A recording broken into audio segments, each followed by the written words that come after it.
He's able to single-handedly clear everyone off. Vai pegar aí, tá aí, de novo! Double kill! Watch the gunfight sliding through! Tectonic went on like an 8 spree, he's still going! Shot will land, 1v1. Marvel able to take down Neil! Timing goes. Double To come through, he takes down a second. Another one getting connect. Shot will land, 1v1. This is looking like the end of our grand final. This is how it happens. They gotta win ASAP if they want to make it happen right there. You're champions. The best of the best. Hello everyone and welcome back to Raleigh, North Carolina for the Call of Duty Mobile World Championships day number 2. In day 1 we started with 16, now we're down to 8 as we had to say goodbye to 8 of our competitors, but now have ourselves some of the best teams in Call of Duty Mobile vying for the final day number 3 tomorrow. Hi everyone, I'm Daniel Digon Gonzalez and welcome back here to the Raleigh Convention Center as we dive into our bracket stage. I'm here with Bobby Plays and of course Beef Mommy. Y'all, it's been a lot of fun so far. We had a short break yesterday, but now we're back to the action. Yeah, it definitely did not disappoint. There were a lot of upsets. Maybe 2 of the top 3 teams, as far as most people's standards, already out of the competition, especially Latin America, showing out big time. I'm excited to see how they match up against some of the North American teams as well. Not just that, one region completely out of the game. We don't have India anymore. Both Vitality and also Godlike out in the competition very early on. And surprisingly for me, one of the biggest upsets, Q9 Almighty out of the bag. I mean, it looks like LAN's just going to be completely messing things up for a lot of the teams. That's right. Again, one of the beautiful things about coming together in person and live as we take a look at our group stage results from a couple days ago. Smart Omega and Stamina Esports, the one surviving that very equal Group A. Weren't sure who was going to make it out of there, but the Garena do have a representative in the Philippine outfit there. In Group B, it was a dominant INCO Stalwart going 2-0 with Wolves, the #1 seed from China, making it on through. In Group C, it was Tribe Gaming and Scars outlasting Q9, who was one of the tournament favorites coming on in. And in Group D, it was the unblemished Luminosity, did not lose a single map. And Skade, who had 2, not just 1, but 2 Game 5 outlasting battles against the #1 seed from Southeast Asia in Team Almighty. So now, after taking a look at this, one region that has stepped up, you touched on it there, Bobby, LATAM. INCO Stalwart has looked so good throughout. The Brazilian team has looked untouchable, but they're not alone, right? 2 squads from LATAM making it through. Yeah, Skade had a really tough path. Not only did they have to go up against Luminosity, who I feel like a lot of people think could be a contender for the championship, they had to go through Almighty twice, and they were absolute gruelers. Hopefully that was a little bit of practice, a little bit of a warm-up for what they've got coming at them today, because it's going to be even better competition all the way through the rest of the tournament. Well, it looks like for INCO Gaming up against their game in Wolves, they only dropped the 1 map against them. That's going to be that standoff control 3-2, where we saw finally signs of life from Wolves, but they've been struggling, especially in this top NA team. And like what you said, INCO looks like in tip-top shape.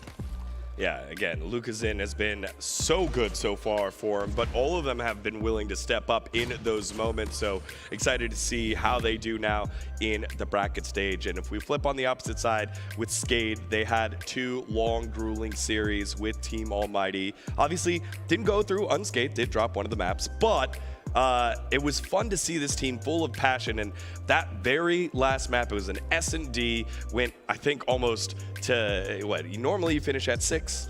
I think it went at like 10. I think it was 10 to 8. It almost played 2 maps worth of overtime there in their best of 5 5th game S&D. That was 2 times in that series that they went to crazy overtime. I think the first time around, it was like 22 total rounds or something like that. So they got a lot of reps in right there. I think you got to give big time credit to both Mihawk and Pabzera. They both had some crazy clutches, some 1v3s, hit a lot of big snipes. Those are going to be 2 players to watch for them. Just to give you some numbers when it comes to the OTs that we had, the first S&D game that they had with Almighty in their last matchup is 10-12 in firing range, where they lost in Almighty, but same thing. Game number 5, the same is 11-9 in raid, where they kind of had the upper hand. So you're looking at the resilience of this team in Skade, where they're performing every single time. They're the most team, apart from Almighty, of course, that have reached game number 5 in several OTs. Well, speaking of performing, if you have a team that surprises and gets some upsets, that means there were teams that got upset. And so far in this tournament, it's come at the cost of the Eastern region squads. Q9 Club coming in as one of the top teams. We thought up against their match against Tribe, this was going to be a prelude to the finals. Q9 Club not even making it out. And as we said earlier, the Indian squads both getting knocked out in Godlike and Vitality. Vitality getting at least a series win,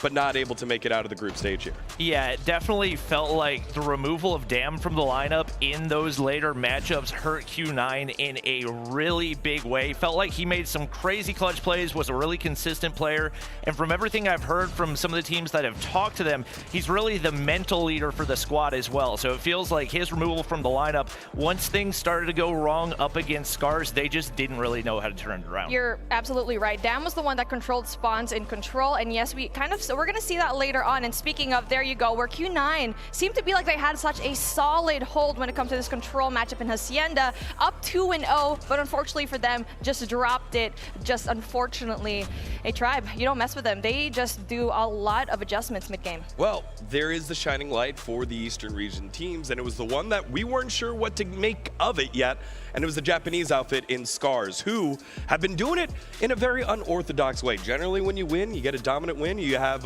you're fragging out. Scars have won maps while being out-fragged by the other team based off of their fundamentals. In my mind, Scars is still a dark horse. Like, we said that coming into the tournament, and I still don't really know what to expect because they got completely waxed by Tribe. That was not a close matchup at all. Then going up against Q9, they look pretty flawless, but it's tough to tell.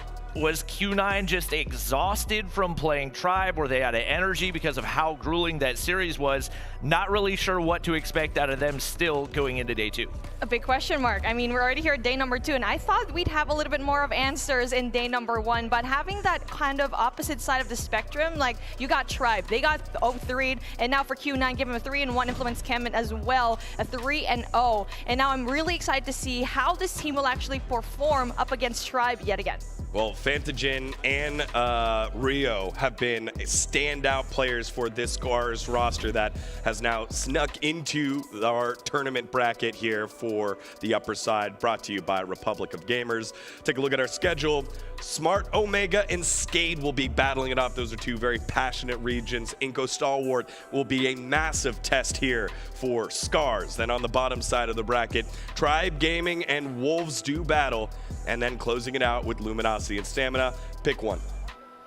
Oh my gosh. I mean, every single one of these, almost every one of them are teams that have completely opposite play styles, I would say, with the exception of Luminosity and Stamina. If I had to pick one, I think you gotta go Scars versus INCO Stalwart, because like I said, still not entirely sure what to expect out of Scars. You know, they have a lot of gun skill, but I think they're gonna be a much more aggressive play style, which is gonna conflict pretty significantly against the SKSs of INCO. For me, it's going to be the first matchup, our Alpha stream. That's going to be Skade versus Omega. The big question is, will Skade get rid of all of the Garena teams in day number 2? Hurts my heart, but hey, they just proved to everyone yesterday how good they are, especially with the SKS. And for Omega, they have a monumental job to have to stop that. All right, again, Omega making it out of that tough Group A. We're pushed by Stamina, who did qualify on through as a 3-0, and then beating Mayhem. Let's see how they do in the next test. Now, the thing on the line isn't just the crown of being number 1. Big money prize pool as well, as we take a look at the tournament pricing brought to you by HyperX. $700,000 here on the line. And of course, we're already beyond those 2 bottom brackets. All of these teams will be taking home at least $60,000 here, Beef Mommy. Oh my goodness, this is just big cash money. I mean, it's really essential that you place yourself in a really good situation, because you can see how far off 2nd place and 3rd place are gonna be. So even if you're eyeing yes 1st place, you need to do it one step at a time. every single one of these teams is a reasonable contender for that #1 spot. So even if we see some teams surprisingly get sent down to the lower bracket, don't be surprised to see some big runs, especially out of these teams that have showed a lot of resiliency throughout the competition. So these are the matches that we'll be following along here in our Alpha stream. Smart Omega and Skade will do battle first, then INCO Stalwart and Scars will be our second match around 10:30 when the first match completes. But of course, you're not doing it alone. If you want to watch the other matches, we've got our Bravo stream up and running, which actually pretty helpful because Luminosity and Stamina are currently doing battle. But we've got our first match ready, Smart Omega and Skade. Now, again, Smart Omega, they are the ones representing Garena after Team Almighty got knocked off. Again, the form that they're coming into the tournament, pretty good. On the opposite side, Skade, they just have upset on their mind. Bobby, where are you going when you take a look at this Skade roster?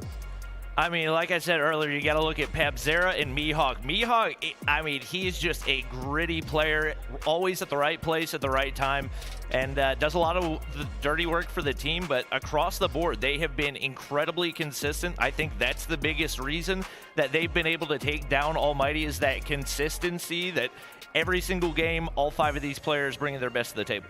Can I just say how clean the VOD looks? I mean, you wouldn't have known that they just shot this like a few days ago, and it's so clean. Props to you, production, for actually pulling that one off. But yes, this team has absolutely wowed everyone. Absolutely, I feel like people kind of didn't see this team coming into the competition as much of a threat. But like what you see there on your screen, Love's a game #5. And I feel like their team copped the fact that they can kind of be in your face a lot. And even when you have a little bit of distance, they can perform really well. Yeah, they are definitely battle tested, and they will be tested by the #2 seed in Omega as their opponents from the Philippines. Now, Omega, they are the #2 seed, but there was a tournament in between where they placed, they placed pretty well, and it seems like they're on the upward trend. Where do you feel like Omega's strength lies here? Yeah, well, like what I said in the beginning of this tournament in day 1, is the fact that these boys have a switch. And it looks like they're turned it on here in day #1, having 3 O's all across the board. But let's see how far their consistency can take them. Because like what we said already, this is the #2 team of Garena. And Almighty seemed to be like they were a little bit more solid, but now this is a different Filipino team. And it looks like they're primed for their first game against Skade. From what I understand, in CDFI, where they got knocked out early, apparently they were trying some experimental things that might have thrown them off a little bit, but the experiments seem to have succeeded based off the success that they've seen so far. Well, thankfully for them, they're here. Again, you get that double elimination side once you make it out of the group stages into the bracket stage. Will they need it? I think their coach, Jericho, doesn't think they do, as we take a listen to having an interview with him earlier this week. My teammates are, well, we're actually 7. So we have Woopiiee, that is our captain. He's also our sniper. He's one of the best players in the world. And we have Kendy as well. He's a flex player, same as Idra. We also have Risky and Rage, are two new pickups within the year. They're the young bloods, honestly, and they're doing a lot of work. My first experience in LAN was really, really fun. Because the team, they qualified back in 2020. Unfortunately, due to COVID, it didn't happen. 2021, they got eliminated. And then now 2022, it all came full circle for everyone. So everyone was really having a great time, just having to socialize with every single player from different region at the same time. Just going out and going to America as well was really, really great for us since it was our first time here. I guess the biggest culture shock was the serving of the food. I mean, I don't know if that's a culture thing, but when we saw the servings, it was really, really huge. We wanted this ever since we were young. So, I mean, we were living the esports dream, so we're just really enjoying every single time we step on here, and we're making our names here and just keep on going. Thank you very much, Jericho. Helps out when he's like, yeah, we got one of the best players in the world, and then, another one of the best players in the world. Our new pickups are the best players. You got all the best players in the world there, Coach Jericho. Everything at your disposal. The other thing, like in the big portion sizes for eating here, right? You got to eat a lot. I mean, I came from the Philippines, and he's absolutely correct. Maybe that's the reason why NA is doing so well, having still 2 teams. Maybe it's the food portions. I feel like that's what's going to be the biggest deal here. Thank you very much, Beef Mommy. All right, y'all, we're getting into our first match of the day on the Alpha stream. We got Skade. We've got Omega. How will they do? Well, let's find out by sending on over to our casters, Shift and Proper. Thank you, friends. Woo! This is going to be a good one, my man. I mean, we've got maybe a favorite for the tournament kind of cropped up through the group stage. Flawless. I mean, that's the one word you can use for Smart Omega. But here's the thing. Skade has been forcing a lot of tons of Game 5s, not just here in this particular event. They did it in their own region. Could have to maybe do that here once again. You almost do feel like the only way that Skade will probably be able to take this series versus Omega would end up being in a Game 5. But here's the thing, is that when Omega were going through their previous stages, they also lived in the clutch for a Game 5 as well. That's why we are taken utterly by surprise how well they were able to move through their group. Well, here's our best of 5 map series set standoff to kick us off for the opening hard point into a very immediate firing range search and destroy. I think the biggest thing about this opening matchup is really for Skade, they need to continue to just show their excellency in search and destroy, because not only are they forcing a ton of Game 5s, they're doing it by the way of winning the 2 and the 5 more often than not. Yeah, it's exactly that. It's legitimately just leaning on the search and destroy prowess, being able to adapt, overcome, forcing out overtimes when it's actually necessary to do so. All of that needs to be exemplified, plus some more. You can't just have it be on a single day through the group stage. Now we're in the championship bracket where it matters the most. For this opening standoff, Skade has played this map once before, found a W on it. Not much else to go off of, though. This will be the first time we'll see Smart Omega, not really just on this map, but we haven't seen a lot of them on broadcast. It's a couple of look-ins here and there, but for the majority of their run through their groups, we didn't really get a chance to give a good eye test to what they were doing super well. So we're about to find out as we're loading on in towards standoff. Map number 1, again, winner moves on into the winner semis, but there is a second life here with a double elimination style bracket. Other updates, again, we've got multiple matches going on at once. The LG and Stamina game that Degon was related to, map 1 was done very rapidly, 250 to 86 on Slums. Yeah, they could be a major threat here today, too. It was a blistering pace that Luminosity set, and it's one of those things that we were noting on while even going through the group stage. And we were sitting there even storyboarding saying, okay, who's going to be able to push Luminosity? It almost feels like we're still waiting for somebody to push Luminosity back, specifically in their hard point. Yeah, that side of the bracket's an interesting one because pending the expectations go the way that we think they will, it very well may be a Tribe LG matchup, little Battle of NA there that we saw 2 times during Stage 4 North America. But getting away from that and getting into this one, look, here's the thing, and the Desk touched on it really nicely. Latin America just continues to surprise us. It happened last year. Under the banner of Skade, they were able to upset teams like Nova, had a chance to get out of groups, but that was a 12-team group process, and we could only take 4. They just barely missed out on playoffs then, but for the Skade team this year, much more convincing with their ability to go through Team Almighty not once but twice. That's super impressive, and I think once you have that confidence built, expectations of Team Almighty were that they were going to be easily getting out of their group. I feel like you kind of come into the day with the mentality of bring on whoever's next. We don't care who it is. Yeah, and I think we're going to have to start moving towards the narrative that we are done now sleeping on LATAM. You know, they really kind of put themselves on the map just last season, 2021, in the finals. And, hey, Skade are still living up to not just surprising us, but also showcasing every single ounce of ability that they have in and out of the map. It's just, again, I think that LATAM specifically for this team is just probably going to be one of the best that we will be seeing for quite some time. Well, here we go. Into the action. Standoff for the opening hard point. Good opening kills here from Skade. Actually, really good control as they're able to get all over the hard point. Looks like we're having some connection issues, though, once again, so we'll back out, try it once more. We'll be with you, friends. Don't worry. We want to see it just as badly as you guys do. But here's the thing, you know, and Bobby brought this up in the desk. In Search and Destroy, we did see a lot of great stuff out of Mihawk and Popzera. But you start to look at this hardpoint map set, you've got not just standoff, but also takeoff for that map 4.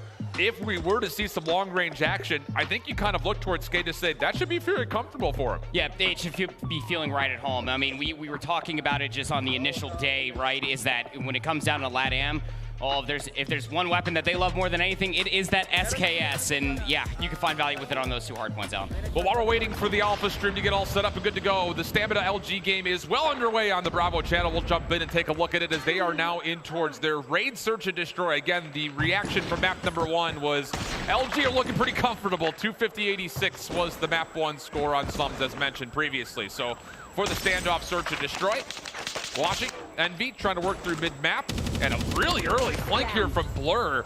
Able to get around the back through jungle. That will open up the backside of the A site, but Envy also has the option to plant B for free if he wants to. Yeah, I do love this call coming through. Of course, Blur, like you were talking about, pushing all the way through jungle, basically paved the way for Envy to be able to work their way back through pillars, get over towards this bomb site, force out the issue. And the way that this retake is starting to look, especially for Stamina, is that they're trying to pinch it on two different sides. Well, Drari has made his presence known.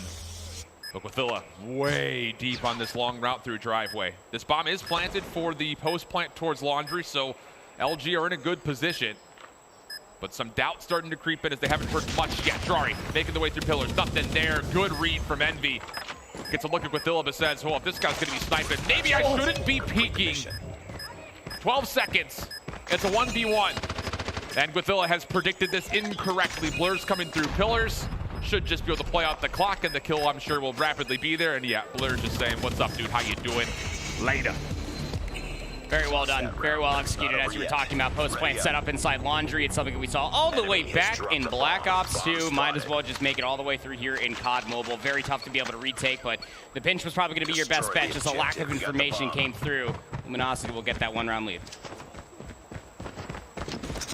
Four-man stack over through red. Quick play here from Stamina trying to get forward. Oh, this is actually very bold from Grizz.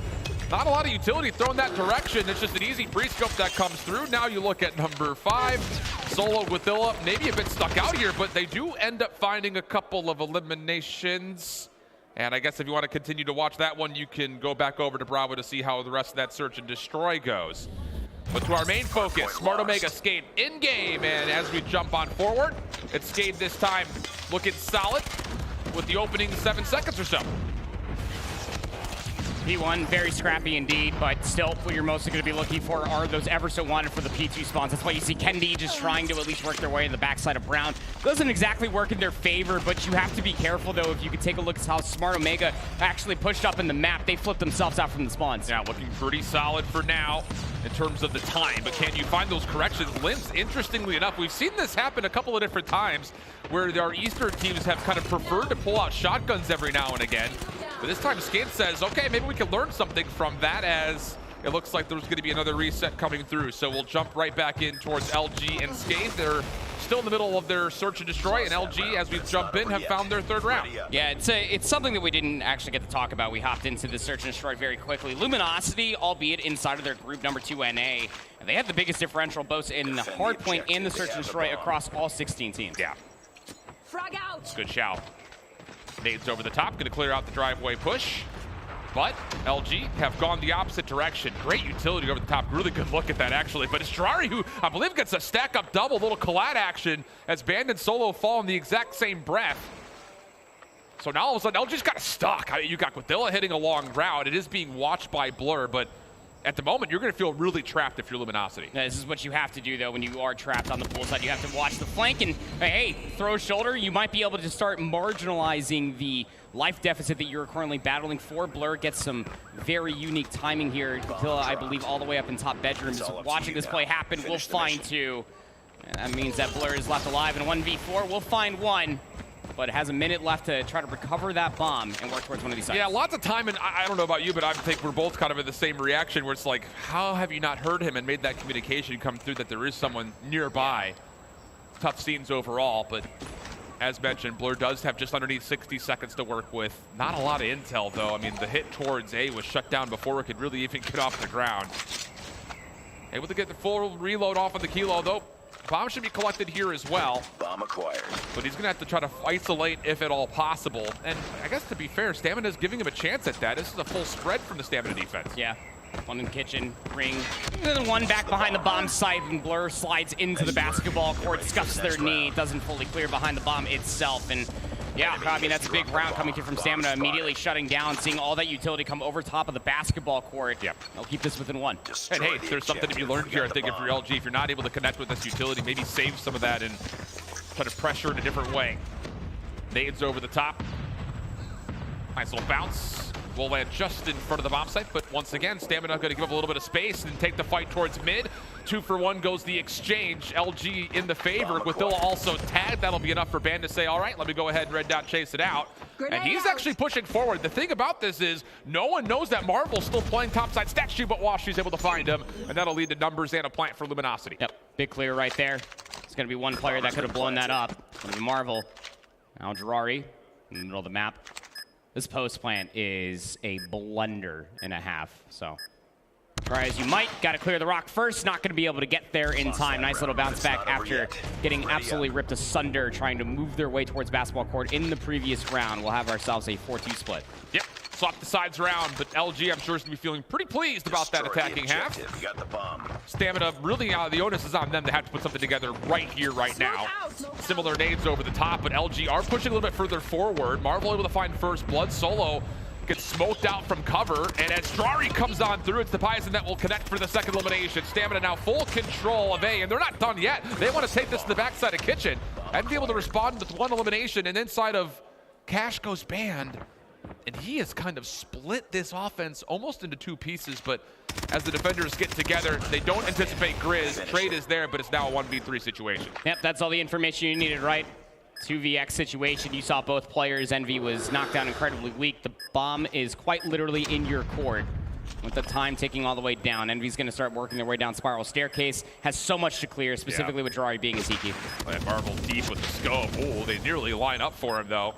And V, nearly a chance to isolate Naarkz in the corner, but still wins the gunfight. And back to within 1. Stamina looked convincing on their first attack. Yes, they did. No, it was a completely different pace that was being set by Luminosity, you know, albeit utility going over towards the basketball court. They just did not stop. They got inside the A site. They pushed all the way up through Spiral, made sure they had numbers. Different look this time from Stamina. 3-2 split, focus towards B initially. Marvel, good first one, that's through the middle of the map. Band through the smoke, takes down 1. Has to get more than that, though, as Stamina still trying to overwhelm from the front side of Art, and it works out for, again, a favorable trade for the attackers, and in top of that, a free B side to plant.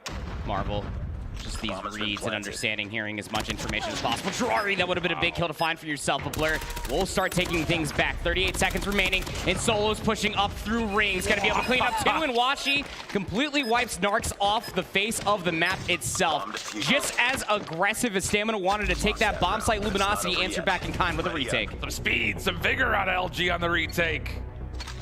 Everyone hitting at once, and everyone finding quick kills. Lots of trust in the setup from LG, and rightfully so, I'd say. So now 5-3 the tally. Stamina still required to at least put together a couple of rounds in a row sooner rather than later, you would hope. But this time LG kind of changes the pace just a touch. Forward play out of Band, but he's solo in that effort. Does get cut down. Washi, Envy through pillars, and Envy wants to challenge this plan. Gonna work out for the opener, keeps his life.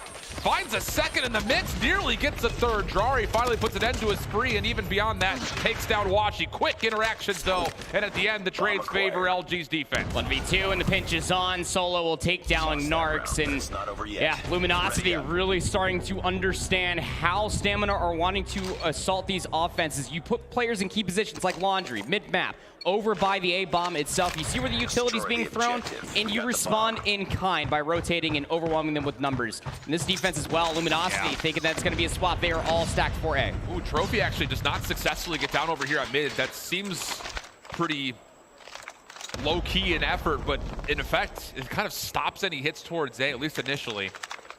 Naarkz trying to hold things over from double stairs. It is minded to be said here for Stamina already down a map. You kind of have to win this search and destroy because they're one of the worst control teams statistically after the group stage that's still in this top 8. Yep. Definitely want to be able to take a search and destroy, but again, you are messing with the highest differential throughout the group stage. Out of all 16 teams, Bomb has moved its way up. It is going to be planted over here as well. So now the rotation needs to be coming through. How do you retake this if you're Luminosity? I like what we're already seeing. Band is trying to go through Zig, try to get behind enemy lines. Big opening pick from Naarkz to help clear out pillars. Band, though, as mentioned, on the big flank. Naarkz may have scouted him out. The rest of the current post-plant defenders for Stamina still focused over towards the Laundry side of the map. Big 1v1 here. Naarkz somehow hits the shot. Blur forced into action. Has Gwithilla at range. Shots not quite going to land, though. And how about Stamina? Convincing hold, not dropping a member after the plant. It was a great response. I mean, the moment that you ended up getting in a tussle through the middle of the map, seeing some numbers and utility being answered back on the pool side, You just clear out all the way up towards Laundry with one player for Stamina, and you can get that bomb planted pretty successfully, keep numbers alive, and set up your crosses. Envy first blood. That's in the middle of the map. Naarkz does find a response. That was a quick hit from LG trying to take over poolside. Egregious as it may be, it still gets us to a 4v4. But the defense has actually completely vacated A. They're looking to play for some mid-map control, and the sneaky position here from Solo could potentially lead to at least a 1-for-1 kill tally, which would be fine for LG, you would think. Just throwing shoulders over by Zig, not really seeing much of anything. That timing is not going to be favorable for them as the rest of this team of Stamina start to move their way across the A bomb site. There's only one defender over here. Luminosity read this entirely wrong. You got one player inside of Money, but that information needs to be conveyed. Washi will find one. The rotation is on. Massive shot from Washi taking on the long-range ability of the Stamina hit. Drari still with a scope in hand is trying to watch this Money window. Washi will sight him cross. And Stamina, they may push upstairs here. Envy's gonna have a lot of action. He turns the wrong way at the wrong time. And just like that to a 3v3. They know Solo's inside a kitchen. The push comes forward. Washi, he hits not just one, but two quick scopes. And how about a third? Luminosity takes the search, 7-4. I mean, again, it's just such good reads, but even snappier gunplay being exemplified by Luminosity. This is what we've come to expect for them as the #1 team out from Group G. They only lost a single map. It was that Control versus Skate of all things, and you know, throughout the entirety of that, of all their search and destroys, Alan, it was a lot of that, being able to answer back to the pace that was being set against them. You really got to tip it to Stamina, especially through the early goings of their offenses, that they wanted to get very, very aggressive, deny some space. Luminosity, as much information as they were able to get for themselves, completely gave up that space, and then they just answered back with holding the irons, or just even holding long-range scopes. Washi was insurmountable to the success on that defense. Look, our sample size when it comes to the overall statistics in this event are very minimal. Yes. Just 2 games for Luminosity, but in the mix of those two days of games, they have put together an unbelievable hardpoint tally. That's right. And on top of that, as you had mentioned kind of briefly in the middle of the Search and Destroy, they're also the #1 ranked team in Search based off their group play. Their average was like 7-2 was their overall score average between the 2 searches they played. So now all of a sudden for Stamina, the door almost feels a bit shut, because they're not all that great at Control. They were like 1 and 2 in the group stage. I think they have a negative average point differential. How do you find a way to reverse sweep with that looming in front of you down 0-2? I mean, the word composure definitely comes to mind, because, I mean, again, if you missed anything that was happening over on the Bravo channel, is that the hard point wasn't close to 58-86. Luminosity were outpacing them. They were outslaying them, specifically from Band. And for Stamina, Control needs to be the immediate turnaround. Look, you had off yesterday. You had enough time to be able to watch over the VOD, maybe get a scrim in there, try to work your way through some of these Control maps, and what plagued you even in that one loss when you did lose to NYSL Mayhem on that raid Control? Yeah. We'll have to wait and see, though. Our alpha match looks like it's just about ready to get going. For those that are looking to follow along with the Luminosity Stamina game, they are jumping into a Hacienda Control right now on the Bravo channel. So, of course, have multiple tabs open. Do yourself a favor, don't miss any of the action. As we look to jump right back on in, we will jump on board to see exactly how the start of this Hacienda Control will go. LG already off to a quick start. First 2 kills look solid. Stamina trying to fight back. And as Bandroll drops, Stamina now take a pretty convincing advantage on a very defensively sided Control map mode combo. Oh, just completely boxing them in as well. I mean, you can see Naarkz' positioning, just watching that cross, not going to be able to get any engagement. The upper hallways just about means everything when you're trying to not only assault this A zone, but also try to keep numbers in your favor. Marvel with the pistol, not able to take care of Band. An opportunity with that for Luminosity to try to breach on towards the A zone. Grizz trying to lock down Solo. Goodness, how slippery is he? Just zooted and moving all through, and they still can't find him. Solo's finally going to track down the play, take down Grizz, and with that, clock comes to a stall as Luminosity secured the first tick of progress today. First segment today, it's very easy to get overwhelmed once you start putting yourself down here inside that zone. That's why I noted you have to maintain hallway control. That's what Luminosity have going for themselves right now when you have players like Envy push all the way up through the upper doors. Look, I love this setup for Luminosity. It's not just high ground control, they're also trying to take away the water route, which defensively speaking means you would have to hit through that elbow cut right through mid. That's not a great spot to be approaching a defense from. So just like that, Luminosity, bit of a slow start off the rip, but it's been all Luminosity in the last about 60 seconds or so, including Washi, who's getting it done with the SKS. fully streaked out. Specialist nearly ready to go, and we're dealing with a 7-life lead for the LG attack. Yeah, I was about to say, Luminosity made that entire retake very, very expensive for stamina as they were trying to get the A site back in their favor, but Kutella from behind trying to marginalize the life deficit. We'll couple that along with Grizz. We'll keep the life deficit just within 4, but most importantly, keeps that clock ticking down. More so than that, Stamina have reclaimed the majority of this map, which would make a very difficult decision here for Woopiiee. Do you want to use the Pred Missile to try to possibly open some space and maybe win this opening offense? How big would that be? But a lot still has to happen for that to come true. 53 seconds still on the clock, 12 plays 10. Stamina have pretty much neutralized any life lead that was just built up after that A attack. Solo, nice little bait and switch. At least find that elimination in the upper halls. And here comes the Predator Missile, going to be called in from Woopiiee. He want to make sure that they at least get the eliminations, but there's nobody in position to really try to take further space. Yeah, I don't know. That's not exactly the most efficient Pred Missile that we've seen. Solo just on his usual antics. How slippery is this guy? A little hardcore parkour for him, but Grizz finds him through the office windows, at least able to try things out. 9v5 the situation, 20 seconds left. It may just come down to overall kills. As if you want to follow along with that, you could do so by checking in with the Bravo stream. And as we see it kind of on our screens, it looks like it should be an LG win in that opening round. 8v2 is the current status, 15 seconds on the clock, but it is being stalled. Second tick of progress looks good.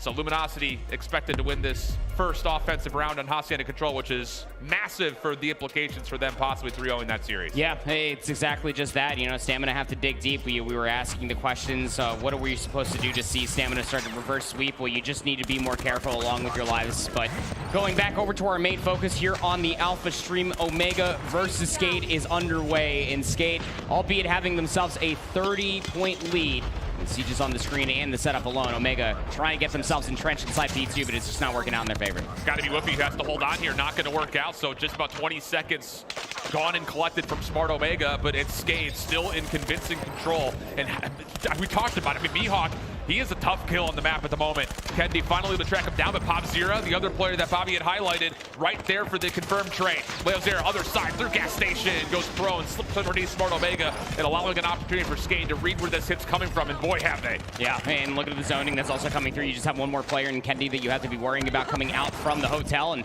well, they will go down. I love how proactive we are seeing Skate, finding themselves with the last 10 seconds, soaking up that scrap time. They know they need to get through the middle of the map and potentially find themselves a pick or two to try to get over towards Grandma's. Well, Leozera looks like he's a little stalled out at the moment. Hopefully it's not anything serious as we jump over towards Grandma's house.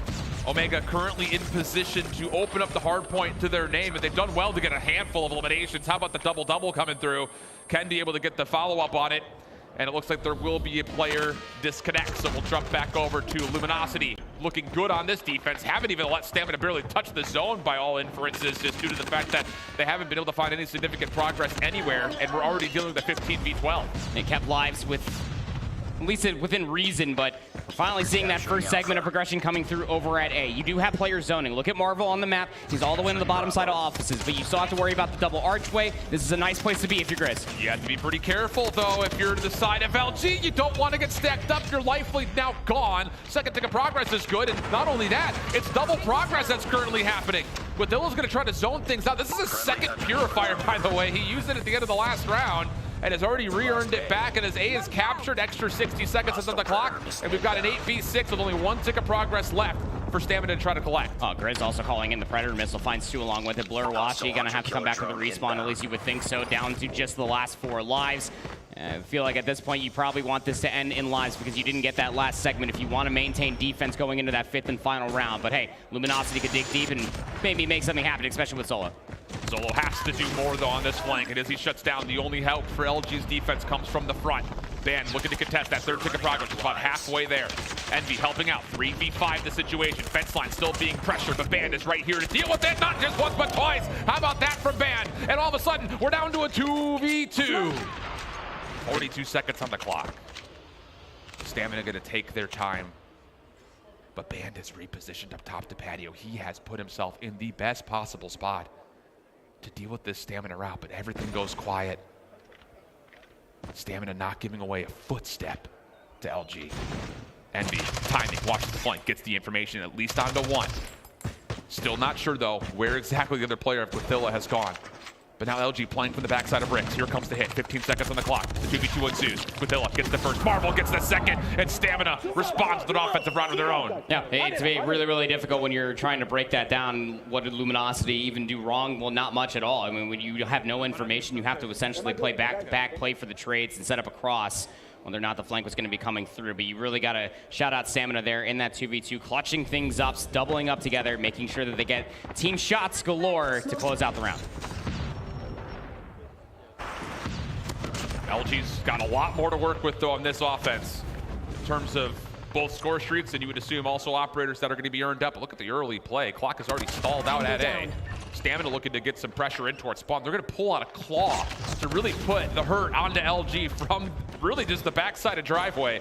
Drari trying to hunt down players. The spawn protection comes through, but it doesn't stop Drari from at least finding one elimination. Not the highest efficacy in the world when it comes to the claw usage, but it does kill a lot of time off the clock. And it's legitimately just that. That is a very good win condition. It's just shutting down the clock as well. Washi's in the middle of a tablet, calls themselves in a Predator missile. Couldn't end up getting that free kill. Good coverage coming all the way through, but even better trigger discipline being exemplified by Grizz. We'll be able to find two up in the upper hallways, and just as soon as you thought that the offense was going to have a space to breathe a little bit more, they barely get on the A zone with one player. Solo's doing pretty well to continue just to try to stall at the clock. Nearly almost captured the first tick of progress individually. Grizz feeling like there's going to be another hit coming up top. He has guessed correctly, and how about the bounce pass? Off the claw, doubles him up on now 3 in a row, earning himself towards potentially streaks. As LG hard-pressed once more to get out of their spawn. Grizz will earn the Pred missile before falling, but 20 seconds of the clock. It's just down to Stamina hold off what will likely be the last hit here from LG. Naarkz got their flippers on, gonna be swimming through the water. Another Predator missile comes all the way in, doesn't find kills, but at least it gets you some space. 15 seconds remaining. You would almost feel like Luminosity desperately need this push to be successful. 13v12, but 10 seconds. Be advised. Here comes LG with numbers. Hunter Killer drone is out. Gravity Vortex got pulled by Blur. This is a bold call, but it works out. He gets 2. Second tick of progress on the way. Band follows up with another one. The life lead all of a sudden with LG. 8 seconds is where the clock will stop, but expect to see another 60 unless Stamina can do something to clear off the zone. And they're shut down. A 9v8 and a minute 8 to play with. Oh no, this is exactly what almost went wrong for Stamina in their previous defense. You just have to chalk the zone. You don't want to be throwing more lives away. Although you're setting up for exits, this could come back to bite them in the rear end. You have so much time to either try to find the eliminations required to win the round or to get yourself onto the next zone. Map control being fought for on the outside office. Bam looking to see if anyone's going to push through this 5v5.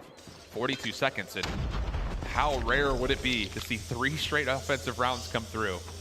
Tools to be used on either side, mostly by the way of operators. Band, Blur, looking to take over the office side. Here comes Band. Double checks down low. Actually, the timing of that window pop was actually really good because he was dead to rights. And here comes the push now through LG. No eliminations in the last 30 seconds, really. But if you're LG, you have to make the play. You have to get proactive, have to try to threaten this zone. And as they start to step forward from the flank, Stamina picks it up. They even call it a purifier to reinforce. And it looks like this offense will be cut just a touch too far short. But it's not done as of yet. Washi playing with NVO on the back. NV opening up a little bit of space. SKS out. Guthilla able to at least stall out the hit for long enough, and the clock will expire, seeing Stamina go up. And I really, really enjoyed what I got to see from Stamina there once all respawns have been fully wiped off, is that they recognize, hey, okay, we lost too many lives, so we have to chalk it, and we have to set ourselves up over by the B zone. Guthilla was the only player that was really moving through the upper halls, trying to find information. The rest of Stamina was just setting up for the hit to come through on either side. Stamina a chance to take a rare control win right here. Nice flash from Marvel, able to follow up and control full hallway. 1v1 with Band deep, but gets turned away. LG hold off the initial push, but Stamina still threatening from the high ground. But as he loses his opponents, it's just now down to Naarkz. Trying to extend the play, but Blur shuts him up, and that will be Stamina caught back in towards spawn. The lead. How do you work your way out of this at the 6v2 start? Not comfortably, I would say, the way that Luminosity are kind of zoning away over by the field past the well. You also have to deal with Solo, who's just already been so slippery, and he's feeling himself. Goes for the challenge, but inevitably will be traded out. But all of these lives that have been lost along the way have just shaved so much time off the clock, Alan. Big advantage from LG's defense. Washi trying to stall players even further in towards the spawn. Denied, but gives the information to Blur that he's going to have some inevitable contact. Collects the double. And LG are very comfortable in this defense. This could lead to some round 5 streaks and specialists to where you don't even have to worry about even thinking about pulling them out here. Stamina's last attempt, trying to stop the clock over towards B. 17 seconds is what will be left. And Stamina do find 3 straight eliminations. This could lead to some significant progress. It's really just Blur on the long flank. Naarkz picks him up, and the first tick of progress comes through a B. Yeah. 6 free from Blur, finally be put to rest. And all of the space that was being found through the middle of the map is thanks to Gutilla, who was able to actually work their way all the way over towards the rock face and was able to clear the middle of the map. Second segment has been completed. 17 seconds remaining. You need to get this full capture to extend the game clock. I like this from Drari. He's already putting a little bit of extra pressure on towards A, but Envy eliminates the threat of it. Third tick of progress, contested, stalled out. LG with numbers trying to reinforce. Naarkz, he tries to go with the Pred missile. Not going to be able to pull it out in time at all, but the capture still comes through with the able to exist for just long enough. It turns into an elimination. Minute 12 on the clock, 10v9. Stamina trying to put this one to bed right here. Claws in towards the spawn of the defense. Drari only gets one though. The shutdown is good. 9v6. Grizz is already committed. The claw at range, still finding value. And this is just all about playing a TDM. LG trying to get out of spawn. It's cost them a ton of lives. Grizz up top, turned aside. The Purifier may have saved the day from LG. But you need more. 50 seconds, clock stalled out. You have to somehow get them off the A zone or find the eliminations, whichever comes first. Naarkz playing up top, has the claw at their disposal. But still, more than that, the Purifier from Solo drops down. Is going to fully clear away the zone. Clock ticking down. 4v3. Stamina have committed to this. They want to win it right here, right now. 2v2. Naarkz, Marvel, facing up against Bandit Solo, and they didn't even know that they were next to each other. Tension's high. 26 seconds. LG once again going to play off the zone. Wait to get the indication that Stamina have committed. And they will have to commit soon, very soon. But are going to instead try to clear high ground first. This is a bold play. It's going to cost them a lot of time, but it will gain them some intel saying, okay, we've got high ground control here. So it's going to be Marvel watching over Naarkz. LG taking their time to reaggress this. Second tick of progress, looking to get locked. Band sniffing it out. Finds one, but not the second. Second tick of progress locked. Up top, Solo. How about with the CBR gets one? Marvel down low, surprised by Band. That was a lot used to now get us to a round 5. Yep, round 5. I mean, not being able to get that second segment is going to be very, very hurtful when you're thinking about it because of the sides, the way that they're going to be set up. It's going to be another defense coming through from Stamina. You have so much utility at your disposal if you are Luminosity. The world is truly your oyster when you have this many streaks and operators. But they will have to get it done from the offensive side. First 2 kills are good. It's a heavy-handed hit towards B. With the last one left, and he's shut down. This should be significant progress towards B. Hunter Killer Drone, little pirouette over towards the backside of the defensive spawn. Solo still holding up top. Stamina looking for an entry to get back to this as the first tick's already gone. And they're going to play for a little bit of life pressure. They're almost giving up on B completely in order to try to zone off LG and spawn. This is a very bold call. Because you're losing so many lives and trying to set themselves up. But again, Stamina keep finding themselves, just isolating themselves, trying to find these kills, but finally it works out in their favor. You have to be careful though. You have Marvel all the way inside the spawn. You do have to deal with spawn protection. Washi will be able to get that trade. 20v22, and although the B zone did get fully tacked over, at least you kept lives within 2. You have to get a setup right here if you're Stamina. Well done to take care of Band. More information that Envy's down low at the old B site. Solo, bro, the routes he's hitting. Oh, I thought for a second he was going to line up 2, but Quintilla saves the day. And it keeps the life count to within 1. Minute 45 on the clock. LG still looking for high ground control. Stamina trying to make life as difficult as possible. Traded operators for 60 seconds. And just a single life deficit. Look at the way that Stamina are setting themselves up in and around the upper halls. Naarkz also playing the 1-for-1 position just in through the elbow of Lambo. This is very frustrating. The only player that might be able to make something happen is Band, but just as soon as I say that, they get sniffed out. Nobody pushed up anymore for Luminosity. Huge defensive advantage here for Stamina. Naarkz over through water, still finding eliminations.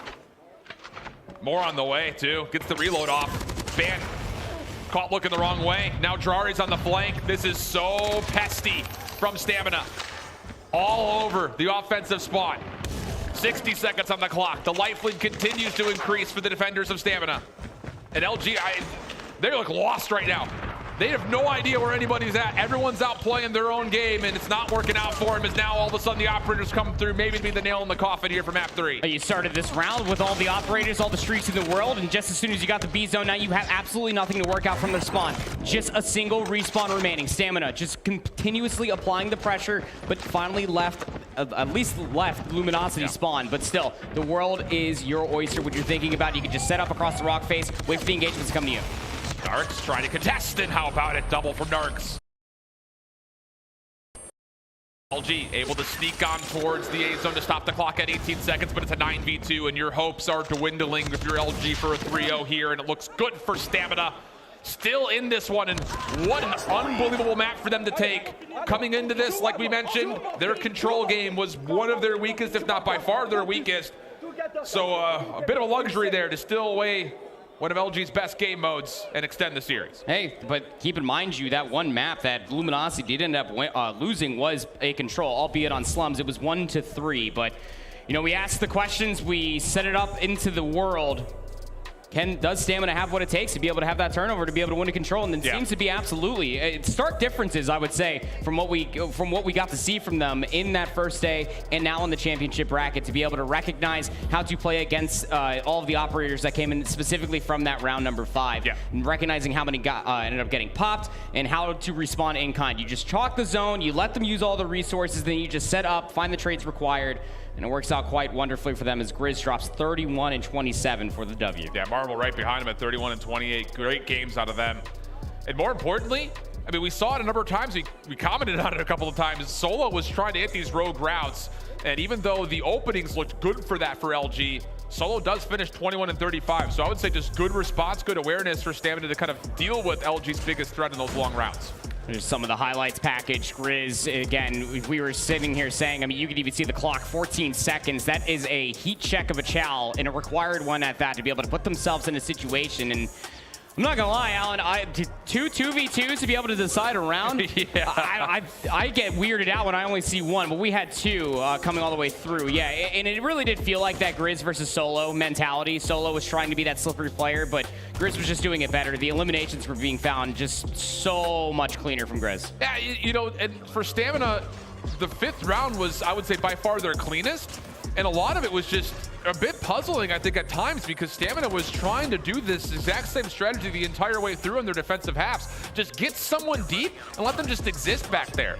It wasn't until, though, round 5 that LG kind of lost track of where Stamina players were. I mean, it was like 22-20. They had over 2 minutes to play with, and LG looked like they were trying to rush for like one last hit, it felt like, over and over again. Yeah, it really did. It's just trying to find where some of these isolated players were at, but couldn't lock away the kills. I mean, again, like Naarkz over here, you saw 2 players just trying to at least find where they were at over by Lambo, and continuously isolating themselves was Luminosity, and Stamina just set themselves up pretty fundamentally. They just waited and just absolutely pounced on every single angle that was being offered up to them. Not to mention, again, it has to be talked about that Luminosity, when they walked into round number 5 with about 4 operators, every single one of them get that B zone. It got them 2 minutes on the board just to be able to work their way over towards the 2nd zone, but once all of the resources and utility was thrown out the window, they didn't have anything. That's a heck of a gamble, too, for Stamina, to give away the B zone, maybe even evaluating that LG's spending a lot here.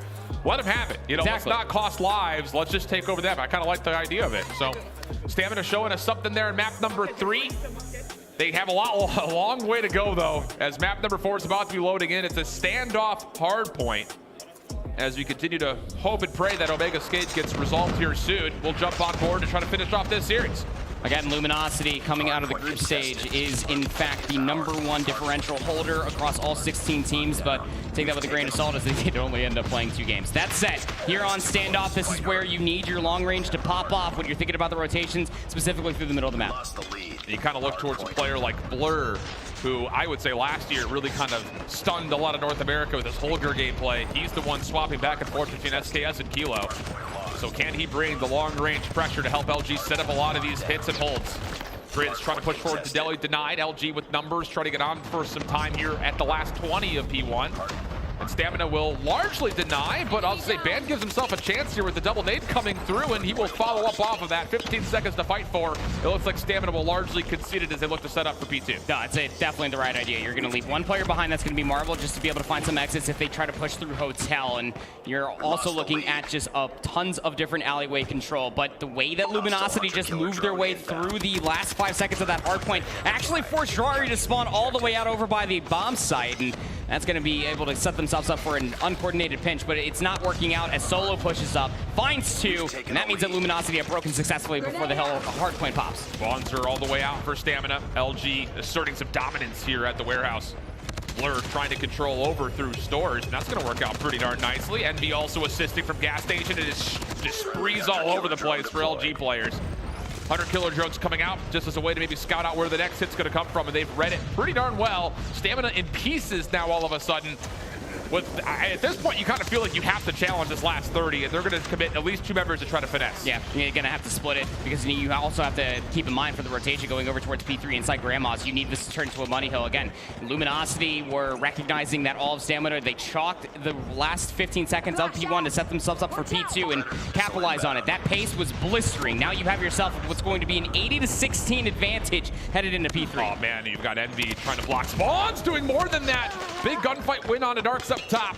Pred missile was called in, does not actually connect, but it allows an opportunity for LG to get around the back. Spawns continue to be blocked. Solo already with the early Purifier will use that to clear out the zone, and he says, all right, job done. Let me go see if I can read where Stamina's spawning from. He's guessed incorrectly, and in that, Stamina will be blessed with a little bit of a proximal spawn, but still have to fight for the hill. Yeah, Luminosity again, just maybe trying to get a little bit too far forward, allows the enemy team of Stamina to spawn all the way in, but I mean, they're just winning so many gunfights here, Alan, that might not matter. Finally, Stamina start to deliver. They need to contest this 40 seconds, and they're going to be able to fully clear away Luminosity, who still have players spawning close. And Marvel was on 5 before dropping, so he's been able to earn up streaks himself, and now that the operators are online for Stamina, they're going to try to commit to get themselves back into this game early, and it's working out very nicely for them. Yeah, why not? Drari now on 4. Has earned himself a Pred missile. 100 killer drone will come out. He realizes the threat is nearby and is able to pull the claw back out just in the nick of time. Scrap time. Looking good for Stamina, which puts them, like I mentioned, within about maybe 10 seconds, 15 seconds of being able to tie this game back up. Again, it was asked, required. You needed to be able to break back in for the 40 seconds, and you also needed to hold for Stamina. Nice little bounce back after getting broken up within the first 5 seconds of P2. Now we move all the way down over towards the bakery, where you guessed it, Luminosity are currently set up. Stamina trying to find these eliminations, isolate themselves in doing so, but they still have Marvel on the long flank. Operators could be spent here on both sides. LG have cleared up a lot of space, and they continue to do so. Van, the one popping out the claw, locking things down on the right side, and he's got a lot of Stamina members on his way. But he gets completely team shot through, so big shutdown there from Stamina. Have an opportunity to try to break through this. Blur feeling the pressure, has called the Purifier to the mix, has to go fire versus fire, and he's able to take the win. 30 seconds still to fight for. Stamina full flooding from the right side of the minimap. Not what you want in the face of Blur, and he definitely lets you know about it.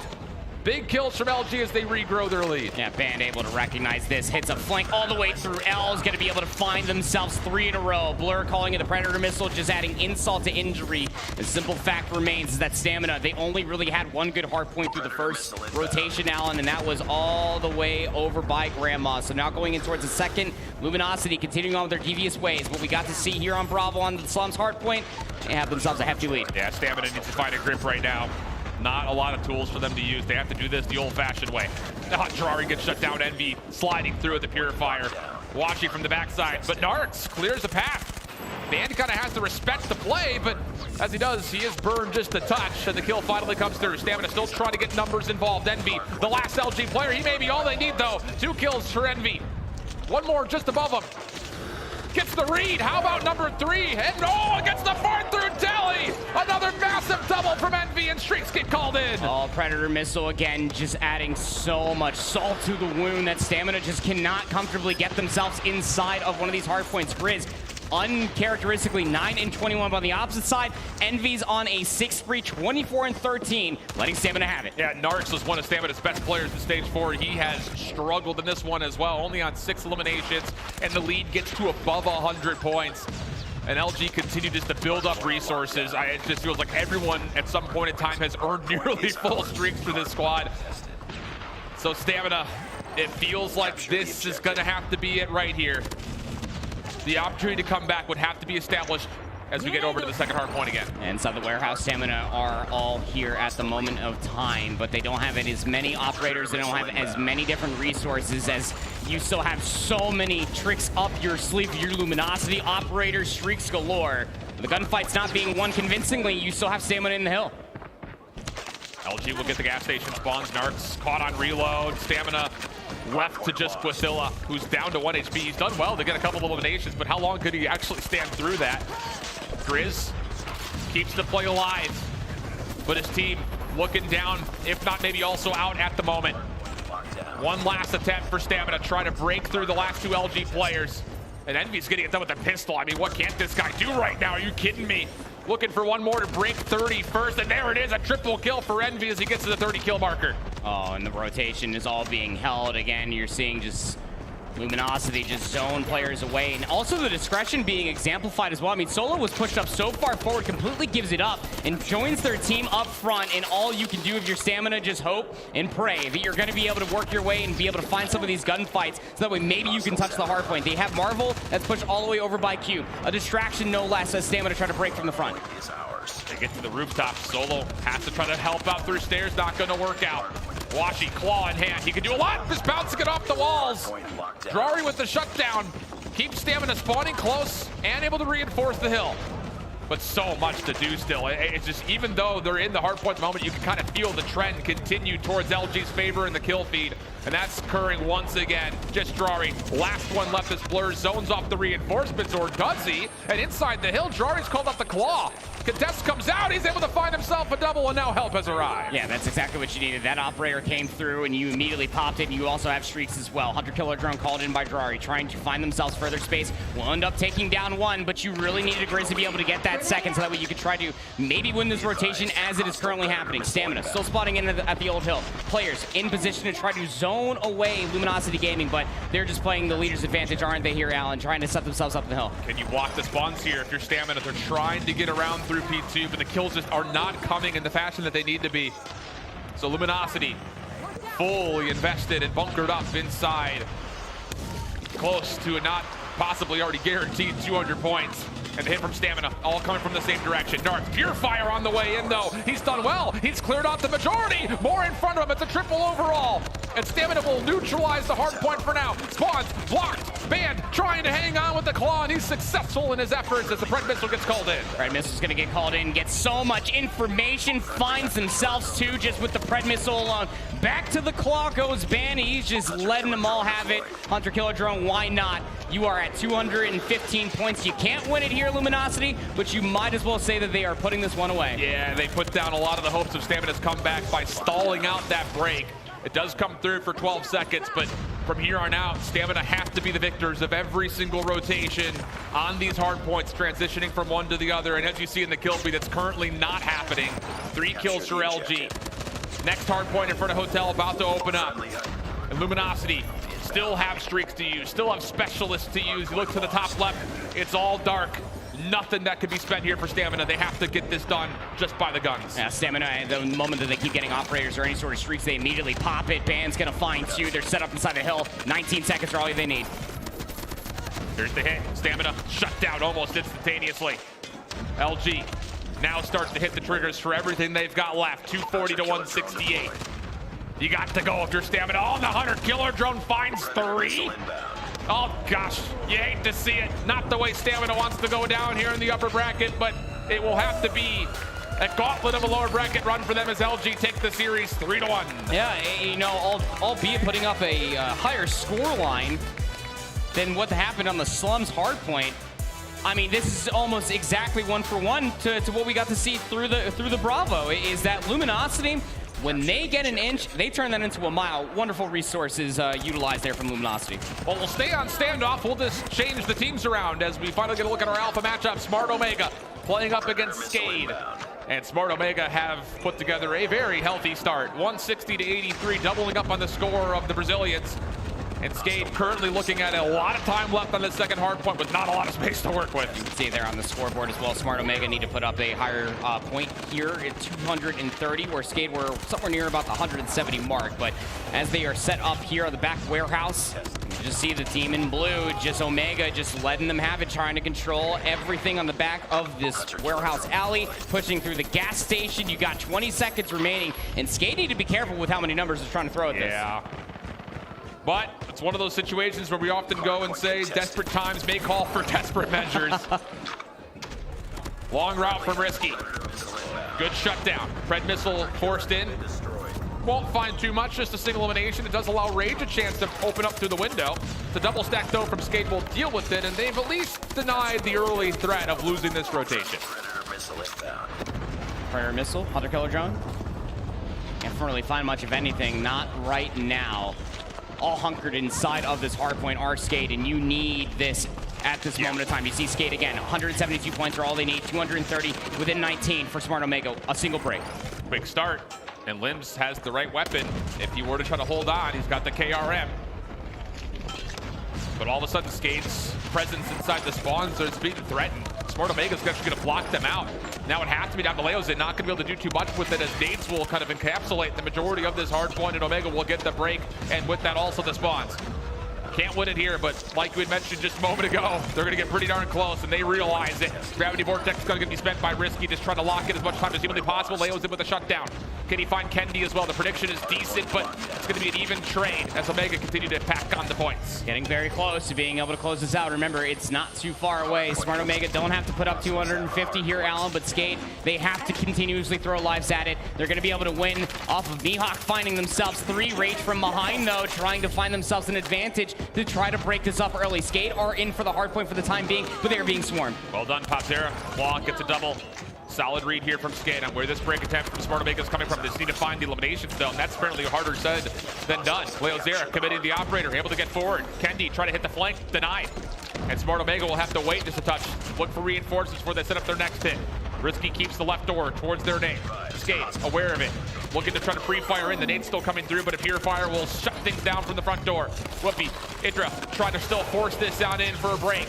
But Skate still holding tough. One more to find. Woopiiee able to help out, and that's enough for the break. Oh, there it is, map number 1. Gonna be able to be taken by Smart Omega, and they are standing up, and they are letting Skate have it. Again, Smart Omega is just that team. It really does feel like, albeit we didn't get to see too much of them through the group stage, not at all. Their hard point is ridiculous. They played everybody close within that group, sure. But when you're exemplifying what you got to see just in the core fundamentals, the team shots, the setups, even when they are working their way for breaks, absolutely sublime. Yeah, great stuff there.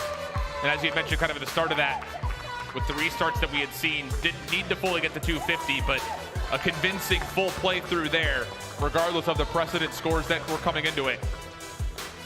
So, with that, Skate down 0-1, but this is not unfamiliar territory for them. I mean, like I continue to mention, they're a scrappy squad that knows how to get to a game 5, but the thing about it, kind of like the same thing we said about Stamina, if you're Skate, you feel like you now have to win this map too. Oh, absolutely. You know, what we were talking about even before we ended up hopping through Bravo, Alan, was that Skate putting themselves in a position to try to win the 2-3-5 continuously. That is how they kept that group on notice. They also only handed Luminosity their 1 loss, and that was on that control as well. But beating Almighty twice to qualify, especially with those search and destroys, is what Skate need to lean on to stay alive in the series. The bad news about it, we'll talk about here in a moment, but they're 0-1 on firing range, which you saw is going to be coming up next. But here's the thing. In this full-on replay that we see come through, Omega was, I mean, we jumped in late, but in the moments that we saw immediately, Omega was just straight dominating the kill feed. It just didn't feel like Skate was able to put together a setup that denied multiple points of entry from Omega time and time again in these hardpoint breaks. I think Joker might be onto something, the coach here for Omega, that maybe he just has all the best players in the world. Because, I mean, Risky was doing so much. Rage was just constantly finding them flanks from behind. Woopiiee, Idra, Kendy, every single one of these players for Omega within this replay popped off at a single moment's notice. And it even goes beyond just their overall gun skill as well. You can see when they were calling in streaks, when they're calling in all these operators down, every single one of them meant something. It meant more positioning on the map, and Smart Omega just quite literally yoinked it away from Skate. And even in this moment right here, I mean, you kind of take a comparison to the two squads.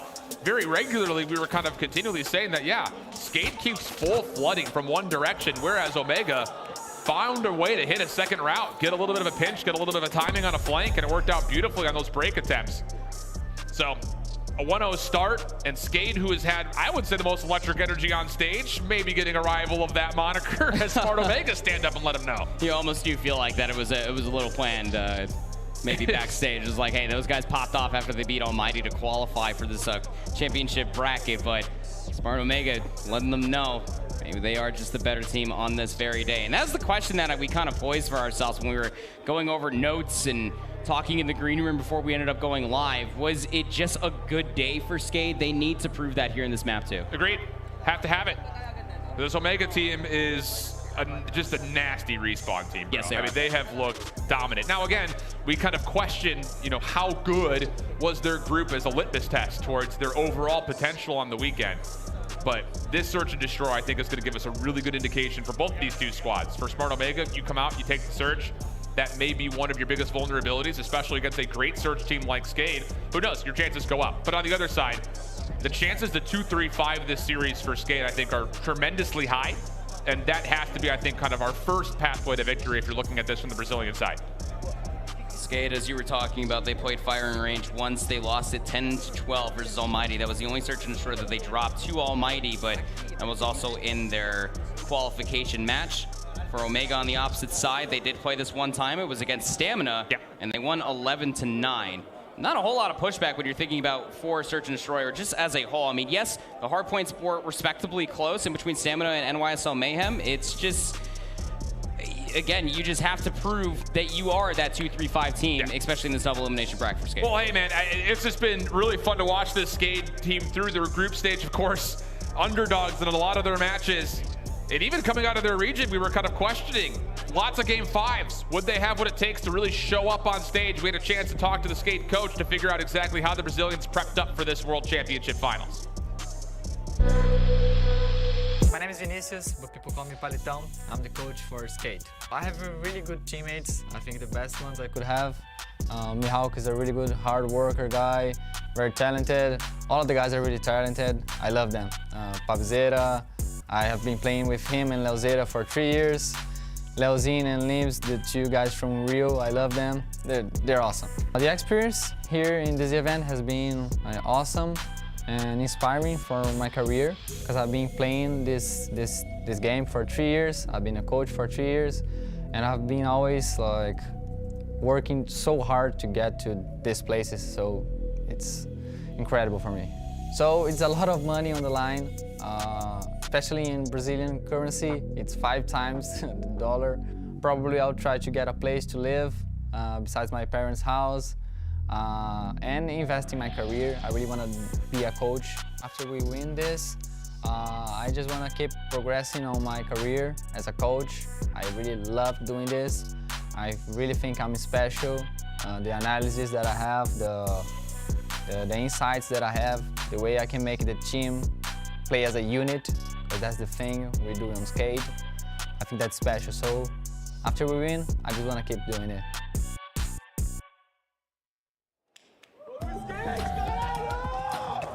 Statements from that coach at Hall. It's when we win, when we get our money, I'm going to go do this. All confident statements. And, the interesting thing, we talked about this a lot kind of in between our first day of groups into today.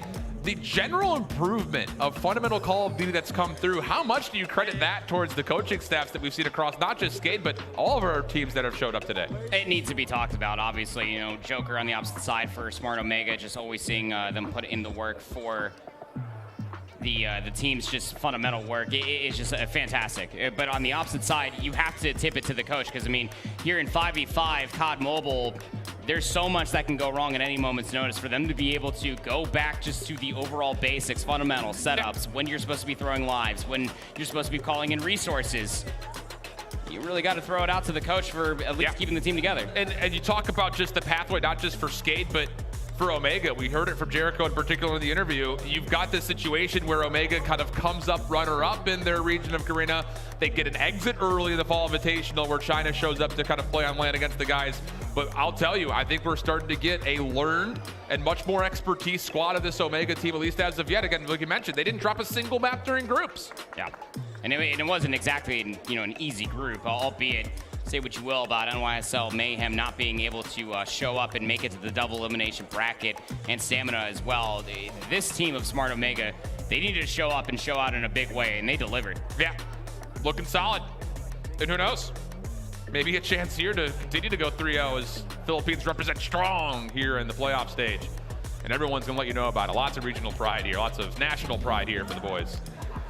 You take a look at the squad. I mean, like we mentioned, we had high expectations for Kendy. I mean, the numbers that he put together in stage 4 and even kind of watching over his gameplay through the Fall Invitational, unbelievable. But I have to say, like Idra, Woopiiee, they've really stepped up in a major way to make sure that this is a more fleshed out squad. And heck, even in that first map we just saw, Rage and Risky were the ones making a lot of bold plays to make sure Omega felt even more comfortable.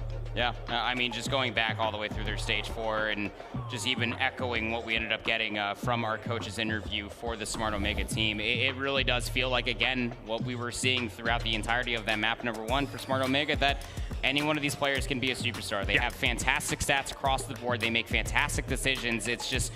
It's a wonderful recipe for success, isn't it, Alan, when it comes down to COD Mobile, when you have all those fine pieces of the puzzle? Really, on any form of COD. Yeah. Talk about regular CDL, talk about Warzone, doesn't make a difference. A little teamwork action goes a long way. And, it's just, look, I don't want to beat a dead horse here, but, like, last year's playbook for a lot of teams was just push the forward stick and go frag. Like, it really just felt like we're just going to try to outslay you. That hasn't been the case, man. I mean, we talked about it on the desk. Scars has really impressed with their ability to kind of, as a team, develop and play great fundamental 5v5 COD. Yeah. And it's gotten them through a couple of really tough adversaries, and you have to think that that's going to be the recipe for whoever wins this championship to kind of fulfill the same moniker. Yeah, and Scars also falls into that same notion as well, that fundamentals will win you games more than just the slays. I mean, there was like 2 different hard points that they got completely outslayed, yeah. And they still won by about 30 points as well. You can't just continuously find yourself within that mental blunder. I've talked about it a lot when we were going through the group stage, and also was talking about it ever so slightly in that Luminosity game as well, is that there's a lot of different times and chances for you just to not throw away your life and just quite literally just hold off, give up some space, wait for the respawns, chow things together, and you might actually find a whole lot more success. Weird how that works. Crazy, I know. Teamwork, making dream work. It's very strange. Who would have guessed? Not me. Stick with us here, friends. We're getting real close. I know you guys are all probably anticipating as well. The second matchup that's coming up, you kind of saw it there on the stage. Tribe and Wolves are currently in their setup, but just to kind of throw a little teaser out there, a little appetizer for you. This Wolves team woke up yesterday. It took them a minute. They came out first match versus STRUT. They lost their opening hard point. We're like, what is happening? But they do comfortably make their way in towards this overall championship bracket. Had a little bit of a fight to go through at the end, but they were able to 3-0 Vitality to earn their spot now to play up against Tribe Gaming. But the interesting thing about it is, you look at how these brackets may start to move. Smart Omega currently up, not necessarily a guarantee. How fun might it be, maybe selfishly speaking, you could get a Tribe LG semifinal, you could get a Skade INCO semifinal. That could be pretty spicy, just I think for the regions trying to pick out a favorite in those individual teams. Oh, it's hard not to be selfish as commentators to be able to see the regional matchups, especially happening here on land in Raleigh, North Carolina. But I mean, hey, Wolves might be having themselves a little bit of a redemption run. You remember that first game that was actually broadcasted for Tribe was against Q9, Wolves being the only Chinese representation that we have left. Yeah, saying, hey, you may have taken down our brethren, but you got to get through us. Why did I give myself this accent? I don't know. Is that what they sound like? I haven't talked to too many Wolves players. I mean, no. I'm just like picturing like the Liam Neeson movie. What was it? The Fray or whatever, where like he like gets stranded in the woods in the winter and there's a bunch of wolves. And that's a very Liam Neeson thing to do. I don't know. We're just having fun. The fact that we had all 16 teams across every region here in the first place, there were really cool moments. I was talking with the Godlike Esports guys. They actually snapped a lot of really cool pictures. It was really awesome after NYSL unfortunately dropped to Stamina. They took Stamina out to dinner that night, which was super awesome. There was a moment after Tribe Gaming had beat Q9. Tech was sitting down with one of the Q9 players in the stands back to back. And even yesterday, Wolves and I think INCO were scrimming each other. And a really cool snapshot came out where they were communicating through Google Translate so they could set up their scrim and talk through things. Yeah. And that's real special. I mean, for one, technology has come such a long way. True. For two, again, just to echo what we were talking about 2 days ago, is that, you know, this is 3 years in the making. You know, you obviously want to represent your region well, but you also want to make this as memorable as possible. And just to be able to see all just the teamwork and also coming through for each team individually for good e-sportsmanship, you love it. Is that a new terminology? Good e-sportsmanship? It's not my first time saying it. Is it really not? No. That's the first time I've heard you say it. That's cap. No, I'm serious. I just can't believe that. But I think we've been working together for 5 years. I've never heard you say that before. I don't know. I feel like sometimes I just don't hear me. Yeah. Goodness. So as a reminder, 1-0 up, Smart Omega. And again, after the resets kind of came through, I'll be the first one to admit, I didn't realize how tight that map was considering the circumstances. 250-209 was that standoff hardpoint. Firing range search. We've seen a lot of firing range search this weekend. And look, I'm just going to be, I'm going to take a step too far forward here. Most of them have been OTs. Yep.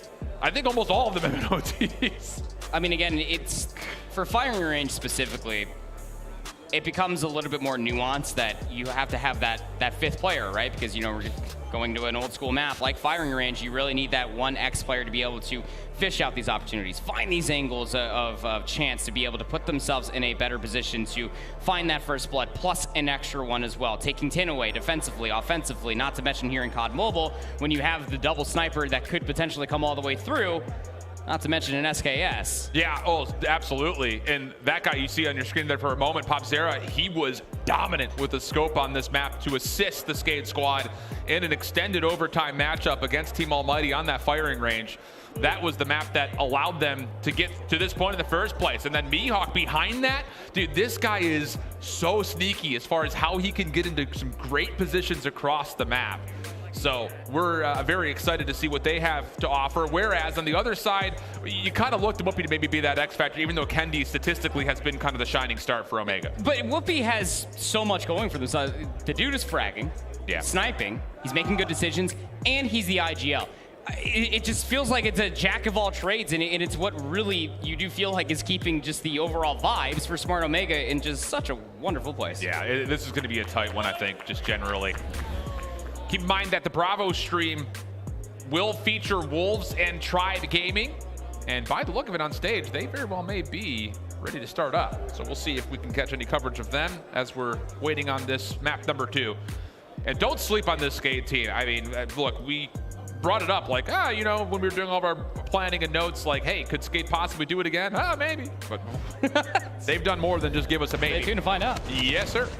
Next time on Alpha Stream. But for now, Tribe, Wolves, Hacienda Hardpoint, which, how about this? We talked about this a lot on day number 1. NA has had a very steep bias against this map, but once more, the Eastern teams find a way to get into the map pool. Yeah, meta changes, stylistic differences, ego, all those things can come into play, especially when you're coming into Hacienda Hardpoint. As again, it's traditional P1, very, very difficult to be able to put yourself in a better position to try to get so much time off of this, what you're really looking for, especially with Tribe on the minimap itself. Just maintain those spawns ahead of the Lambo rotation. Good stuff for now. Bolu on the flank will be a nuisance here. This could clear out all tiles. Not what you want if you're Wolves. You do not want to have to flood through office. That's a big shutdown from King. On top of that, a double hit can now possibly come through. Jet shut down from the back. Here comes the full-on pitch. The only way Tribe can try to reestablish presence is through L.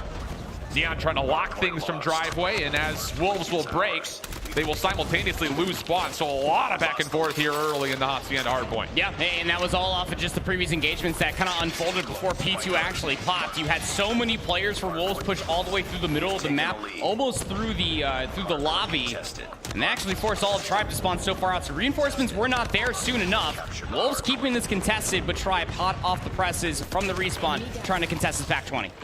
Well done for now. Pretty solid read from Veg that there are a couple of members that are lurking through driveway, but as the spawns pop for Tribe, they will realize that Wolves are either on rotation or in front of them. And wouldn't you know it, it's a little bit of both at the same time. Jing for the backside of the Rockheady, just trying to be some sort of a line of scrimmage here, but Wolves are actually going to give away some space, favoring the rotation, looking to anchor in these spawns as we get over towards the winery. Capture the objective. Look at the zoning that's coming through as well on your Really screen. nice. Yeah, no, this is what you need when you are playing up against Tribe, but they are stacking up through the upper hallway. So much to do for Pegg up top. He's able to find a second. Last player is weak. Where do they go? Give him the 3-piece, but won't be able to lock it down. Veg will find that trade, but that is the only elimination that Tribe has found in the past 7. Well picked up by Wolves. Even though Pegg kind of ran out of ammunition, he still gets the job done. Locking down Office, now Tribe with 37 seconds left in the hard point. Essentially forced to have to flood from the front. Jing backside fences. Lots of help from his ARs just onto his left. Vague last one from the front for Tribe. Shut down, and it's an absolutely picture-perfect hold from Wolves. I'm sorry, wasn't the Chinese region supposed to be the better search and destroy team, and the NA was supposed to, hey man, hey, maybe Tribe might just have to get rid of Hacienda. Maybe it's not working out too well for them. Not so far as well, is that you are still trying to contest the back 10 seconds. You can also see on the mini-map the rotation is not exactly a strong one. It's a 1v1. Whether or not these two players recognize it, Wolves will end up finding that elimination. There's one more player from behind, that's Veg. They'll find the trade, but reinforcements desperately need to get here for Tribe. Have to wait for some sort of a setup. Everything has been really kind of cheeky and finessey, and it's not really working out all that well. Wolves are just in great positions to find guaranteed trades. Another rotation one for the Chinese representatives of Wolves. Also important to note, I don't know how much, I'm sure Bobby will probably touch this a bit. How about the fact that China's heavily relying on the Switchblade as NA is mostly CBRing it up? Comfort, whatever it takes. Whatever works best for you. Again, all day yesterday, these teams have been scrimming, so there's really no excuses. This has to be your best look going forward. Tribe able to break back in. Still 26 seconds, so you know that Wolves probably want to try to fight for this a little bit more. Nate goes a little bit too wide, but we're going to have a nice little scuffle for the back 20. Tribe right back in this game, looking to set up a hold for the scrap time. You can force every single member to try to hit and hold for every last second here, considering the fact that it's a very easy rotation to get to the high ground for P1. And the kills are very convincing for Tribe. Straight yellow kill feed. Tribe take the lead. Just going to be short of 100 points, but Wolves, high ground control as we open up the middle fountain once again. Have to get the kills first, though, you feel, before you can really jump on and find any sort of significant time towards P1. But Tribe are looking to contest, making a long wrap around towards patio side. Player number 1, though, especially coming from Tribe. I mean, if you can continuously go unnoticed, then Chiezze is going to find themselves a nice little flank. That's going to be 2 for them. Trying to answer back in kind are Wolves, but their job wasn't necessarily just to try to get inside the hard point first. They're trying to get themselves all the way on the lobby side ahead of the rotation. Nian up top, letting hell rain down with the Holger. Joins into the fray. Tribe picked apart. Decent trades coming out though. Veg keeps his team involved, but only for a small time. Wolves with numbers back onto the hill. Dead even game. I mean, dead even game. Couldn't ask for things to be even closer. 15 seconds, scrap time. Looking to be conceded here. Tribe will be able to give themselves a small little buffer, but they know that there's so much work left to do, especially off of Wolves before the second rotation even started. Yeah. We're trying to get hallway control. They'll be in for Lambo. Hunter Killer Drone at least trying to find themselves some space, but look at the way that Tribe have themselves set up on the map here, Alan. They're trying to at least work all the way around. Zai with the Purifier out is trying to lock down front lobby stairs, which is where Tribe is starting to come from. Now he's the only Wolves member that's left. This Purifier is actually about to expire. Hasn't seen too much with it. Long range, Veg trying to slide away from, not going to be able to, and Zai may have just kept the Wolves in it. Long hit also on the back. Neon's trying to fight for spawns while the hit from the front was successful, but it's turned aside. Tribe, maybe a chance to reinforce with numbers, but the kills are just not coming their way. Not convincingly enough, at least. In the hills for now, but you need to get more players here. Wolves starting to flood from the front. Kills come their way. And China not bounced out yet. Hardpoint contested for a small time, but Wolves convincingly regained. Yeah, it's just constantly cycling players out for Wolves all the way through the lobby, the double staircase, so that way they can more or less see Tribe are indeed still spawning in, but the trades are not going to be favorable over top of the head glitch of the Lambo. King only going to be able to find one. Big 1v1 happening inside of L, and that'll actually be won by Saze. So now you got yourself the back 10 seconds. A little bit of a buffer ahead of the rotation, and Wolves are relentless. They are keeping Tribe trapped. Yeah, the kills are almost too convincing, though. The only real lifeline for Tribe is Jez spawned out. But King, does he know? If he can get this shutdown, this would be massive. When he gives up the angle at the exact wrong time. Now Tribe in the back, tech, big 1v1. Spawns will flip around just as soon as the winery opens, and Nade's utility can start flooding from the front as Tribe have the read. Bravo Stream going crazy right here as again spawns have flipped. Tribe, you would almost assume that they're in. They have themselves 10 control, but it's not like Wolves are spawning all the way on Narnia. They still have close spawns here, Alan. They can still keep it contested, and I love the discretion, waiting for the respawns, especially as Tech has the claw. Trying to work to the backside of the fence line. Wolves very wisely just stay away from it. Now the team force comes down. Tech runs out of ammunition. The shutdown comes through, but has he done enough? Bolu trying to follow up behind him. Pegg gets in for a time. The hard point goes neutral. 145, 147. Wolves with numbers. Tribe on the way out, and they're already looking at rotation as Jez will hit a route. You need to hit this route as well, because you know that Wolves have been very, very quick at the end of each individual hard point to try to rotate on over as well. And even off screen, big gunfight does come through. Jez gets snuffed out, and now Tribe are starting to reel. You're still trying to fight for the back 3 seconds if you are Bolu, but you're going to end up going down. Luckily enough for Tribe, you were able to at least win the initial gunfight ahead of this upcoming hard point, so you should have numbers. You just need to get set up and keep Wolves at bay. Now Wolves, you can kind of feel the tables shifting to their direction as the proactivity from the Chinese representatives is looking solid on these rotations. Shut down inside the hard point. Wolves, 3 members possessing the hill at 4. Fake. Backside. Feels like he could force his way in, and why not? He's been electric so far in this one, trying to do it all himself, but shut down as the Purifier gets called, and it's going to be Changwon Wolves reestablishing once again convincing control here at the hard point. He's answering operator after operator, also trying to zone away the upper hallways. Purifier will run out of fuel, but it doesn't matter because all of Wolves, they are not running out of fuel. They have so much gas left in the tank here, Alan. 182 to 150. This is the biggest lead that we have had ever since P1 in the first set. Wow, value from the 100 killer drone will come through.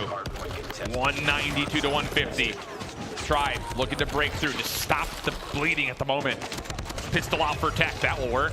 One more in front of him, but health was, again, quickly coming back through.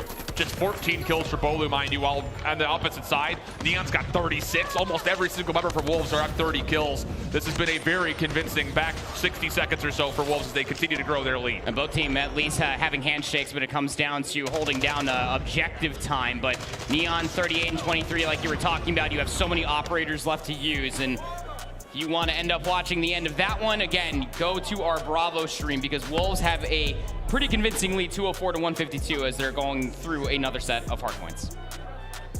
Should be able to find it by just heading over, if you're not already watching it, youtube.com/COD Mobile Esports. Everything will be linked there for you as we get into map number 2, Firing Range Search and Destroy. Numbers currently with Skate. Leo's in last one left, no bomb in hand. A little bit of space to work with, but that's only for a small time as Idra's watching through every little nook and cranny of that flank work. Again, as we were kind of framing it up here, it felt like a few moments ago before we ended up hopping into this firing range, search and destroy, is that you have to have it for Skate. 2-3-5 is probably going to be your best bet versus Smart Omega, who are exemplifying why they're one of the best hardpoint teams here. Skate full push over towards B, and I mean full push towards B. Risky's the one contested. Skate trying to figure out where exactly he's positioned at. It will be a 1-for-1 trade. Not terrible news here for Smart Omega, but they do have to rotate the defenders over, and actually they've done well. A lot of members on the cross here, right from Tin Alley. Kendy's close. All he needs is just information that, yes, they're planting, and he'll make his move. So I like the setup. Rage is also working here with him. This is a double SMG defense that really could work out for Omega. So much time. All of Skater is just essentially trapped on the backside of tires. These crosses mean just about everything. Papzera, you had a great first day. Need to exemplify here again. Oh. Quick snipe comes through. Deals with one of the Smart Omega members, but I'll just say Rage existed towards the backside of the jungle path for a lot longer than maybe we all expected. But numbers now with Skate. 3v2. Idra up top still has a really good look at the bomb, but with all of this silence comes doubt. And Smart Omega may have to wonder, is there a full wrap coming from the backside? And that's exactly the case. The timing here is good. Second check comes out. Pabzera gives off the angle, but the bomb will be planted successfully. Yeah, man, that was great doubt. The throw their way. Just wait for the timing, see if you get Child. Not going to be the case. 3v2 for the retake. And this is essentially all going to have to come through either through the middle of the map, or maybe just waiting for a pick. Woopiiee trying to find one. Double sniper setup here for Omega's retake. And Idra is just sliding forward. And he hits the shot into Leozera. Oh, he gets the second as well. One more to grab Mihawk for the first 1v1. Checks the bomb, no one on. Woopiiee has changed out the weapons. 10 seconds. Toggles. Mihawk pops up. Gunfight. Mihawk still delaying and wins the 1v2 as we tie up at 1. Ooh, man. I mean, probably a whole lot closer in a 3v2 post plant that I'm sure that Skade wanted, but they'll still be able to get themselves that round. Just wonderfully executed again, just fishing for the timing. Look here in COD Mobile, you have so much time for these rounds. You start with 2 minutes. You might as well just play with it, see if you can find any more picks or info. Delayed setup here for the attack of Skade. A lot of utility being thrown. This will move the defense around. Woopii's already on the rotation towards B. This is all just but a guys, though. A mere facade as Skade have the bomb still lingering over towards the A site. And a chance to get through. Just comes down to Omega get the read here. Meanwhile, all the commotion you're hearing, Tribe is on a comeback of the ages, trying to pull it together. Last moments on the Bravo stream there as Skade make their approach over towards the A site. Point of contact made. Rage gets the intel, backs off. And the bomb will be planted successfully for now as Rage has no chance to contest. The bomb has been planted. Rage up top inside of 10. That's a trophy system to keep them company, but throws a little bit of an extra shoulder, and they will be taken all the way down. But hold on, Kendy, Woopiiee. SMG, sniper rifle, overwatching the firing range itself. These test dummies, as thick as they may be, not going to be able to soak up all the bullets when they are just being that accurate. A blistering retake to come through. It's going to be a 1-round lead for Smart Omega. Back and forth, though. I mean, hey, we usually attribute this map as a pretty heavily defensively sided map, but Skater getting some really good looks on these attacks. And it's very dynamic, right? I mean, we've seen a couple of different things where it's full floods, a little bait and switch, a couple of fakes come through. And looks like we have another player disconnect coming through. So we'll keep the 2-1 status. I will make a note of that because my memory is not what it used to be. I was way ahead of you. I'm right there with you, brother. All my brain power goes into tying a man bun. What the? Yeah, numbers are hard. That's fair. We use words. We do use words. That's right. That's right. It's weird because like math and numbers are like the universal language, but not for us. No, no, I require calculators at all times. Yeah, just to give you a quick little recap here again as we are moving our way through our initial game here for Alpha. Is that Omega do in fact have themselves a slight lead, 250 to 209 from that standoff hardpoint. Well, taking a look back, this is the last minute of what was an unbelievable attempt from Tribe. At one point when we swapped away, they were about 80 points down or so. Yeah. Get it back to within close, and the fight just lived on and lived on. Tribe convincing on this hold. Wolves threw everything at this. The call was made that they wanted to try to win the game right here at 1. I mean, you could see the numbers from that backside garden spawn still trying to hit the old time. Tribe get the ability not just to hold, but they also build up a huge operator from Veg as they then fight the 50-50 in rotation. Yeah, it was this Purifier from Veg that we were taking a look at. You know, the Hunter-Killer drone obviously going to be able to create some space, but once you know that this Purifier is out, especially on this P4 hill, is that Wolves really have to be careful with how they're moving their way closer and closer towards this, and the setup even beyond that is that much better. But you had to play flawlessly, and Pegg, who is having themselves a whale of a game, just slides in for those two and sets up the rest of Wolves very, very successfully for this break. Yeah, chaotic hit from Tribe, just kind of spawning all over the map. It almost worked out for them as well. Get the 243. The claw gets pulled, but Pegg on the follow-up with both shuts down was the win condition there for Wolves. But, you know, the interesting thing about that last moment, and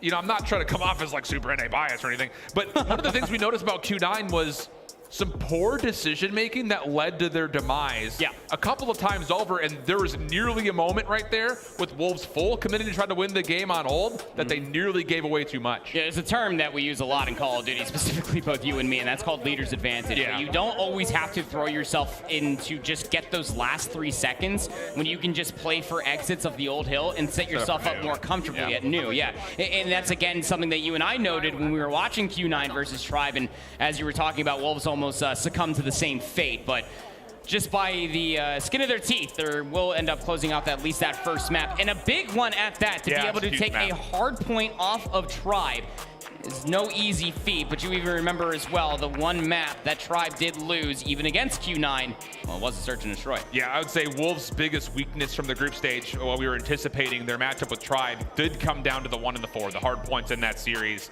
Overall, through the groups, they actually held a slightly negative point differential as far as points for versus points against. Their biggest strength has been in their search and mostly in their control. As map 2 is underway here for Tribe and Wolves, it'll be on standoff. And the expectations here, even though Tribe, their only map loss yesterday was from the search, don't expect to see that very often because these guys are very good at search, especially on standoff. Yeah, just every single sniper that can watch every single cross, but numbers advantage here for Wolves. Bomb is actually just patty kicked itself over by the A site, and you can see that the way the Wolves are playing this defensively. Look at how much space they're giving up, just trying to bait Tribe into the play. Oh, good prediction from Chiezze. What is that? That is filthy. Put it away, son. There are ladies present. Tech on the way through Cubby. It's Xing who's still holding on. This is a heck of a fight from Xing. He's going to allow defense to rotate back over. Unfortunately, he does drop, but as mentioned, the roto's good. Nian's going to take away the middle of the map. Marshy now has to be playing forward. King on the barrel is the first one. And he shuts it down almost instantaneously, just down to Tech, 1v2. Post plant with a switchblade. You got to be able to push out for this trade. Damage is going to be good, but you have to be keeping the spidey senses tingling. He's able to at least find one. Gets a prediction, doesn't see the slide across though. Here's the shot, but King over the top connects.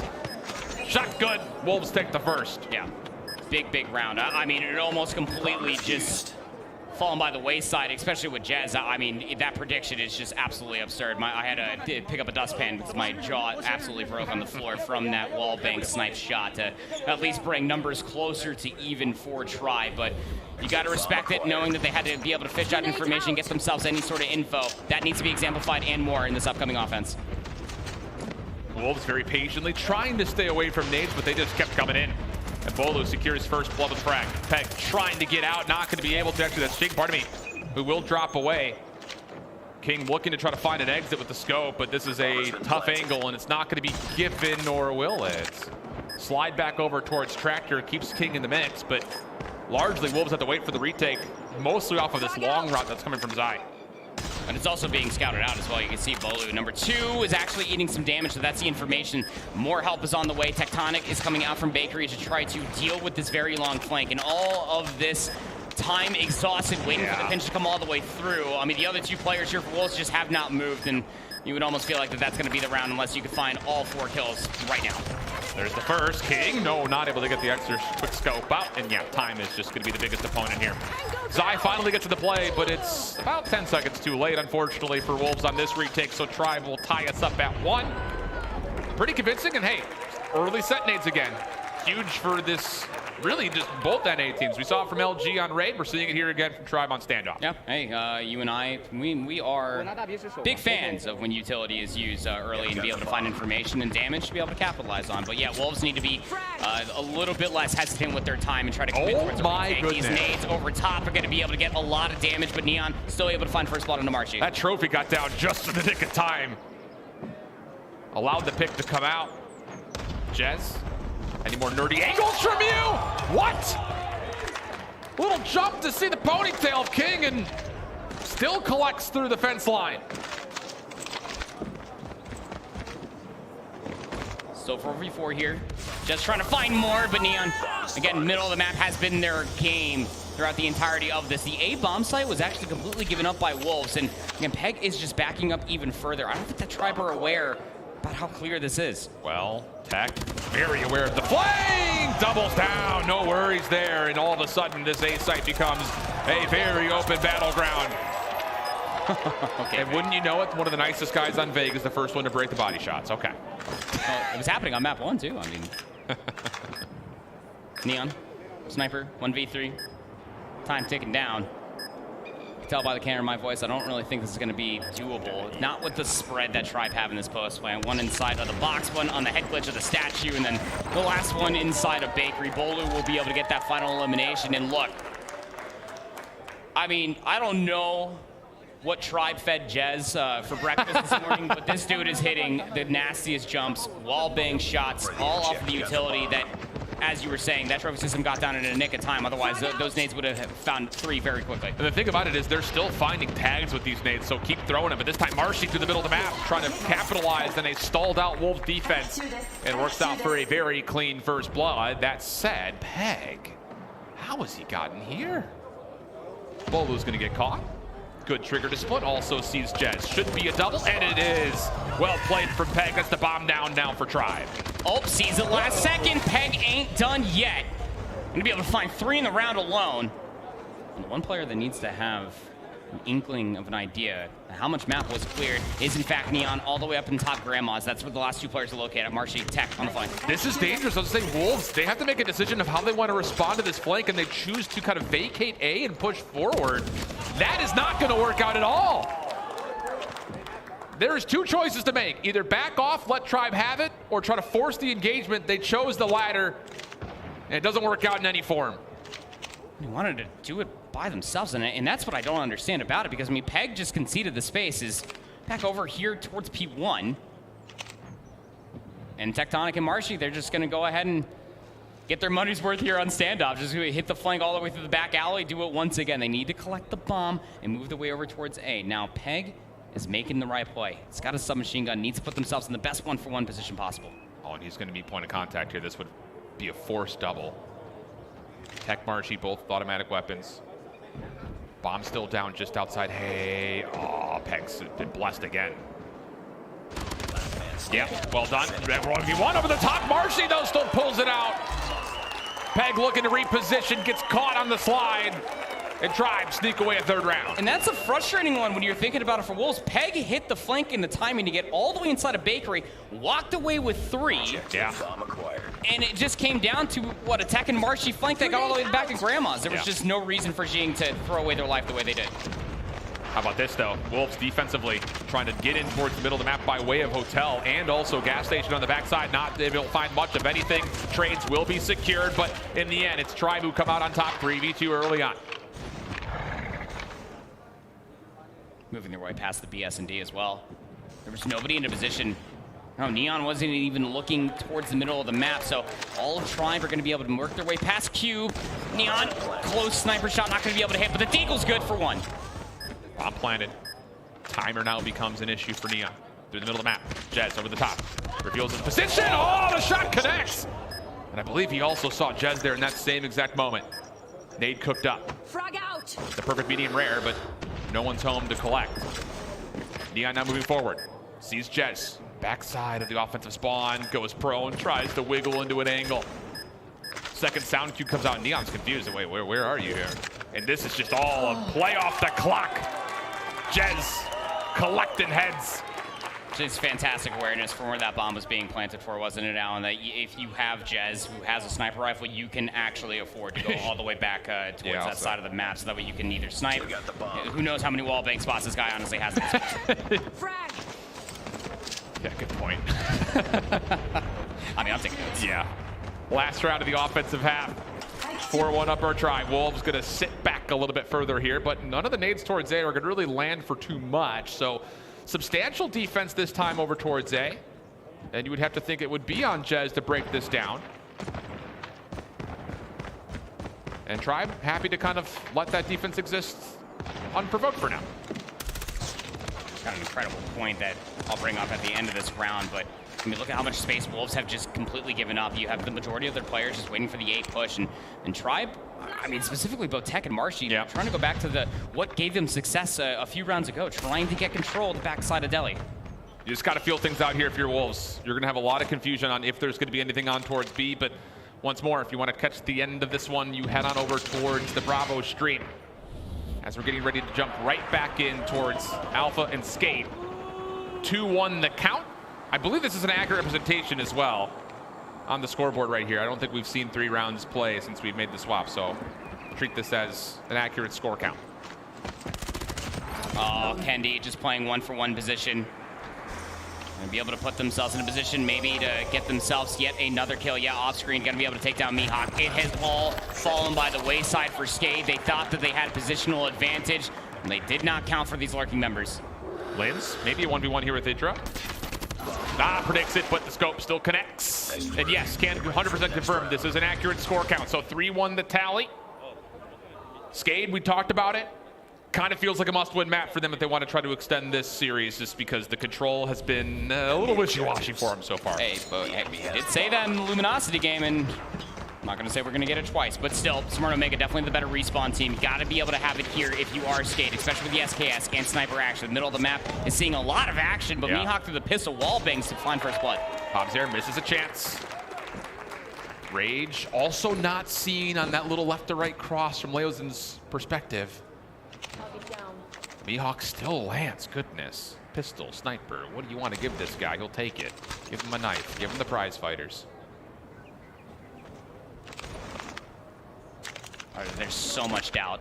You don't have anybody that's immediately looking inside of Tin in the shoulder. Was thrown there from Rage, so at least you know that there's at least one in there. But the rotation from the other 2 players here for Omega need to be on. You cannot force a gunfight here if you're Rage. You are stuck. Good prediction once again from Pobzera.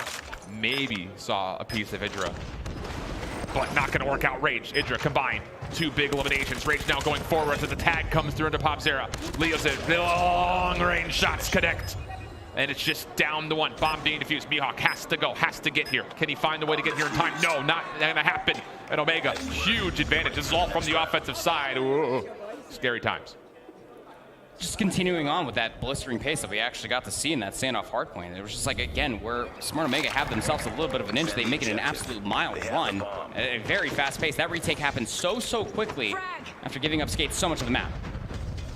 Quick hit behind nades for Omega defensively through the jungle path. Leo Sarich just got his pants down. Did not expect that. Bomb is not even moving on towards A, by the way. This is all an advantage towards Smart Omega. They've got Idra who's trying to watch this cross. Pobzera, a huge first blood to try to respond to this. Bomb being planted, it will successfully go down. Just comes down for Skate. Can you deal with the pressure from behind? Because it's still heavy-handed with significant numbers. Individual 1v1s coming through, but Leozera, Mihawk, able to at least give themselves something to work with. But it's just down to Mihawk. 1v2. Bomb not been hopped as of yet. Mihawk trying to sniff things out with the pistol. 1 shot lands, but not the second. And Omega will let them know about it as they're going to go up 5-1. That retake is very much so tipped to Idra, as well as just all of Skate. Just, I don't know how little information you got by seeing so many different bullets just coming through over by Banana and then through the jungle path. You should have at least known we need to get on that A side very quickly, but Idra was still lurking inside of America to completely blow up the post plant. Nades over the top. Skate still looking to get on, maybe even through this A zone. Leo's in down low, long range gunfight. Able to assist Linz out. That's going to work out for a double. Defensive favor with the early numbers, but they've lost this trailer position once again. It's Rage who's found his way in, but the numbers are good, and now map control's coming by way of Leozera on the long wrap over through B. Gotta go. Just to be able to try to help things out in the middle of the map. You can see the way that the rest of Skate are all set up around America. Bomb has not started to get channeled yet. I mean, you have to know that Rage is in here. Leozera will be taken down through the middle of the map. Couldn't even get past Wood. Big 1v1 here for Linz. And that's all he's going to be able to get is that one as Rage finds 2. Have to have this right here for Mihawk. Cannot go down 6-1. But Rage very rapidly moving around the map. It's going to have a small advantage with this timing, just due to the fact that Mihawk can only clear with a pistol. Don't expect him to feel very confident in that nature, as Rage will win bathrooms and now reposition in towards the obstacle course. This is just opposite sides of the world here for both players, but as Rage collects the bomb, as soon as he clears out trailer, you kind of expect him to make a play for a plant, but color me surprised. He's going to re-wrap once again. We continue to kind of just go opposite sides of the table. Ring around the firing range. I mean, they're literally parallel. Yeah. Almost every like a chess move. game with like the pawns just like constantly just circling each other around the board. Yeah, Mihawk, especially with the pistol, it's okay for this position just to play 100% for the retake, but Rage is going to start laying this rock down over at B. Then the moment that you've completely cleared for Mihawk, he goes back through jungle. Where do you go for this post plant? Wow, he's going to re-wrap into mid. I mean, this is going to cost a lot of time for Mihawk. Rage is just hugging these tires. And Mihawk, this is taking too long. You have to go. Rage will see the information. There's the last shoulder. Takes the gunfight, pistol out. One shot lands, but Rage inevitably wins the gunfight. 1 round away from going up 2-0 in the series. Just again, it's just what they can do in such short amount of time. Be able to even things up, read the wraps in the flank that was coming through from Leozera was really going to be the ace up the sleeve for Skate to be able to win away that round. Now you just have to play flawlessly. Oh boy, how about this from Rage? Through the smoke, through the fire and the flames, it comes around the backside. Skate largely deal with a lot of this, but they still have to put the response to Risky, who was there with Rage alongside him, and it works out wonderfully. What a response from Skate. A quick round, a curveball comes out of Omega, but that one knocked out of the park a little bit. That's a tough risk, though. I mean, look, if you're Skate and you're going to try to play the more aggressive route, can you continuously do that to force out the overtime? We'll have to see. We did see that quite often a lot on Thursday. This upcoming offense for Omega, they are respecting the space. So Leozera and Mihawk are trying to get through the middle of the map. No smoke forward, though. This is just sandbags control for the side of Skate's defense. As the round of applause signifies a 7-2 win for Tribe and their search and destroy on standoff. Very convincing as well, by the way. And nothing makes sense as Wolves were able to win the hard point and then Tribe winning the search and destroy. Just two good teams going after it. Pabzera, the sniper rifle. Bobby was shouting this guy out. Definitely needs to have a good game here. And getting first blood is quite wonderful when you're thinking about the defense. Game of opposites right now. Woopiiee on 0 kills. Leozera on 0 kills. Weird to see that 8.5 rounds into this search and destroy. As Smart Omega continue to just laboriously make their moves. It's Kendy, sniper rifle, but also bomb carrier right now. Hoping for a peek, something that will create an instant reaction to say, let's go. Rage, though, says, I got you, brother. Makes the first step forward. Mihawk just on the corner, just out of sight from Kendy. Smokes nades. No, what a shot from Kendy. And that will lead to an instant plan. 3v4 for the retake. Gunfights also ensuing through the middle of the map. Lens needs to stay alive here in America and wait for their teammates to potentially flank all the way around. The player that would make the move would be Leozera, but the flank is also being watched. Yeah, and he gets tagged up. He can't move any further forward.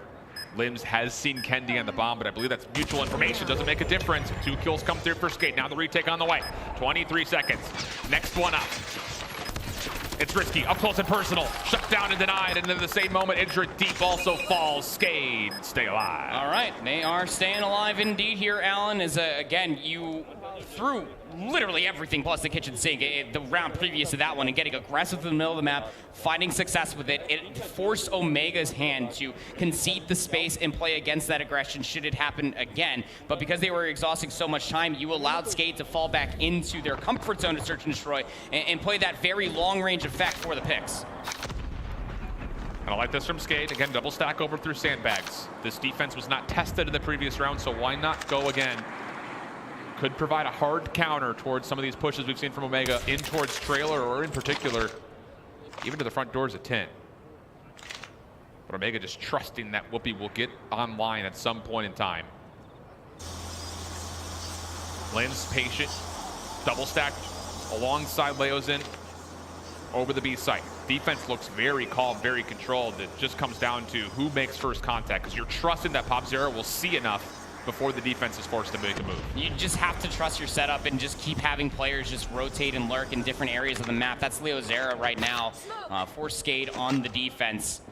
The offense are starting to rotate all the way from behind, but they're leaving Idra behind to see if a full flank might come through. It's a good call, because here come those defenders from B. Smoke will allow the bomb to start to sneak its way forward, and a big kill from Woopiiee finally on the board. Takes down Pabzera. That's the only defender actually on the A site. But in that same moment, Skate's success off the flank has become prevalent. Woopiiee rotating back, trying to hold off this inevitable hit from Skate. Nate's cooked up. Oh gosh, just get it out of your hand there, brother. Woopiiee able to find at least one, and then the pistol for the second, just down to Jrozin. Last chance for Skate. Pistol connects for the first. CBR also still being held on to. Crosses from both sides, and Omega, no problem, shutting him down. And up 2-0 in the series with a 7-3 win here. It's just a poor offensive side when you're thinking about it from Skate. It just couldn't get anything going. There was just no trades whatsoever to speak of, and once again, you give Smart Omega first blood, you'll typically end up seeing them find a second one. Their snipers were just very proactive in making sure that they're watching the right angles at the same time.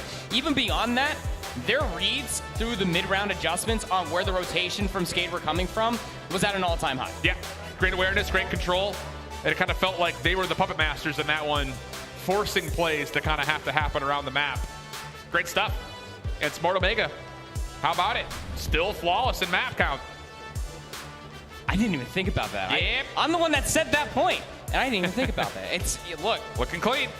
It's definitely a sight for some eyes. I don't even know what kind of eyes, but like you gotta love to see it, especially for Smart Omega. You know, coming through from the green region, having to show out, and almost in a way as well to get revenge, to avenge Almighty, as Skate beat them twice to not allow them to qualify. As you take a look at the stats on screen right here, is that they were just really all in favor for Smart Omega to be able to find themselves just so many different numbers advantage to be able to bring themselves back, as I believe that we actually have the end of Tribe versus Wolves on their search and destroy. And from what I got to see out of the corner of my eye, Alan, oh man, it was an all-Tribe affair. It's just always really funny because whenever I think about Tribe in the history of both last year and this year, it's like anytime you see them in standoff, you start to sweat just a little bit. Like they're a really great standoff team across not just hardpoint, but in particular search and destroy. And you kind of just pointed at it, but Tech had 13 eliminations in what this is the 9th round, so he's doing a lot of it. And the final moments come through with just convincing control, it felt like from start to finish, tying that series up. You got to keep in mind that Wolves nearly threw away the opening hard point, so maybe even fortunate to be into a 1-1 position as they head into their control. Meanwhile, for us, focus on the Alpha stream, the news doesn't get any better for Skate, simply due to the fact that not only are they down 0-2, but the map 3 control is Raid, in which Omega had played both of their series on previously in the group stage, and both of those maps were a 3-0. Yep. Wasn't just a 3-0 as far as their series count was concerned, but also for control. And again, we didn't get to see too much of Smart Omega through the group stage, but what I was able to gather talking to Jericho and asking questions, I'm just like, what is it about Raid? It's just the ability for them to be able to lurk. You got to think about all the different fixtures, all the different rooms and angles that are on Raid as a map as a whole. Players with SMGs in hands and the pace that we saw at least Smart Omega setting for themselves, you're probably going to see a lot of that, and hey, maybe some more. Probably some more. Probably some more. Can I have some more? Yes, sir. Yes, sir. Hope you guys are having a good time out there. We got a lot of COD Mobile to get through today, and I assume that it's going to get nuts in here.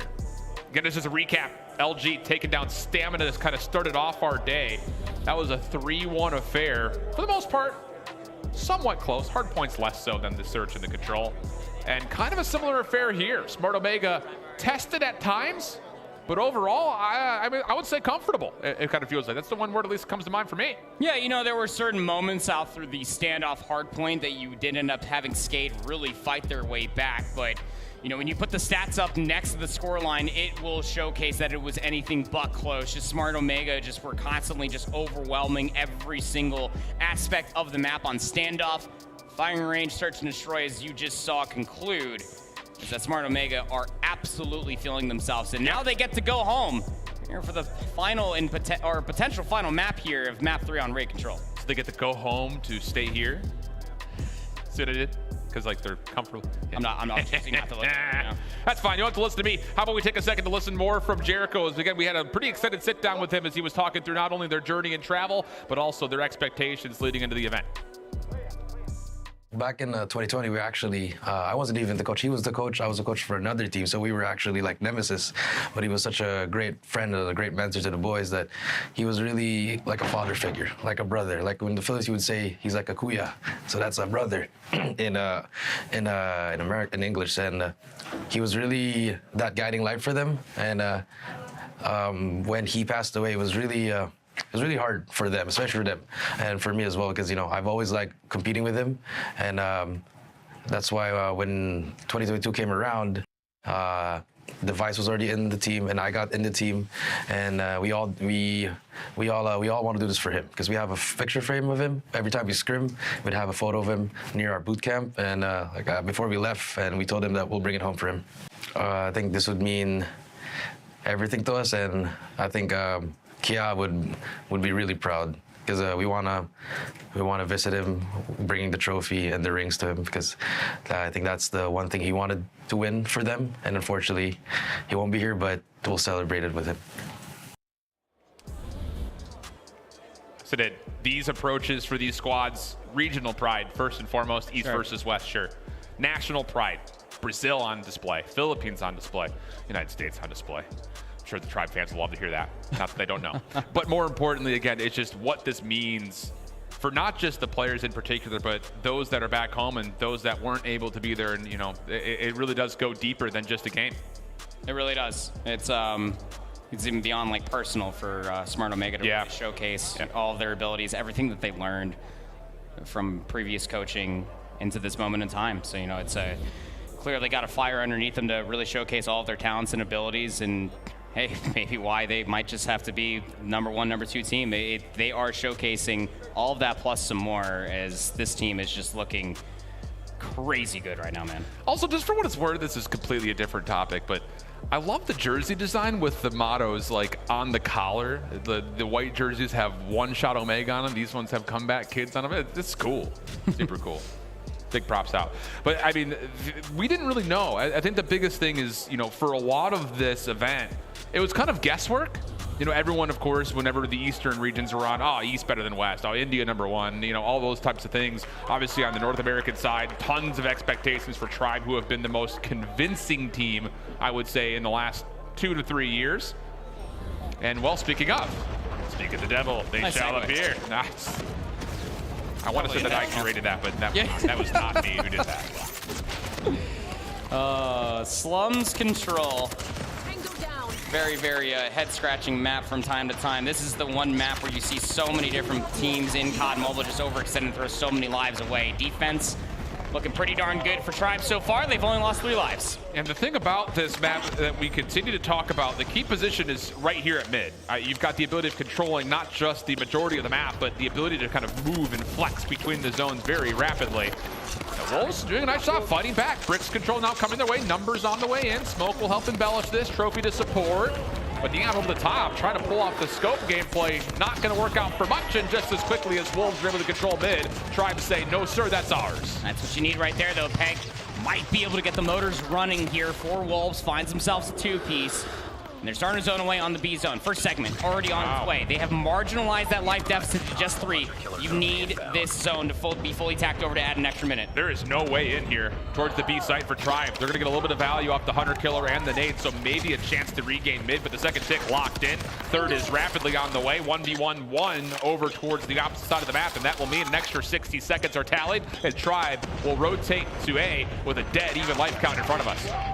That's what you needed. Pegg King able to show up. And Nian is really sticking along with this very long-range gunplay. I love this split coming through from Tribe. You have 2 players over inside the scrapyard, the rest of them all inside garage waiting for the cross. Thing about this is if Wolves full flood from the front, it would be a 3v multiple situation. And the first gunfight does not go Veg's way. Marshy deep, Pegg tags them up. Here comes the hit from Wolves. Tribe trying to scramble back on over. The 2 defenders over towards the outside by Trash have not rotated yet. Nian once again is able to land a shot with the sniper rifle, and the push is on the way in. 12v11. Wolves trying to get backlot control, working out for them. Marshy looking to collect this back alley back toward Tribe's name, and works out well. Jed's also in the mix.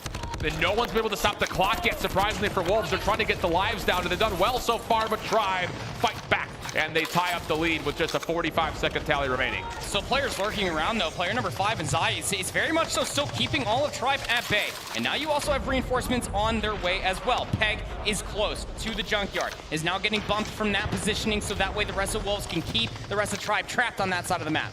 Side is throwing shoulders just to see, can we get in through van side? Oh, here's the hit. Kill off screen from King, opens up Laundry. Spawns for Tribe, should be top left in towards the statue, but doesn't make much of a difference. There's no more respawns remaining. It's a 5v4, 18 seconds. Wolves have no one that can stop this clock. You have to get these kills right here if you're Wolves. Otherwise, Tribe may just be able to outlast you. Jez trying to sniff things out towards the junkyard. Shut down 5v3. Marshy responds. 5 seconds on the clock. Wolves trying to touch. The purifier comes through and shut down though by Nian, who gets involved with the pistol. 4 seconds. 2v2 again comes out for the control. Tech flashed. It's him versus 2. First one comes his way, and Zai collects elimination, and Wolves narrowly, but still significantly take the offense. I think narrowly is a perfect word, because I mean, again, you were saying it so wonderfully there, Alan. There was nobody in position for Wolves. They get themselves on the A zone to stall the clock until there was about 5-7 seconds remaining. And it really all just came down to King being able to find that kill and opening up the back laundry. Now Tribe need to answer with an offense of their own. They're splitting over by bricks first just to try to get mid-map control. Keep in mind, Tribe did spend a couple of operators trying to hang on to that defense, where on the other side, Wolves have all 5 specialists if they feel like they need it. Tech with the double. Get some bricks control. Wolves still trying to reinforce the middle of the map, but Tribe have now possessed it. Top side of the map, Jing pushes through the B zone. And that could be a problem for Tribe if they can't deal with it. But no, not the case at all. Vegaz able to get involved. Ching with the claw out, has pushed forward in towards soccer, but denied from behind. Good response from Vegaz, as now Tribe can stop the clock at B. And you also have player number 5, Marshy. He's actually all the way closer towards the A zone. He is splitting so many defensive members that when they come off of the respawn for the rest of Tribe, they should be able to work their way over towards the B zone, you would feel like. Bolo's now going to pick up where it was left off from Marshy, just to maybe try to find themselves more eliminations closer towards this junkyard. And it will actually warrant the rest of this team for Tribe to get themselves closer to the B zone and stall the clock. Wolves, do you try to regain on this? King gives it an offer, finds an elimination. Nian as well through mid-map. That's going to allow an opportunity for Pegg to jump on forward with the claw. Jez shut down mid-map, and yeah, the operator usage is going to be invested here for Wolves. Significant life lead in the mix. 19 playing 13, 22 seconds on the clock, and Tribe are stuck down towards soccer. They are stuck, they're trapped. Saze also all the way to the backside of the Apher, and just waiting for the opportunity to maybe strike from behind. You also have Xing on the opposite side of the B zone, just holding down the trigger. Won't be able to find much of anything, but kills are starting to come through. 11 seconds remaining, second segment on the way. Whatever it is here for Tribe, it has to be convincing. Vegaz doesn't get the right call out, but still turns and snaps on towards Zai. Third tick of progress looking good. Wolves are sending members in force forward as if to say that we want to contest this, but wisely back down as Tribe now approaching the front door garage. Tech, 1v1 to the backside, takes down Zai, no problem. Now towards the interior, Pegg was the next contestant, but will get the shutdown. 11v6, Vegaz, very boldly, the only player alive for Tribe, pops for the purifier. Help is on the way, but it's short-handed at the moment. 10v5, but Vegaz still alive. Jez now sliding in, maybe a chance to try to get some control here, but the lives are dwindling and they are getting reduced at a very rapid rate. Yep, yes they are. 2v8. This would have to be a massive thing to come through for Marshy and Tectonic, but Tech's gonna go down. It's all up to Marshy. Xing will find them 2 rounds into the control here on Slums, and Wolves taking them both. It's the middle round adjustments that come through for Wolves that does it for me. They don't all have to overextend. They just leave a few players behind, and then they keep sending these rogue players to try to get in the back of soccer field and just make Tribe feel as trapped as they honestly were in that round. 15 kills for King and Pegg on the side of Wolves. Whereas on the opposite for Tribe, a couple members starting to threaten, but the biggest problem is you're down 0-2, had to pull off the little mini reverse sweep here inside of the control. Nian has not been dissuaded from pulling out this scope. Yeah. And initially I was like, oh, you're not really finding much, but he's 8-12, and a couple of the kills he found in the opening offense were actually pretty key. Doesn't have to find all the kills so long as he's just shutting down these longer lines of sight, and that denies so much more flank potential and SMG presence from Tribe. It's working out okay, but it is a 4-life deficit right now. Wolves struggling to get past their side of the map. Yeah, very, very bold line of scrimmage been set here by Tribe. And they're looking to take away even more. I mean, honestly speaking, if you were to find 3 rounds in a row, you need to start getting some streaks online. So see if anyone can put together any sort of a killing spree. Side mid-map creates a route here. May not know it fully, but A is a bit open and vacant, but the focus through the middle of the map actually gets returned back towards B. Zai in the middle, 1v1 with Jez, just delays, allows his teammates the chance to possibly get on and stop the clock. Snipe connects, but Marshy still keeps the tendency of B to hold with the Tribe name. Now you talk about the streaks, you also have all these operators that are online for Tribe. You have to do this just via the gun skill. You have a 6 life lead. There's no real reason why you have to dip in towards those resources. 10 seconds remaining, and the same can be said about Wolves. I really don't want to see any operator use it for the rest of this round, Alan. Same here. 5 seconds on the clock. King, the last one that could potentially stall. It is flat out overwhelmed. Too many Tribe members on the interior. So everything will come to a close. Tribe, get a point on the board, but this is the round right here that needs to really show us that Tribe can pull this off. Just a casual reverse sweep on Slum's control. What could possibly go wrong? Nothing. Operators again.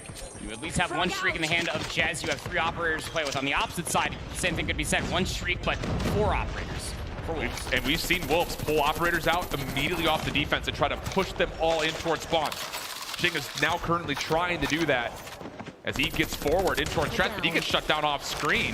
So Tribe, not only mid-map control, they could stack a little bit here to try to get some progress on towards B, and that's exactly what the call is going to be.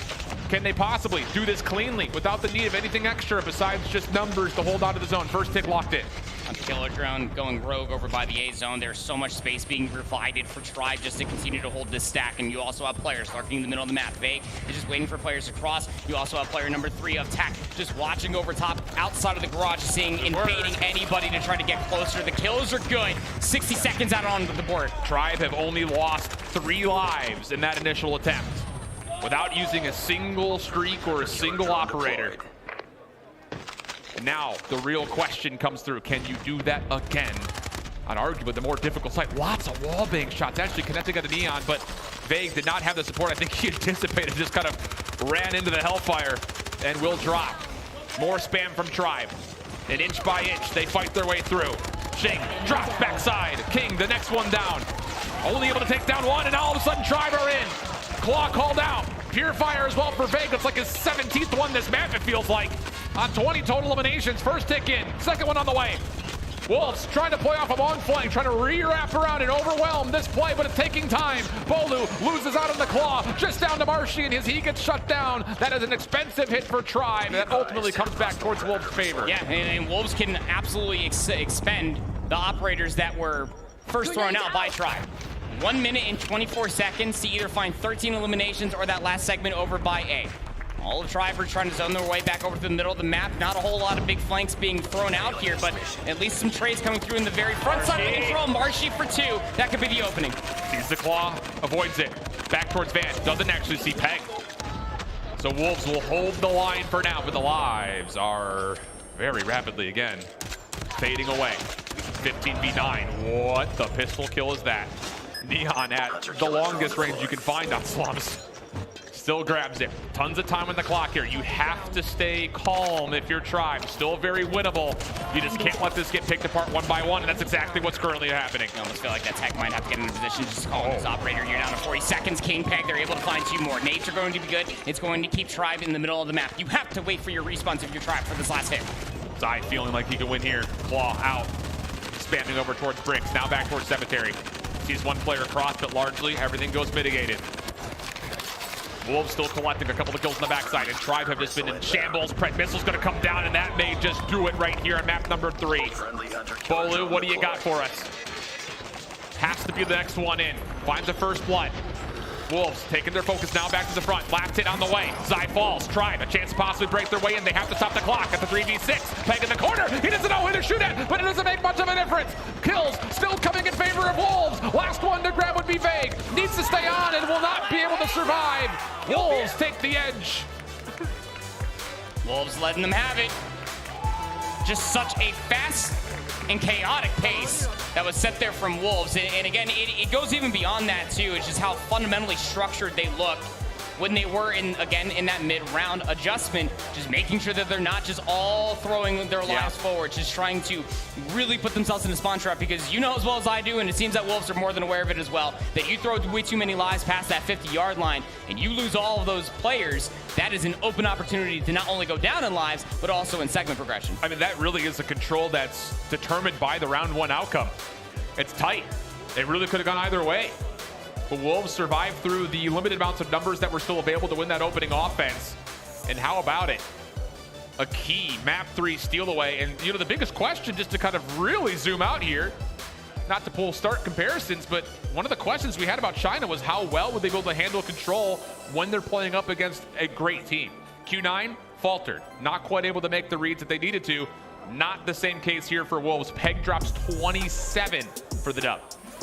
Pegg has just been on one through those 2 respawns that we've seen so far. This is the last, just the last little bit here for Tribe versus Wolves here in the Slums control. And look, again, you know, as much as we want to sit here and really hold Tribe to high standards, Wolves played this amazingly.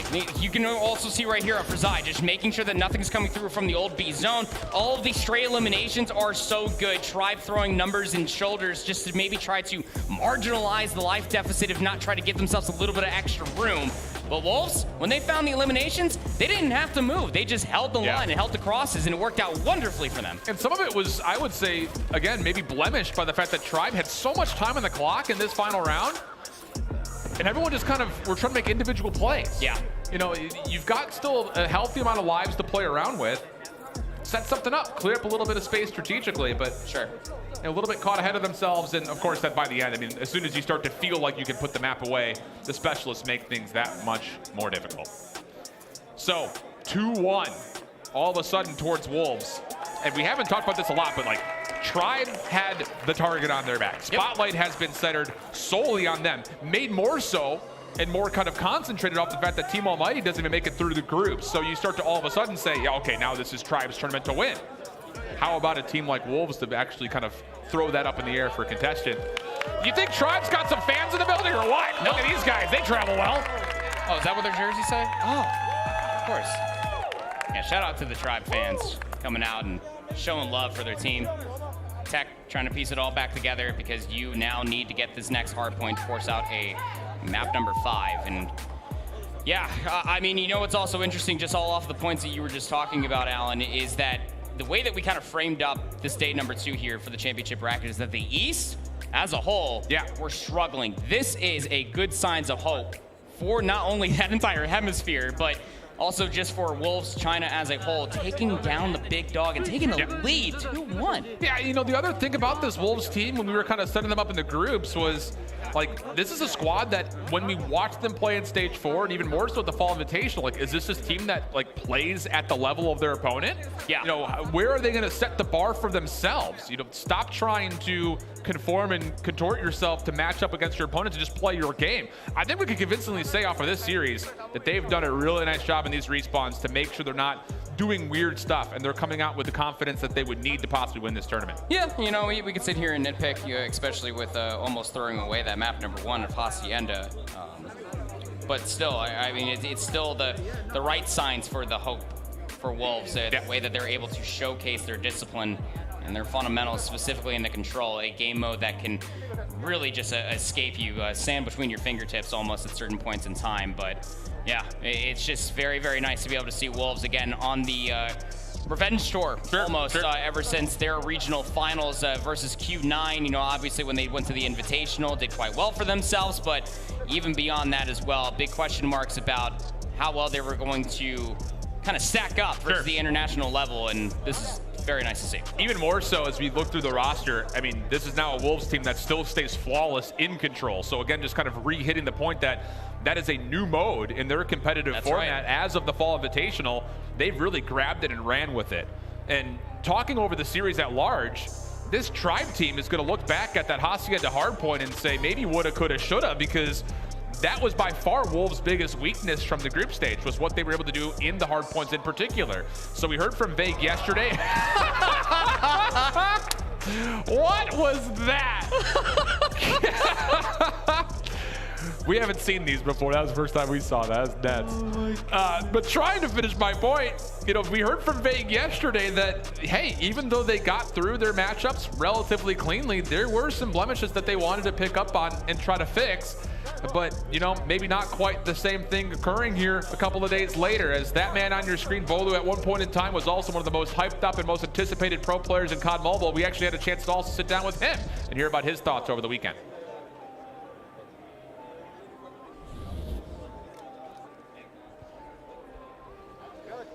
Tech, Marshy, Big, and Jez, each of them have personality traits. Big's the funny one, can have a laugh once in a while. Jez and Marshy are both quiet but also very smart, and Tech is the most passionate player I've seen. You know, all great guys, and we all have trust in each other on what ideas we need to bring to win. Playing in front of the crowd, it's neutral. I don't feel really any nerves. Same goes for, I'm sure, my teammates. We all seem very comfortable, and you know, we look forward to play tomorrow. The team we look forward to play the most is Luminosity, because they're the second best team in our region, and beating them on the world stage would just solidify that our team is the better team. Winning this event would mean relief and happiness. The best moments is a few seconds after winning, and that's something that I think everyone on that team can cherish forever. Being a top 8 team in the world means a lot, but for our team, we obviously want to be the best in the world and win this tournament, so that's our goal, and we'll do what it takes to accomplish that. There's almost an elevated sense of pressure on this Tribe team. You think back to 2021, it wasn't a perfect run through the Western Finals, but it was pretty comfortable. And the immediate conversation after Stage 5 finished in the Eastern Finals was, this Tribe team would have won an international final. But again, there's no cement to lock that into place. This is the time that they have to live up to those expectations that were set nearly 365 days ago. It's all just mere speculation when you're thinking about it. You know, even for the Western Finals was great looks for them to be able to win as comfortably and as well as they did. But the question still remains, internationally, how well do you stack up against the different play styles that come across the seas? And on the other side, again, it was kind of a battle of the Eastern. Was it going to be China? Was it going to be Garena? We kind of got a little bit of a taste of that from the COD Fall Invitational. But the unexpected team that has kind of now all of a sudden boosted up the Eastern region has been this Wolves team. And we also had a chance to sit down with King to see how his reactions were going, not just over the tournament, but maybe even on the region at large. 我是来自沃夫史战队的 King， 我们现在已经来到了世界赛的8强，然后也是国服赛区胜的一支队伍。我觉得我们会继续带着秦9的意志继续打下去吧，然后也算是向世界证明我们国服赛区吧。我们战队算是5合体系，就是每个位置上都是没有短板的。 任何人在任何时候都可以爆发站出来的。我觉得既然已经来到这个世界赛打比赛了，我就非常相信我的队友们以及教练，因为我们是好兄弟，从我们 CDM 的 S4， 然后一路挺过来到了世界赛。如果我拿到了这笔奖金，我会为我回家升个舱，飞机升个舱。我觉得如果我们真的有幸拿到了世界冠军的话，我认为像是如果我们有幸 拿到了世界冠军，我觉得算是证明了我们自己，也算是证明了我们的团队，就是向世界证明了我们。 Yeah, I'll say an upgraded first-class flight home would be well-earned if you were able to make the run happen. But I think the most interesting thing about what he was saying, and this is something that we kind of have danced around, but now we can kind of say for certain, this Wolves team feels an obligation to win for Q9 and win for China at large. Again, that national pride goes a long way for a team like Wolves. Yeah, I mean, again, Wolves, you know, towards the end of their stage 4, not exactly the finish that they were looking for at all. To not come in as the #1 seed is already one thing. They wanted to prove themselves going back to the Invitational. They did a great job at doing that, and now here on the international level, they are also living up to it as well. You even saw right there for King in his interview is that he was just talking about how long this team has just been fighting and sticking out together, and the trust that they all have within their teammates, their camp with their coach. It's something you can absolutely lean on. I don't know if luck is going to have to be on your side though, King, because these fundamentals that we are seeing out from this Wolves roster is enough to really ride you all the way to the finals. Yeah, absolutely facts. And the thing about it too is, like, leading up to this, 4-0s or 0-4s were kind of the map counts that they kind of had in a number of those tournaments against their counterparts in Q9. Yep. So, I mean, it's one of those things that you don't know what Wolves team you're going to get. But so far through this series, we've seen a lot. And I think there's going to be more to come from this Wolves squad as we take a look over their series layout in full. First look at it for us here. It's going to be a raid hardpoint next. And again, if you were to find a way, if you're Wolves, to not just take 1, but 2 hard points against Tribe, that only further substantiates your claim to possibly being the best team at this tournament. Oh, I would say so. Because, I mean, Raid is, I mean, ever since it came around just so many years ago, it's always been just talked about and described that it is quite literally a fundamentally sound map, that any sort of mishaps on rotation, overextensions, spawn outs can occur. All things you do have to be very careful of when you're coming into this map 4. And to be able to take both hard points off of Tribe alone, albeit as you see just within 7 points of Hacienda, would definitely be something that you can write home about. That all said, for just kind of framing this up on past results, as limited as they may be, Tribe did take down the other Chinese squad of Q9 on this map very convincingly, 250 to 129 yesterday. So if that has anything to say about Tribe's own comfort on this map, well, I think it says a lot. Whereas for Wolves, this will be the first time we'll have seen them play a raid hardpoint so far on the weekend. Again, the sample size is low, but in terms of how things went in the group stage, the expectations going into the series is that Tribe will have no problem in the hardpoints. That's already been kind of thrown out the window in so many words. And an opportunity for Wolves to kind of stun and shock us here early in this playoff bracket if they can find a way to send Tribe down to the lower bracket. What an insane narrative and weekend we would have for ourselves if the #1 team, again, target on their backs, everybody that we talked to was saying, we want to see how we stack up against Tribe. And hey, if you come for the king, you best not miss. And that's Wolves right now as they, again, are poising themselves to be in a position to do all of that. Yeah. Well, the interesting thing too, again, take from this what you will, it might not be that much, but Tribe has been talking about how they're excited to play teams down the line, down the road. Whereas just about every team that we kind of sent a little information or gather out of, everyone was sitting there saying, we want to play Tribe. So, maybe a little bit of a different setup as far as the mentality is concerned, because for Wolves, this may mean something massive towards the overall sense of what this tournament could come out to be. Again, raid hardpoint is what we expect to see next in that series. Omega Skade, haven't seen him in a minute, but they're expected to be jumping into a raid control.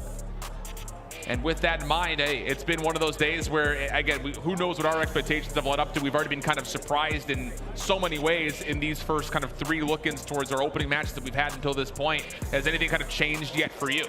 Everything has changed. Every single one of my notes coming in towards today, I have been completely lit up. Just here to watch the narratives kind of play out for themselves. Indeed we will, but we'll hear it from the desk. You guys heard enough of our voices. We'll get D-God, Bobby, Aliana to weigh in their 2 cents. Thank you very much, guys. A long, long run for you there at the casting booth. So we're here to break it on down. Beat Mommy, Bobby, D-Gon here. Y'all, Tribe and Wolves delivering throughout this one. Absolutely no question about it. I think a lot of people coming into this forgot that Wolves 4-0 Q9 in their China Masters final season. This is not a team that you want to mess around with, and right now they got an opportunity to close out what I think a lot of people would consider the #1 favorite in this tournament. And yesterday, we were kind of saying at the end of day 1, I mean, in Thursday rather, it was all the West showing up. And today's prompt was, is it going to be the Eastern's part to step it up finally? And we get to see it right here. Wolves being up 2-1. And not just that, Smart Omega also representing Southeast Asia, up 2-0. Yeah, well, on the bottom side of the bracket, the only series that we're able to finish earlier on so far, Luminosity taking it over Stamina. Stamina, again, their calling card. They were making every single map close, but weren't quite able to pull it out there, giving Luminosity, though, their first map loss. So, all right, Luminosity now not perfect throughout. The only one so far that hasn't dropped a single map. Smart Omega still waiting for them as we are ready to hop into game, map number 4 here for Tribe versus Wolves. Remember, Wolves wins this, it moves Tribe down to the elimination bracket. But nice start here for Tribe. And it looks like Wolves are going to be content to pick up the scrap time, but P3 absolutely a money hill on this map, and Tribe fully rotated out here already. Looks like a pretty solid setup out of them. All the cross is covered for right now. Neon's going to try to slide on through, but he's got a whole lot of Tribe players to deal with on the opposite side. And now the last time we actually saw Tribe here, it was up against Q9, and they took it all the way home, 250 and 129. And looking like for Wolves, they don't want to have the same case here. They want to bring things really close, and now they're finally get a lot of these points here. This is the money hill that is very, very easy to defend. But for a team like Tribe, it's probably going to be easy for them to go in for the break, but going to be very hard as King gets that beautiful double with the claw, an essential operator to bring it up. That is by far the cleanest break onto Tribe that we've seen out of any team so far this tournament. Absolutely clinical out of Wolves right there. King's gonna hold things down on his side. Marshy doing Marshy things. He's gonna be able to sneak on through and try to, at the very least, contest for a little bit right here. Neither of these players getting kills so far. Pegg gonna try to slide on through, but Marshy gets the better of him right there. King still doing everything he can to lock things down. A 4 spree and full streaks for him right now. Veg rotated out early, but that 50-point lead for Tribe completely evaporated. Oh, that is going to be a huge rotation coming in from Tribe, but still, King actually kind of gets rid of one play. That's going to be Tectonic, kind of evening things out. And now a 3v1 situation happening here at Spiral. They're having a very solid defensive setup here, but as Bolu does drop down, it's going to be Pegg trying to go in for the break. This is by far the hardest hard point to hold. The spawns can be very, very unpredictable right here. And Marshy doing everything he can to lock down the bottom side. Bait goes big. Purifier in hand. Still gets shut down on the top side, but the reinforcements come in. Bolu doing everything he can. Claw coming out. Tribe with a big time hold here on P4. Yeah, and I think this was the big thing that we were looking for from Thursday to today. Much better operator usage. We were seeing it kind of wasted a lot in the group stages. Here, we're starting to see it pay dividends, whether they're on the Claw or the Purifier. Marshy having that beautiful quad kill. Let's see if he can streak it up, because so far he does have one to play with for the score streaks, but Zai holding on into Gallery, getting that very essential power position, but Marshy bringing out that Pred. Not going to be finding anyone, unfortunately. But good thing for him, Tectonic gets that double. No kills, but he gets the information, and bare minimum, that's what you need. He's going to be able to give comms to his teammates right there. Picks up a kill on the outside ring as well. Tribe continues to hold things down. The hard points that they've been there on the rotations early, for the most part, they've been able to lock in big chunks of time. Wolves really only getting any sizable amount off of that big break over on P3, but right now, struggling to break through the lines of Tribe Gaming. They do not want to go out in four, trying to force an S&D right here, and they are very well on their way to doing it. This is just so different when it comes to the gameplay that we saw in their first hardpoint in Hacienda, where they were holding hands. Wolves was holding hands, and at some point here in P5, they were just scattered all across the map, which just gave Tribe a lot of points here. And this is usually a contested hill, but still, scrap points going into the favor of Wolves. But just as I said that, Tribe steals it back. And the thing about that Hacienda hardpoint, Tribe, they kept it close. They were getting outslayed like crazy. That just shows you how strong they are whenever it comes to getting those big impact kills. Ching can be able to slide through, takes down Jez right there, and it is going to be Nian. Rotated through early to P1. You want to make sure you lock down those top laundry spawns. Pegg goes big with the claw right here. He's picking up some crucial kills on the inside. Bolu stay alive as long as he can and somehow comes out on top in that gunfight. That's going to be absolutely huge for Tribe as they are now in control. But the big thing, got to take those top side spawns, and they do just that. Patience from Bolu just pays off, and that allows his teammates to go and rotate while he contests against the Claw. Now that is one thing that we like to see from Tribe. It seems like they're a lot more collected in this hardpoint matchup compared to one a while ago. And now as we get to see finally 4 players from Wolves finally funneling through, only one play that was supposed to be Tectonic to try and make a difference. 15 seconds left on the clock in this hardpoint. The rotation not only coming in from the favor of Wolves, but also getting the scrap points. That's a massive spawn break out of Wolves. That's going to give him sniper nest control. Neon can overwatch anybody running poolside. He knows one made his way into basketball court and should be ready for the engagement whenever it happens. Another Tribe player throwing some utility, trying to find a kill. Nade not quite going to be able to connect, but Smoke's going to throw off those lines of sight, and Tribe floods through. Pegg's going to drop there as well, and spawns should flip. They do indeed. Tribe might need to get somebody into that top side to get those backside spawns, but for right now, they're sitting nice and comfortable up by 100 points. Beautiful flood through Money Room that just gives them the opportunity. Marshy tries to go in there for the third, but unfortunately for him, gets greeted by a lot more plays from Wolves. But hey, backup is on the way as Jez finally gets that claw also on hand. And now for Wolves, they gotta make a decision. One big push needs to ensue, but with Tectonic and the claw, it's gonna be so difficult for him to go and flood through. And now the decision is finally made. Early rotations from 2 players of Wolves finally push through into Money Room. Right now, Wolves trying to get scrap time. You need to make sure you rotate it early for P3. That's where they were able to get their biggest chunk. They have a mountain of hill time that needs to be covered if they're going to close this gap right now. Zai doing everything he can.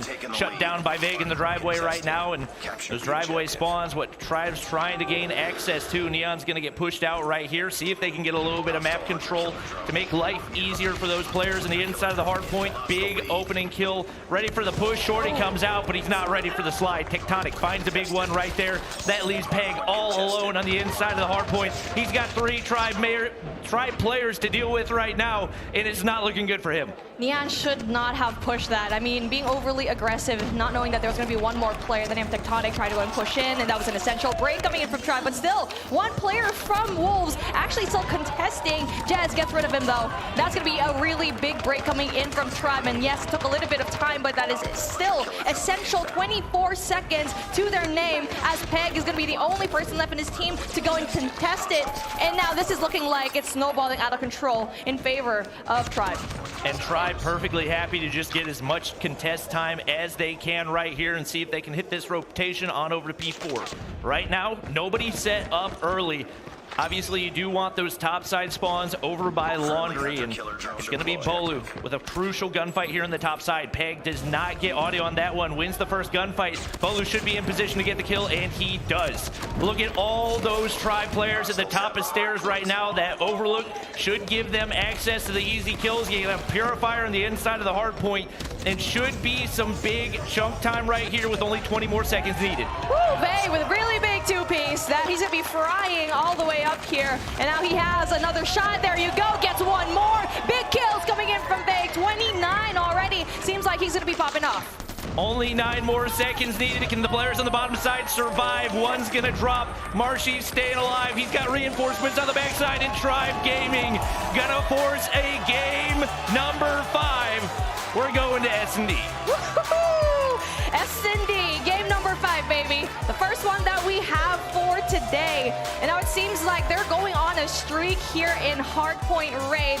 They're looking solid here so far. And yes, we don't have much of the numbers for it, but looking like this is a very solid map choice for them. And what did we call the score earlier? It was 250 to 125. Yeah. This one being 250 to 123. Two's better here against Wolves, the #1 squad. And so Tribe showing some grit and hanging on, forcing a very important game number 5 to try and stay in the championship side of the bracket, not have to go down in the elim bracket.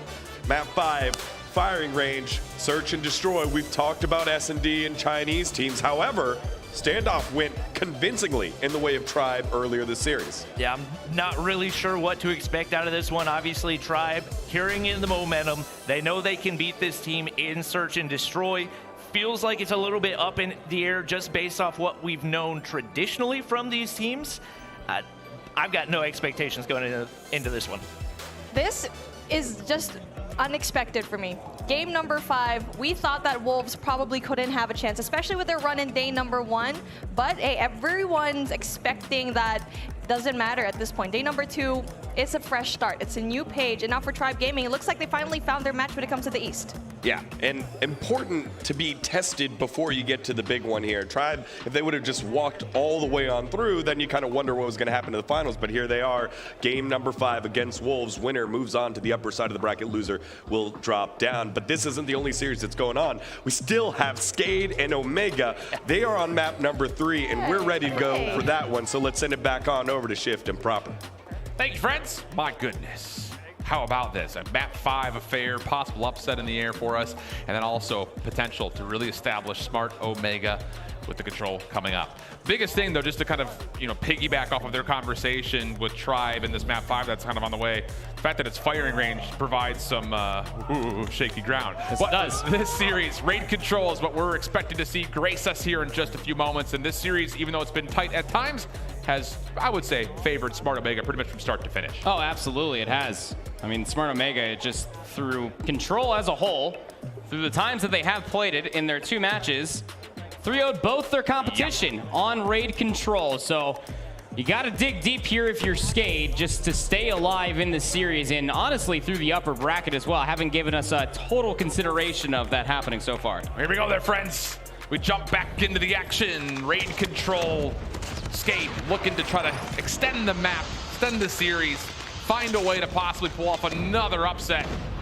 But it's going to be a long and arduous task, especially against the prevalence that we've seen from this Smart Omega squad. Opening kills decent for Smart Omega, already on towards the A zone. Clock stopping at a minute 13, and the second tick of progress very cleanly going to be locked in. Looks like the third is just about to be on its way. Very convincing opening, I would say, from Smart Omega thus far, and got to be very careful with how much overextensions you do. Woopiiee was the last one alive, so able to stabilize for the time being, but that means that spawns will be parallel to go up driveway. Oh, that's a bold challenge from Limbs, trying to take away the driveway with an SKS. Pops out right behind him. There will be at least some combination of these rifles to get involved. Raid's looking to clear out the interior. Ring does well to get the first. Reload not going to be allowed to come through, though. And how about Popzera? 5 in a row. The sole defender to the pit stall. No, not quite. It's Mihawk who makes the job that much easier. And in that whole process, the third ticket A was completely depleted. So a chance for Skate to kind of cool things off and reset. You saw players trying to at least get that A zone back in their favor. They really need to be careful with this. This is what I was talking about. You cannot allow yourself just to throw more lives away. You already marginalize the deficit, but you've essentially allowed Smart Omega not only just to add on 60 seconds, but to keep this within a respectable 5. But the trades coming through, Popzera, SKS in hand, and do quite well for themselves. So they have 2 streaks. Yeah, this is the thing that we were talking about, the LATAM squads. They love their long-range weapons. 3 SKSs and an AR in the mix here.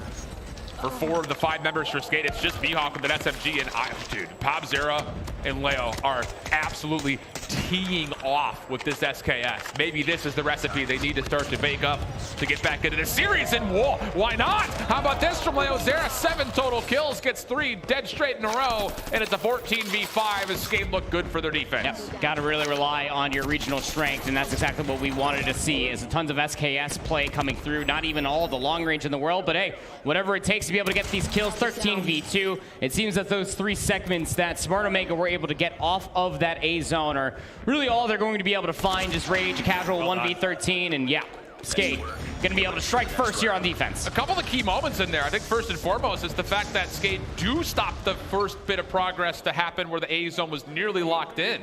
You lose that 1v1, an extra 60 seconds is earned, and who knows, that fight over towards the B zone may not be as heavy-handed as it is for Skate. But a good start.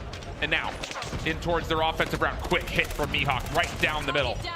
Able to follow up, confirm a trade, but the rest of his teammates will fall, and as Pillars is regained by the side of Smart Omega, the defense will be able to really stalwartly set themselves up. And casual 5-for-1 start here. That in favor of the defense from Smart Omega. Like you were saying, a blistering start for them for sure. Open staircase is where the information is going to be found. That information gets conveyed to Woopiiee, who's inside a money window. Going to be almost the sole defender until the rotation comes through. And go down. Tapping away, Popzera. Operator, streaks, ready. Great help from his teammates. And if they stick with this heavy long-range setup, how does it work out for them offensively? At the moment, Smart Omega are offering them the chance to use these. I'm a bit surprised they're not just holding corners. Woopiiee going to pull in an SKS of his own, says, you want to do a little toe-to-toe battle, let's go. A-zone, not really going to find too much progress. 22v17, but Skater having a tough time getting any progress anywhere. Need more space. You are losing lives. Woopiiee, SKS pulls out the Purifier inside of Art. And that is not the Mona Lisa that you want, just painted up inside those walls. Just sliding on forward, a little bit too much range, and Leozin's going to be able to at least find that trade. Down to 20 seconds, only 9 lives remaining. And barely any progress on a single tick of progress anywhere. So looking good for Smart Omega. Significant advantage when you compare kind of each team's first offensive looks. could lead to potential round 5 considerations. Don't want to bite off more than we can chew here, though, as Skade will likely see this timer come to a pretty anticlimactic finish. And so will be the case. Clean from Smart Omega, only dropping 12 lives. That round, but it's not over yet. I tell you, Jericho's got these boys looking real nice, and it is being replicated in the gameplay. You know, the coach can only do so much. That comes down to the players to really execute on this. And boy, I tell you, I mean, this Woopiiee guy just really can do it all. SKS, SMG, Snipe, it doesn't matter. Him and Rage, as well as Idra, just a combined 34 eliminations through 2 rounds.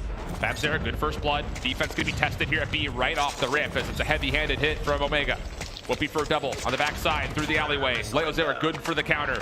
Pred Missile is forced out, though. That's an expensive pull early as the first tick of progress was secured for Smart Omega here at B. And Skade, they also have a full set of operators as well. Lynn's gonna try to slide on in with the Purifier, but gets shut down the moment they even try to think about getting into red. 25 versus 24, that life lead of Blistering Pace has at least been met. But you still have Smart Omega fighting themselves some space over here on ring, working on that second segment. Yeah, good nade control coming out for the defense just when Woopiiee was starting to pop off. Second tick of progress will be fully depleted. And the next threat for Smart Omega seems to be aimed towards this A zone. Only player here is number 3 in Popzera. He's not going to be able to hold, not with the SKS against the full mighty force of Smart Omega. So now a chance to lock in a first tick here at A. Full surround, full wrap for the defense. Players from the front, players from window, players all the way through bedroom, and every single one of them picking up kills. Smart Omega bounced out of the zone. And keep in mind, you, that's before that first segment ends up coming through. So it really does feel like the past 30 seconds or so for Smart Omega trying to assault the A zone is almost all for naught. But until a last little argument does come through, Hunter Killer Drone will end up taking down Idra, but you still have one player over there, that is Kendy, who can still try to either wrap for the flank or try to hop on the A zone. Oh, he's trying to come back on the flank, it looks like. Try to level out these lives. Big elimination. He's got the claw out. He's looking for spawn kills. Problem is, his teammates can't even come close to the zone. Mihawk nearly just cleaning up everything himself. The claw on the backside of the play was also shut down at the exact same moment, and Smart Omega looking just as trapped as Skade was. The only bit of good news here for Smart Omega was not only did you successfully capture a full zone on your first offense, you also had another 2 ticks of progress towards, again, that round 5 differential, which looks like we very well may get to that. Yep. Took the words right out of my mouth, Alan. There's major implications going in for a potential round 5 as we keep on trading defense for defense. 1v14 for Kendy. That would be something, but there's the trade to come all the way through those 2 segments. Yes, we will be marking them down because it is a 5-0. Remember, Skade on their opening offense didn't get a single segment whatsoever. They really need a better opening break than what was offered in their initial offense there, Alan. Just cannot allow all 4 of those gunfights to go untreated. Already different, though. Skade's first offense was heavy-handed into the middle of the map. This time, it's just going to be Popzera trying to contest that mid-peek through kitchen. Everyone else towards A, and they're on freely. There is nobody here from Smart Omega. And on top of that, outside of one player on the flank, everything else is going to come from the front. The Hunter Killer Drones should find value, but they don't actually land. So first tick in, second tick on the way. Omega finally in a chance to possibly contest, and the kills are, oh, they're flawless, aren't they? Claw out for Popzera trying to win mid-map, but he gets shut down almost instantaneously, and it's a flawless start for Smart Omega, once again putting the pain on the Skade early. Still have one streak in the back pocket for Leozera. Both them and Leozin have operators to use, though you still have 4 operators to be popped for Smart Omega. And eliminations are being traded out across the board. Second segment, by the way, over at A did end up coming through, so much better look so far for Skade, but their offer to at least get more map control and then pop some of these operators to try to close it out here has not come through yet. Back and forth the kills go, but Woopiiee is... he's here to fight with this SKS battle. Kendy's right with him. And the early advantages we kind of started to see and trend towards for Skade with these SKSs has been fully countered, I'd say. 21 plays 15. Bravo Stream has started up the Tribe versus Wolves map 5 search on firing range, by the way, if you're looking for that action. Lins tries to pull off Purifier, shut down by Rage, and that may be the significant point here where Smart Omega will feel a little bit more comfortable about their chance to send this to round 5. Yep, you have the lives.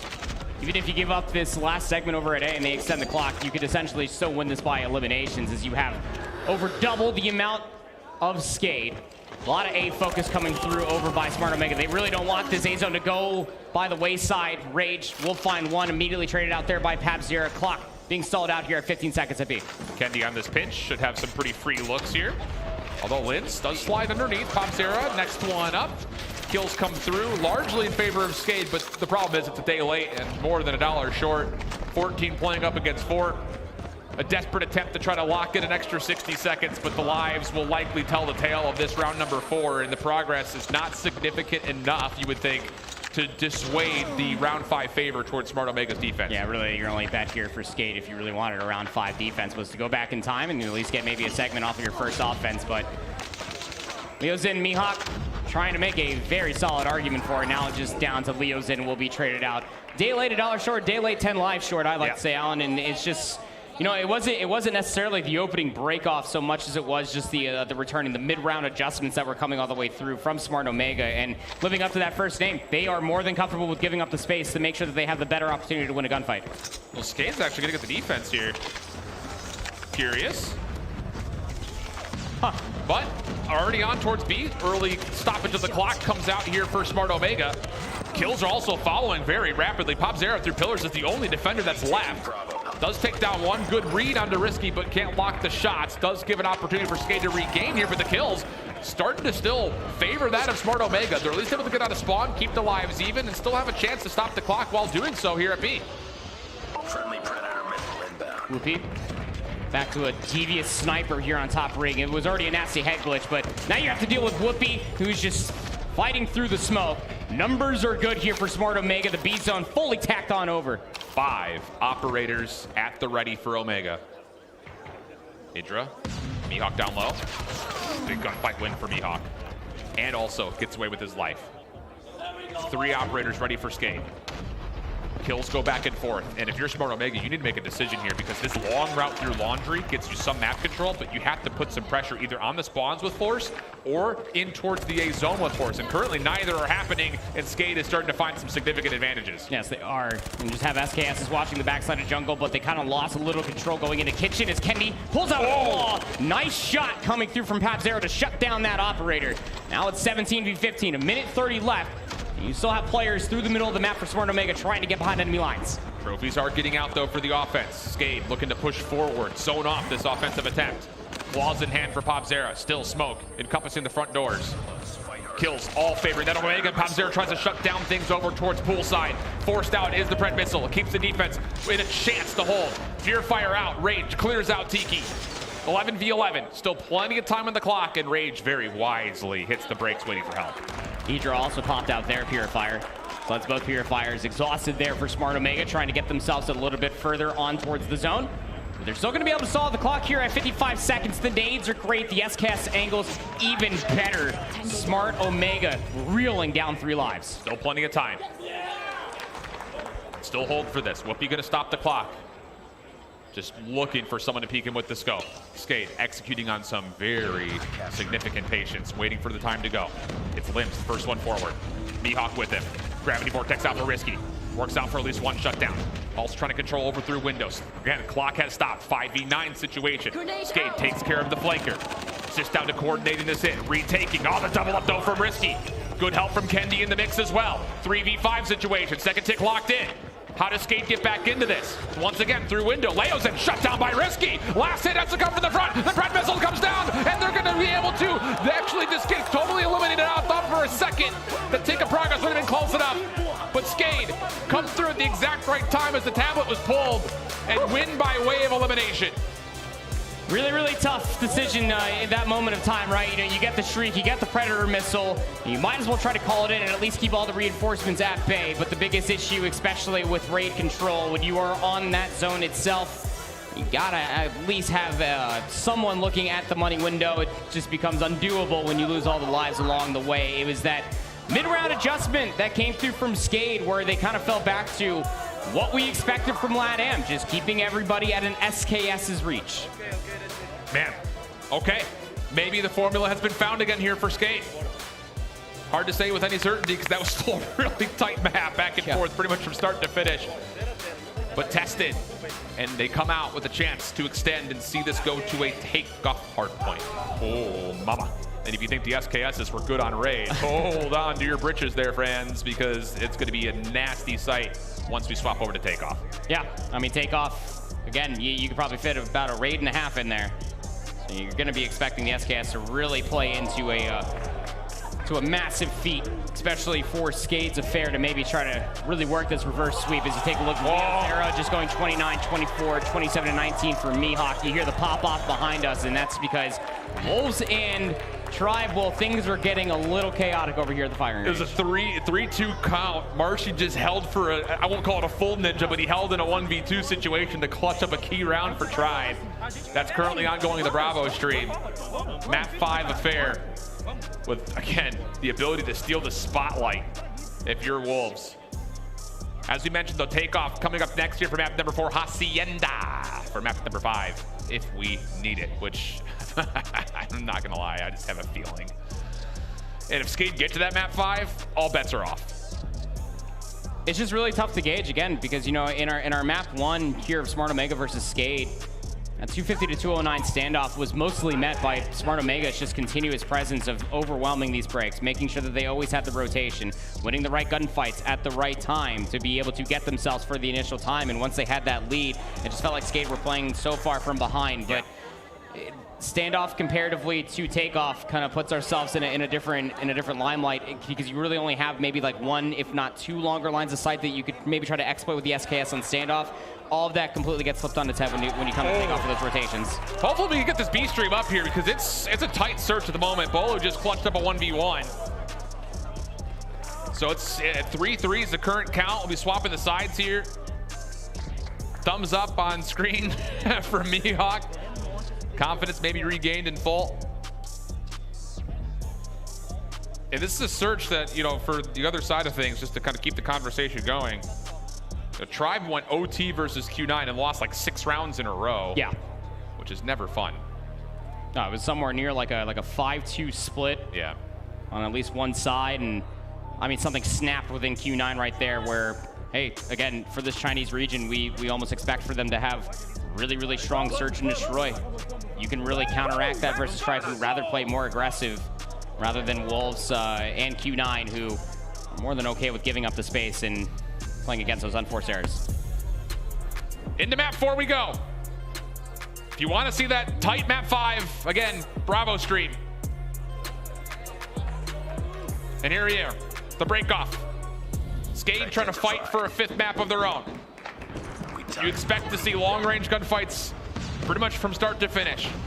But Omega, who have gotten a lot of great participation out of their subs, find a way to work their way through early, looking for an early spawn break here and just to flip the map. I think Kendy thinks he's done that already, but the kills return for Skade. The stance of the hard point and also the spawns have not fully changed as of yet, although Smart Omega are starting to find a little bit of success on the backside. And Leozera essentially spawning on the other side of the staircase of launch, but all off of that initial break. It was a double-edged sword there for Smart Omega. You want to contest the hard point time, but most importantly, you want those P2 spawns. Pap Zera, though, SKS in hand, finds themselves too. Again, this is what you're going to be seeing quite a bit out from the Skade roster here on this map. Indeed we would. Oh, nice little finish up there from Kendy, who's now on 5. Make it 6, goodness. Early streaks possibly in fold for Kendy. He is really far forward. Again, we've seen this kind of come to falter teams in the past where you're doing almost too successful on these kills, and that's exactly what's going to happen. Kendy off huge streaks. Sure, he's running the Pred missile, but just when you thought Smart Omega did the job of flipping the spawns in their favor for the second hill, it's come against them, but it may not make a difference. Kendy's on 8 in a row. Somebody stop this guy. Hardpoint is ours. Even gets the read on the second. Idra will be right there to be able to get that full elimination. Hey, Smart Omega can overextend continuously so long as they can return and break back into the hard point, but the ladder of that Sabin has not been fully met, as close spawns are very much so still in effect for Skade. Now you do have Kendy trying to get behind enemy lines, gonna get some reinforcements to fully break inside this hill. Still 38 seconds to soak up here. This is a lot of time you don't want to give up for Skade. Kendy's on 10 through a hard point and a half. Meanwhile, the opposite side, Mihawk has yet to find a kill. Talk about a game of polar opposites right now for some of the highlight sub players for both of these two squads. Skade still fighting back though, clean on the retake. 20 seconds still to try to hold on for, but Rage isn't done with his action, as Smart Omega will once again see a couple members spawn close. Responded to nicely though, as Skade were able to hold on for the majority of this scrap time. And with all that said, we've got ourselves a tie game and a chance for Skade to take their first lead. This rotation over towards P3 could be the biggest difference maker as far as who's going to be able to get the majority of this time. Nice job from Rage. find themselves on 3 in a row. Woopiiee there for the second. Good help from Idra to be able to clean things up and towards the back. Still more work to be done, though. And you have at least one player lurking inside of the hardpoint itself. That's going to be Leozin, but some spawns do start to occur, so the pinch is on. The kills need to be found. Rotation rather clean once again for Smart Omega. Those were some of the trends we started to see kind of occur on map number 1. Their ability to get proactive, win some of these initial rotations, coming to fruition once more. But Rage, Purifier out gets completely shut down. That's a huge elimination for Skade. Now with numbers as they try to breach through the front. Pop Zero with the SKS is not wanting to be the first guy in, as you can see why. It's Idra with a claw, clearing out the high ground, taking his focus down low, and it's Idra able to get 4 with the claw in hand. And with that, Smart Omega able to stabilize as they continue to grow their lead. Yeah, look at what it's actually developing here on the minimap as well, Al. And you have a few members from Skade trying to at least fight for some scrap time. They're unable to fully get on in, but the rest of those members putting themselves in key positions across this rotation. Not exactly a long one going from P3 to P4, but if you have middle of the map covered with these SKSs, then you're going to be all the better for it. But the SMG presence coming through from Smart Omega, again, would argue that they're there for the rotation first. Purify out for Leozin, but shut down. Woopiiee able to survive through that. Surprisingly enough, he's at 1 HP. Mihawk will have no problem cleaning things up as Skade once again dominated the kill feed on rotation towards the 4th hard point. Predator Missile called from Idra, only finds 1. It's really not going to influence things too much. There are still numbers here for Skade as the attempt for Smart Omega starts to get set up. Claw out, pressure on, Mihawk deals with it. Spamming down the front doors, no one's home though. And with that, a chance for Skade to possibly walk away with the better part of the full 60 here at the 4th. Yep, 30 seconds still have to fight for, and if you are Smart Omega, you don't want that to be given over for free as we are going in towards the second set of rotations. You could benefit from trying to break this one more time. Risky's going to be able to find 2 Idras there for at least a few more. 3 more in a row, but Leozin at least trying to find some trades. Still 17 seconds to battle over here in the final hill of the first rotation, and it seems that Smart Omega have fully stabilized. They'll be over 100 points. Bit of a cushion here, but Mihawk is starting to get involved a little bit more. Saw it there for a moment. He was like 0-6 to start. He's now 10-11. So definitely getting into the mix a little bit more. Capture the objective. We reset. Go back over towards the mid statue. Omega clean in the kill feed. Up about 50 points. Chance to extend that, not only because they're in the hard point right now, but they also hold the favorite side of the map. Idra has 24 eliminations, just casual stuff, as they're getting team shots, continuously benefiting off the pressure from the SMGs, specifically from Risky. Pap-Zero there for 2. SKS really starting to come on through. Predator Missile will only find 1. The majority of all of this fight and tussle from Smart Omega was just to maintain that side of the map. Skade's doing exactly what they need to do, though, if they want to have a chance to get back into this early and try to neutralize this very early cushion. Oh, big one right there from Mihawk. That will cement a flip of the map. Skade now on the left side. Smart Omega trying to re-break through once more. But Mihawk is here to play all of a sudden. Shutting down all of these early plays. Good win from Rage. Idra there, but the SMGs for Skade right in tow to respond. And it's coming in very rapidly on top of that. Leozera has Woopiiee down low. Helps out for Mihawk to once again get back into the fold. That's a lot of time for Skade, and at no point do they ever lose out on the left side of the map, as now the second hard point becomes our focus. Lens on your screen also trying to zone away players on this backside of the window. The smoke will cover the cross, but can't even get the first. Kendy will be right there to shut it down. So now working their way through launch, up through the stairs. Smart Omega are here. Kills come through. Oh, it's absolutely perfect. Spawns out. Leozin, the last one for Skade, trying to reset things back once again. And with that elimination, a couple of teammates will spawn relatively close. I say that with some caution because Risky has again changed the tides. Back and forth we go, but at the end of it, the trends favor that of Smart Omega. Mihawk trying to change the turn. One more, but the Purifier, gonna shut everything down. 30 seconds to fight for. Skade with some numbers, but the kills just are not coming the way they need to. Capture the hard point. So need more. 20 seconds to fight over here at P2. And Skade might be wise just to fully concede this. Yeah, you're down horrendously. Double the amount of point value that Smart Omega have over your head. With sending 3 players to try to fight for all of, what, 5 seconds here? Might not be worth it because you know it could set up Smart Omega through the middle of the map to maybe try to win those rotations. But those 2 players that weren't hitting for the scrap Allen were able to get those close spawns a little bit closer towards the lobby. So you might have numbers here in the 2v1 for the initial time. Yeah, it's a big commitment from Skade, but you can start to appreciate the sense of urgency that's coming out. Problem is, you focus all your numbers towards trying to get towards Old. You kind of have a few holes in the defense, so to speak, as you rotate to new, and Kendy has poked his way in. Smart Omega, 183 to 89. with good control here at the third. Kendy could just set up this pinch however he so feels free to do so. Kills continue to come through. Mihawk kind of forced to bring out an operator just to give Skate a chance to break, but it's shut down. Omega still with some proximal spawns, but finally the kills come through. It just comes at a steep cost as a lot of the operators that Skate were holding on to had to be popped. Starting to have shades of that standoff map number 1. Leader's advantage is so strong. Papzera, though, trying to piece things up here with the SKES. Won't be able to get that last one on, but Lins at least finding themselves too. And I'm having flashbacks because this leader's advantage that Smart Omega were able to build for themselves. You can pick and choose how you want to play this hard point. Do you want to try to get the initial time, or do you just want to be annoying and fight for scrap? Outside of this rotation, though, our Smart Omega spawning all the way down towards Medbay. A long route has to be hit to try to get over towards the top left side. Papzera's in a great spot to kind of pick him apart. Good look here for Skate. Pred missile called in once again. Gonna come completely empty. And Papzera kept his life. He's still alive on this backside. He's creating so much space. Nobody can really touch safely. Finally, he's dealt with. And just as soon as you would assume the SMGs would have a chance for Skate to lock things in, they're immediately taken down and Omega get the break. And again, he's just playing for it, play for the break. Also have a Vortex cannon in play at this moment of time. They have operators to be pulling out of their back pocket. The only one on the opposite side will be Leozin inside the Purifier. Won't be able to find too much. Overwhelmed. Now it's up to Woopiiee to hold strong. Feels the need to pop the Purifier here as well, and it works out absolutely beautifully. Locking down the front side, 20 seconds till the fight for it. And the kills just will not stop. Smart Omega is having their way at the moment. 4 in a row come out for Kendy. A quad feed almost nearly for him as Omega close to possibly putting this one away here. Zoning away even through the old hard point.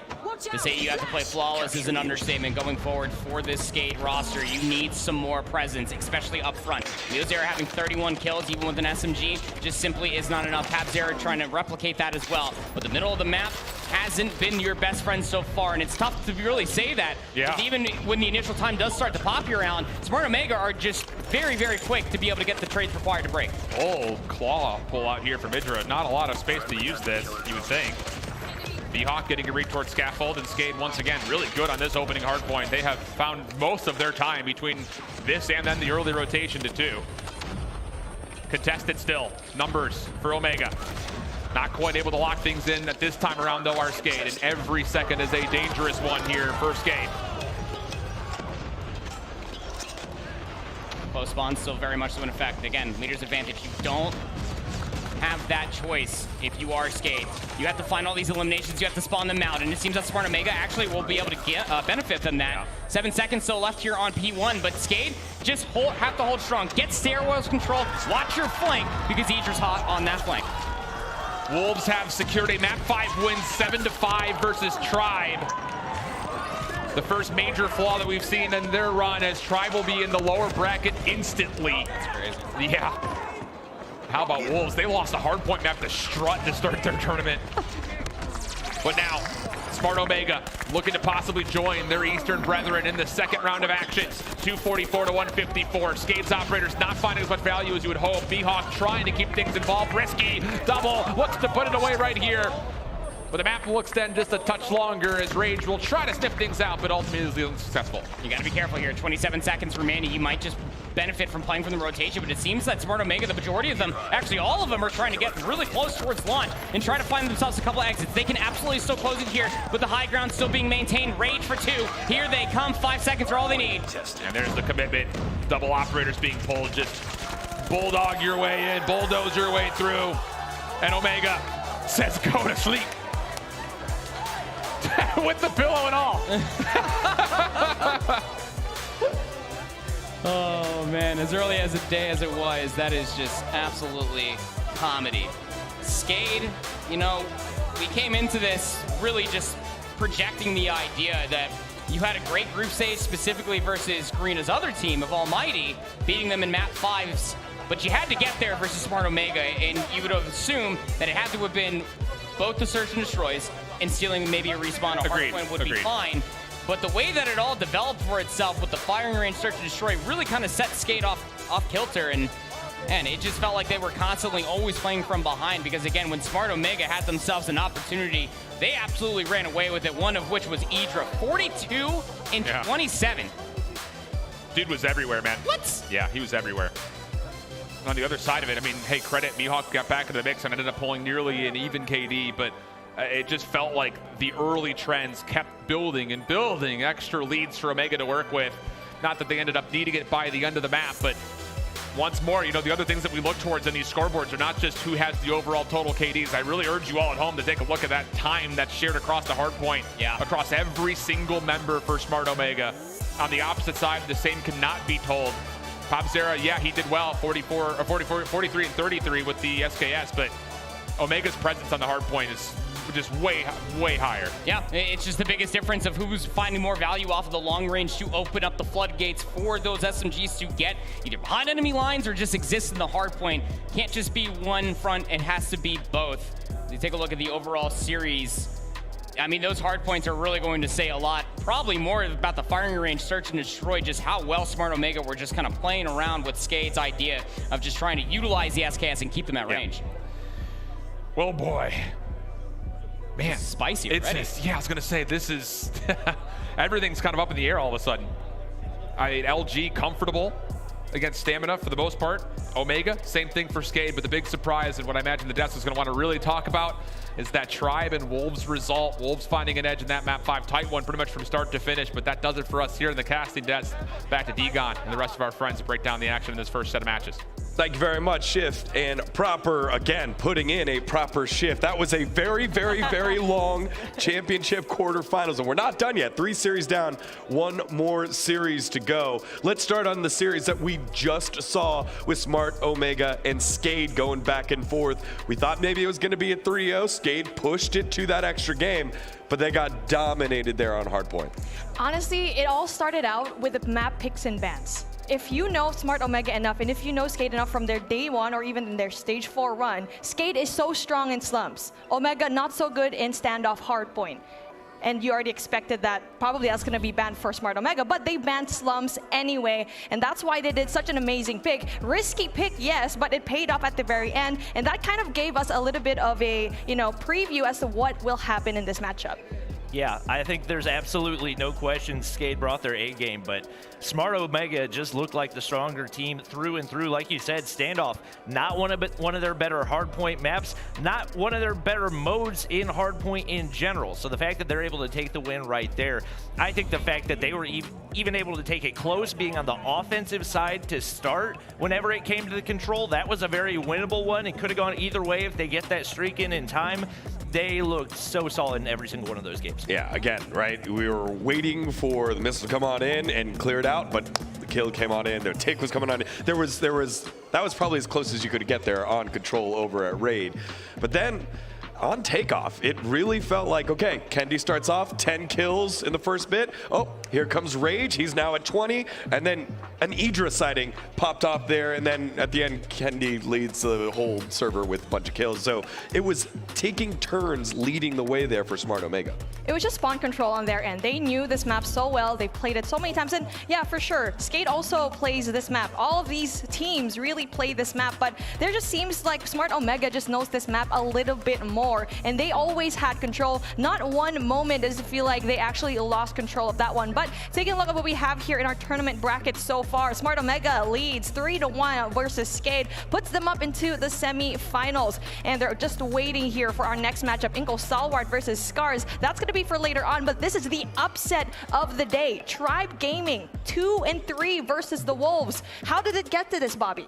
I mean, like I said earlier, Wolves are a team that took down Q9, who a lot of people expected just based off past experience to be the more dominant team, but they did it 4-0. And it's a very streaky team. I think that's the biggest thing that you got to know about this Wolves team. Whenever they start hitting on all cylinders, there is not much that can stop them. And that included Tribe Gaming. This was the S&D clinical plays that we expected out of them, holding those crosses, the map control, impeccable on the defensive side. And Tribe really just did not have an answer. Yeah, again, Tribe took the lead in this series, or in this final map here, 5-4. You felt the momentum was going their way, and Wolves just shut it down on the defensive side, closing it out 7-5. And you kind of wonder here how close this whole series was. It could go back and forth what this rematch might be, how strong these teams are. What we know is that they're equally good, but because this is our first LAN internationally, we're starting to figure out the powers overall. China #1 versus China #2 compared to North America #1. Luminosity #2 looks great, has looked pretty damn unstoppable. Making it look like in a more macro sense, it's always a question of East versus West. And yesterday, the West won, without a doubt. How many teams actually left yesterday? That's 3 Asian teams already down the drain. But today, the East showed up, and it seems like the Western finals from last year, yes, that it is also a really good thing for Tribe. Very good. But then this is a different situation now. 1 year in the making, trying to see if they can actually level up with the expectation that they put out all these years. Well, there's a lot of matches to watch, and if you at home are watching within the client, you get yourself some goodies. So make sure to watch the in-game broadcast throughout the week to earn rewards simply by watching. The longer you watch, the better rewards you earn. You can see we already think Iskra is going to be everywhere once this is in your ranked games. Kruger also available as well. So make sure to watch in-game to get yourself some free swag. Bobby? I mean, I completely forgot about these, so I'm basically just going to have my phone running for the entire rest of the event to make sure that I don't miss out on those, because then I'm just going to look like a pleb, unlike everybody else that actually watched their games. All right, so earlier in the day, Luminosity and Stamina did do battle. Luminosity took that one 3-1. That means Stamina went to the bottom side of the bracket. We just saw Wolves take down Tribe. That means Tribe and Stamina will be playing for their tournament lives. That will be our next matchup. Let's start to set the stage with our North American and European squads. So Tribe coming off a close one. How do they feel? How do they bounce back coming up against Stamina, who, although has lost, like, what, 2 series now? They've, in their losses, have always been very close. Well, it's been a little bit of a shaky road coming in from Stamina because their day #1, they barely scraped through that win, that 1-0 to 1-1 rather win there. So I feel like for Tribe, I feel like this was a pretty devastating loss, but I feel like with them, they could probably bounce back because it was a close matchup. Without a doubt, Wolves and Stamina, yes, they have some similarities, but for Tribe, they just had a little bit of a hard time for this matchup. But for Stamina, though, being so far away up against Luminosity a while ago, 3-1, it's not looking so great for them up against a really hot and probably vengeful Tribe Gaming. Yeah, I would say for Tribe, a lot of it going to come down to the map picks. We knew they're not a strong Hacienda team, especially when it comes to the respawns. They let that slip through. It cost them big time. That's the only hard point map that they dropped on the entire weekend so far. I think step #1, ban Hacienda. That's going to significantly increase your odds. You know that you're capable of beating Wolves in the search and destroy. So if you can eliminate that factor, I think across the board, no matter who they're going against, they're going to have a better shot. 2 big matches coming up very, very shortly. We got the INCO Stalwart and Scars winners bracket quarterfinals, and then the elimination match. Tribe coming up. They've got to go ahead and figure it out against Stamina, who are also fighting for their tournament lives. We're going to take a short break. When we come back, it's more gripping action from the World Championships for Call of Duty Mobile.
Hello everyone and welcome back to the Call of Duty Mobile 2022 World Championship here in Raleigh, North Carolina. It is so good to be back in person and live, and here, back in person and live with me on the desk is Shift and Proper. Guys, a heck of a game so far, but again, none of this would be possible without our friends over at ROG. To achieve low latency gaming and ultra responsive input with less chance of accidental touches, the ROG Phone 6 now boasts a 165 Hz refresh rate and a 720 Hz touch sampling rate for a super smooth, seamless gaming experience. Thank you to our friends over at ROG Phone 6 for supporting Call of Duty Mobile Esports. Now guys, Stamina, Tribe, that's our next game. You guys got to call the Tribe Wolves game recently. Let's start there. Where did you feel like this Tribe squad got thrown off by the China #1 team? How about the fact that they just kind of felt behind in most of the respawns until they really needed to step things up, and like the whole desperate times calling for desperate measures thing. Yeah, a couple of clutch moments that came through for them, but losing that opening hardpoint was a significant shock, especially considering that we didn't expect Wolves to come out in hardpoint and do that kind of work against this Tribe team. There was obviously a lot of different opportunities for them to be able to really bounce back in a lot of those different moments to where they were losing. You know, even watching the firing range search and destroy on the second monitor, there was tons of different chances for Tribe to really put themselves in a better position to be able to close out these rounds and almost recapitalize off of Hacienda. But I think that honestly where it might have gone completely awry, and honestly just being the vetoes, I think that Tribe just need to get rid of maybe either the fire range or the Hacienda. Yeah, fire range a little tough, and with that loss, they jumped down to the bottom side of the bracket. Tribe and Stamina fighting for their tournament lives. As we take a look at the tournament bracket brought to you by Republic of Gamers. Skade waiting for the loser between INCO Stalwart and Scars. You can see Smart Omega going to get a little bit of a break here as they wait for the winner from that series as well. Now let's set up Stamina here. Now Stamina squad, probably one where we weren't sure when we started doing the predictions if they were going to be the team that got through compared to the Mayhem. However, they're the one that earned the spot. What do they need to do here to show up? Who's the player that needs to step up the most here? It's got to be Naarkz. He was their MVP in stage 4, and he was just missing on most of the hard points that we had seen in their matchup versus LG. You know, back in stage 4, I was looking at this guy, Drari, to possibly be like their hard carry, but Naarkz really stepped up and was the reason that they came so heavily invested from the European scene. Him being absent in that first matchup was a massive blow to them. I mean, Gutilla has definitely been putting themselves in better positions. You know, it seems that that one roaming player continuously, especially in the respawns, have really had a pop-off moments here and there, but it almost feels like it's forced from Gutilla. I'm right there with you, Alan. I think that Naarkz really needs to have that stage 4 performance here on the main stage. Well, pretty perfect, because we had the chance to sit down with Naarkz and have a conversation with him. Let's take a listen. It's Naarkz, and I play for Stamina Esports. In my team, there is Marvel, one of the best sniper in EU, or maybe one of the best sniper in the world. There is Gichila, the underdog in the team. There is Grizz, he loves push and getting kills. There is also Drari, he has an insane mindset. And Balance, the last one in the team, who is the sub. I realized I was one of the best players in the world when we started to win almost every European tournament. And we started also to be on the top in the World Championship or other big tournament. The teammate I trust the most is Drari, because he's the most complete player for me. He can do whatever we need in the game. He can help us a lot, and I'm pretty sure during the stage 5 he's gonna do insane things. When I win, what next for me is trying my best to be on the top of the level, and also winning the next champs. We hope there's a lot of tournament during the 2023 years. We're happy to be here and to represent the European scene.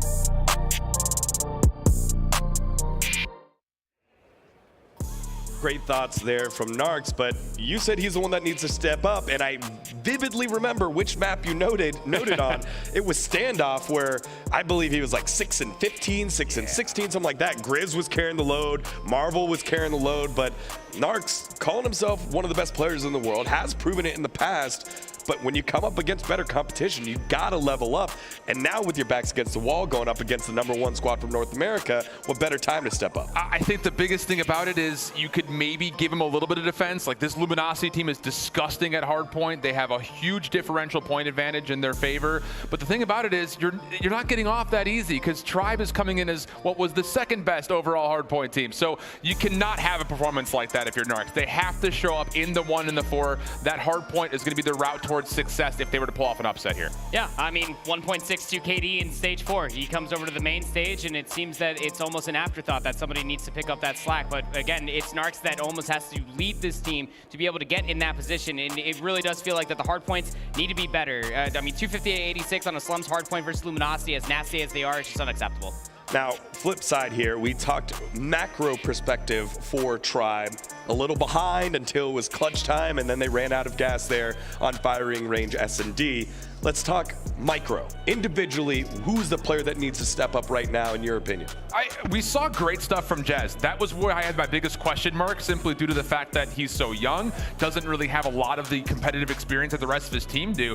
But I'm actually kind of looking over to see what Tech's going to have. He had a great couple of maps here or there, but he's one of the players that you expect to kind of be dominant. Not Jez necessarily, because of the long history this Tribe team has. So my eyes are kind of towards Tech to see if he can consistently put up the numbers that he had in only a couple of instances in that last series. It's hard not to lean on both of those two, especially with what you and I got to witness in that 7-2 win on Standoff Search and Destroy. It always felt like that Tech was making the right decisions on when to flank, where they needed to be at the right time, and Jez especially with the scope in hand. It's just all about finding that consistency of the Tribe. You have to now remind us, Tribe, why you are the #1 team here. For me, I think it's Marshy, who's had multiple opportunities on that last map. He was the one that was performing. Yeah. I think I go back to Raid Hardpoint, where it was in the garage. He was standing in the corner multiple times to buy time. Yep. They eventually lost that map, but he spent so much time buying time as he playing a little bit more like OBJ right there. And that's what you look for out of Marshy. He is the guy that's pretty much dedicated to just lock down an OBJ. It's where is he getting the help from? Because you can only do so much. You only expect him to be able to get 1 or 2 on entry or on late scrap holds for finesse. So that's why I kind of point towards their heavy slayers to try to get into the mix. Map time as we take a look at the series layout. Take off hard point, standoff search and destroy, and slums control your first 3. Might just be 3. Raid at #4 with hard point, and we close it off with another firing range S&D if it gets there. So Tribe trying to shake off some phantoms if it does go all 5. I think Proper and I are both looking at the same thing. Tribe say no more nonsense, get rid of the Hacienda. Yep. Oh, absolutely. Like, all the North American teams ended up telling us the same thing. We don't want to play Hacienda hardpoint. We don't play Hacienda anything. And hey, I don't blame you after losing by 7 versus Wolves. But you know, it's a plague of 2 evils. It's either you get rid of the Hacienda, not exactly a comfortable map, or you take out the firing range for the firing range search and destroy, of which you lost twice to both Chinese teams. I actually like this map set for Tribe. You have a standoff search. We love standoff search if you're a Tribe fan. The slums control, it was tighter than I think the score suggested. And then you've got another raid hardpoint in the mix, what they look really good at. So this map set I think really does favor Tribe. Yeah, if your stamina, survive until firing range S&D. See if you can at least force them into the uncomfortable because of the memories that are there. One map that we haven't seen today specifically, no Summit. Everyone getting rid of Summit on top. We've seen the North American teams play it a ton, but not quite in the rotation yet. But Hacienda was really the one that is just like, let's get rid of that kind of like, you know, all the lines that are there. It's been a little difficult. All right, y'all. Enough of us here at the desk. Time to go to the casters to get ourselves into the game. Let's send it on over to your casters, Beef Mommy and Bobby. It's good to be here. My goodness, that was a long start to the day. I thought we were never going to actually get to the cast, but we've definitely got some bangers on our hands, including another elimination matchup between Tribe and Stamina. Man, I just want to give a shout out to Shift and Proper. What troopers, man. Like just going all the way, 3 hours straight. But hey, this is what we deserve. This is land. We waited 3 years for this one. So 3 hours is just nothing. But taking a look at what we have over here, definitely having 4 teams going head to head. And obviously one being the most crucial. Tribe versus Stamina. One of them's going home after this. We are actually going to go ahead and take a look at INCO Gaming going up against Scars right now. You can see INCO with the lead, and I mean, especially if you look at the scoreboard, not too surprising to see that outcome. I think the weapon selection, especially on this map, going to heavily favor INCO Gaming. We know they love those SKSs and takeoff, even though they did most recently lose a hardpoint takeoff. Or no, I'm thinking back to Skate. It was Skate that lost the hardpoint takeoff. INCO has not done that. And it looks like they're feeling pretty comfortable right here, reigning over those long-range angles with the marksman rifle. Well, so far, actually, for INCO, they won up against Wolves, 166 to 250. So that's going to be really impressive to see. And for Scars, kind of a 50-50 situation where they won it up against Q9, 215, 241. So that's going to be very close. So far, I think for INCO, though, they might have an upper hand here. Knowing very well with Scars, they're having a tiny bit of a hard time. But as the rotation finally comes through, the break happens for INCO, getting a bunch of those scrap points, but 15 seconds left. Rotation needs to pull through. Player number 2, that's going to be Dad, going in there very early into that rotation. Looks like Scar's going to be able to pick up the scrap time for the early rotation in for INCO. Jrozin timing might not go his way, but he's able to get the turn, gets the audio cue, and that's going to be a crucial kill, especially on rotation, but the spawn goes the way of Scars. We got one player spawning behind the INCO players. And right now, Fishbone's got an opportunity, but he's actually going to hit a wide wrap. Doesn't even want to try to push into those players, and as a result, going to get shut down and afford a lot more time to INCO right here. They don't have anybody on the inside of the objective, though. They've got people reigning over the high ground, but #1 priority, get those points. That was an essential player here in P3. He rotated early, made sure to anchor in those spawns, and not just that, giving that information and that kill with the Preddy, gaining a bit of momentum for him, getting 3 combos free. And now for Lucas, going down 34 already to his 34? We're only at 164 and 110. My goodness, this guy is cracked. He's been doing it all weekend long. Nobody's surprised to see this happening. 35 and 19. We didn't have official stats coming out of day #1, but if I had to guess, probably pretty close to a 2 KD for this guy. He has been frying all weekend with the SKS in hand, and he's on a 3 spree right now as they're continuing to build. It is Scars with the early rotation. They need to make this a money hill if they can. They don't have spawn control right now, and that's likely going to hurt them as INCO already pushed in. Fishbone's going to be the only player here to really challenge these INCO players, and sliding up the stairs is going to be Rafa just like that. INCO gets the break, and with the way that they're playing right now, I would not be surprised for them to capitalize. It is going to be Scars flipping spawns once again. Could be a big opportunity, but the Pred missile comes in. One team making a drop in, another 2 to the Pred. They're feeling nice and comfy on the inside of P4. My goodness, they're just handling this so well. Looking like a full 60 is going to be in order. That's just going to be very hard, and it's going to apply a lot of pressure going in through Scars because they're trying to fall in. They're actually being patient. They're trying to wait for an opportunity as a team to go and push through. Finally, they do that, and now they finally get a break, but one person, Jrozin, just stops the push, gets 3 kills. It's possible to get that 4th. There you go. His teammate is actually there for the pickup. And yes, he was the only person left there versus what? 4 members from Scars, and they still couldn't go and sustain. Now, this begs the question. Scars is just being outgunned, even though they're actually doing well in the rotations. I mean, I think the weapon choice is the biggest differentiator right here. You can see Scars, they know the power of the map control they can get from those high ground positions, so when they get the breaks, they're able to hold off those players that are spawning back in, as opposed to Scars, all basically SMGs and close range assault rifles. You're not going to have as much potential to push out, so they're getting these breaks, but just not able to get them to stick, and that's going to happen once again as Noel pushed on the backside is going to drop after 1 kill. But right now, Scars only 11 points away from closing this one out, and looking like this one's probably in the bag. A dominant first game from INCO as 3 seconds left on the clock. They're just going to be sustaining their very first win here. That secures them that hard point takeoff. Not really that surprising as they have such good numbers in this particular map. And now for Scars, Bobby, you brought up a really great point. It was the weapon comp that was probably one of the biggest differences here, because as you saw a while ago with Skate versus Omega, you saw one player try to go and adapt. That was Woopiiee with the SKS. They know the only thing that they can handle with the SKS is also versus against an SKS. And now for Scars, you need to find a way to adapt to that kind of play style of that LATAM teams. And across the board, Scars is just getting outslayed. They look like they kind of have a dedicated OBJ in Fishbone, but everybody's trying to get in there. Everybody got in at different points, but like we said, they just didn't have the map control, and trying to push across a huge map like Takeoff is just not going to be fun at all whenever you're going against double SKS, triple SKS, whatever it is. You got multiple ARs in play for INCO as well, and you're just kind of setting yourself up for failure. So I'd love to see the Scars team adapt. We've seen for a long time they've loved the Peacekeeper, and I would say it was a viable option a few seasons ago, but since the nerf, it's just not going to be able to compete at long range against weapons like the Krieg, like the Kilo, like the SKS. And it seems like they're kind of sticking with it as a comfort weapon, and at this stage in the competition, you can't go for comfort.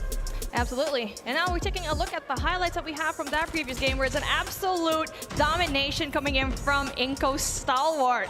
It came in from the gunfights, individual gunfights, rotation is key, anchoring points all good. And again, I honestly didn't even see much of a usage when it comes to the operator skills, because from INCO, they just played to perfection. They didn't even need to bring it out too often. Yeah, and what we saw at the beginning of those highlights was basically the turning point, because up until then, it's only a 30-point game. It was, what, 100 to 130, and then after that, Scars only managed to get 25 more points for the entire rest of the game. That's also showing the snowball potential of those long-range weapons that let you build streaks a little bit more easily whenever you have that big of an advantage. If you can hold those longer angles, it allows you to build the momentum there as well. So not too surprising to see that stat line and that outcome. Looks like the next map is going to be S&D on Summit, and that's going to fit the playstyle of Scars a lot better. They love their close-range ARs. They love their SMGs. We'll see if they can bring it here and try to even up the series. First time that we're seeing Summit being played in S&D for today. And very exciting, because that actually gives Scars kind of a chance to make a comeback, because bringing out the SKS here, a little bit difficult to do close range, but there you go. Very heavy push coming into 2F here in control room. And so far, the brunt of it being for the side of Scars as quickly as we were casting it.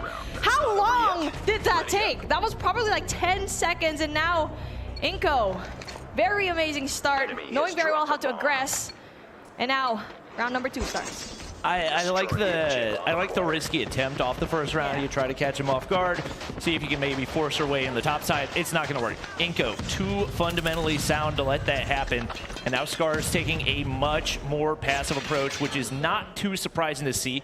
It is going to be Rafa picking up first blood onto Mick right there, and once again, putting Scars into a rough position. We've seen what they're capable of, taking down Q9, who we thought to be one of the favorites in this tournament. But INCO, a much different beast with a much different play style.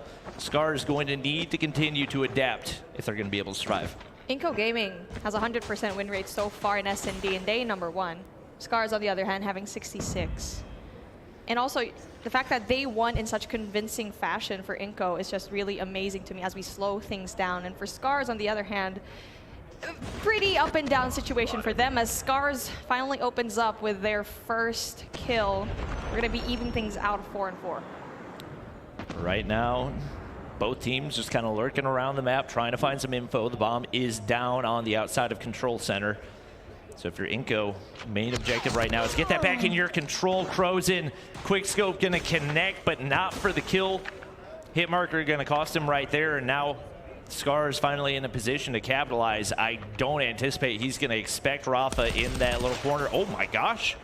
Maybe he is. If he had been standing up, might have been able to find him, but they're gonna be able to sneak away. Lucaszin able to find one with the Krieg in hand, and just like that, we're equalized at 3v3, and nobody's picked up the bomb yet. If you're INCO, you gotta go, and Lucas, the pre-fire's not gonna do anything if you can't get him from behind the box, and right now, INCO in a terrible spot. Not much reason to believe they're gonna be able to clutch this one up. Gonna sprint toward this bomb site, but I don't know if they've got the time. It seems they do, but you gotta think Scars has a really good idea, but now they're in perfect position. Even 2v2, Rafa's gonna be able to find one, and his dad finding another. Seemed like an unwinnable round, but somehow INCO still pulls it out. Scars spread out too thin. INCO holding hands, dictating the pace of the game once they rushed out. Didn't really work out for them in the beginning. The fact that they adapted mid-game slowed things down for them and changed bomb site. They're just so good when it comes to adaptability and make it be a little bit of trouble, but gets that information down. There's gonna be several players up in 2F. Big misplay by Scars right there. I'm not sure where Rafa thought that nade was going, but you know, it doesn't really matter. He's got a Lucaszin there to help him out. Noel going to be able to find another, and just like that, it's 4v2, and this time a much more comfortable bomb plant for INCO is now the 3 remaining players for Scars. Going to be forced to try to retake. You can hear the footsteps all around. Should be enough to get 1 kill, but in that same breath, teammate going to drop right there. You can hear the shots whizzing by his head. Didn't stand a chance. Lucaszin picks up the kill, and INCO Gaming with a dominant 3-0 start. Couldn't really see the head of Lucas, but hey, he's in a very tight spot where every pressured situation, he's been handling it sort of well, but that score left 0-3. When you're Scars, you gotta think, we need to do something else, because once you give INCO that momentum, it's just hard to stop them. And now as a different kind of play comes through, actually coming in from Scars, they're just flooding in through that top L, but then unfortunately for them, just still being outgunned. I mean, Lucaszin, when you put the SKS in his hand, there's not much that can stop him. He was running the Krieg earlier. He said, you know what? If it's going to be this easy, might as well go back to my comfort gun. And he has been causing absolute nightmares for these Scars players. It's going to be Ryo finding 1, but he's going to be all alone. Another dominant round for INCO Gaming. And right now, Scars, I don't know if there's a whole lot they can do. They're just getting outgunned at every turn. I feel like it's the lack of presence of the sniper coming in from Scars, because obviously from the other side, Jrozin's having a hard time, but they have a Lucaszin with the SKS, the beam all across the map. And for Fantagen, yes, he's been having like 2 kills, but they're not high impact kills. That's actually changing the momentum for Scars. And now speaking of Fantagen, he goes down, Jrozin gets his first kill. Yep. And with Fantagen out, that puts them once again in a rough spot. No long range presence. Jrozin, I don't need a sniper. Got a deagle, little mini SKS in my pocket right here. And once again, we find INCO with a 2-man advantage, and across the board, it just hasn't looked like a confident Scars team. Every gunfight you're entering into, it seems like INCO just wants it more. Like, there's not a whole lot to break down. They just can't win the gunfights. I heard the struggle in your voice there, the frustration coming out. But hey, this is a frustrating scoreline, 5-0. 2 more for INCO to bag a lead of 2 in this series. But coming from what I see from Scars, it's just they're not checking the site. They're not clearing it out before going in there for the rush. Similar to what we actually happened in that first matchup, where they literally just go in there, no info whatsoever. INCO, they're doing it right. They're sending in all that util, putting down the trophy systems, and then laying it down, slowing things down, giving that information to their team. As an engagement here for Jrozin, possibly to get another shot, gets away for this life, but unfortunately for him, doesn't really quite get it, has Fishbone, gets him. And once again, finally, Meg going big. I didn't think he was going to be able to win the gunfight right there. Nice little stun check. He's going to be able to connect. That should be a free kill. Now a little more confidence out of the Scars players. Up 4-2. The bomb does go down, but in a pretty solid position. All they got to do is clear out the top side. Dad currently inhabiting this area, and right now Hamster looking to hop up, but that's the unfortunate timing. Trades are there. And now Scars starting to look a little bit stronger right now. I don't know how Noel won the gunfight, but Fishbone's there to clean it up. They finally managed to take a round and potentially a turning point for this Scars team. Honestly, Fishbone was the essential player here. His rotation and that gunfight win in a long definitely gave him a shot to go in there for the flank, giving that information to his team and finishing off that kill. And yeah, I feel like for Scars, they just need to win their 1v1s, and once they do, they can go in for that kill, and finally securing that first round. They should just keep doing what they're doing back in that round number 6. Right now, Jrozin checking the top side, but it's going to be Lucaszin pulling out the DLQ. He can do it all, but Scars up in the top side, able to find 2. It's going to be a 2-for-2 trade. The bomb does go down. Scars going to be left to retrieve it. Rafa on the bottom side, and the remaining INCO players pretty split, tucked into some tight corners right here. It's going to be a big opportunity for Dad to even things right here. SKS in hand, and looks like Scar's going to opt not to challenge. They got to get Rafa cleared out right here, especially with the bomb still down. That's good patience coming in from Scars. Dad was in a prime position to get 1 player off of Scars, but they backed away, knowing very well they could just play time, as Dad needs to go and pick up the bomb. SKS in hand, though. Still very doable for him to clutch this up, especially knowing how well he's been doing so far in this S&D. But for Scars. They're just holding hands. That is a really good defensive setup. Well, right now, Scar's going to be able to pick up the bomb. Dad trying to overlook the B site. Up in the top side, lots of players for Scars. They can kind of feel the momentum shift right now as they're going to be able to close that one out. Right now, you got to think INCO's still feeling comfortable, but maybe reevaluating. You know, you get Lucaszin pulling out a DLQ. I don't think it's a bad option, but especially with that momentum shifting, you want to have players in positions where they're comfortable. And Ryo get a crazy chow off the start right here, but Dad there to counter. It's INCO coming through with all the kills. Mick, the only player left remaining right here. He wants to chow the gunfights, but a little bit of a zigzag right there. He's trying to get away with his life, but 2 INCO players remaining, and it seems like they've got an inkling as to his location.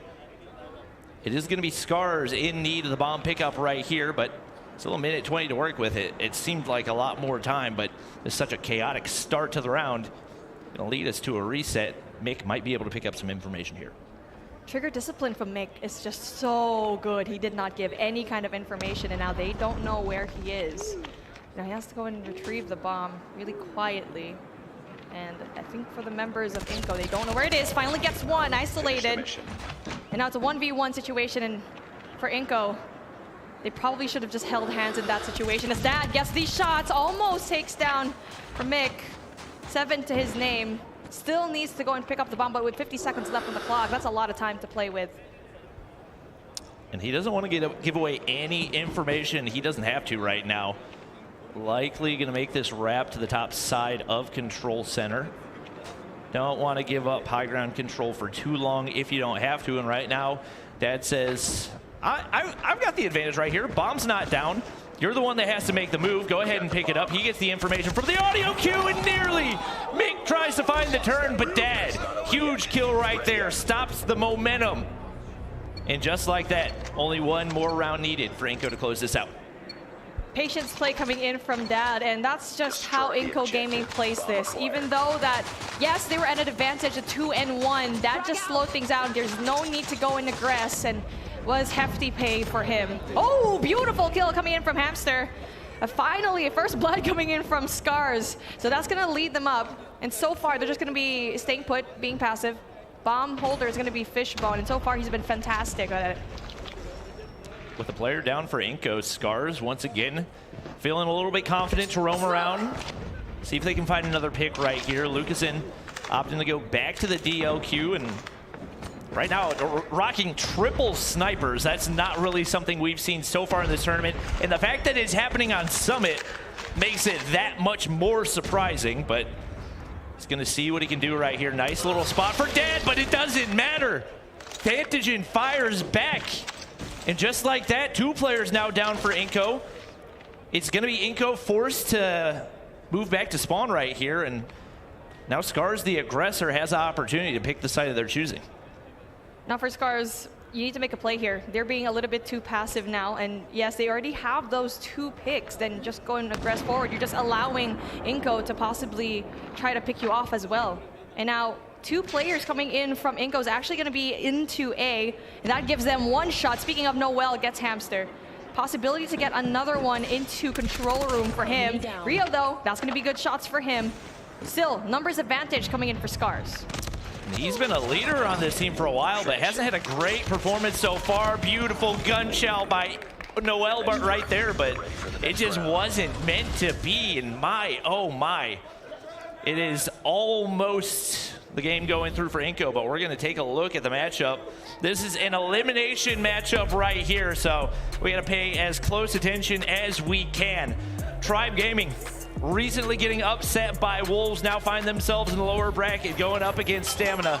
They do not want to go out early in this competition, and right now they have got things locked down over on P4. We're finally here in our alpha stream, but if you want to take a look at what actually happened in our other game, just check out the Bravo stream if you are on YouTube. But here we go, finally stepping it up. Stamina's actually doing a really good job when it comes to that break. Now it is a 2v1 situation inside of this P4. 92 and 68, still very doable for Stamina to go and catch up. Looks like it's been the Marvel show so far for Stamina. He's got 15 kills to his name, but it's a little bit too much Tribe Gaming to handle. It's going to be an unoccupied hard point for a second, but Tribe immediately reinforces right there. Stamina's got the better spawns for this point, but Vegaz going to slide on through, should be able to hit the flank as well. Drops Marvel, and just like that, they're going to be able to pick up the scrap time and already have players pushing out for new. Right now, it's only going to be Marshy. He's going to get shut down. Couple crucial kills coming in for Stamina, and now an opportunity to pick up some big chunk time. Smokes go down, trying to close off those lines of sight for the Tribe players in the high ground. And right now, Godzilla chilling, gets those big shots onto Veg. Teammate able to clean up the kill. And right now, it looks like with a big turn, he's going to be on a 3 spree, has a Hunter Killer to work with as well, and in a good spot to close this gap, but Veg slides through the smoke and takes him down. And Stamina really tried to establish the spawn control. You saw Marvel and Naarkz try to go into the generator side and also health center to try and see if they can actually control that spawn off a Tribe, which actually I feel like pushed them down and slowed them down just a tiny bit, so that's going to be good points for them. As we get to see Stamina finally pulling in when it comes to the points there, but Marshy getting an essential 2-piece, gives them a chance to get more points here in P1. Looks like Tribe's going with a little, I was looking at the stats, basically a 3-man OBJ, and then Tectonic and Jez just running around the map slaying everything that they can. They, even on the OBJ, already stacked up to 22 kills, and it's a pretty even hard point there on P1. Big importance on this P2 rotation. It is Stamina with that early spawn control. Godzilla thought he had that line of sight onto the bullets coming out of Jez, but not going to be able to take him down. Jez leaves him 1 bullet, but looking to play his life right here. Wallbang not going to connect either. Couple big kills go in for Tribe. Operator usage as well. Bolu trying to find the last player. He does exactly that, but Stamina going to immediately spawn on that backside, and once again hopping on into the hard point. If Tribe wants to be able to get a big chunk here, they need to flip those spawns. But right now, it looks like they're just trying to hold the side for the rotation P3. Marvel and Godzilla, really big points, big kills to play with, but unfortunately for them, couldn't really get and sustain that control and that pinch that they wanted to do so. But still, heavily contested. They're not giving away the hard point for free, so that's going to be really big numbers, but they do need to step it up when it comes to these points. And as I said that, they're still going in for the contest, getting the scrap points, but that's 4 seconds. 144 and 129, 121 rather, is going to be the score line. Another rotation already there coming in from Tribe. And right now, Jez just playing the UAV. That's all they need him to do. Not going to be able to find any kills, but information is priority #1, and they've already got players on the inside of the hard point, so he's going to look to soak up some time while he waits for his teammates to arrive. Drari wins a crucial gunfight on the rotation through. And just like that, Stamina players here to reinforce, get one hopping on in the point, and just like that, taking back upwards. I'm not sure many people, especially in the hard point, anticipated that Stamina was going to be able to play this one close. They're looking good, but Tribe just looking a little bit better. Lapses in communication when it comes to Stamina because of Veg. He was just up there in that staircase, and no one from Stamina was actually looking in that direction, especially with the help of that stun of a Tribe. They just allow them to funnel through into this hard point. 18 seconds left on the clock. That is a lot of time. Player number 5 coming in, though. Drari goes in for the contest, but doesn't really work out. Marshy still doing a solid job at holding down this hard point. Not just that, the rest of his team going in there for the rotation in P4. And Veg is absolutely frying, even as one of those flex OBJ players for Tribe, already at 31. Stamina getting pretty heavily outslayed, and the fact that they've been able to keep things this close is impressive in its own right, but they're going to get shut down on the inside of the hard point, still have those strong spawns once again, but it hasn't really mattered a whole lot. Tribe has been able to shut them down one way or another just by means of that gun skill that they're known so well for. It is all Tribe in the feed. Stamina not even sniffing the hard point right now. There's always a Tribe player on the opposite side of the doorway. Marshy gonna pick up 4 more. And just like that, he's got a Pred missile ready to go. Grizz had to use the Purifier for that entry, but goes to nothing because they only touched it for a few seconds. The only thing that was, I think, the fault of Stamina here is they were going inside here one by one. And for Tribe, they're just utilizing this to perfection, getting majority of the points here. 219 and 131 is going to be our scoreline. 12 seconds, that is a lot. No contest whatsoever. Stamina need to play perfect hard point. And it does look like INCO's gonna take down Scars 7-4 on map 2. So even though things start to look a little bit shaky, that's gonna be a 2-0 lead for them. And right now, Scars, or rather Tribe, 100-point lead right here. Veg doing it all, 36 kills, 123 seconds in the hard point. Bolu says I'll hop button in 2. And right now they are well on their way to a victory. Stamina needs to pull off a miracle right here, but across the board, they're just getting completely obliterated. And this thing has been blown wide open. Basically a tie game when we were inside of P2, and just like that, Tribe closes things out in a dominant win. Whew. That must feel good if you are Tribe, especially coming in from that loss. And now for them, they're starting things through in this elimination bracket really well. So far, so good. But when it comes to the points down, 250 and 133, dominant start coming in from this team. You have to give props to them because they are just doing so well. They did what it takes. They covered all of their lanes. But from Stamina, quite the opposite. They kept on funneling into the same direction, the same entry points, where if you are going to do that one by one, you're going to have a hard time trying to break into the hard point. And right now for Tribe, you can tell it is all about those roles. The 2 Slayers, Jez and Tech, both going double positive. Your 3 OBJ players, all nearly 2 minutes inside of the hard point. That is teamwork, that is strategy at its finest. Can't be understated the importance of Veg going 10 positive with 1:43 as well. And across the board, Tribe Gaming completely dominates that one. Now taking a look at the other side though, Grizz tried his hardest to go and outslay everyone, but obviously, taking a look at what we have here, the numbers just don't lie. 43 and 37, that is just hard to beat. And now going all the way down though, Marvel kind of struggling to get a lot of these kills with just 11 seconds inside of the hard point. That's gotta hurt because not only are you not leading when it comes to the kills, but also with the points as well. Need to find some sort of adapted nature when it comes to this team. But taking a look at the highlights of what we have over here, and this is where kind of the snowball kind of pushed through, where this is the first reset actually. So this is still pretty even game field, where Stamina, they were actually doing a pretty good job. But when the reset actually happened from P3 all the way into P4, that's when it was like, okay, this is going to be endgame from here. And when it comes to especially Call of Duty Mobile takeoff hardpoint, that chain to P3, from P3 to P4 is the #1 most important play. Tribe played that to perfection, and I think throughout those last 100 or so hardpoint points available, I think Stamina got maybe 5 of them. Could not have been played any better by Tribe.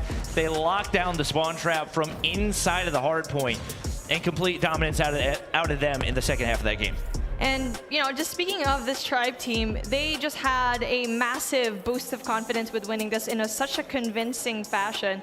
And for Stamina, they need to pick things up, especially now they're going into Search and Destroy Slums. I mean, Search and Destroy Standoff, rather. Later on, they're going to be playing Slums in Control. And obviously, if we are having a game #4, if a comeback is going to be made by Stamina, we're going to be playing Raid, Hardpoint, and Firing Range Search and Destroy later on for game #5. But Standoff, we already know that Tribe is just so good at this game, but hey, we need to know if they're actually right, especially with the showing that they had a while ago up against Wolves. Yeah, and Stamina, I think S&D is going to fit more to their play style, an opportunity to slow things down and not have to be quite as aggressive. You've got players like Marvel and Naarkz that can both dominate with the sniper, so an opportunity for them to really show out and open up some holes in the Tribe defense to really try to exploit some of those opportunities and see if they can sneak away some rounds against a Tribe Gaming team that definitely has a chip on their shoulder. Did not expect to see them in the losers bracket this early on Saturday, so they've definitely got something to prove in this one. Definitely, and they kind of proved it a while ago from their game against Wolves, where they won it pretty convincingly in Standoff, Search, and Destroy. Yes, they struggled into that game #5 in Firing Range, but it is important to note how well they actually play here. And this particular map is going to be quite scary if you are going to be, you know, Stamina, needing to go and push it up into the maximum, because once we get into that control, this is where things kind of get scary for your team. Well, right now we do have another matchup going on. It is INCO Gaming up against Scars. No surprise, the most dominant player being Lucaszin. We're going to go ahead and throw things to an interview with him to see how he's feeling about the matchup. My name is Lucaszin and play for INCO Stalwart. INCO Stalwart is me, Jrozin, Apher, and Dad, and Noel. The most clutch up, I think, is both people, Apher and Jrozin, that are incredible in the clutch up situations.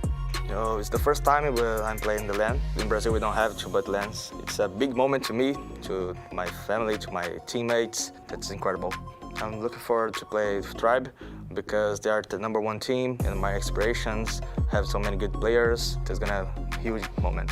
Being top 8 is a phenomenal, it's a really good, but the job has done yet.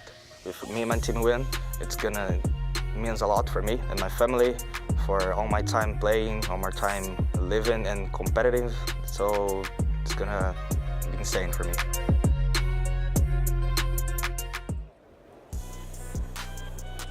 I know a lot of people were afraid of Lucaszin, and obviously it was for good reason. Got a lot of motivation and a lot of energy coming out of him, and especially with his team going up 2-0 right now, they got to be feeling good. They're heading into a control mode where they've looked solid across the board as well. Doesn't really seem like they've had any one bad modes throughout this portion of the competition, so excited to see if they can close things out, but also given that this is a Scars team that was able to take down Q9, you got to think there's some more fight in them. A lot of motivation coming in from this team, and he mentioned it. Family is going to be one of the biggest ones, and obviously he has a little bit of family over here, a piece of home in the form of his teammates, and I feel like that is probably going to be the fire that they need to get through of this matchup. And now for Scars, though, they need to step it up. Because when things come down into control, that's where INCO can actually, you know, perform. But hey, for control, they're kind of having a hard time. They have 50%. And so far, INCO's actually doing a good job. 100% win rate all throughout the board, hardpoint, S&D. But for control, that's where the blunder kind of falls through. And so if you're going to be Scars, you can actually try to utilize that and put it into your advantage. Right now, it looks like we're going to be hopping back into the Tribe versus Stamina matchup. Obviously, especially with this being an elimination game, got to know the outcome. That is priority #1. And right now, Tribe Gaming looking to extend that lead. Gothillia going to be able to push up into the bomb site to at least safeguard things, but nothing's safe when Jez is around. Hopping up from boxes. Beautiful jump shot with that DLQ. And that first blood gonna open things up for Tribe to get more aggressive here in the S&D, but Grizz, nice little counter right there, pre-fire with the Deagle. He's feeling himself right now, but it is Tribe making their way into the bomb site, and Plant gonna go down over on A. A's going to be open, and now the play for the retake is going to push through, and it looks like a 4-man push coming in from back alley. Going to be greeted by 2 plays from Tribe, though. Player number 5 from Tribe, that's going to be Marshy. Saw it, gave that information to his team, knows very well that he's going to be outgunned, outnumbered here in this particular hill, and that's going to be really good. He's going to be staying put, and for Marshy to do so, that's probably really good information on their end. As a 1v1 situation happens in Alpha, that's a really fast push coming in from Stamina. 4-1, and as we thought Tribe had the advantage, Stamina just absolutely crushes it. 3v1, Tectonic gets that 1 kill off of the Deagle. But hey, Stamina finally gets that 1 win. Confidence on their side. I mean, with the way they were stacked up, if Tectonic had a sniper in hand, he probably could have hit a quad collat right there. Obviously, the odds are not in his favor, but whew, beautifully played out of Stamina to get things started right here. That's exactly what they needed to get the momentum back in their favor, but Jez firing back immediately. Gonna be able to drop Drari right there. He has had such a huge impact so far. Gonna connect with both the stun and the nade right there, but Gothillia gonna be able to trade out Veg, getting a little too aggressive over on the A bomb site. We got some reinforcements here for the Stamina boys, but Bolu can be able to take down Gothillia. Trophy's going down, and now Naarkz not really in position to chow. He's gonna be forced to wrap back to mid right here. We got players on the inside of courtyard, but they don't realize Tectonic on the backside of Grandma's right now. They've got to deal with him immediately. They're not going to be able to do that. He's able to find 2, and now it's all going to be down to Marvel. Able to connect with 1, but he has no lines of sight onto that bomb.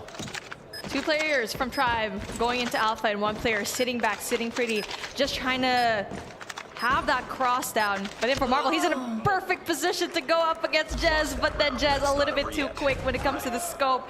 He's been an essential player for Tribe, always making that space, always getting that first blood so far. And now that is a good opening pick coming in from Tribe.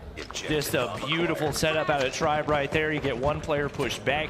They know there's that nice little spot underneath the van that you can peek through and see the bomb wherever they're planting it. So rather than planting on that box's side, planting for the van location. And that's something we've seen them do consistently, and it has worked beautifully for them. No first blood here. We do get one player pushed way up right now for Stamina. That's going to be Drari, so he's in a cheeky little spot right now. Naarkz going to be able to hit the snipe onto Marshy. And this once again puts Tribe into a rough spot with Marvel getting some information as well. Marvel, no information from him so far, knowing very well that players are going to be pushed back. This is a good defensive setup coming in from Stamina. Not just that, there you go, Drari in the cheeky corner. Spots too, but doesn't really quite finish it. Bolu gets that kill. Over aggressive just a tiny bit. And now, two players also going in for the defense, going in here from Alpha. And Bolu's gonna be rushing in. He's not gonna know that there's Godzilla right there. Naarkz gets that one kill off of Bolu. A 1v4 situation, and this is gonna be a tricky thing to have if you're Tectonic yet again being left alone. So far, so good from Stamina, looking very solid here in Search and Destroy. Bolu getting a little bit over aggressive off of that stun connect. Pretty much blindly pushing into a site that could very well contain all 4 remaining Stamina players. It's gonna allow them to retake the lead right here, and once again, Tribe looking to equalize, and who else? Every time Tribe needs it, Chiezze is there to deliver.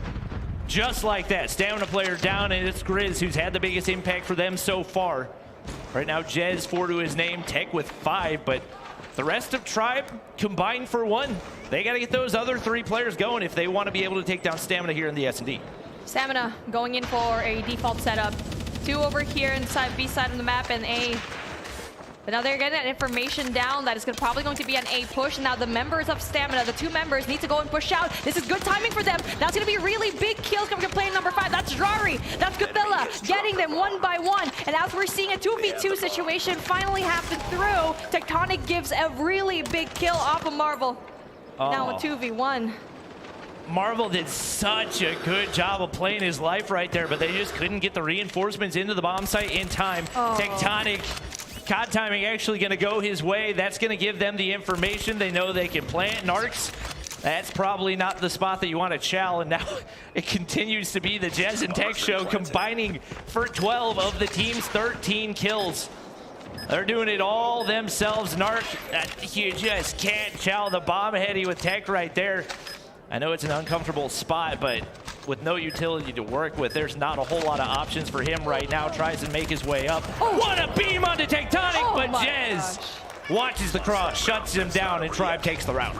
Chiezze is just so reliable as a teammate. He's so sneaky that you wouldn't even notice that he's going to be there in for the backup. But as we're going to be pausing our matchup right now, we're actually taking a look at our Scars game versus INCO. And if you are at home, you can watch our Bravo stream as we're waiting for Alpha stream to go and reconnect. And now for Scars and INCO, speaking of, here we go. That's going to be that control where it's so far so good for INCO Gaming. It's smooth sailing for them, up 2. They are feeling comfortable. They get the B site captured. Obviously, A, typically the tougher one, but obviously they've already been able to do it at 1 time in this game, being up 2-0, so one more time shouldn't be too difficult. Looking at the operator availability, they've got 3, couple streaks that are ready as well, and looking over at Scars, they've only got 1. Lucaszin gonna go ahead, call in that claw, just pre-firing, trying to get some information. Nothing gonna be able to bounce, but right now they've got the life advantage. If you're Scars, you have got to get out of this spawn. You got to get pushed out. They're able to take down Lucaszin right there. That's going to be a crucial kill, but you got to get back to defend the site. Rafa comes through, Purifier in hand, and INCO said, we want to end it here and now. Only 3 life advantage, but right now the offensive side going to give Scars some type of advantage, and if they play this properly, it's a very, very winnable round. Oh, there you go. Oh, I thought Pantogen was going to be able to get that beautiful 2. Why are you pushing out? I'm not quite sure why they're pushing out. It is a 1 life, 7 and 6. Finally 6 lives left for INCO, but it's just a big question mark as to why are you overly aggressive, knowing very well that number 1, you're defensive, and also the fact that they only have a few lives left, and there you go, sealing the deal. 3-0 in this control, 3-0 in this series. And wow, what a beautiful game that we have for INCO. Really just proves that they're probably one of the best teams that we've had here so far, a contender for our finals. All right, we're gonna hop back into our Tribe Stamina matchup. That was a head scratcher by Scars. All you have to do is play that control zone. You have to not die, and they have players pushing out of every doorway for no reason. I don't really know what to make of it, but as for the match at hand, no first bloods. We're tied up at 2-2. You can basically call this the start of a new game. Starting up, very good. Marvel gets that first scope off of Jez. That's an essential player for them to take down because he's been absolutely massive with that scope. Marvel almost gets the second, but the information goes through. Bolu goes in there. Not just that Tectonic though, that's gonna be a really good shot up against Grizz. Once again, the Tectonic and Jez show rolls on. Jez is taken out of the equation. Marshy content to play the inside of Grandma's right now. It's 4v4. Veg's got the bomb in hand. But right now they're content to patrol that building by the B site, and right now gonna sit back and see if their scopes can connect once again. Bolu's taken out of the equation, and just like that, there's no long-range control for Tribe. You got Naarkz and Marvel still in the game as well. Gothilla gonna wrap back into blue. He does get spotted, but Veg not really gonna know if he's going up or down, and definitely spots Veg in the backside in the back alley. Gothilla in a very good situation to give that information in his team, and now just as quickly as that, Tribe goes in there for a semi-rotation. They were thinking about it, but now they can definitely go as they seal the deal up against Gothilla. And now they're going in through Bakery, going in through B, but then Marvel yet again with a beautiful 3 kills, and that's gonna be one more game. Naarkz gets one more, 1v3. What can you do? You can't do anything. Drari stops the push, and now finally 3-2, stamina up 1. That's gonna be really big for them, and being patient is so good. They were covering all of the lanes really well because Tribe could have easily gone through that back alleyway. That's just a beautiful spread, and obviously when you remove the sniper from the equation for Tribe, that just gives so much more advantage for Stamina to control really big parts of the map. Marshy gonna be able to find first blood with the nade. They're gonna occupy the A bomb site and feeling pretty comfortable as Drari drops as well. Jez gonna be able to connect for another. Veg taken down, but his teammates in a nice spot right here. You got to think bomb probably going to get picked up, and it sounds like it's going down here on the A bomb site. Naarkz and Marvel left to try to clutch. A couple of snipers, if they can find a pick to open, could be huge. It just looks like with Stamina, they're so good when it comes to being passive, and now I feel like for Tribe, they know that if they become too passive as well, they're playing Stamina's game, and now they're just going in there full aggression, full sand off of Alpha, and they're doing a good job of playing the time. And now for Naarkz, you need to find a way to isolate a lot of these players, but it's going to be hard with 20 seconds left on the clock versus 4 Tribe players. It's going to be dire for you, my dude, and now Tectonic seals the deal, and now we're equaled when it comes to the points. Marshy just being a little pest right there. Shoulders to the left, shoulders to the right. Not going to overpeak anything. And give it, shimmy. Yeah, give him a little shimmy behind Tractor right there, and no opportunities to connect. And once again, it's a 2-man show for Tribe. Those other 3 players still only combined for 3 kills, and we're 6 rounds in. The fact that they've been able to keep things tied up this far, impressive in its own right. Drari gonna drop right there, and Veg finally decides to show up to the game, and he does it in a big way. 3 kills on the inside of the A bomb site. That leaves only 2 remaining Stamina players. I was about to say Veg has 0 kills at the start of this round number 7, but hey, he showed up. He read our minds, and that's going to be really big, essential kills for them. And now as a gunfight finally pushes through, Marshy wins those. A 1v3 situation, and now it's going to be troublesome for Naarkz. Yet again, the only player left for his team. Lots of visibility right now for Tribe. You got Jez with the scope. You got Tectonic holding those longer angles. Naarkz thinking, maybe do I want to go for the B plant? Probably not, but there's nobody in the inside of Grandma, so Tribe content to give him the B plant if he wants it. You do have Jez holding on to statue right now. It's going to make life difficult, and maybe if Naarkz can get some timing to go his way right here, might be able to make something happen, but always a second too late on these peaks, and now only 40 seconds to work with. He's got no information. and going to be forced more than likely into a very difficult B plan. Jez is right there to see him, though. He's in a very great spot, and as the information comes through, 3 eyes coming in from Tribe is actually going to be having that sight on you. And that's 25 seconds left on the clock. They're not moving. They're just going to be staying there. Jez is absolutely glued here at Statue. Naarkz gets that essential 1 kill, though, as you're going to be having a 2. The only way that he can win is for them to line up, but no, Jez is just a little bit too good, a little bit too patient. And now a 4-3 is the scoreline. Well played by Tribe, sticking together. You let your sniper control the long angles, and they work it to perfection right there, cleaning things up. They retake the lead, starting to get a little bit more out of Vegaz and Marshy right here, as now it is going to be Stamina making their push on into the A side. Man, oh man, does the tactical connect. Grizz gonna be able to take down 1, but it is going to be Tribe coming out better on the trade, or rather 2-2, and once again 1-for-1s. Now Tech and Jez, I mean, if there's anybody that you want alive for Tribe right now, it's those 2. Man, the bomb carrier just was alone, no backup coming in from his team, and now that allowed Jez and Tectonic to get those kills. They have 21 kills each. I mean, combined. That is just crazy numbers, and everyone else from their teammates kind of struggling, but hey, if you have 2 of these players, there's no problem. And as the plant finally goes down, Naarkz, also a very essential player for his team, tries to go in there shoulder to shoulder, trying to go and shimmy out of his way, but then with him just being the only one left, it's not going to be going in, but Jez is giving him the body shots. Confident in that win. They're going to be extending their lead by 2. I mean, Naarkz, you have all of Tractor to work with, Jez smack dab in the middle of the open, and still somehow he comes out on top in that gunfight. You have got to get that opener to make life easier for your teammate. He's not going to be able to do that. And just like that, Tribe 2 rounds away from taking the S&D as well. The extreme aggression that we've seen, and once again, Naarkz just pushing ahead. They're just chucking tacticals and nades, hope that it connects. It's just not gonna work against a team like Tribe, and they're making him pay once again, as time after time, he's getting first blood. Marvel's gonna be a little bit aggressive here towards the A bomb side. There's gonna be 1 player, that's gonna be Jez right there in that cubby, being very quiet. Tectonic gets shots, but then trade coming in through. Jez too good with that MW11. That's gonna be big. Oh, with the amoeba shots as well, getting that beautiful 2-piece. Match point advantage, there you go. And right now, Stamina just looking a little bit lost on the offensive side. We may have some technical difficulties, or maybe just a little bit of frustration.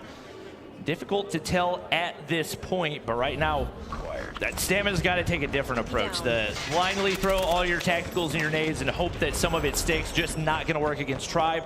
That's going to be Veg opening things up right there. He's going to get traded out once again into a 4v4, and because of the frustration out of the Stamina boys, now they're in a tough spot where they've got no map control.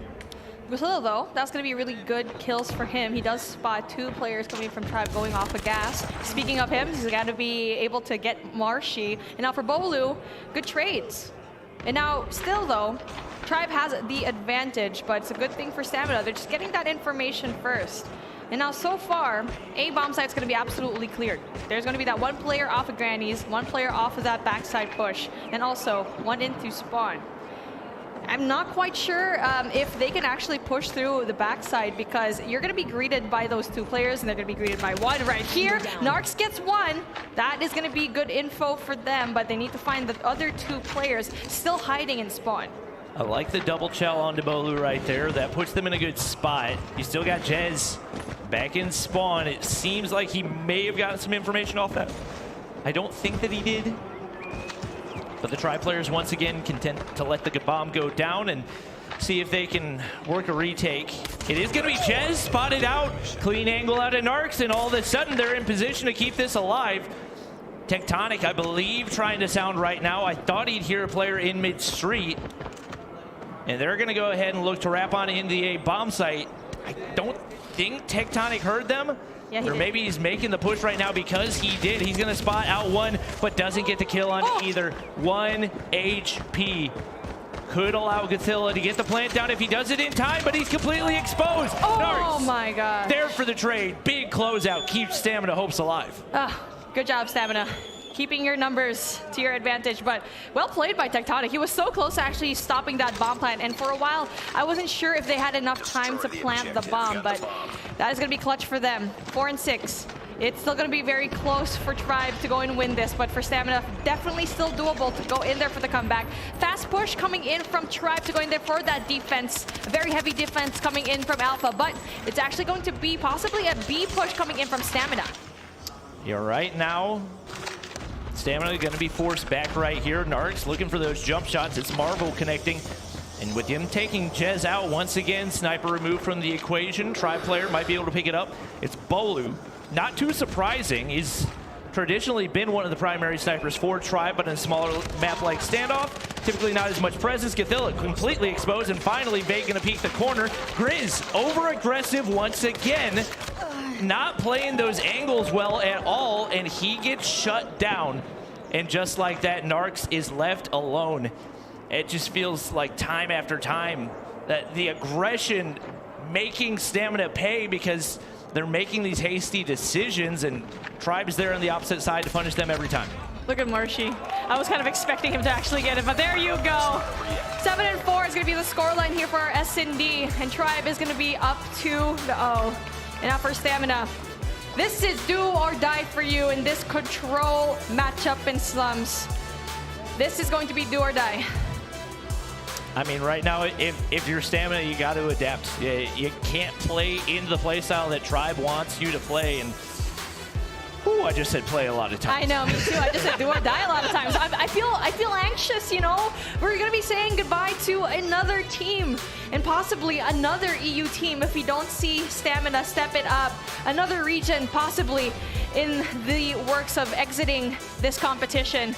And now let's just talk about the numbers real quick and possibly the percentages of Stamina possibly winning this control. Tribe Gaming won slums up against Scars and Wolves, and that's going to be really hard situations because they have really good numbers when it comes to that control. And now they're playing it again here. And now if you're going to be Stamina, well, that's going to be hard games as well for you because they don't have the best control matchup. Losing slums 0-3 up against Omega.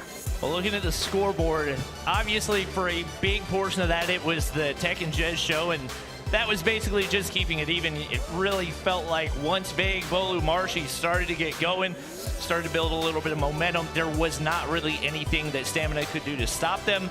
I think especially once they flipped to the defensive side, just baiting Stamina into a lot of those plays. A lot of blind aggression that Tribe was very well prepared for.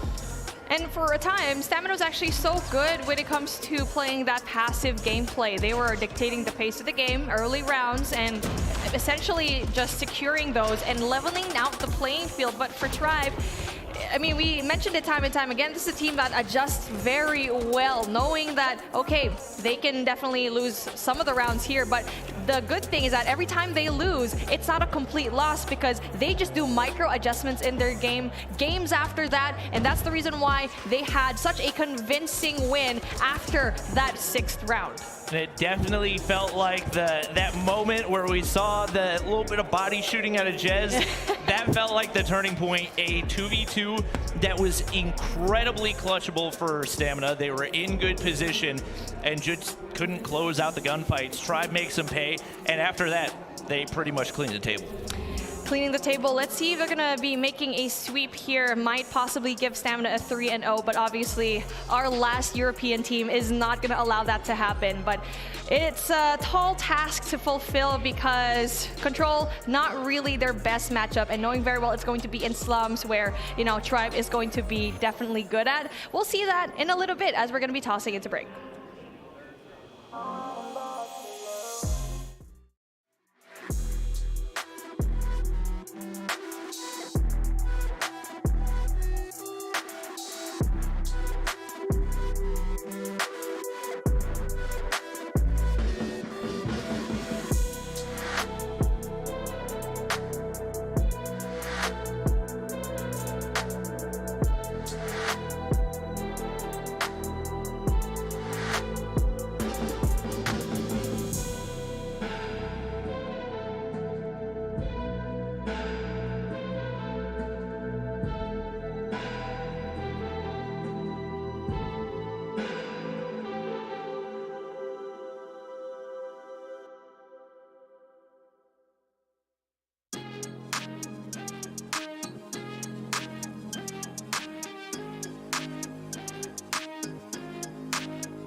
ladies and gentlemen, welcome back to the COD Mobile World Championships. Just getting a few things squared away so we make sure our final game of the matchup is running as smoothly as possible. Excited to see how these two match up when it comes to the control. Obviously, Tribe gonna be favored right now. They came into this tournament as one of the favorites to win the entire thing. The fact that they are even in the lower bracket is a surprise to most people. What does Stamina have to do to get the win here in the control? Oh, well, this is a little bit of a pickle to control, quite literally, because so far momentum has been on the side of Tribe, and I feel like that standoff game was supposed to be the shift in that momentum favoring Stamina. But as we start things off here, this is the game for Stamina to win, or else it is going to be goodbye, as this is eliminations round 1. Tribe goes in there very aggressively, being greeted by 3 players coming in from Stamina. Jez getting really big kills, 3 for his name so far. Yeah, and Stamina gets aggressive right there, but nobody there to watch the flank. Marvel's going to be able to get a couple of those crucial kills, but ever since then, it has been all Tribe all the way. Jez already on a 4 spree, pre-fires those corners, doesn't want anybody getting around for free. Marvel going to peek around the corner to the side, and man, this setup for Tribe is absolutely lethal. Beautiful shots out of Marvel, but he can only do so much by himself. 4 of the 5 kills for the team so far. And right now, this Stamina team is stuck. Jez on a 5, that is going to be big. And now not just that, 25 lives for them and just 17 for Stamina. Still very doable for that comeback though, but they need to find a way to choose at least one of the sides, because so far they're being pushed down. Jez going to be pushed up all the way through spawn, just stops and delays the push coming in from Stamina. As the clock winds down, we're already at 25 seconds with no ticks of progress, just 11 lives coming in from Stamina. This round by itself looking a little bit hopeless right here. Jez is ready. Here's the nades, here's the footsteps, pre-fires the corner, and once again, Stamina can't even make their way into the hard point. It's finally going to be a shot through the wall that connects to take down one of the Tribe players. Little bit of progression coming through right here, but with an 11 life disparity, more players getting dropped, only 5 lives remaining. No more respawns for Stamina. And this has been a very one-sided affair so far. They just look so lost right now with and we just end things over here. It just, when we saw it kind of faltering through, it was when Jez just pushed all the way into their spawn, and that was it. They couldn't even push outside and cross the path through, fountain through arches. No, they couldn't do that. Couldn't even touch any kind of ticks of progress here on both sides. And now as we're going to be going in for that switch, Tribe going in for that offense, and it looks like it's a different story as mid needs to be fed. There's no fight in mid right now. It's being fought for free. And right now, Tribe looking to make the aggressive push on over toward that garage side, but not having a whole lot of success. Stamina finding their first success so far in this game, and Grizz going crazy. He is going ham, pushing up against those Tribe players. They've only been able to get 1 kill so far, finally able to fire back.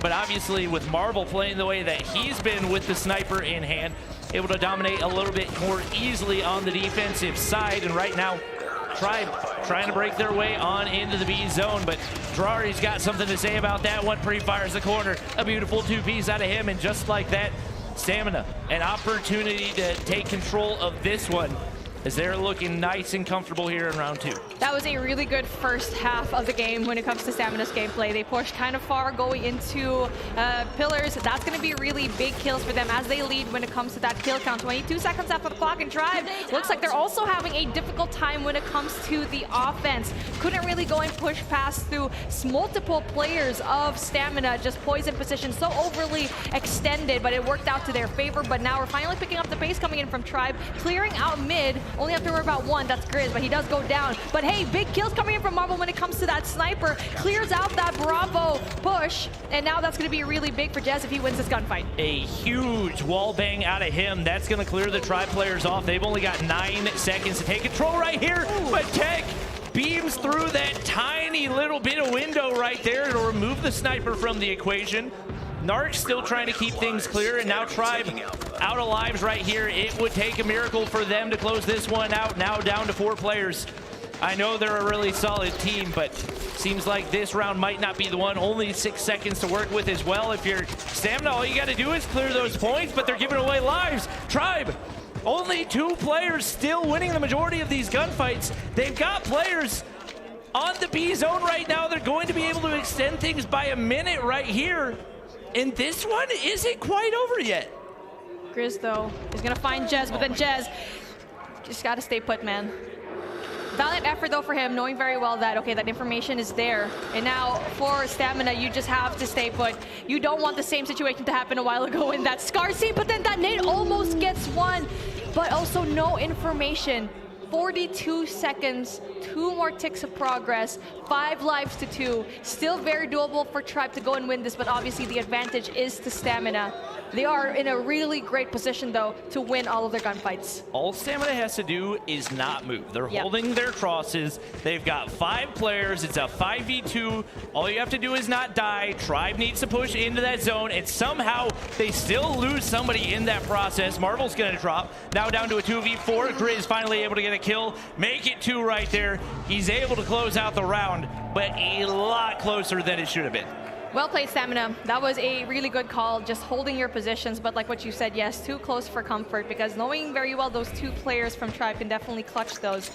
And I feel like it wasn't as big of a gap that we wanted for Stamina. And it's kind of scary because you see that Tribe might actually win an offensive round, which is so hard to do here. And now for Stamina, they're going to be doing the same thing. They're going to be going on that offense. Jez rips through bricks, gets, almost gets that second, but Naarkz denies that.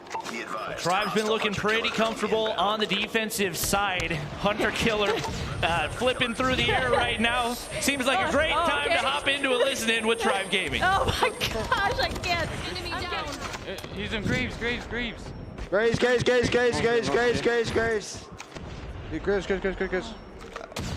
dead.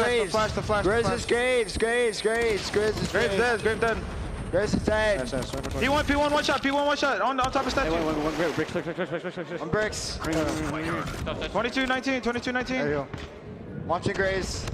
Bricks, left side bricks. I stun him, flash 1 P1, I'm coming. They might go hop up. They have a sniper. Graves. Sniper bricks. I'm gonna hit point. Watch on a hill. Top ring. I got the one shot guy, I think. Touring. No, that wasn't him. It was a different guy. Left.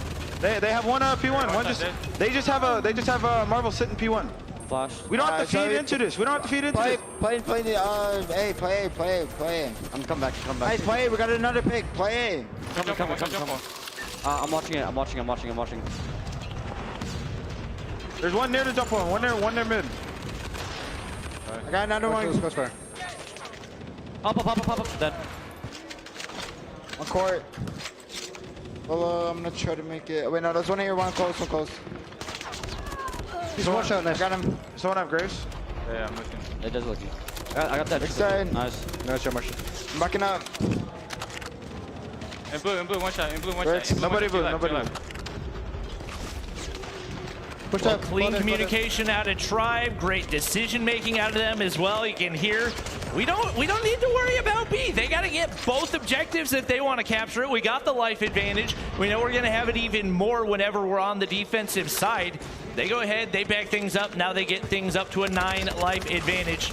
And Stamina just trying with their last hopes to maybe claw their way back into this one. A couple crucial kills, but with only 2 lives remaining, their tournament hopes disappearing before their eyes. And Tribe Gaming closes out the round. Only 1 more needed for them to take home the win. The good thing about for Stamina here is that this is their defensive round, but I mean, we saw their run a while ago. It was just too close for comfort, so they need to make this really good. But then the bad part is they're going to be ending this if we actually possibly see a round number 5 on the offensive side. And so now, going in there very aggressively, little by little, 3 members coming in from Stamina going down. A very refreshing start coming in from Tribe. Right here, it's the spot where we're supposed to see Stamina dominating, and it hasn't happened so far.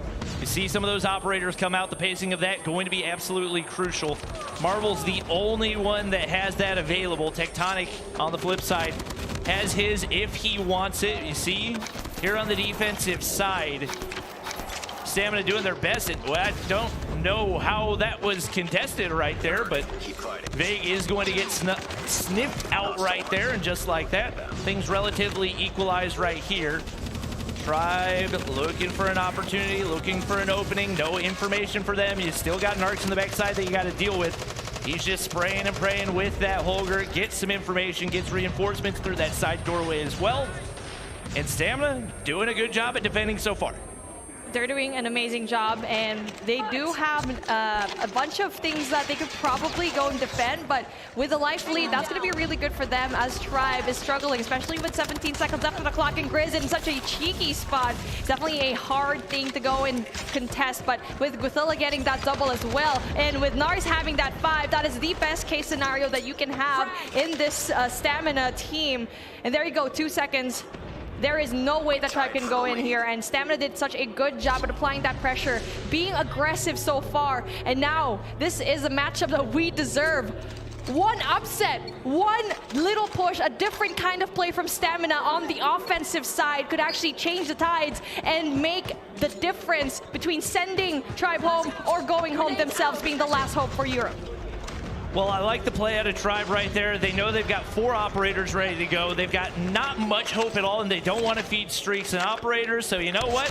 We'll just go ahead, flip the sides, and just like that, we're going to be on defense. But they haven't capitalized much as far as map control goes. They've been able to take the lives down, but right now, Stamina is stacking up the time over on B, and it may just be Tribe's game plan to say, you can have B. We'll just play TDM for as long as we can, and very worst case scenario, try to tear you apart once you get over to that A zone. Jez actually going to be able to take off some of that progression time as well. 6 life advantage. And once again, Stamina just hasn't had the map control. They haven't had the gunny to be able to take Tribe out of these capture zones. And right now, they're in a tough spot with their tournament hopes on the line. 9 lives is left, and I'll make that 10 life differential. Just 1 tick of progress coming in from Bravo. Slowly but surely, the dreams of Stamina gonna be dwindling as the life count also goes down as well. As Tribe over pushes with their operators, they're heavily utilizing this. They have the ready to deal with as well with Veg. Possibility to get that double. No, it only gets 1, and that's gonna be a push going through. 4 lives to 22 remaining with 20 seconds left. And now that's gonna be a really difficult push coming in here from Tribe. But Grizz goes in there, denies it. He's the only one left for his team with 25 to his name, but with 20 coming in from Tribe, it's looking like an impossible run. Searching through the cracks, and there you go. Tribe survives this elimination. Stamina goes home. No more teams for Europe to represent this World Championship. But GG's well played, Stamina. It has been a well-fought tournament for the Stamina boys. They gave it their best, but they went up against a hungry Tribe Gaming team that is not trying to exit this tournament anytime soon. They showed what they're made of right there, and Tribe Gaming will continue on in the competition. Whew. We got 1 down, but we definitely have 1 more to go, as later on our elimination round 1 rather is going to be Skade versus Scars. That's going to be really exciting for everyone watching at home, as we're going to be saying goodbye to more teams today. And like what we said, Stamina tried their best in that search and destroy, tried their best in that control, made it close, put it to round number 5. But honestly, if they started off in the defense, this could have had a different swing in the game. But for now, yeah. 100%. That's the importance of map picks. That's the importance of being able to pick your side as well.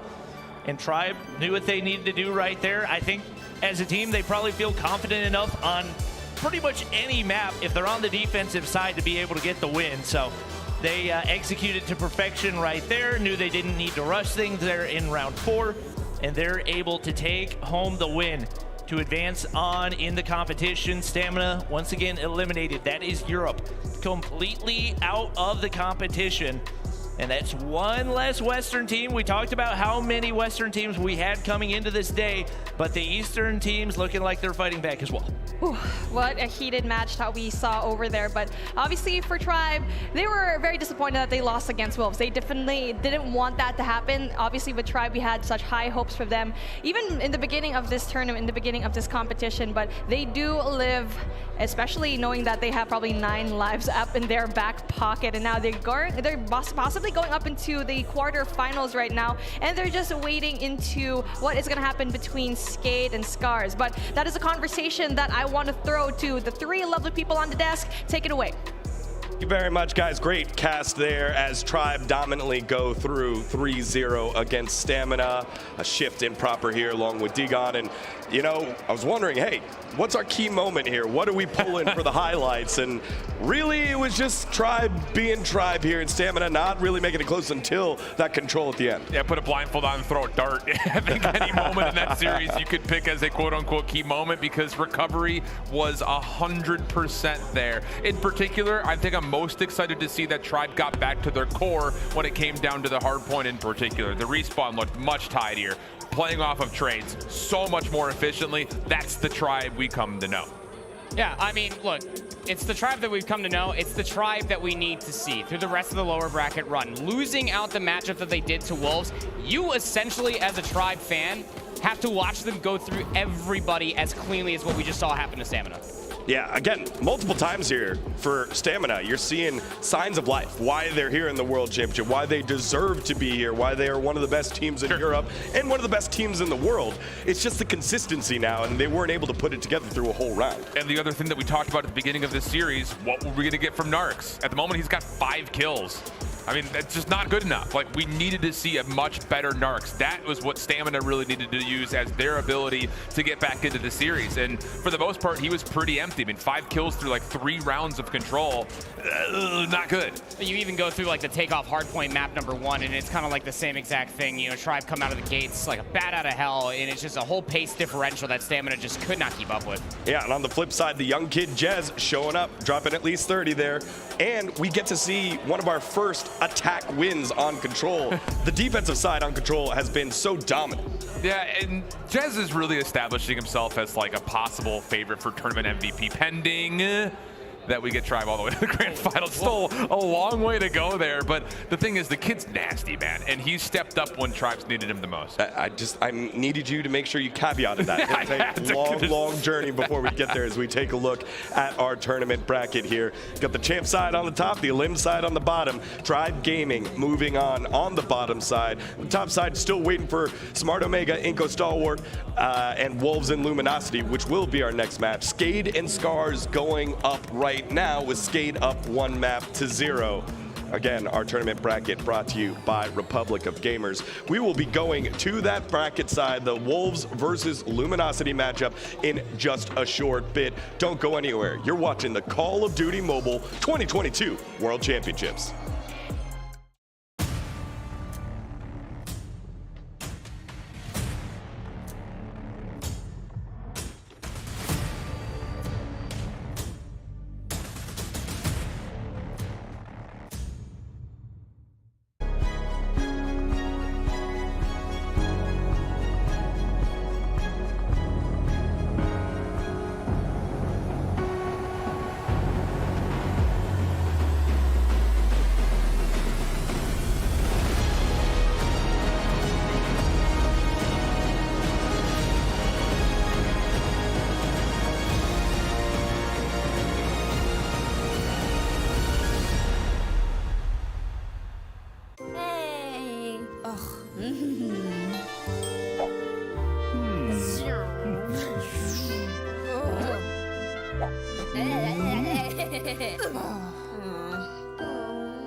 Hello everyone and welcome back to Raleigh, North Carolina for the Call of Duty Mobile 2022 World Championships. The elim bracket is going and tournament lives are ending as Tribe was able to outlast Stamina there in a 3-0 on the bottom side of the bracket. And now we've got ourselves the upper side. It's a big one. It's Wolves versus Luminosity Gaming. Digon here with Beef Mommy and Bobby, and y'all wanted to start right there. Quick thoughts on how this bracket is shaped up so far. My goodness, we did not expect at all the Tribe was going to be on the brink of elimination. I mean, I feel like every single time, every single day, we have a little bit of a surprise, but not a really good one for Europe for today. Unfortunately, we're saying goodbye for Stamina, but hey, we're moving on into a new chapter where we're finally going into the top dogs playing up for our elimination. Yeah, let's take a look at that bracket brought to you by Republic of Gamers. Again, top side of the bracket, champ side, it's a double elim. And so those teams on the top still have that loss to prove. Tribe Gaming, the only one that's made it to the quarterfinals so far on the elimination side, as Skade currently leading Scars. What are your thoughts here, Bobby, so far as well? I mean, the fact that Tribe lost shows that everybody is defeatable in this tournament. So there's no team you can really consider a shoe-in through the rest of the way. You look at a Luminosity team that has been second to Tribe for a long time. They haven't been second by very much. They have had a lot of series, a lot of matches, a lot of games that have come very much down to the wire.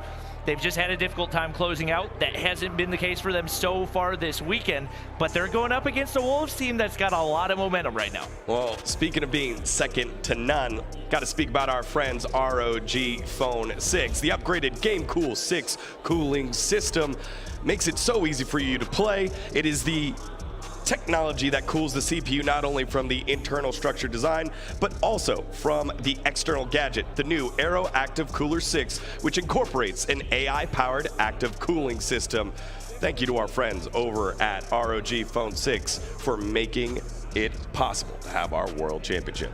All right, let's start over there. Luminosity Gaming. You know, we haven't seen them on the main stage yet. We haven't seen them on the A stream yet. This is our first look at them, but they've been dominant so far here, Bobby. Yeah, absolutely no question about it. This is a team that I've been watching for a while. They've got a chip on their shoulder as well, much like Tribe now does in the lower bracket. They've had some phenomenal pickups, but the main starting roster is the same one that they've had throughout the entire duration of the year. Obviously, this team didn't even exist at the end of 2021, but it does contain multiple world championships, multiple world champions from that Tribe roster in both Envy and Band. Luminosity, phenomenal run so far in this competition, where they are probably deemed one of the best teams here in NA, but like what we saw a while ago, Tribe is actually also one of the best, and they're just looking like they're in a different form in this matchup. They had so many great games so far, which leads them into this moment, especially knowing very well that they have one of the best players. That's going to be Band. He was the MVP for the Western Championship last year. And perfect setup by Beef Mommy. We had the opportunity to speak to the young man Band here on his squad. My name is Band, and I'm a player for Luminosity Gaming. My teammates, we have Solo, our run and gun person. We have Blair, our anchor, and we have Envy. He's our IGL, tells us when to calm down when everything gets hectic. And last but not the least, we have Washi. He's our OBJ player. He makes us win the game because he sits in OBJ pretty much most of the time. I think I just run and gun, get the kills, and I also pick up the spots, you know. But yeah, I just have fun out there in the map. My experience playing in front of a crowd, I mean, it didn't really bother me as much. I thought I was gonna be nervous, but it just felt like I was playing back home in my couch or in my bed. So I don't think the crowd really matters that much. I realized I was better than the average Call of Duty player when I was in, it's called Rank S. You know, I was just like out fragging everyone, and I was just killing everyone. After facing Team Nova and Team Skade yesterday, I think it helped my team have more confidence because it wasn't an easy sweep, but you know, we got them out the way pretty easy. So heading into the top 8, I don't think anyone matters in front of us. As long as we perform, then we'll be fine. Winning the whole thing, I mean, that's a lot of money. First thing, I will help my family get a better home, you know, and hopefully get myself a little nice car or something. I love this interview by Band because, you know, we've heard interviews from everyone. Jericho giving us a hard-run story with the coach over for Omega. Maybe a little bit more strategy on the opposite side with King. Band is just vibes, baby. Yeah, he's just here to have a good time. That's what he loves to do. This is a guy that has been known as a major warrior. He's a solid player, but whenever it comes to Call of Duty Mobile major tournaments, this is the guy that shows up. There's a reason that he was the Western MVP for Tribe Gaming last year, and he is a very much to be feared player on the map. And now, not just him, everyone else in his team actually goes and picks up. And from the video a while ago, Envy being their IGL, just making sure that everyone's going to be in order, just wagging his finger right there, just in case everything's going to be out of order. That's definitely going to be impressive. But take a look at who's going to be impressive as well. Wolves, on the other hand, gave us one of the biggest shockers in the tournament so far, bringing down Tribe Gaming in the elimination bracket. Yeah, they ruined this all North American battle here that was supposed to happen, but what's supposed to happen is what happened. Wolves take it down. They outlast by 2 rounds, right? 7-5 on the S&D in firing range, and a lot of it has to do with this guy right here, Nian. Nian has been absolutely disgusting with the Locust all weekend long, and not just doing it in S&D, we see him pulling it out in Control as well. He can really make it work wherever he needs to. They've got another phenomenal sniper in King who can bring that energy as well. You got Anzai, who was their Masters MVP for all of China at the end of the season. They've got quite a conglomeration of players. You're absolutely right. Their team comp is just unmatched right now for when it comes to bringing down one of the best teams to actually win, the favored team to actually win this competition. But obviously, they are something special. And now, it's not just them. One player that I actually kind of thought of was Pegg is doing a really good job at anchoring down everything for his team. Yeah, again, Nian is usually top in the lobby, but Pegg has come up with very crucial streaks. Usually it's like 3 people on a site, and he's the one that has to clear it on out, wait for the rest of his team to come in. He'll get all 3 or get 2, damage 1, and gets the assist on it. Pegg has had some crucial retakes on hardpoint. Yeah, it feels like we're always saying his name at the most important point of every single game that we're watching. And that says a lot about a player, because obviously not everything that a player does is going to be reflected in the stat sheet, but doing the dirty work, the stuff that might not get you as much glory, that's what's going to get your team a championship.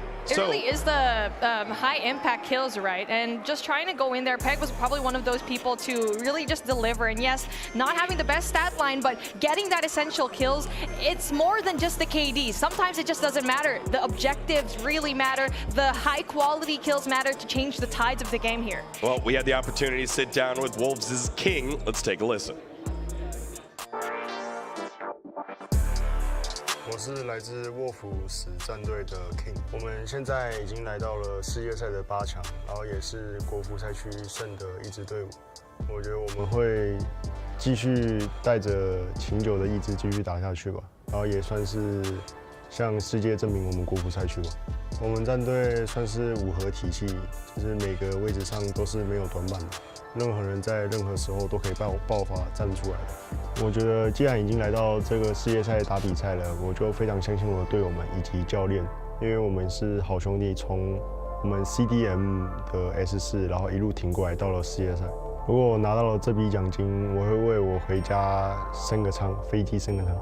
我觉得如果我们真的有幸拿到了世界冠军的话，我认为像是如果我们有幸 拿到了世界冠军，我觉得算是证明了我们自己，也算是证明了我们的团队，就是向世界证明了我们。 Well, King and the Wolves have already proven something here as they've taken down Tribe, the #1 seed, who's looked pretty damn good. Now they got to do it again. Stylistically, though, Luminosity a little different than Tribe.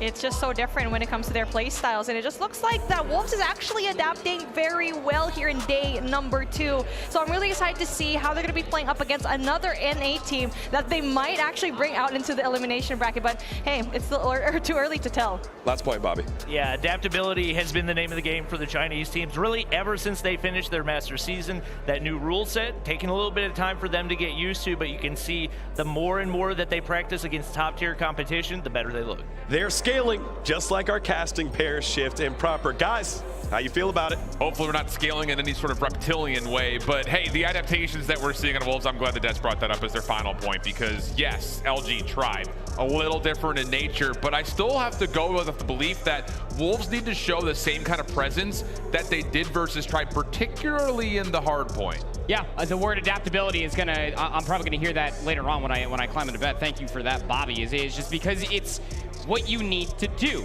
right? So that way, if you go up against any sort of stylistic differences from Tribe now to Luminosity, Wolves on Hardpoint absolutely need to be ready for it as we take a look at our map set here. Summit is where map 1 is going to be taking place. Slums and then Standoff are your first guaranteed 3 maps, but if we go to the distance for 4 and 5, Hacienda has made it through and Takeoff. And what's interesting about this for me is that Luminosity have actually taken away Firing Range. That's a map mode combination, Firing Range, Search and Destroy, that has been wreaking havoc for Chinese teams against North America. That's a really valid point. Yeah, that matchup in particular, mostly the suffering form of that comes at the cost of Tribe fans in the venue. But the Summit Hardpoint up first, this could be a really interesting trend-setting map for either of our 2 teams. Mostly, of course, I'm kind of keeping my focus on Wolves because they are going to have to win a hard point, I think, in this series.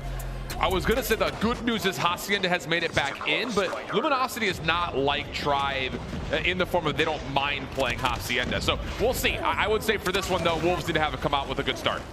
Starting off at least on the favorite side for the time being, well, it doesn't really matter because it is Summit at the end of the day and everybody's overextending through the middle of the map, so spawns will remain wonky for the time being. Still a lot of time to be fighting over here, and well, you can see what Wolves are trying to do so far. Get themselves top glass position so that way they can look down to the hill. The other thing I'm curious about as we dig our way through this particular map, will Wolves continue to do what a lot of other Eastern teams have done, which is pull out things like the KRN, get the shotguns into the mix.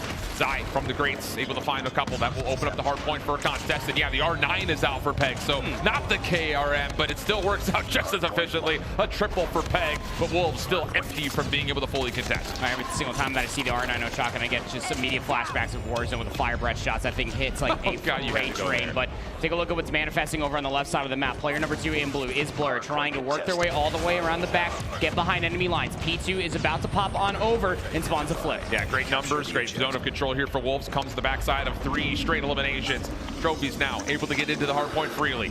Nade's also quick from the backside, but LG prime positioned, ready to go in for the break attack. Pegg shut down, only able to go 1. Nian also low, will also drop in with that. LG pretty darn successful on this break. It's not easy when you're thinking about Wolves had top class positioning. They should have had the easier opportunity to be able to win those gunfights, but Luminosity just brute forced their way through. Trades are still coming through though. Big 1v1 for this 38 seconds, and well, Zai's gonna be able to win it. Reinforcements right around the corner, and Luminosity, I like to see this discretion. You don't want to overextend nor isolate yourself to open up the floodgates for a early heroics from Zai.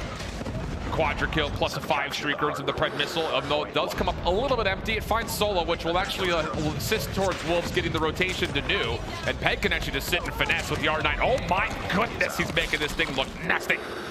On the rotation, LG trying to catch up as Wolves have taken the aggressive stance. Pred missile trying to track down a couple other LG members, but once again, comes up a bit empty, so you have to do it the hard way.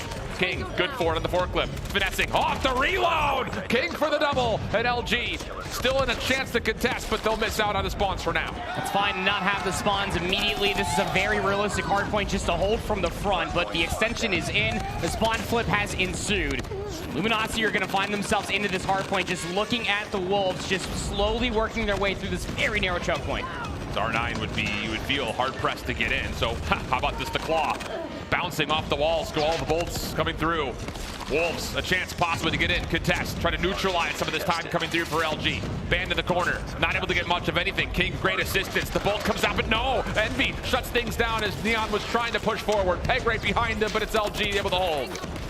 LG holding from in the hard point itself, and you're right, shutting down that R9O from getting on the inside of this hill would have been absolutely devastating. And now we go all the way back across the map where Wolves currently hold the respawns for this upcoming hard point, and you would feel like these battles, especially inside of the server room, are massive, so that way you can shut down the flank. But Blur's gonna be able to win it. He has 10 kills to his name, and he's trying to flank all the way around back. He's gotten through.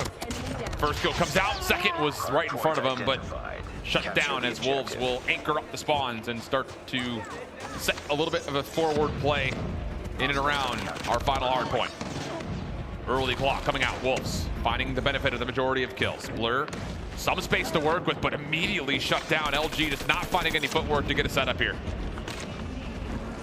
They're trying to get this north lane under control. I mean, these stairs, nasty head glitch, but the crossfire on the backside is even that much better. King will get that kill. Spawns will remain intact, but the tussle inside the hard point is starting to turn up blue. LG gonna spend a couple operators trying to get this break underway. It works out for now. Nothing available to counter here for Wolves, so the break looks pretty darn solid. 25 seconds to fight. Shank from the backside, able to get in. And for some reason, LG's just not even in the hard point for a moment. It actually kind of confused, I think, Shank just for a touch. Where is everybody? And as LG resurface themselves, it's quick kills.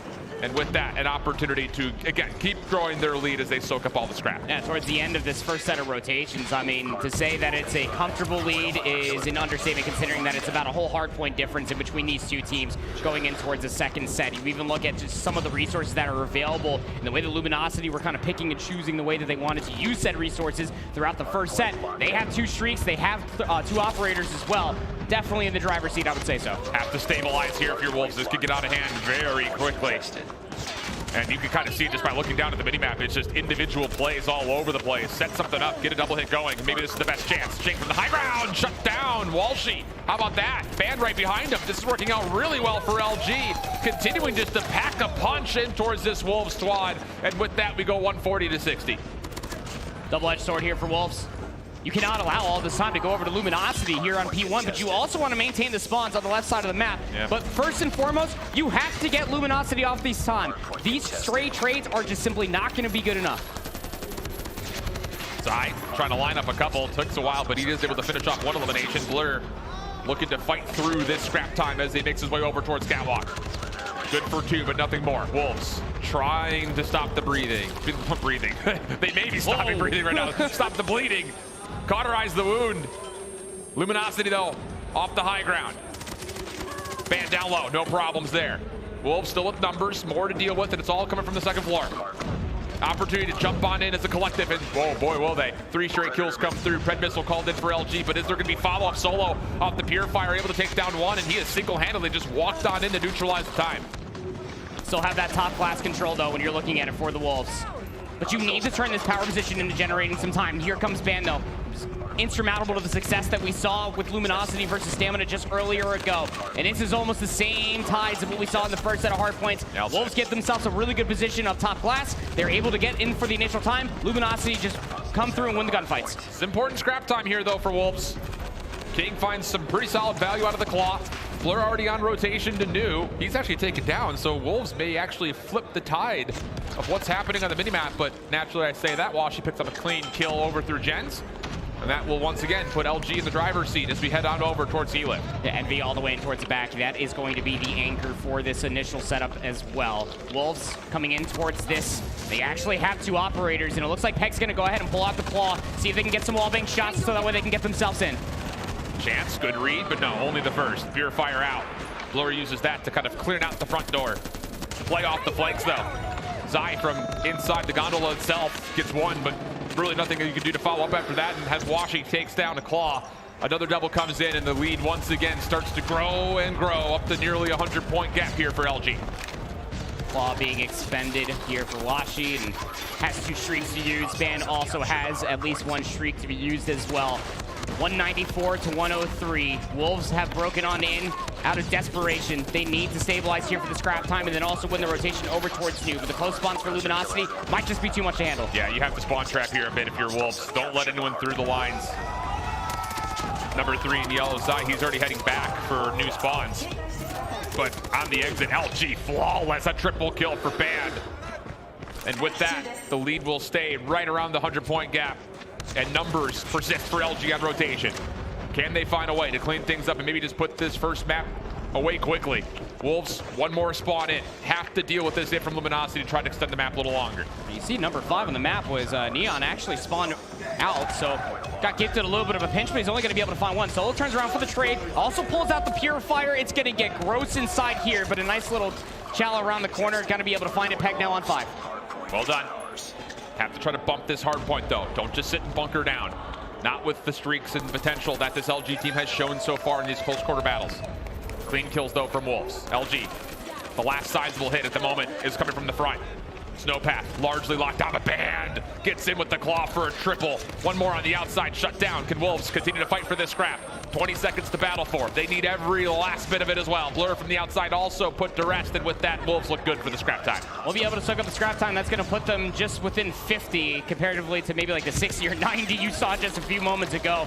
It's got to be said, Pegg is trying their heart out just to be able to try to carry Wolves across the finish line. He has 43 eliminations to his name. Uncharacteristically, Nian only has 17. Got to have it here. Going in towards the 3rd set of hard points, 213, 160. On the back, Ching gets 1, but doesn't expect Envy to be behind the PCs. Pegg, nothing from the R9 there. LG with numbers as the hard point opens up. Nian trying to force something, but gets turned away. Pegg, I mean, how about it? Another claw. This is like his 4th so far in this game. This could be used out nicely to try to clear some of these tight corners off. Not able to find any LG members, though, and well, they're here in force. And that might just be the last hit. As Wolves are straggling out of spawn, trying to force their way forward, but LG denying at every point of contact. 244 and counting on up. It's just not looking too good. Band is set up inside of the hard point itself, just spraying through the doors, and that'll do it.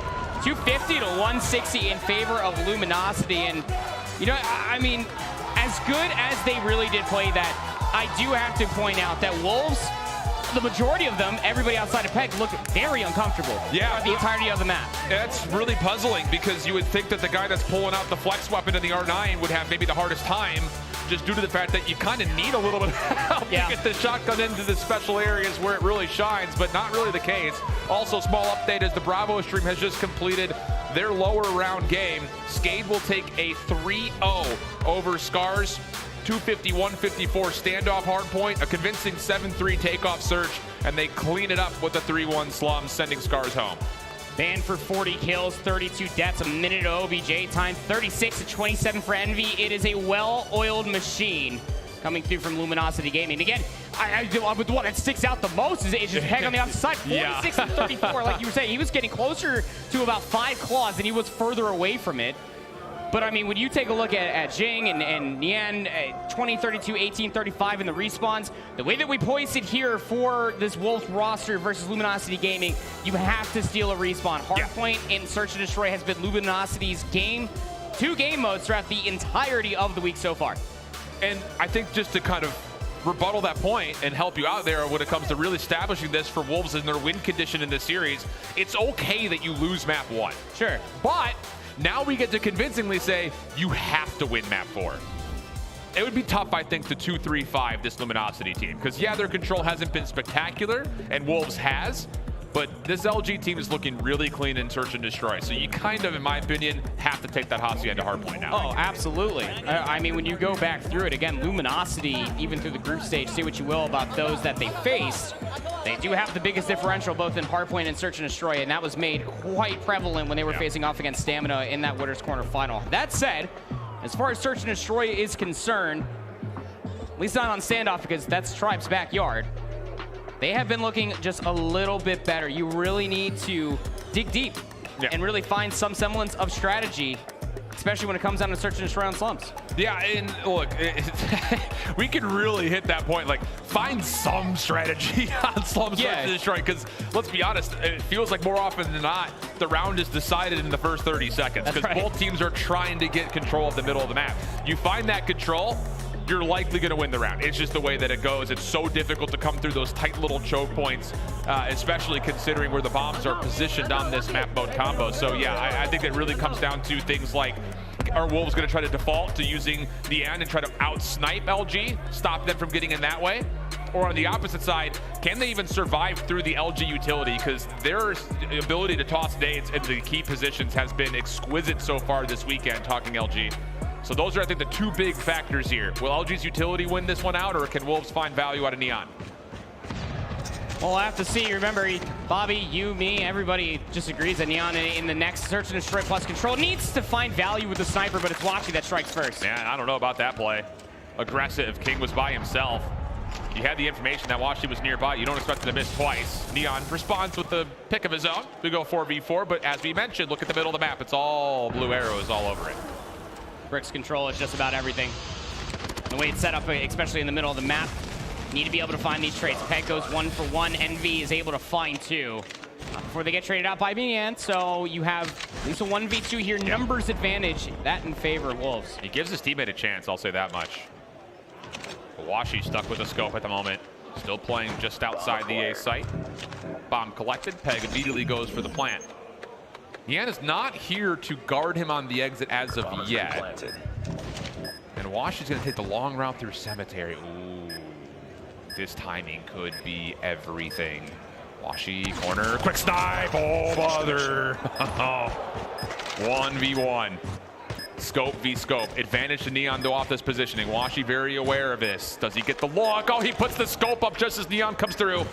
Teammate may have given him the call. Woopiiee right back through mid now. 17 seconds. Shotgun out. And that's all that he needs. And look at Woopiiee popping off of the kill cam. Why not? It's a great clutch. Well done from Woopiiee. Again, quick scope. Spots to the shorty. Gets in the face on the statue.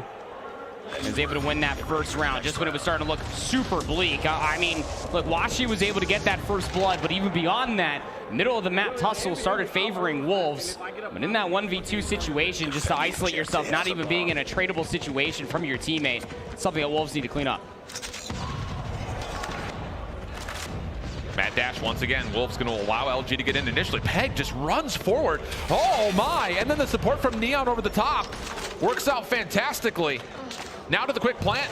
Drops off it because Solo makes himself known.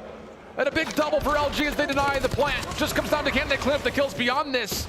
So far, so good. Solo, good read. And now it's down to another 1v2, but this time, King's the one that has to provide. Nade over the top, not going to be able to connect. You have so much time to try to do this, and Solo, Envy, stacked up on top of each other. King almost got behind. He's able to find the first. Now Envy for the slide, trying to get the final elimination. Whoa! The shots are better from King. Back-to-back 1v2s for each team. What about a little finesse there? Stuck in that interior archway, says, I could use this, no worries. Dances with it like it's his partner. Now we go into round 3. Clutch up from both sides, as you mentioned. But I will say there is a very dictated pace here that Wolves are just letting LG walk in first, using their nades to their advantage, and how good are they? Tags back and forth. Blur takes himself out of the picture, leading to essentially a numbers advantage now for Wolves, but Woopiiee will tie us up in a 2v2. King quickly, backside over through A, sure. That will work out as well. And as Envy responds to the kill of his own, we go to another 1v1 very rapidly. Not too sure what happened to Blur throughout this round, but yeah, strap yourselves in. This is pretty much Slum Search and Destroy through every single round. Full wrap around the back. It's gonna be King, trying to work his way back through Garage. But Envy on the other side, just giving up the space, and that is the right call. You have so much time. And I wonder if he's actually seen the bomb down here just outside bricks. Doesn't seem to have an idea of it. Re-clears over towards A as King very familiarly comes back over towards this blown car and archway setup. He will not get the chance to clutch up here 2 rounds in a row, though. He's following in Envy's footsteps, but this is a very quiet game of tag. You would almost feel like there are jelly beans on the floor, and King is just tracking them down. Takes the wrong turn, though. Oh, and the timing for this. Oh, he's seen him. Envy trying to go for the reach out. King can't get the final shots required. Envy will find that 1v1. And Luminosity will go up by a round. Game of clutches so far. Yeah. I mean, the thing about it is, this is kind of what we expect in a certain way about Slum Surge. It's just ceremoniously so. It's just nades over the top from both teams. Who gets the connections? And so far, because LG have wanted to get to mid, they have taken the brunt force of most of the damage thus far. This time, trophies keep them safe. Everything comes to a bit of a cool. And Pegg will realize, I do not have the ability to make that aggressive play forward like he had in previous rounds. LG has a great setup, even more so now that the sniper rifle for Wolves is off the table. King has picked it up, but how much can he do here to 3v5? Oh, Pegg. What the ankle?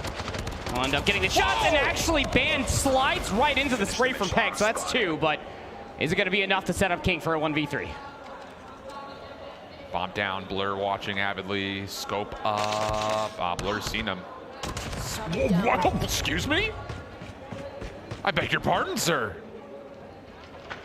Much more doable now, 1v2, both players for LG split on the map. Oh, we know, because the X-ray, Envy, lying prone just on the other side of the statue. King is going to slide over towards the bomb. Surely there has to be an audio cue. You have to have heard something if you're Envy. The nade over the top doesn't fully get to where it is intended to, and King just on the opposite side from Envy. Does he predict that Envy's been laying prone here, though? Doesn't see him. And now he's split between both LG defenders. With a look at the A site, this is going to be confusion for both teams. Just comes down to who sees who first. The plant's going to come through. No one's heard this because of the distance between them. And now they'll start to quickly realize that Woopiiee makes it a very anticlimactic finish. Turns, finds the snipe. LG up 3-1. That was the most insane game of cat and mouse when a cat doesn't know a mouse is even there. Yeah. What just happened over by Fountain with Envy. It's, okay, so 2 rounds in a row, and yeah, again, you know, just to frame it up one more time for you all at home, if you've never watched a Slum Search and Destroy here, especially on COD Mobile, use utility, see what you can get with it, and just try to immediately find those eliminations. But I mean, you got to tip it. I mean, Wolves kind of slowed down the pace of that round. Luminosity more than obliged. Interesting play this time through. How about this aggressive hit through the A site coming out of LG's defense? Band finds first blood. Solo's also through, but denied instantly as Wolves get the trades they need. Over the jump wall goes King, stays safe from Woopiiee. Oh, nearly finds him through the cutout. Not going to work out. Long range shots from Envy will also land. And after all is said and done, LG will hold the numbers, but they've lost control of the B site.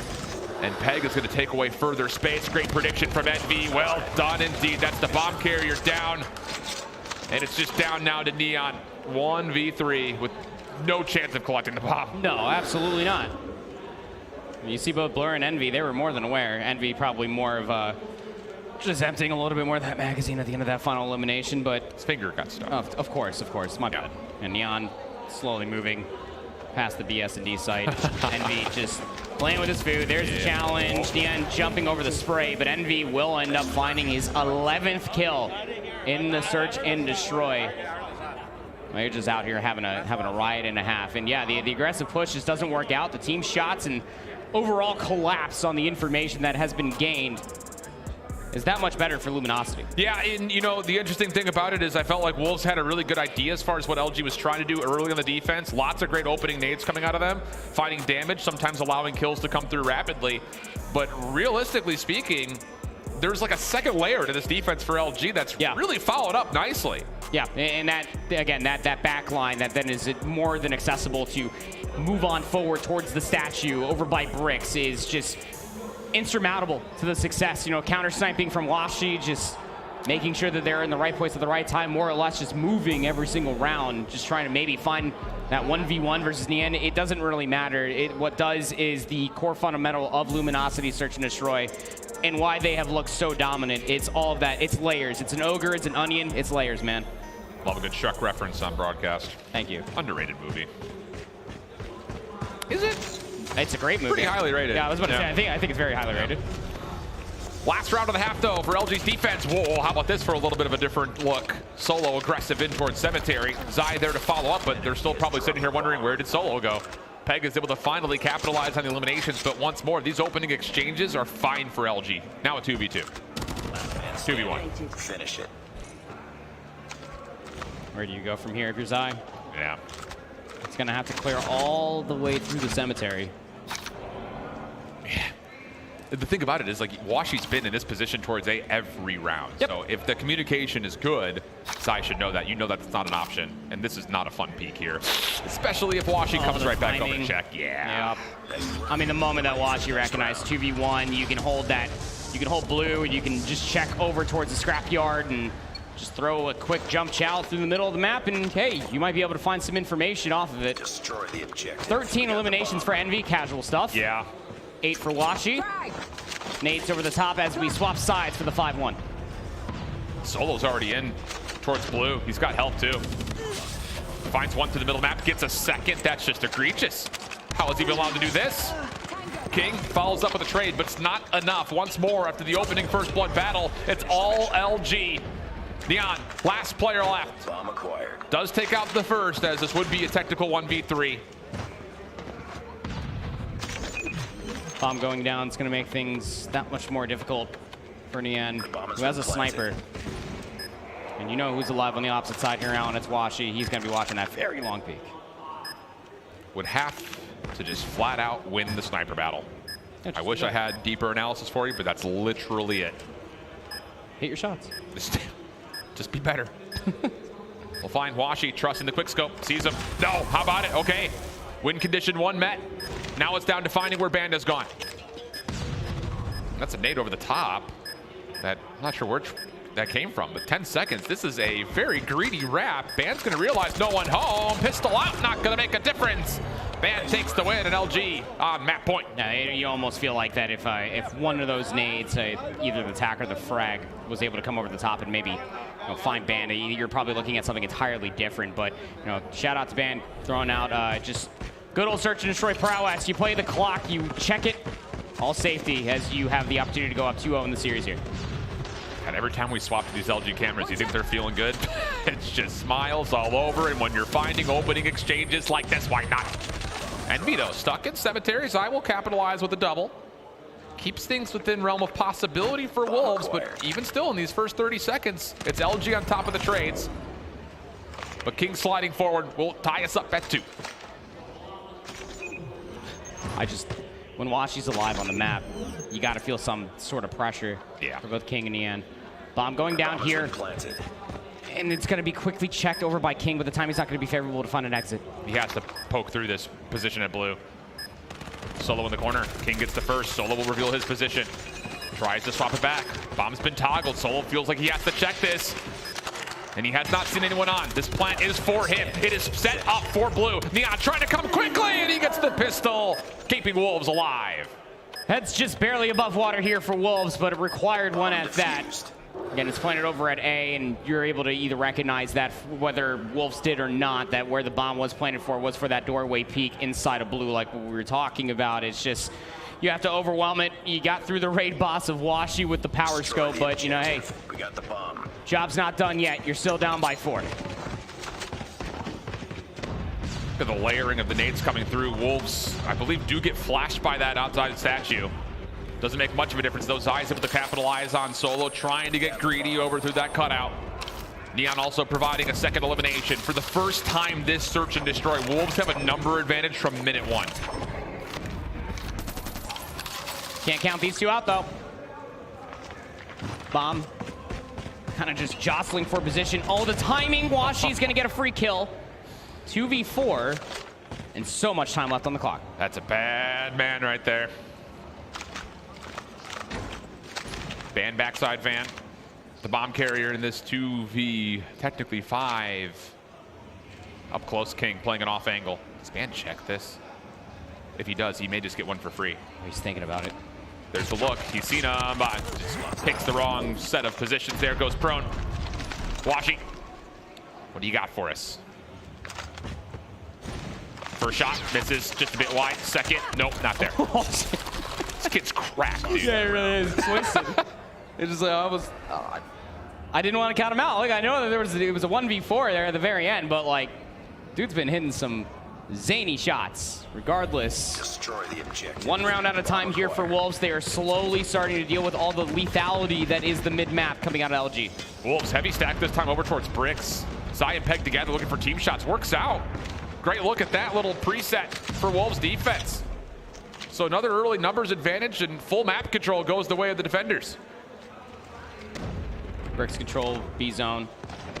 And take a look at it. Shing's positioning is going to deal with anybody trying to push out from blue. That player would be Solo. What the barrel? And Wooppie, well, he's going to go down. Pegg for sure saw that, by the way. So he's got intel that there are players nearby cemetery. Hello. Hey. Come here. How you doing, sir? I'd like to speak to you about your car's extended warranty. I don't think that's what he said. I don't think so either. Probably not. 1v5? Question mark? No. All right. I had the weapon before. I had a kilo. That would have been sick. But no. Wolves are scratching their way back.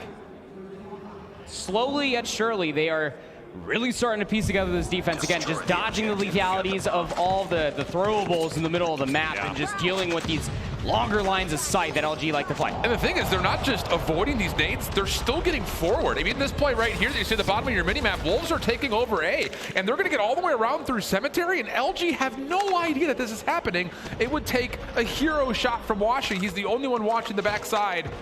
And as LG make their move, they're kind of getting into the Hornet's nest here because both King and Nian are sniping, and they're both finding value. Yep, they sure are. That seems to be the adjustment that was required. You're funneling all of LG into these very narrow choke points.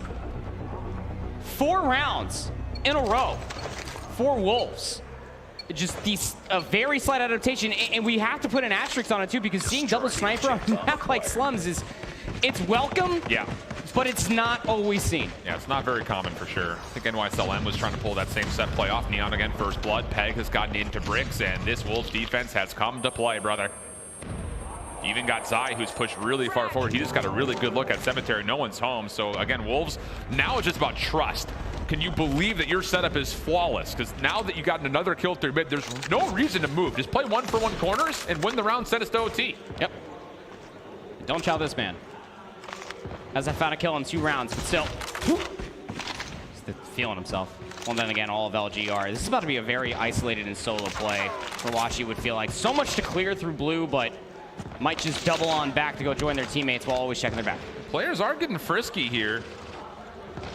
For Wolves, they're almost feeling a bit anxious to maybe try to finish off this round. And there's no reason to. You could literally just sit here for the next minute.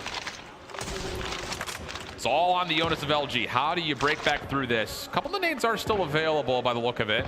So maybe a chance to clear space and then try to capitalize on pushing through it. But even that, it would be desperate in nature. 30 seconds has exhausted since the last pin has dropped. And the challenge comes through. Yep. Pegg that much better, but the trade might not matter too much. Just play. This is exactly what we need to do. Play 1-for-1 positions. Play for trades. should be a very comfortable, move in towards OT. How about it? Defensive domination for both sides. 6-6 OT has ensued. So the match will pause. It gives us some time to talk about it, especially what had transpired. And I don't think that it immediately started, Alan, that during that 4-round stint of pulling out the second sniper. But once they started to recognize that LG were not getting incredibly or overly aggressive through the middle of the map, they recognized that they could just hold those longer lines of sight. And it's as you were saying right there, as antsy as they were getting towards the end of that 4v2, 5v2, they were very quick to recognize that they just have to hold these lines of sight, play in tradable positions of one another, and they have Luminosity's number. Okay, here we go. Into OT. Wolves on the offense. They've had a handful of looks where they've been able to get in towards mid and at least provide some exchanges of kills, but largely speaking, they have been empty in the early numbers advantage from the attacking half. LG, free control of mid. And again, it's that little 2-3 setup, 2 forward, 3 deep. Play for trades, deny space, and it's working out, at least for now. Well, one sniper so far, and that's in the hands of Nian. Loses first blood, though. That's Woopiiee on the opposite side to Jing. This is looking like a page out of Wolves' books defensively. I mean, Luminosity, again, they have mid-map coverage. They have a player on bricks. There's no reason to overextend here. Yeah, you have to hope that Wolves have some utility left. Smoke out through statue ban. Good read on the King on the jump up. Crossfire set up over towards Cemetery. Blur. Here's a lot of shots. Nero, but how about the play from Pegg? He just walks forward to bricks. Nian helps him out. Could be a very key attacking round right here. Woopiiee for the 1v3. First move, sees Zai. Not quite able to land the shot. And now things become very frantic. Crossfire setup, Zai confirms the information. Nian just tapping away from statue. Woopiiee would have to hit the shot of his life on the Nian if he were to have a shot at this. 22 seconds on the clock, time to go. Shot needs to land. He's gotten around the back, but this is all being watched. 15 seconds, have to go quickly. Nian's heard it. But no, the quick snipe will land. Oh. My brain went there. My brain went there. I thought it was gonna get the quick scope, quick swap, pull out the shorty, get the second. That would have been crazy cool, but flipping of the numbers advantage very, very quickly on its head. I mean, Pegg doing Pegg things of what we saw even through that map 1, and especially in that match versus Tribe, just getting aggressive, fishing out these timings. Woopiiee looking for a scope through mid-map. Solo overwhelmed over through blue. And the defense for Wolves, once again, provide as they get the first 2 eliminations. Numbers advantage significantly with them. A little peek and poke coming out of Zai, and he gets the benefit of 2. Last one left is Envy, 1v5, nothing there. And how about Wolves on the bounce back, sending us to OT and then clean when we got there? Hey, I mean, taking a search and destroy off of the #1 overall coming out of groups. Yeah. Not bad at all. Wolves showcasing exactly what that region has really made a name for themselves on, and that's search and destroy. But Wolves has been struggling with that game mode all week long, specifically in the groups. And even earlier today in that map 2 standoff versus Tribe. But adapt, recognize, and overcome your enemy's tendencies was the name of the game for Wolves, and they absolutely aced that. 100%. Hey, we talked about at the top of seeing this map overall series layout. It would have been fine to drop the Summit Hardpoint in the scheme of things. Sure. But the Slum Search, the Hacienda Hardpoint, those were musts. Yeah. Because there's really no way, I think, in anyone's mind that Wolves goes down 0-2 and then finds the way to reverse with this very solid LG team. But now that you're knotted up and leveled, standoff control is a bit of a mystery. In fact, what I'm thinking of in the back of my head right now is that Wolves played this map versus Vitality. And remember when they all pulled out Purifiers and just rammed it down Vitality's throat in one of the later rounds. So they are very familiar with playing this mid-map mode combo. Sounds really dangerous to me. I know, right? Flamethrower is already dangerous enough, but shouldn't be sticking that down someone's throat, Alan. Come on. Stats on your screen. I mean, Nian, he started off so slow, but then that immediate turnaround to get that second sniper was just the opening that Pegg really did need to be able to dictate the pace through the middle of the map. Once Luminosity stopped finding value with the nades, and all of Wolves really were kind of dodging them and getting trophies down in time to deny them, it was really just their search and destroy to lose. Again, it was 6-1, and they come back and win that many rounds in a row does say something to the tenacity of this Wolves roster. And I also have to back up and beg your pardon. That was a 3-2 standoff control versus INCO Gaming. So a more formidable opponent, I think, in most people's minds after the occurrences of this day and a half worth of action. standoff control. We're guaranteed the Hacienda hardpoint. We've already kind of spoken on that just a touch. And then the takeoff, search, and destroy. If we were to get there, again, I've said it once already today, I'll say it again, all bets are off at that point in my mind. I think Hacienda could honestly be okay for Wolves to potentially take it, but we'll talk more about that later here as we take a look at the highlights. And again, it was raw aggression. If you've never watched Slum Search and Destroy before through the middle of the map, Luminosity on their opening just were going absolutely crazy. That was actually really nice to see from King's perspective. Absolute finesse was that one round that they had before Luminosity actually put themselves up on that point. I mean, everything in the first 3-4 rounds were 1v2s or 1v1 clutches for whatever team was able to take away the round. So, that aside, what about the composure from Wolves? And it has to be said, it's a living meme in the COD community. Don't shoot bodies until the map is over. Oh, good shot. You know what? I actually totally forgot that happened. I'm not going to lie. I mean, Envy was having their way at really the first 7 rounds of his search and destroy. And yeah, if you didn't learn from watching CDL yesterday and you haven't learned here today, then I'm sorry. I can't teach you anything. The COD gods are fickle monsters. They really are. If you haven't done your due diligence, you haven't said your prayers, made your sacrifices, they will punish you. The way it always goes. It's unbelievable. Just the goal, I want to say, just to recognize on slums that are just like, hey, do you guys want to pull out a second sniper and just slow up the pace considerably? Yeah, no, I think it's just another good awareness call. Yeah. From the side of Wolves saying, hey, we know they're going to toss tons of nades. We know they're going to try to play these little picks for washing. Let's just take away 2 of the 3 lanes that are available and just don't peek the 3rd. I think that's a really heads-up setup, and for Wolves, it worked out, like you mentioned, for 7 straight rounds. And how about the Wolf boys showing a little personality on the stage? Where's the noise being made, they ask? Saying shooting bodies, King letting them know. That is absurd scenes. And look, we honestly said, you know, taking the 2, 3, and 5 off of Luminosity if you are Wolves was very difficult. I think it's becoming a little bit more doable ahead of the standoff control. Luminosity is actually, statistically, haven't been really good at control. No. Who's undefeated on control, Alan? Wolves. Wolves are undefeated on control. I like these little softballs you're tossing me. Isn't that fun?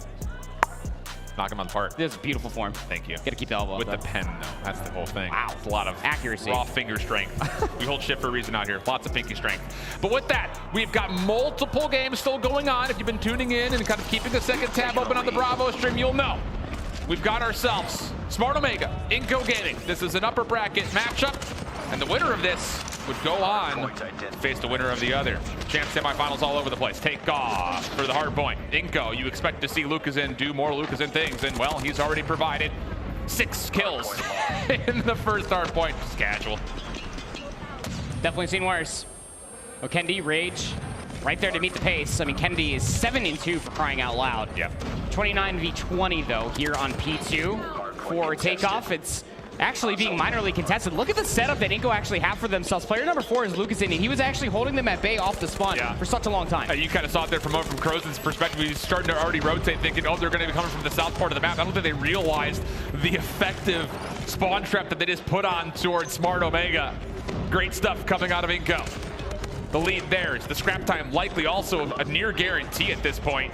Kendy, a little caught down towards scaffold, and that may secure it. And that, the late hit from Smart Omega, not only is it unsuccessful, they're going to be a little bit late on rotation. Fortunately, Risky gets a double, and Idra stops the rotation from the top side of the minimap, so INCO will have to still fight their way into P3. 250 to 172 earlier today versus Skate. So if there's one team that might feel a little bit more comfortable versus what this region has to offer on this map mode, it's going to have to be Smart Omega. But the rotation, not exactly full as numbers are concerned, as INCO are actually setting up a little bit of a pinch, but the battles up north haven't been going too swimmingly for them. But Rafa, 8 total kills. He got a lot of those in a row. Pred missile, operator ready. Lucaszin claw out, looking to try to spam at some of these doorways. See if he can take people out of the staircase. Bounce pass is good for 1 down low. Turns, finds more. Expecting a further flood, but didn't realize that Omega was still stacked with the staircase. Doesn't make much of a difference, though. The Purifier shut down. Gravity Vortex gun from Risky. Gets it down towards his feet, but only finds a single elimination. Omega still fighting 2v2 for the hard point. And Omega have the numbers with the proximal spawns to try to keep throwing more lives at this. Takeoff hard point could be very much so settled through all sets of hills. when you think about the rotation from 3 to 4, not a long one whatsoever. Split spawns have actually occurred though. For somehow, in some way, Risky has actually spawned effectively just right behind player number 1, which is Rafa, but still so much more to do. You have players trying to fight for 2 seconds worth of scrap time for some reason, and that allows INCO to just go over towards P4 and get set up. Look, you're going to take a look at this. I can already call it. You're going to have a pretty dead even kill-death ratio across the board, but these kills on rotation have been so convincing for INCO, giving them tons of easy rotos from hard point to hard point. Even at long range, Rafa finding some success, chipping away at a couple of different members. Smart Omega in shambles. I mean, this is piecemeal. Everyone's coming in one by one. Woopiiee trying to force something with the Purifier. Fortunate to still be alive. Lives will trade. Numbers will continue to persist around the hill for the last 30 seconds, but just as soon as the roto tries to come through, once again, it's INCO with a convincing kill feed, allowing them to soak up the benefit of this last scrap time. That spawns all over the place, really, when you were looking at the last 10 seconds or so here on P4. But the one thing that INCO has been doing consistently is getting themselves in positions to watch the crosses and make it expensive for Smart Omega just to move across the map. This INCO team is disgusting, brother. 18 kills for Lucaszin, 16 for Noel and Jrozin. And the OBJ and frag out players of Rafa and Dan are just right behind him. And this is an unbelievable display from the Brazilians. INCO, a convincing and dominant lead at the moment. Smart Omega needs to start showing some signs of life right here, because it almost looks like they all queued up for an individual game. I have yet to see a double chow really anywhere. Streaks in the back pocket for INCO. You have one operator on the board for Rage, and you would almost feel like you have to actually get inside the hard point before that actually becomes more potent, but Lucaszin, again, just doing Lucaszin things with the SKS, finding angles, finding timings with said SKS, and getting some help from Carson along the way. This guy's a problem. Yeah, no one has a solution yet. Rage may have offered at least some idea. Able to get a shutdown, but largely it's kind of a moot point. INCO still have numbers. They're still soaking up time. I mean, peel the skin back on my forehead right now, because this is a shocker. INCO making Smart Omega look silly at the moment. Yeah, they really are. I mean, what started off just looking very, very good, you know, Omega playing their team all the way back at the beginning of the first set of hard points. INCO has just been running rampant, and it's as easy and fundamental as just playing around Lucason's pressure with the SKS. Finally, some stabilization is occurring, but I mean, player number 3 in blue is just overextending. Rage just putting himself almost in no man's land. Luckily enough, gets enough damage for some teammates to be able to clean up those final kills, and now you just need to be able to set up comfortably here on P2, push down the staircase slightly, but don't lose your lives along the way. I mean, it's just flawless timing on these break attempts from INCO. Picking apart at the outsides, hitting everything together. It's working out beautifully. And all of a sudden, Smart Omega find themselves almost spawn trapped again. Damn with the Purifier. Shutting down the front door. Pred Missile called in, just packing a punch right now. 150 to 88, and no signs of slowing down or INCO. Nope, not whatsoever. Not with this pace that is currently being set.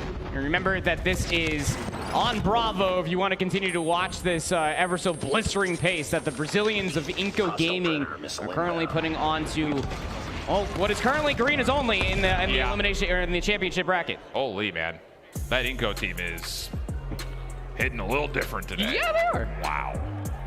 Definitely seen worse. Look, we're not saying this just because they were on screen and they're a convincing kill tally, but the way they're playing the map is... It's just their consistency, isn't it? Like from Thursday, we're like, all right, we see you, INCO, but then they come in today and it's just like Lucaszin hasn't skipped a beat. Yeah. Yeah, because you're absolutely right, because it was a Vitality, and well, they had played that Wolves team that we're seeing on screen. That was the 2 wins that they needed to get through the group stage cleanly. We jump back into the map 3, now in progress against standoff control. The frame up here is Wolves, flawless in their control so far this weekend, whereas LG, as impressive as they've been, lack a little something here on the control generally the weekend. Yeah, I'm gonna need your SMGs to really turn up big here when it comes to taking further space and denying segment progression from Wolves, but got to be able to find more convincing kill feeds than just that when you're thinking about Wolves. There we go, push up to the side of Bakery, maybe try to get yourself on the B zone. It's a distraction. Player number 2, Pegg, is in the back. Could be punishing towards the lives, but you got to keep in mind the clock is going to keep ticking away. 42 seconds left. Pegg with the double has reviewed his position. He's trying to pull LG defenders his direction. You can kind of see off the minimap the arrows keep looking left. Where is he at? Still alive, still a nuisance. Same can be said about Solo. Tons of damage, can't finish an elimination though. And with that, Wolves can make their way towards one of these two zones. And that is enough for Pegg to say, my time to go. Zai also there to assist. Clock though, the biggest issue for Wolves, have to stop it somewhere.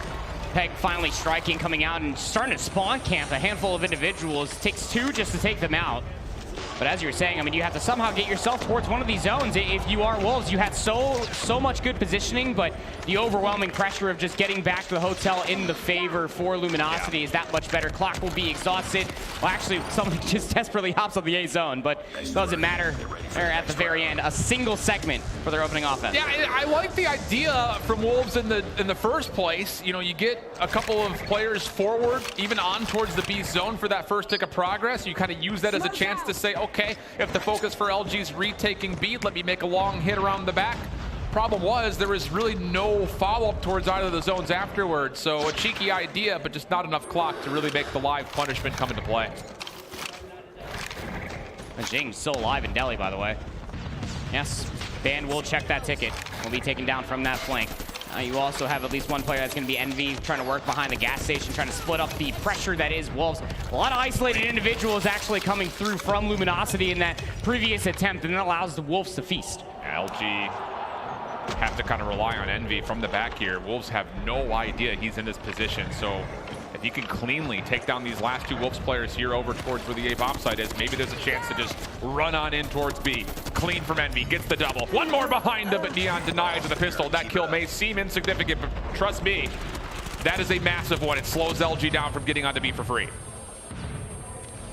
Segment of A is going to get depleted. I almost feel like that's somebody who's trying to isolate themselves. Does need to go big. The Deagle, as awkward as it was, will work out for King in the end. This is a very good position to be holding for yourself. A very nasty head glitch. It kind of sets up player number 2 here in Pegg. They try to get a little bit further forward, but they will be traded out. The clock stalled out at 27 seconds. Purifier was spent to get LG on towards the A zone.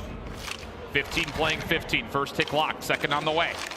And this is something we noted on for Wolves in day number 1. Sometimes they just give up a zone and not even bothering to play for it. And that looks like that very well may be the case here once again. And well, with the kills coming the way that they are, I guess why not? 13 playing 12. King will at least neutralize one member on the zone. Clock continues to tick. 22 seconds. LG forced to go forward as they take down King. That would be the call for Wolves to back off and extend this map to just essentially a minute and 15 worth of TDM. Purifier popped by Zai, who's actually working his way through the old A zone. And yeah, finding 2 is more than going to be enough, as Band is the last player that's pushed up farther, and Pegg will take them down in return. 4 operators in the back pocket for the Wolves. The question here is if LG get far enough forward, do they pop any of their own to try to win this round? 5v9. Envy up top of the SKS. Smoke will allow Band and Blur to start making a move forward. They hit the brakes. Envy good for the first. Here's a chance off the flank though. Yeah, a little bit of help comes through. And now in an 8v3, LG likely just to hold on to what they've earned. Try to punish wherever you possibly can, but the round will come to an end with Wolves tying things up at 1. Tying things up at 1 and 3 segments along the way there for Luminosity. So at least being able to capture one of the 2 zones, but also you have to tip the discipline that comes through from Wolves. As you were saying, it's not the first time that we've seen them completely chalk a zone just to make sure that they can maintain lives. Now for another offensive attempt here for Wolves. Already lose 1 player along the way, but even more so than that, trying to get mid-map control. Looks like on the Bravo stream, there is a replay of map number 1 for INCO and Smart Omega. The result will stay the same, although it was tighter. 250-204 is the final there. Back into this control round, 60 seconds left. And once more, Wolves having a tough time getting on towards the zone. Those 2 kills may assist. Washi looking to regain. Trades are good, and that will be instant recollection of the A zone for the defenders of LG. 23v24. I feel like the biggest adversary right now for Wolves is expending so much game clock just to try to get them 1 player into positioning, and just when they think that they're trying to hit a route like on the outside of Delhi, well, Envy's going to be right there to take down Pegg. Yeah. Now the pressure is countered. This is not where you want to be if you're Wolves. Trying to make your way through the old A bomb site, not what I would call ideal. Band. Yep. Furthering on the pain. Oh, Lord. This could get dangerous. Band playing for this little pixel peek. Hello. Goodbye. Oh, goodness. Oh, it's bad. It's bad. Oh, stop it. Banned. Oh, don't do it. Even off the reload. Oh, great heavens. 7 in a row. Fully streaked out of their eyeballs. Have an operator. Just hitting the same routes. Top balcony. Grandma's. What is going on? Finally gets traded out as the clock ends. And yeah, just have yourself a game, kid.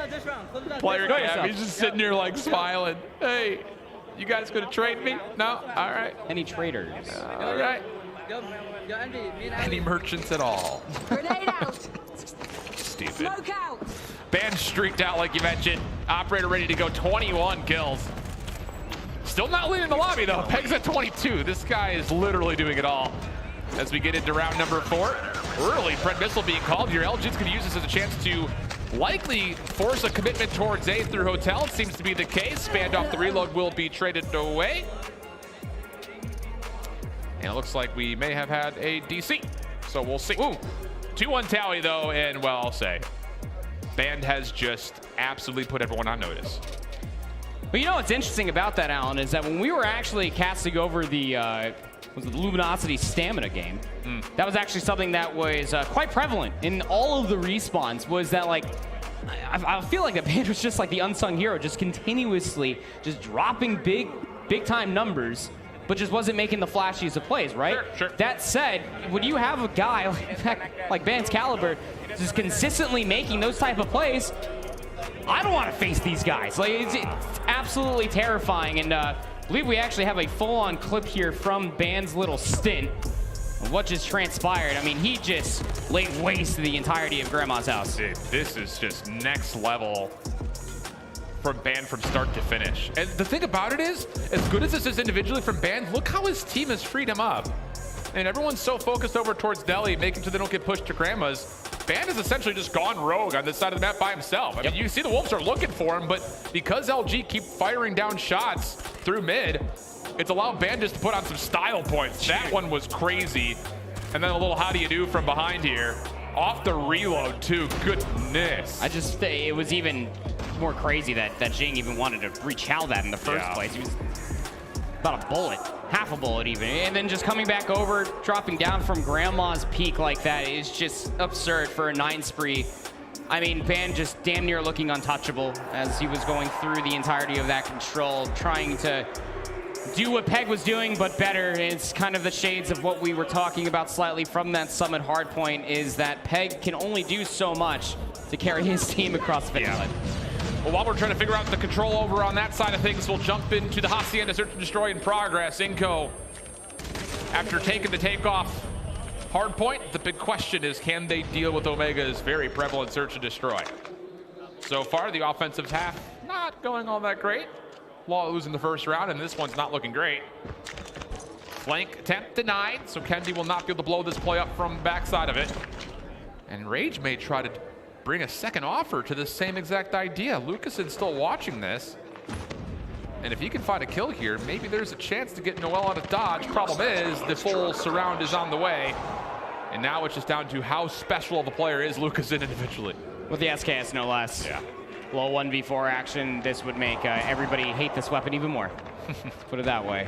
Gonna probably come through this archway, look to his left just a little bit too far, and Risk is gonna get that final elimination. Smart Omega, 2 rounds in a row, both in their favor. Tough scenes, it's a tough 50-50 check right there. Either you go left or you go right. If you guess wrong, probably dead. Feels bad. But largely speaking, early aggression seems to be the name of the game from Omega. Lots of early eliminations tallied up, plus of course also the pressure on the long-sided flanks. Nades once again over the top of the hut at A. Full hit with 4 members. INCO on their way in. Counter nades on the way. This is a great look at Risky. Look at the land. Oh, it's actually a little bit too tall. It would have landed right on Rafa's forehead though, but the bomb gets planted. All members of INCO survive in the 5v4. Oh, it's a big fight in the middle of the map. Kendy really benefited to be able to find this elimination, but the trade of an angle actually comes through INCO, maintaining numbers. The only play for Omega's retake would have to be from the front. Idra for 1, Risky tagged up, has to back away. 4v2, 15 seconds to play. As Idra drops, Noel! Rafa forcing things forward, finish him off. And INCO on the board. Big round for them. especially if you want to start fighting your way back in this half. The aggression finally gets met, and INCO answers with some aggression of their own, just fully flooding over by the AS&D site. It's looking like they're going to try to do some semblance of the same, but they want hallway control first, Alan. High ground play fully on. Idra misses the opening snipe, has to run. Gets out of there, keeps his life. But it is on Smart Omega to have to respond to this very calculated play for INCO. Taking over the high ground. Lucaszin. First blood on the Rage. That was just underneath the jump up windows. And Rappa, this is a great little back play over through B. If they could find Kendy through Lambo, this would provide the entire map for them to use, essentially. Oh, Rafa has some inkling of an idea that he needs to check all the way through Lambo, but Kendy will pounce on up. He'll have an isolated 1v1 versus Dad, but yes, KS just a little bit better. Woopiiee, desperate. No, not going to get there. Bomb planted.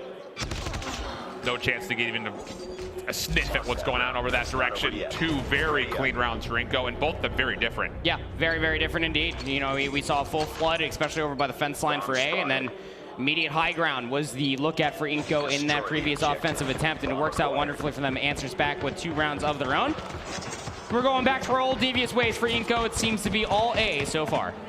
Well, think about what that's done to the mental of Omega. Yeah. You lose all your high ground play, you feel like you have to reinforce it. And now INCO say, well, does that leave you a little bit light over here at the A defense? So far, it seems to be yes. Jrozin, first blood on Idra. Woopiiee, hoping to find a response. Also, 2 defenders for Omega could try to cut this through mid. Woopiiee only gets the first, though, and now with these eliminations, INCO can turn their focus back towards the mid cut. Yep, sure are. Very well dissected, and these are quick reactions from INCO. Love to see it. Yeah, they really are.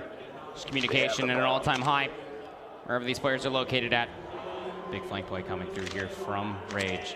What's the timing gonna look like? Lucaszin, Jrozin, not opting to plan hero red A, and well, Rage is just gonna nip at some ankles, and that's going to force both Lucaszin and Jrozin just to hang out in the wine cellar. Oh, but look at this, INCO are saying, you wanna come chalice? Bring it on. Now try to track back, but Rage, does he go left or does he go right? He goes up, okay. Has he heard Jrozin down low by chance? Seems to have an idea for it. Ah, trying to transfer too soon. And INCO will benefit with the numbers. And 3 rounds now in a row. 3 rounds on the bounce here, Alan, for INCO. INCO Gaming really starting to piece things together about what Omega are trying to look for on the map, but most importantly, they're reacting just very, very quickly. And the team shots that are soon to follow is absolutely sublime. Grenade out! First time we've really seen any set nades over towards B. What does that do to the mental game of this Smart Omega defense? Once again, sniper rifles will connect, this time from Lucaszin. That opens up space over towards B. The defense not moving as of yet, and that's why Woopiiee up top says, I've got it, no worries. 4v4 situation. Bomb still deciding on which direction to go. Tough gunfight, what is that? Idra! Maybe the shot of his life. Definitely the shot of the tournament so far. May have just saved a round. Could be the turning page. That Noel, Lucaszin versus the 4 of Smart Omega. I mean, the one good saving grace here is that Noel still has the bomb, but you just look at how Smart Omega are just spread across the map. Yeah. Woopiiee feeling frisky with the pistol out. Absolutely punished for that play. Keep an eye on Rage. She's clearing out water and trying to get behind a maybe eventual plan at B, but risky. He takes a look and gets punished for it. And INCO continue to just hold superior numbers. Rage, oh, he sees everything. Including the player trying to challenge, that's Lucaszin down. Bomb cannot be planted with the threat of Rage nearby, and Idra says, maybe I could trap them right here, but he's missed the timing. INCO have already gotten back to halls. Maybe missed the timing to deny the B plant, but again, these snap decisions coming through from Noel and Dad, just to quickly move their way past office over towards the A bomb site where they know that it's probably a lot more safer. They had no idea where Idra was located at, keep in mind you, but has now doubled up with Rage for the retake. How do you set up this post plant? Looks like one's gonna go into 10. The other's gonna stay close by. And Dad's barrel is just barely staying concealed. Idra up top falls down. Dad finishes off the elimination. Noel can get information on where the other is. Rage, lots of damage, no kill. Has to go hard here. Sees one, I assume, through 10.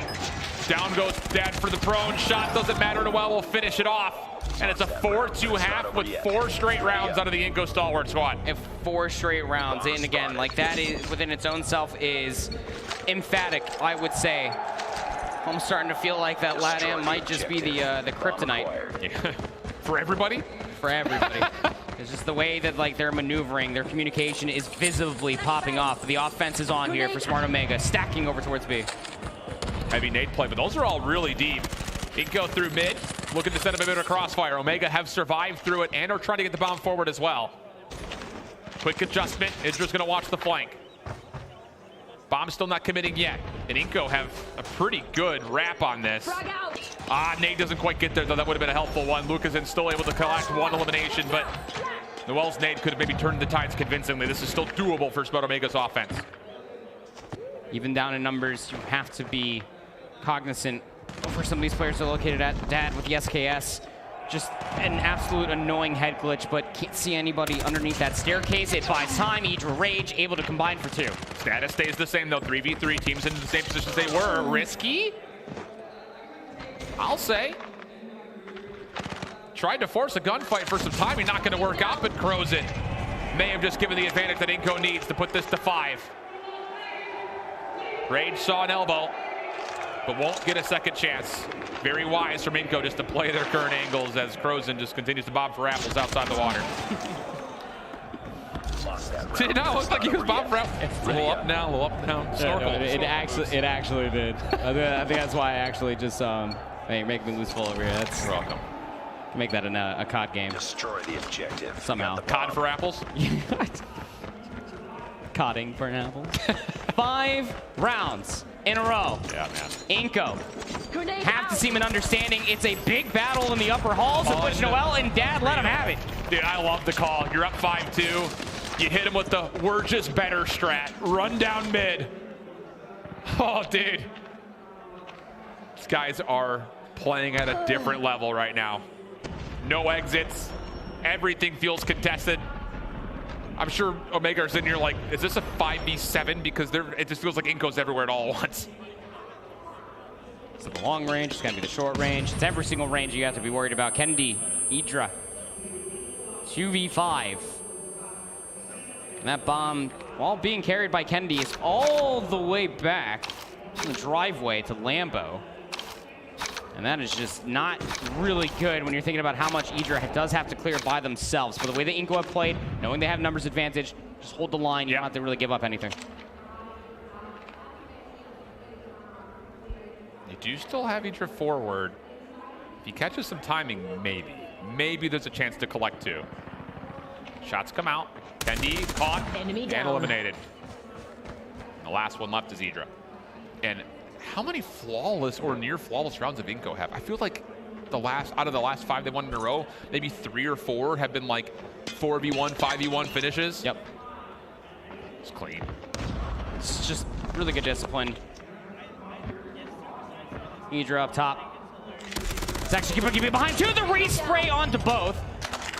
Making this look a little bit more doable. The time is not on the side, and there comes that communication further. Again, it is INCO's search and destroy to lose, it feels like. Why? Their communication at an all-time high. The being in a tradable position, that much better. And just the overall collapse on whatever play that they are recognizing Omega throwing at them is just too much to bear. How do you set yourself up here to go 4 rounds in a row if you're Smart Omega with INCO just running at you? Oh, just no respect given. Maybe none earned. How about it? Someone win a gunfight somewhere if you're on Omega because, oh my. Yep, wow. Dude, another 1v5. I mean, are you kidding me? Unbelievable. INCO gonna chirp a little bit, and well-deservedly so. That is some of the best COD moment we've seen to this point this weekend. It really is, and it's what was required. It was what was asked coming in for INCO Gaming. And again, you know, we started off the entire day, feels like forever ago, just sitting here talking about just how, you know, LATAM, you came in through last year, you really played a surprise upset in 2021. What were you gonna look like on the international scale? Okay, Thursday was cool, it was great. But then INCO is just coming in here and just letting them have it. Their teamwork is at an all-time high. Alan. Yeah, man. They're making a really strong case. Only have dropped the map. And that was the Wolves. And I think it was a 3-2 control. Like, it could have gone either way if I remember right. Yeah, sure was. It's on standoff as well. So now raid control, possibility of a summit hardpoint and a slum search if Smart Omega were to do what seems to be the unthinkable right now and reverse sweep this very strong INCO team. Yeah, I mean, easier said than done, right? Because Omega coming into this entire day for the championship bracket was the only undefeated team. They didn't even drop a single map through their group stage. And, you know, say what you will about losing one map earlier, this INCO team is just built different. Yeah, they are. And, you know, Omega got a taste of what Latin America wants to do from Skate earlier today. Right. But that's like, you know, a chef's teaser, like, hey, look at this thing I've made. It's cool. And then they, like, slap on 5 pounds of spaghetti. Like, here's the actual main course. Dude, I don't know. This team is looking way, way, way, way clean.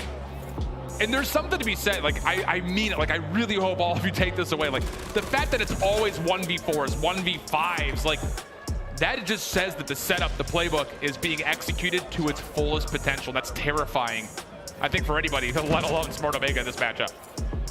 It's legitimately just that. Having a plan and executing are two very different things, but when you do both of them at the same time, you have yourself a very good search and destroy team, which, hey, that's what Smart Omega did look like throughout the majority of the groups and even yesterday as well. Even more so than that, it's just the overall composure. I mean, these guys came in and they knew what they were looking for. They are very much so on the way to grab it. Yeah, I'll say. Wow. Okay. So now, the prospects of trying to set up the narrative of a reverse sweep for Smart Omega becomes difficult. I won't lie to you there, friends. Yes, of course, the group stage, as we'd mentioned, flawless overall, but generally speaking, lots of vulnerabilities that have risen up here. But with that, we're kind of in a little bit of an impasse between both of our two matches. We'll step away for just a brief break. Don't you dare go anywhere. It's Call of Duty Mobile World Championships.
Welcome back, everybody. I hold shift with Proper, and we're jumping into map number 3 of INCO Gaming and Smart Omega, the raid control. And so far, it has been all INCO Gaming, and it continues to be so.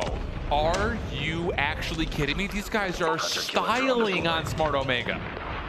2SKS is a sniper in the hands of Jrozin. Brother. This looks pretty fun, I'm not gonna lie. Kendy risky, yet to even get on the board. Woopiiee has 1 kill, same with Idra. This is uncharacteristic to say the least, as Dad is currently on a 4 spree, has yet to even die. 25v13, Alan. The thing that's been really impressive that I really just want to take a moment to kind of highlight is how good INCO have been at finessing their lives. Like, even in that moment right there, like, Noel's in trouble. Like, he's completely stuck away from Tiki, gets away, now has a chance to reset with help, turns it into a first, good response. Not quite able to keep his life this time through, but INCO still holds a 12, make it 13 life lead, and Lucaszin's on a 5 spree, already streaked out. Whoa, dude. What do you say? I don't know. It's as close to flawless as you could possibly get. No respawns remaining. Dad lines up 2. Getting streaks of their own. He is on a 6 spree, Alan. Finally, someone gets a trade, but not before you're down to your last 3 lives. And with this next segment coming all the way through, and with the life deficit that it's currently grown, INCO Gaming have really defined themselves as a top-tier team. Smart Omega need to take a breath here. Oh my goodness. Lost that round, but it's not over yet. 19 lives remaining from the offensive side. Huh? I mean, my only analysis for you is that there's literally just every single gunfighter just being won. Not everything, obviously, but like the trade warfare is that much better for INCO. And now coming in towards their defense, you would almost assume that they're gonna probably have the utmost easy time reading this, as you have a 4v2-3 split through the middle of the map and over by ring. And yeah, there it is. Kills. Just no kills at all. Uh-oh. What is happening? This is terrifying and also delightful at the same time. Noel flank, line him up. Oh, okay, Kendy is able to fight back. But bread missiles are being sent to your spawn. You got claws out, taking care of driveway. 2 kills this round so far, and it's not looking like it's gonna get any better. I mean, look at just this position from Lucaszin. It is forcing him to spawn AC. He's more than aware, finds 2 with the claw, and now everybody's just trapped inside garage, where so many people are looking at you. Rafa was there. Lucaszin finally gets traded out, who has 15 eliminations, by the way. Your only saving grace here for Omega is that you have Rage and Kitchen, but for what? Your team can barely get out of spawn. Another Pred missile called, and this is just no cares from the side of INCO. Efficiency's out the window. Doesn't make too much of a difference, it seems like, for them, but Omega are trying to fight back, and then look at the SKSs popping up. This thing is a cheat code in Lucaszin's hands. Are you kidding me? No, I am not kidding you. Oh my God. I mean, his hands, Dad's hands, Jazz hands. 15v8, there's segment progression coming on the way. Keep in mind, that is our Bravo stream. If you want to continue to watch that, make sure you go over to our YouTube page and watch what is happening at the end of that Bravo matchup. Luminosity versus Wolves. We got to get the conclusion here, Alan. Yep. Saw it there on the little bug at the bottom. 2-1 the current tally in this control in favor of Luminosity. So just need 1 round, but Wolves do have the benefit of the defense here. And it's working out pretty darn nicely for them. Only dropping 1 elimination, putting LG in a bit of a spawn trap, at least for now. Chain just waiting. Lots of sound cues. Should be an easy first, even has a chance at the second. Sure, why not? And things looking really solid for Wolves. This is absolutely a flawless start for them defensively. And you got to keep in mind that, hey, if this goes as it continues to, Wolves are going to have a major advantage in round 5, being able to build up things like streaks and operators. You're absolutely right. You can't ask for a better start here as far as replay is concerned.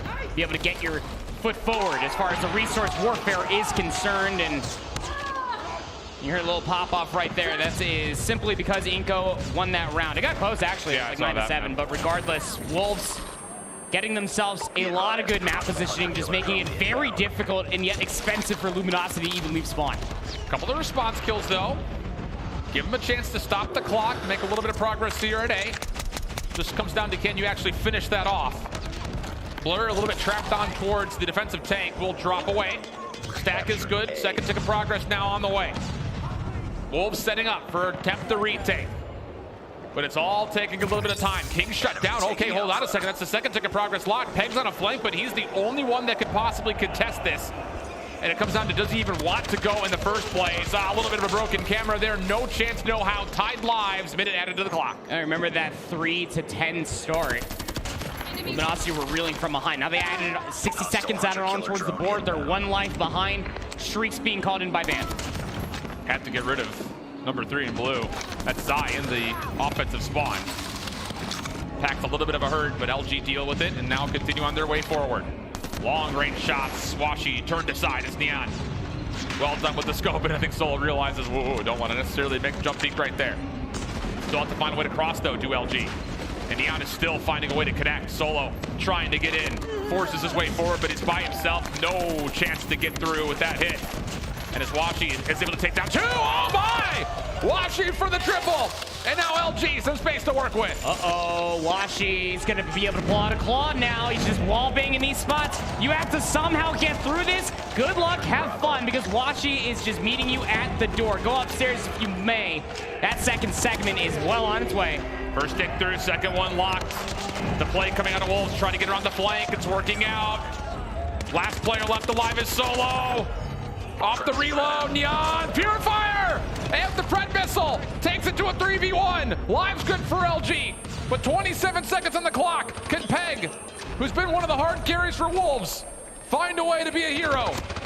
Here comes the chow. No chance. LG steal away the round. And with that, also the map. Yeah, and also the map. Yep. I had to process for a second. No, it was a very dramatic pause, and I wanted you to have the space. Luminosity, cool, calm, collected, to go back through that last round required to take a 2-1 lead in this series, this winter semifinals match versus Wolves, trying to get retribution for potentially their NA counterpart, but even more so than that, Luminosity just completely came back from the literal depths as you're hearing the other pop-off ensue. Don't forget, we were watching INCO versus Omega. That happened on the Bravo stream. 3-0 in the control. 3-0 in the series. That is what is happening? That is a convincing statement from INCO. 250, 204 with the first hard point, but I think there's a replay in there. The first time they played it, they smoked them. Yep. 7-2 on the Hacienda Surge with 7 rounds in a row. And a 3-0 control, the first team out of the upper bracket to get to the champs final. Woo-wee.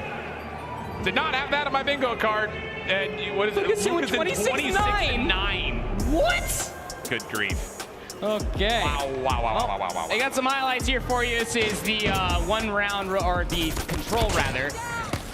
And honestly, what you're probably gonna expect to see is a whole lot of ban.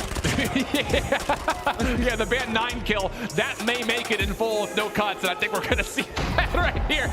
I mean, the thing about this LG team that's so exciting, and you got to keep in mind this is the first control that Wolves have lost so far this weekend, is that LG are pulling off a game plan that looks, I would argue to say, well designed, and it's in effect a way to kind of respond to what some of the pros of the other teams have been. Like the Yawn sniper rifle was really not a factor before we went to the reset. And then even afterwards, yeah, there were a couple of picks on crosses, but just never gave him a chance to really get it into the mix. It was the consistency just wasn't there, right? Because when we first came into the replay, like Nian was going buck wild crazy. Yeah.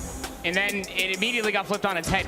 Literally about a 7-life deficit got flipped into a win via kills for Luminosity. And here's some of the looks at from that Omega. Just, oh, we're going all over the place now. But yeah, here's at least the final few moments where Washi just untradeable. I mean, it's unbelievable. Just with the Craig is able to line up 3 in a row, pulls out the claw, and you have to work through this? Yeah. And you can even see it on the minimap. You're going to take a look.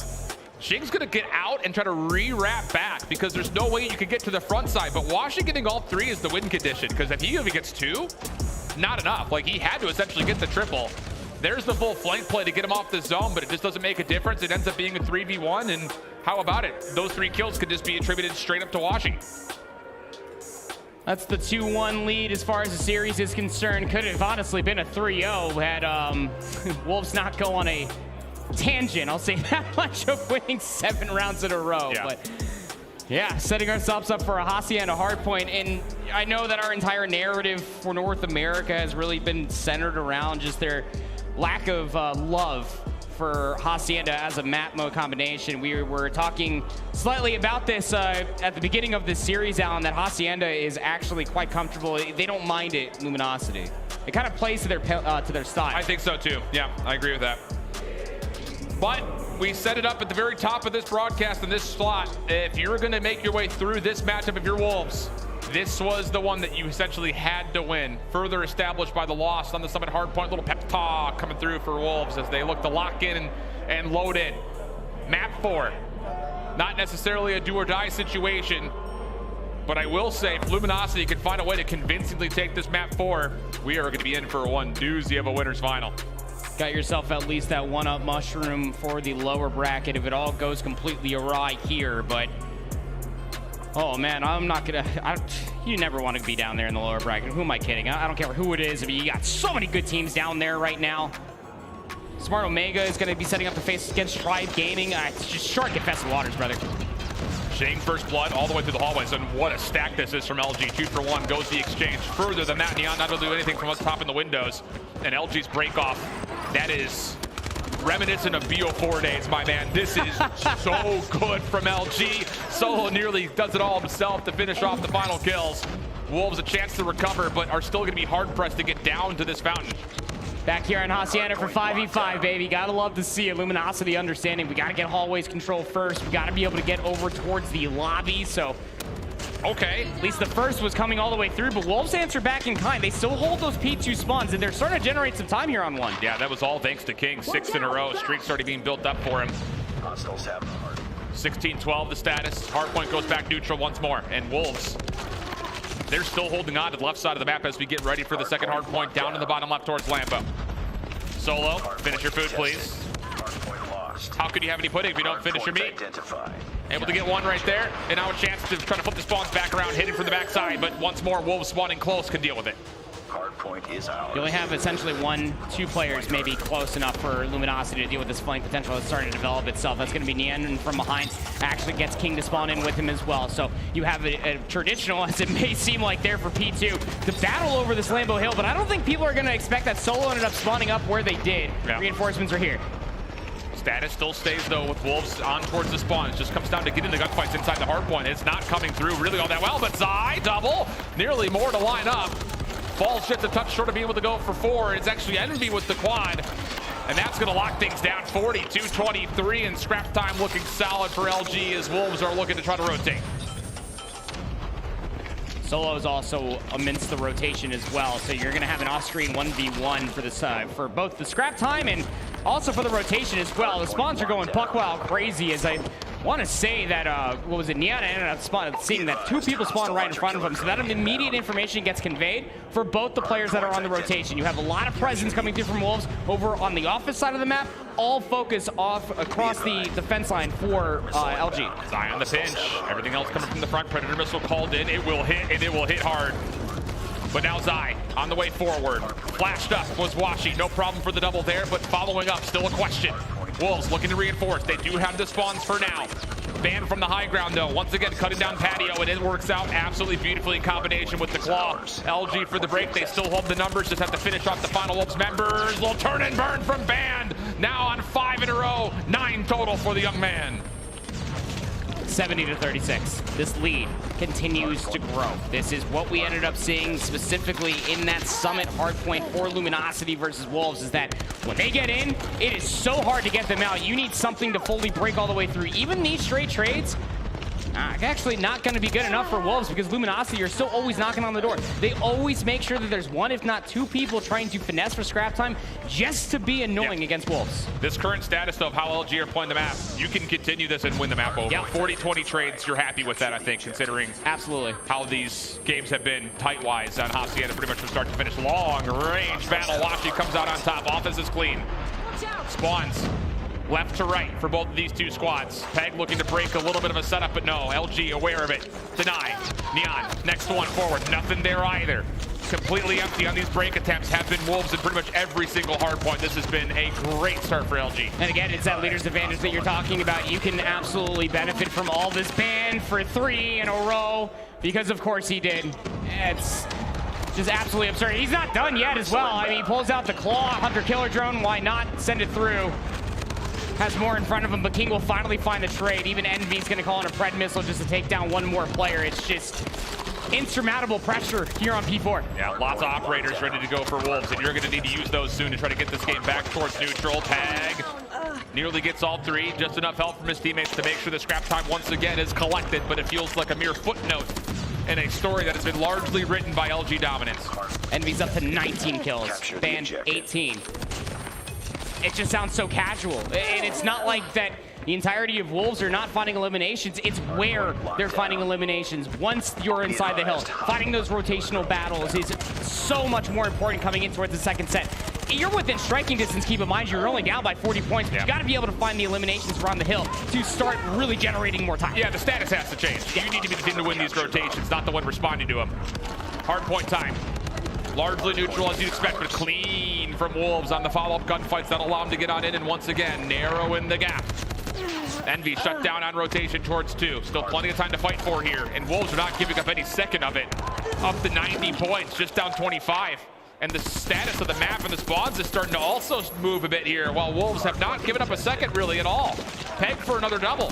Washy down low, able to neutralize, but only for a small time. Pegg on the way back in, trying to find more of this hardpoint time, and this is how Wolves have made it a dead even game. Hostile Hunter Killer Drone inbound. Essentially. Yeah, it was semantics. 30 to 28 points aside, whatever, who cares, numbers. But still the rotation is fully here. Look at Wolves now. They have successfully got themselves to the rotation first, but a 5-player flood in. From the water side, you have Solo pulling out the Purifier. It is just absolutely a blunder here inside the Lambo hardpoint, but still more players from Wolves trying to knock at the door. Yeah, I didn't see when it was used, but Wolves have, in some form in the last 60 seconds, spent 4 operators. I didn't see any kills pop up on the kill feed, so efficacy there with the specialists not quite hitting home. 140 to 100. The gap back to 40 plus. Blur on 4 in a row. How about 5 in a row? It's a trophy system that gets King. I mean, that's essentially a full-on quad feed. If the kill feed isn't big enough for him to fill it all the way up. And LG still in the hard point, still soaking up time. Band is way too big for 1 kill feed here in COD Mobile. I mean, 25 eliminations. Envy's trying to go tip for tap with him. He's at 25 as well. Blur also has streaks. You have operators to pick and choose from as well.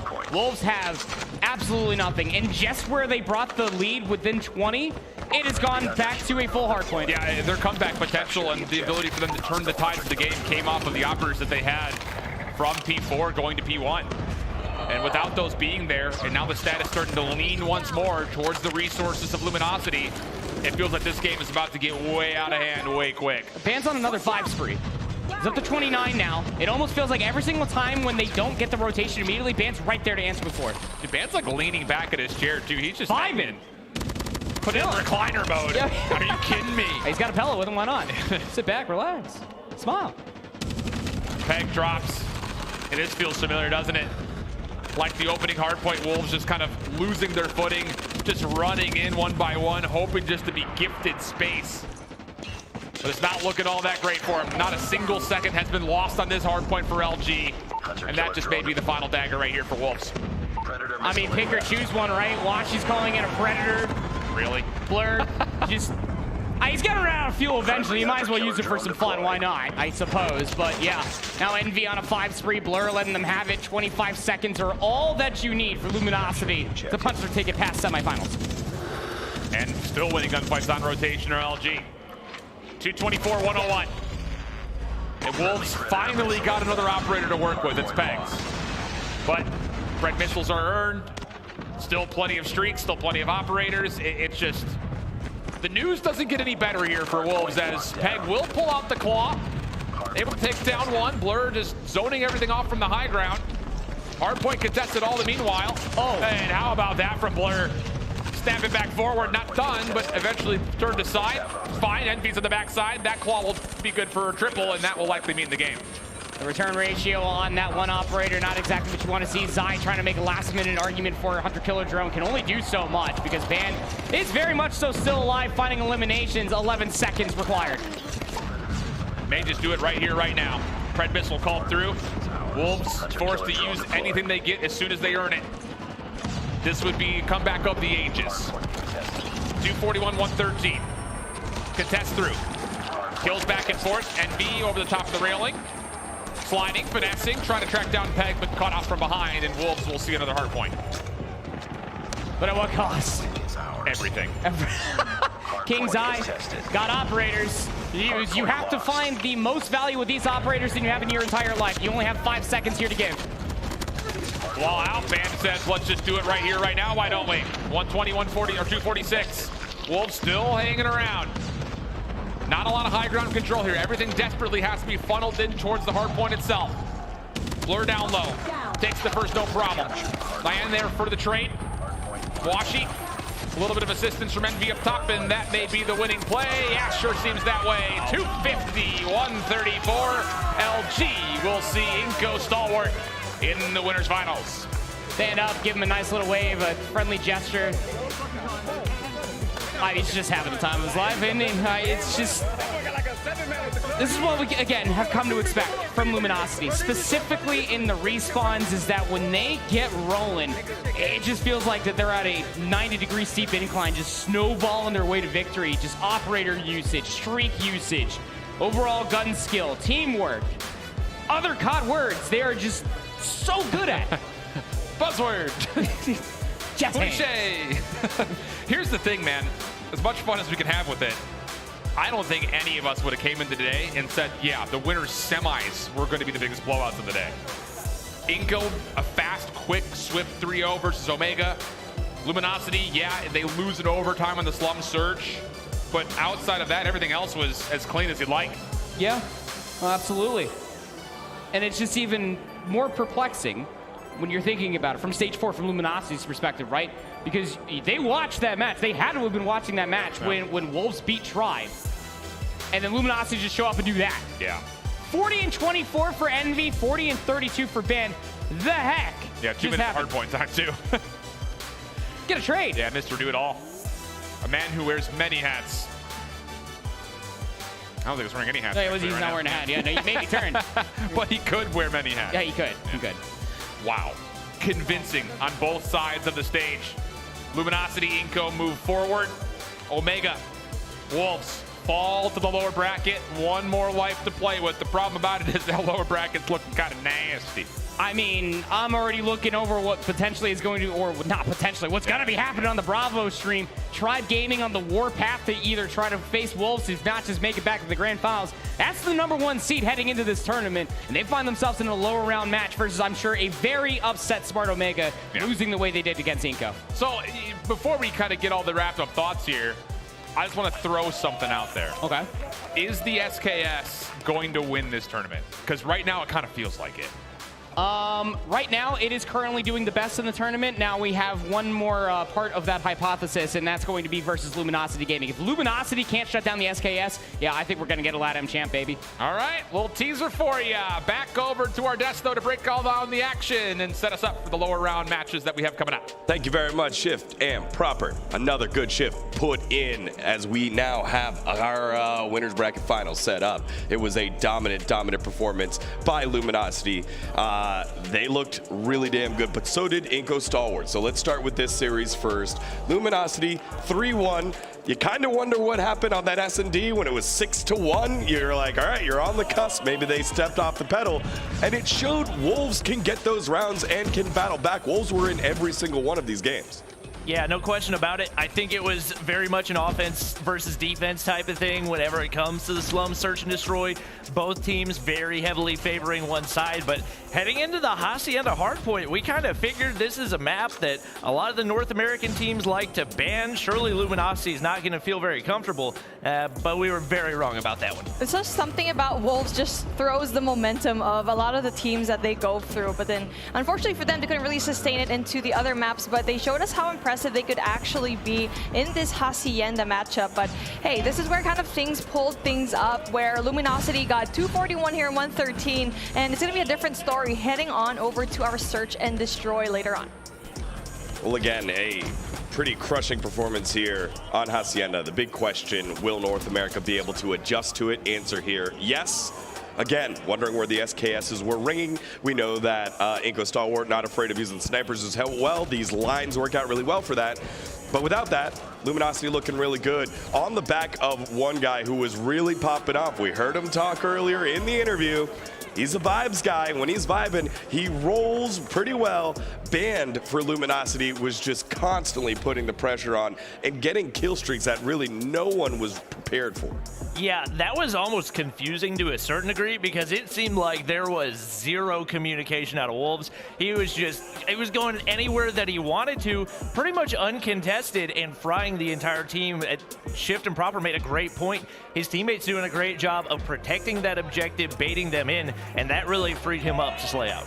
Now it's a question of, can they perform as well up against a team where it was a fast series? Luminosity has the momentous job to try and beat a team like INCO, where the SKS seems to be like its king. At a certain point, I feel like the game should be called Call of SKS because of how much this weapon is shredding. The question is, are they going to use SKSs of their own? For Smart Omega, they just struggled in that area. And that leads us to our Why Won't You Die segment. Sorry for all of you Austin Powers fans there. I was forced to say that.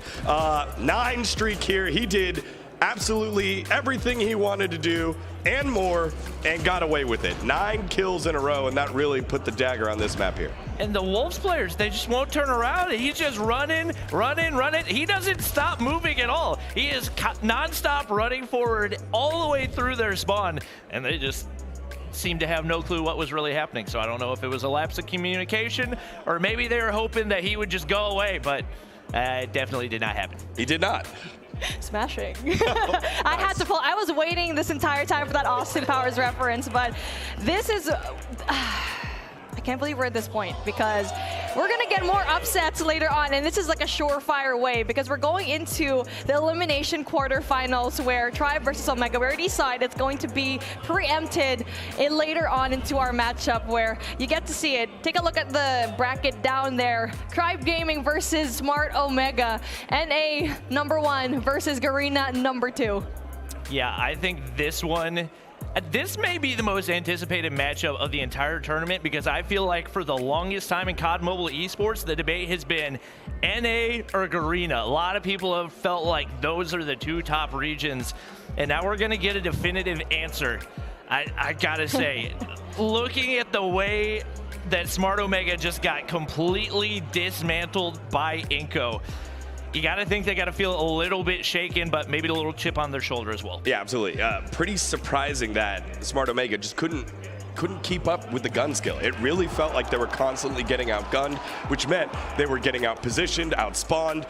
Whereas Tribe, you know, that was a very, very, very close series against Wolves. It could have gone either way. They show up against Stamina and dismantle Stamina. So riding on a high, if you're Tribe, Smart Omega, they got to bounce back and recover. So a very interesting dichotomy there between those 2 squads. Now, again, none of this would be possible without our friends and partners, and one of them, HyperX, is running a special sale this holiday season where you can get up to 50% off select HyperX products with free shipping through the end of December. Make sure to check out the link in the YouTube description below so that you can gift the gift of gaming to others. There we go. All right, man, we are going to take a short break so that we can reload for the next match. It's going to be Skade versus Wolves for their tournament lives. Don't go anywhere. You're watching the World Championship Finals 2022 Call of Duty Mobile.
Hardpoint contested. Hardpoint is ours. Hardpoint locked.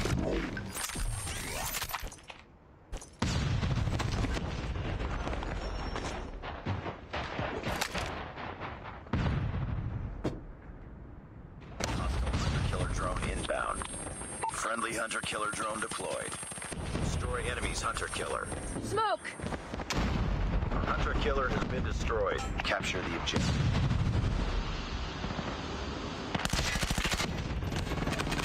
Hostiles have captured the hard element. Watch out! Flash!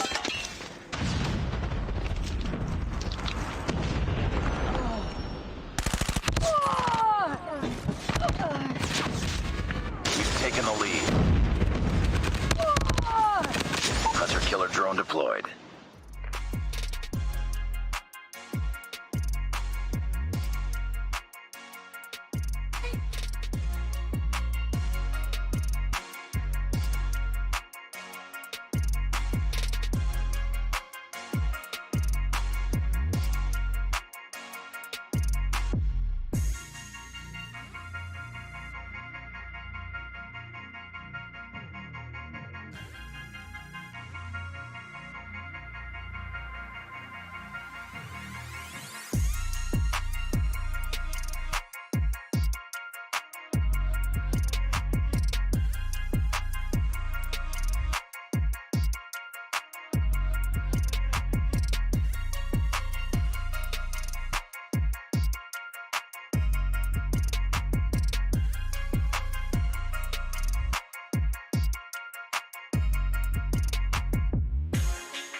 Hello, everyone, and welcome back to Raleigh, North Carolina for the Call of Duty Mobile World Championship Finals of 2022. What better sight for it and what better sounds for it than right exactly here. We've got ourselves some big matchups, but even bigger is our desk. Not only do we have Proper and Shift back on it, but we've got the LATAM Caster of the Year for Call of Duty Mobile. It's Extreme, the Gamer. Extreme, welcome to the broadcast, brother. Thank you, my man. How are you guys? I'm really happy to be here, guys.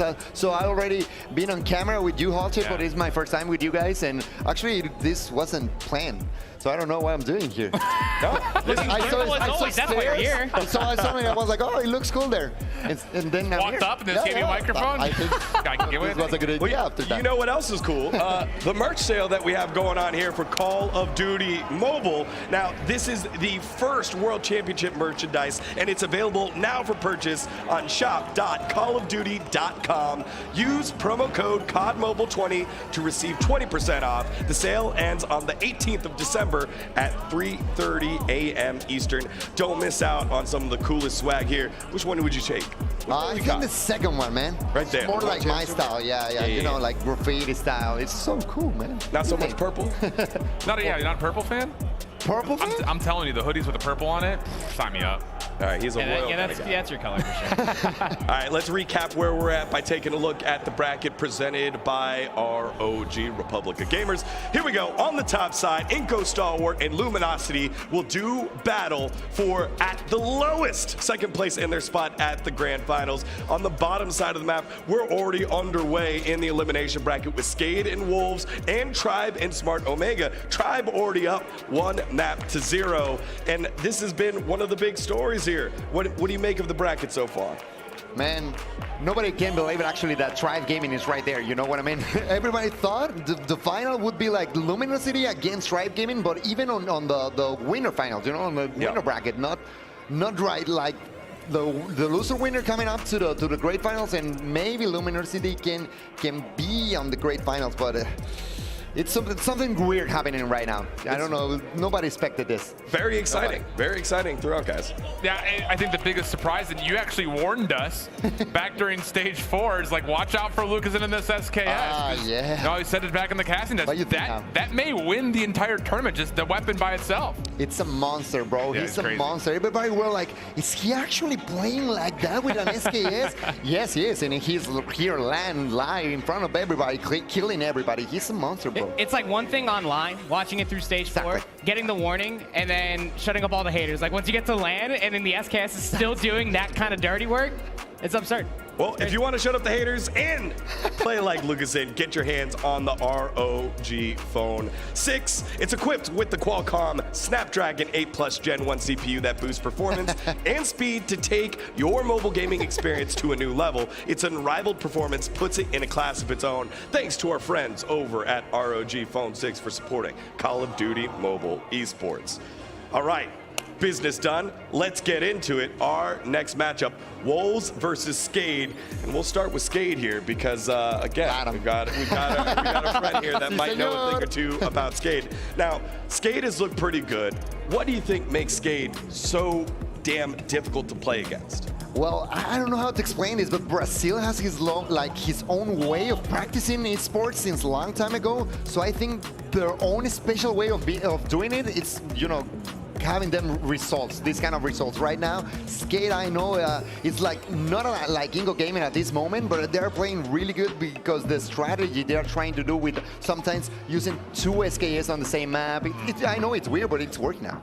I think the biggest thing about this Skade team is, as much as I think a lot of people could say like they're the lesser INCO, they're still pulling off the same ideas, and that could be disastrous for more than just one LATAM team. Coming off of their dominating win versus Scars, you know that confidence is going to be back into the mix again, and who knows? You kind of have to find out immediately if there's going to be a response from Omega towards this long-range SKS play. It just all comes down to the execution, right? That's the biggest difference in between both Skade and INCO at this moment of time. It becomes a little bit more alarming than it is anything, that when we're getting to see how well Skade did diversify themselves with the double SKS, with Papzera, with the sniper rifle, and then we go over to INCO, they're just doing it a little bit better. It's just about finding that execution and hitting it home.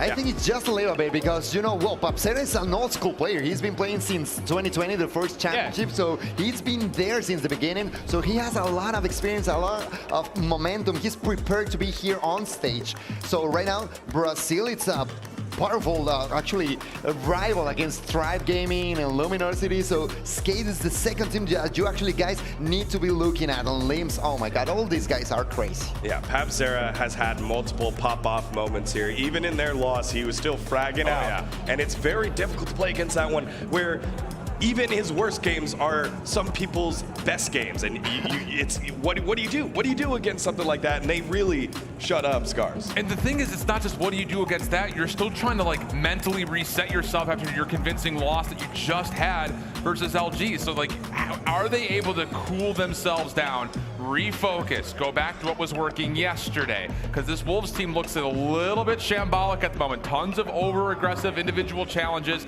I don't care who you're playing up against. That's not going to work out for you. Shambolic. I like that one here. Well, let's dive into this Wolf squad. We just saw him on the big screen. Nian, you know, we talked him up earlier in the wins. Looked fantastic. Wasn't quite there yet. Pegg had some massive multi-kills, but again, it needs to be more of a team effort. It can't just be Pegg, though. And I was talking about this while we were commentating over top of him versus Luminosity. I mean, even in the L, he was still dropping like 44 eliminations. The closest one to his teammate was probably about like maybe 28 or so. They just cannot rely just on one player to make all of these big money moves. There needs to be some follow-up behind it. Well, the thing is that probably this team is preparing a different way. Remember that Asia used different rules? Yeah. So now that they are adapting, probably the other teams are like actually not prepared for the new and different strategies that they are watching against this. I like that. Wolves is playing really good because of that. I think that's like the advantage they have. So it's not just the individual level they have. It's probably like the surprise of playing different. I think, you know, you take a look at the head-to-head of all of this. The respawn KD actually says more than a 1.1 versus a 1.02 would tell you, largely due to the fact that not just Wolves, but also Q9 were really struggling in overall hardpoint. That mode hasn't changed. Yeah. Maybe a couple of the maps that they played in their stage 4, not a part of our competitive rule set, but the way you play hardpoint doesn't change. And the thing here that really surprised me about this Wolves squad was their ability in the first day to play it pretty darn well, and then it's just completely gone today. So many little mistakes that are costing them opportunities. Well, remember, they're the team that edged out Tribe Gaming to put them down on the bottom side of the map. And again, it was by 2 rounds. I keep going to that because it felt less about a strategic difference. It felt less about a skill difference and more about a grit difference. They were able to grind out those extra couple of rounds. So we'll keep an eye on that. But before we do, we're going to jump into Tribe versus Omega. Again, said earlier, Tribe won the first map, so they're up 1-0, but 4-3 here in the S&D. 250 to 116 was on hardpoint, by the way. Pretty convincing, might I add, but the search and destroy is definitely beckoning to look a little different. I was about to say, it feels like Tribe is back on their normal nonsense. I mean, everyone's playing, everyone's performing, yeah, for sure. Vegaz on 11 kills right now, mind you. Fallen in this round. Veg. 3v3, but yes, it's Veg. He's been a rock star. Yeah, he's been a rock star all tournament. Actually, I was talking to the Latin people, and they were like, it's okay. If Tribe Gaming is on the loser bracket, they're going to play a little bit more aggressive and bring more of them. So this is a good thing for the team because I don't know what happened with Tribe is in loser, but they play like double as better as ever. So right now it's their moment, and they're playing against another crazy team that it's been doing a lot of things. Actually, this was my bid for the final, so actually Tribe Gaming against Omega. Right now everything is changing. Yeah, so I was mistaken, but it's a great match we're watching right now. At least we're still getting it, right? I mean, maybe not in the bracket where we wanted it to. Yeah, it's different. It's so different from what we thought, actually. Well, Woopiiee, a big reason that Omega is able to tie this thing back up in 4. 2 key huge quick snipes right to the middle of the map. As Tribe looking to put together a defense. Heavy-handed is this approach towards B for the side of Tribe, but offensively, Omega looking to set things up onto the A site. Kendy got a really good look at a couple of the Tribe defenders, and as the window is still smoked, here comes the hit. First shots, not quite landing, risky, good bait and switch, even gets a follow-up behind that. It is so hard just to brute force your way through basketball court, not knowing the pinch that could be set up inside of weights as well, the opposite side by the hoop. And well, now Veg is just kind of like looking from the outside in. He's getting really good damage, but that bomb is very much so going down. It's already insane, man. I think it's gonna be really hard for actually Tribe Gaming to try to get in. Vegaz obviously giving some shelter. Well killed right there, right? Bolo and Jez just did it right now. It's a 2v2 situation, my man. I think it's gonna be really hard for Tribe Gaming to actually get in, but right now they're doing a great job. And they've stopped the bomb plant. Really I think that's going to be the biggest thing here is the bomb down now puts the onus back over towards Omega because you've got a long wrap coming out of Idra. But the thing is, this is Tribe holding corners. They're saying we don't have to worry about this. Wait for them to make a plant, then we'll make our move. Yeah, plenty of time on the clock to just utilize these positions. Bomb's going to get picked up by Risky. And you're right to call out both what Jez and Veg have to do. And that's nothing. You play for the retake at this point. You wait for the information to be mutual. And then you collapse back on top. It just reminded me of do nothing, do less. Well, you got to do more than that. You can't just sit there the whole time through. And I think both of them moving together on exactly the right way, going through B at this moment. So maybe they want to try to find someone like distracted, but it's going to be really hard to find maybe Jez on a point that they don't want to watch them. But yeah, I think they're doing like this clock trying of I don't know, man. I think Tribe Gaming is on a... Timing is everything. Oh, look at Pegg! He just found him. It was a nice moment, but man, this match is getting crazy. My man, I don't know if Tribe Gaming could handle it. Well, Skate and Wolves is going to be a great match, I'm pretty sure. Yeah, well, you can catch that one over at the Bravo stream, and we're pulling out because it's time to get into the Alpha stream. It's Skate and it's Wolves for their tournament lives. To get into it, let's send it on over to Beef Mommy and Bobby. Whoa, boy, things are getting spicy. We got body shooting, and A-Team's feeling awfully confident. We'll hope that they can actually close it out, but we've got another great matchup on our hands. Another elimination matchup. It's going to be in the lower bracket. Who you got? Well, before I answer that, can you just say that this whole thing is just shambolic? Getting that from Shift, by the way, our walking dictionary. I'm getting that one, buddy. But for me, looking at our matchups for today, Wolves versus Skate. I don't know. This is not looking very great coming in from Wolves because of the defeat that they did have. Skate, on the other hand, though, coming through with their matchup against Scars, pretty convincingly winning that matchup. But this is what we have for today. Hacienda Hardpoint, we've seen it so many times. Raid, Search and Destroy, Slums Control. This is a tricky one for me, okay? Because you do not want to go up against Skate and Slums, knowing very well how well they play here. Yeah, no question about it. Obviously, this is very different from what we expect from North America teams feeling uncomfortable. We've seen Wolves capable of putting out solid performances on this map, and obviously this is one that's a little bit more well-suited for the SKS, which is part of the reason that Skate tends to feel more comfortable there as well. So I think it really is going to be a question of playstyles once again. We haven't really seen any SKSs coming out of Wolves throughout the entirety of the tournament, a little bit out of Q9, but in general, the Chinese region just doesn't love the weapon quite as much as especially Skate and INCO. So we'll see if that does give any type of an edge, but it does look like we're hopping in the action. Just a quick look right there. You can see Tribe Gaming now only one round away from closing out the S&D as well, but we are all ready to go here for Skate versus Wolves. This is a good map coming in from Wolves because they've won this twice already, but albeit up against weaker teams in the name of Strut and Vitality. Let's see how well they can actually go and perform here in a really good team. The name is Skate. Now Leozeta gets that one kill, but then gets traded out by Pegg. And so far, so good coming in from Wolves, just trying to get this control into F.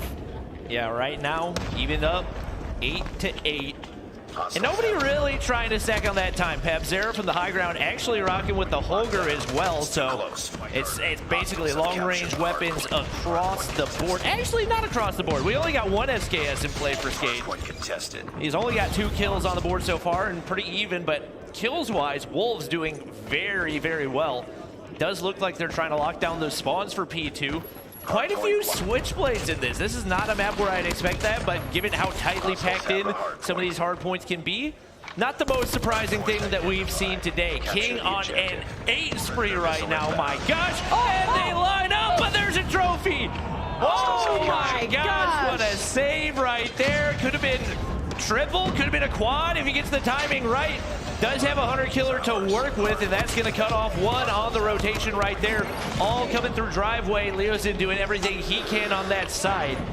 Wolves going to be spawning behind right here, but picking up a big chunk of this early time.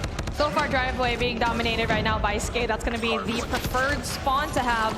And a while ago, I thought Wolves was actually going to try and get a hold of it, but unfortunately doesn't really quite do so. Player number 3 from Wolves, Zai, could have had a chance to eliminate 2 players, actually. Tries to go in there for the kills, but no effect whatsoever. As 2 players coming in from Wolves, trying to go in there for the contest. Big gunfights for Zai to win.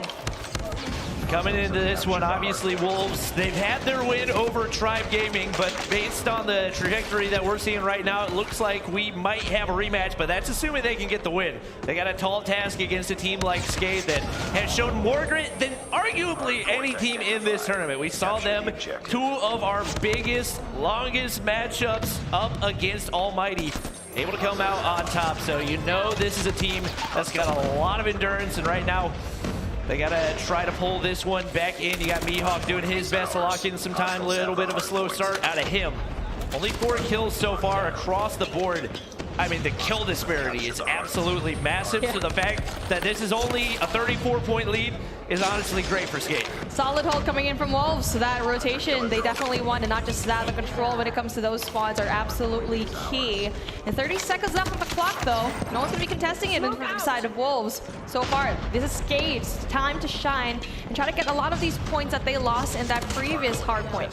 Not really sure what Wolves are saving the operators for, but they've got 4 of them ready to go. Skate the same, and may very well be an attempt to lock in a full 60 over at this Money Hill over by the water.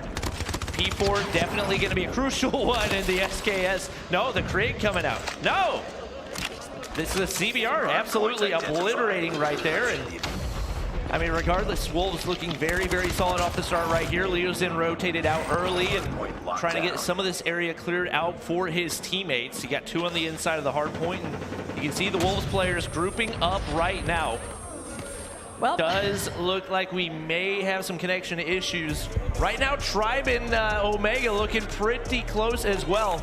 6-5. Tribe is yet to be able to close that one out, so we'll see if we can hop on over there. Right now, it's a 4v4, and I think we're going to go ahead and hop into the action right here. Rage, a big opportunity, gets taken down by Marshy. That's going to put Omega a man down. They got to muster up something. Only 18 seconds left. They got to go.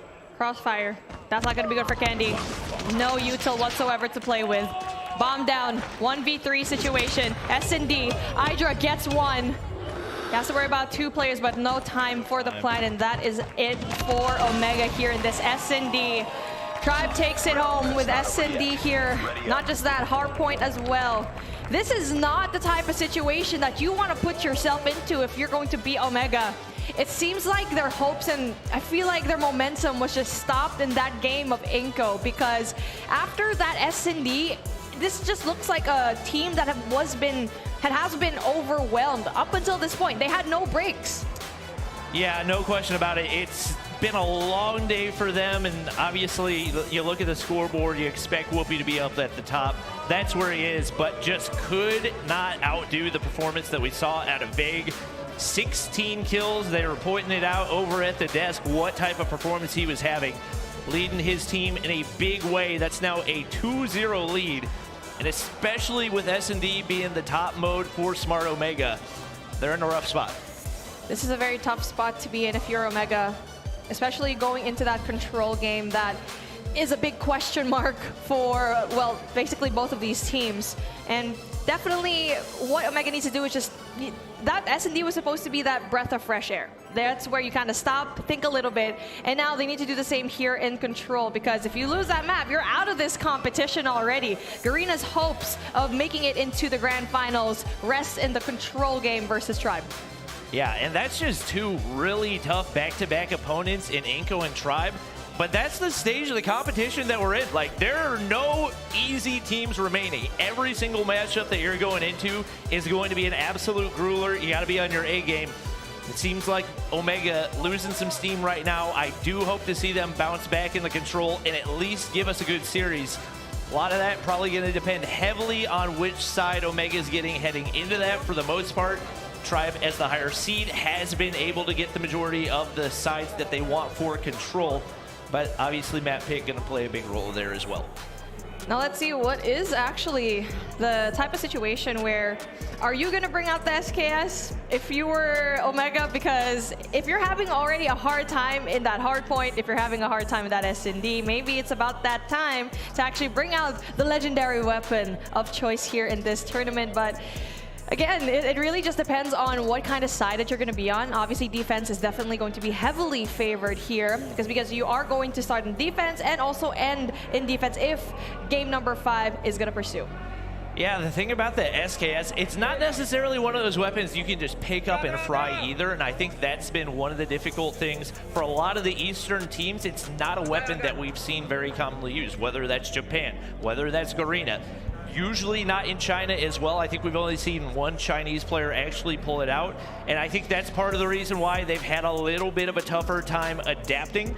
But it's not all about the weapon choice, it's about the player as well.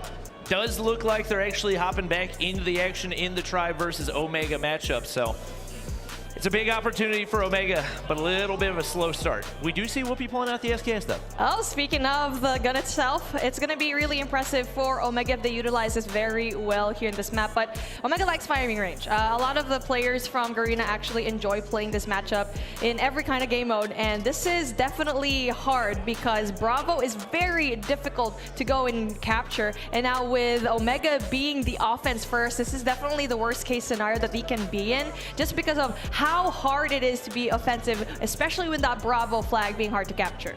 We were taking a look at the scores needed for the Wolves in Skade matchup as well. So obviously a little bit of a disconnect issue, but we will resume that matchup shortly as well. Definitely a much needed bounce back. Well, not really bounce back, it's game 1. What am I saying? I mean, bounce back in terms of the possible win. For Skade, for sure. Yeah. Again, this is do or die for Wolves and Skade.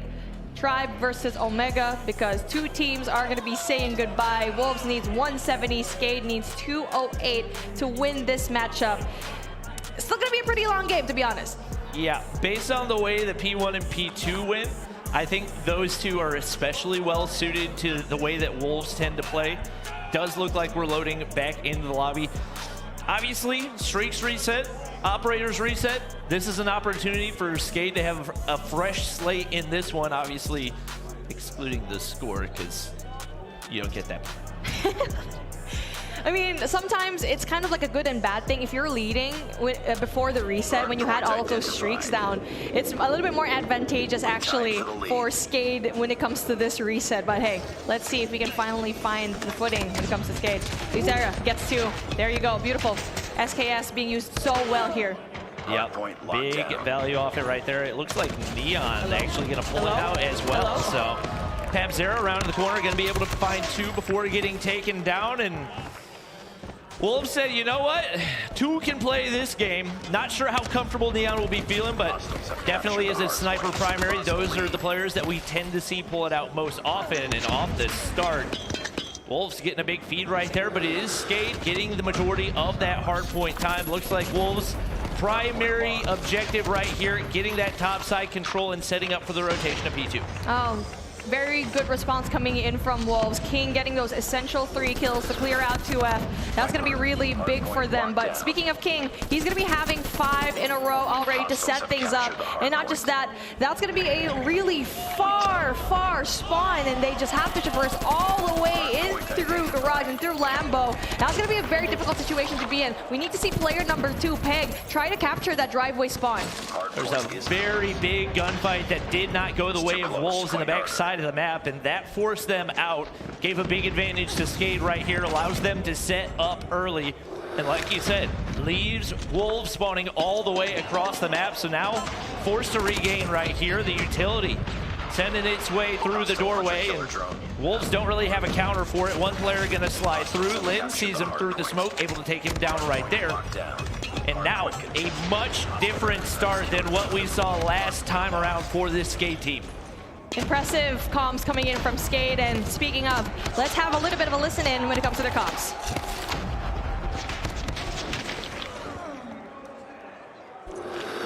Tem roxo. Fica contigo, Levi. Fica aí. Esperando no roxo, eu tô roxo. Azul, azul, azul meada. Tá. Vai ter varanda, vai ter varanda. Vou ficar olhando ali, vou ficar olhando ali. Mais um varanda, só um dentro. Liga tudo a minha, liga tudo Só a não vou minha. nascer. Varanda morto. Nasce poço. Liga meu, fica olhando liga. Mas chega fora agora. Só um. Tá aberto, tá aberto. Matei. Boa nessa poço. Boa, guys. Vou puxar fogo a mais aí, puxei fogo a mais aí. Puxa, Tô comendo varanda. Olha a costa poço, olha a costa poço. Peguei escudo. Puxei fogo a mais aí. Quero ver varanda. Dois escudos. Liga a minha, Dois liga a varanda, tá? minha. Dois varanda, guys. Tá, liga, Tá morto. Peguei dentro, guys. Varanda. Também varanda. Varanda pulou. Você quer? Liga a minha ainda. Faz aqui no ponto. Matei varanda, tem armazém agora, dois. Vou abrir armazém. Cabe armazém, vai ter. Armazém fogo. Entrou. Tá parando, Entrou de fogo. Peguei. Boa, nice, matou fogo. Fiz HE. Fica no contexto. Claw fora. Banguei claw fora, miado. Boa. Peguei esse T1. Pretty sure that their comms are just absolutely solid. I wish I had a translator with me right now. If you are Brazilian, please let me in on what they actually said in the stream. But hey, we're back into the action, and Wolves and Skate are absolutely even on the points. Looking like Wolves really good at the break here in P3. But hey, take a look at what's going to be happening next. There's going to be an easy rotation into the next hill. Yeah, right now, Wolves not in a good spot. You got a lot of players left there to pick up a few seconds of scrap time. That's a big gunfight with the Deagle. Leo Zera's going to be able to come out on top. Ching looking to push through, but there's a lot of reinforcements here for Skade. His teammate's going to be able to pick up a couple. King still looking to take some topside control, but main thing he's trying to do right here is flip those spawns, and he is not going to be able to. Read like a book by Skade. And just like that, they get shut down. Purifier out of the equation. Not a whole lot of value. Zai able to go on a 5 spree. That'll earn him some streaks, but he gets taken down as well.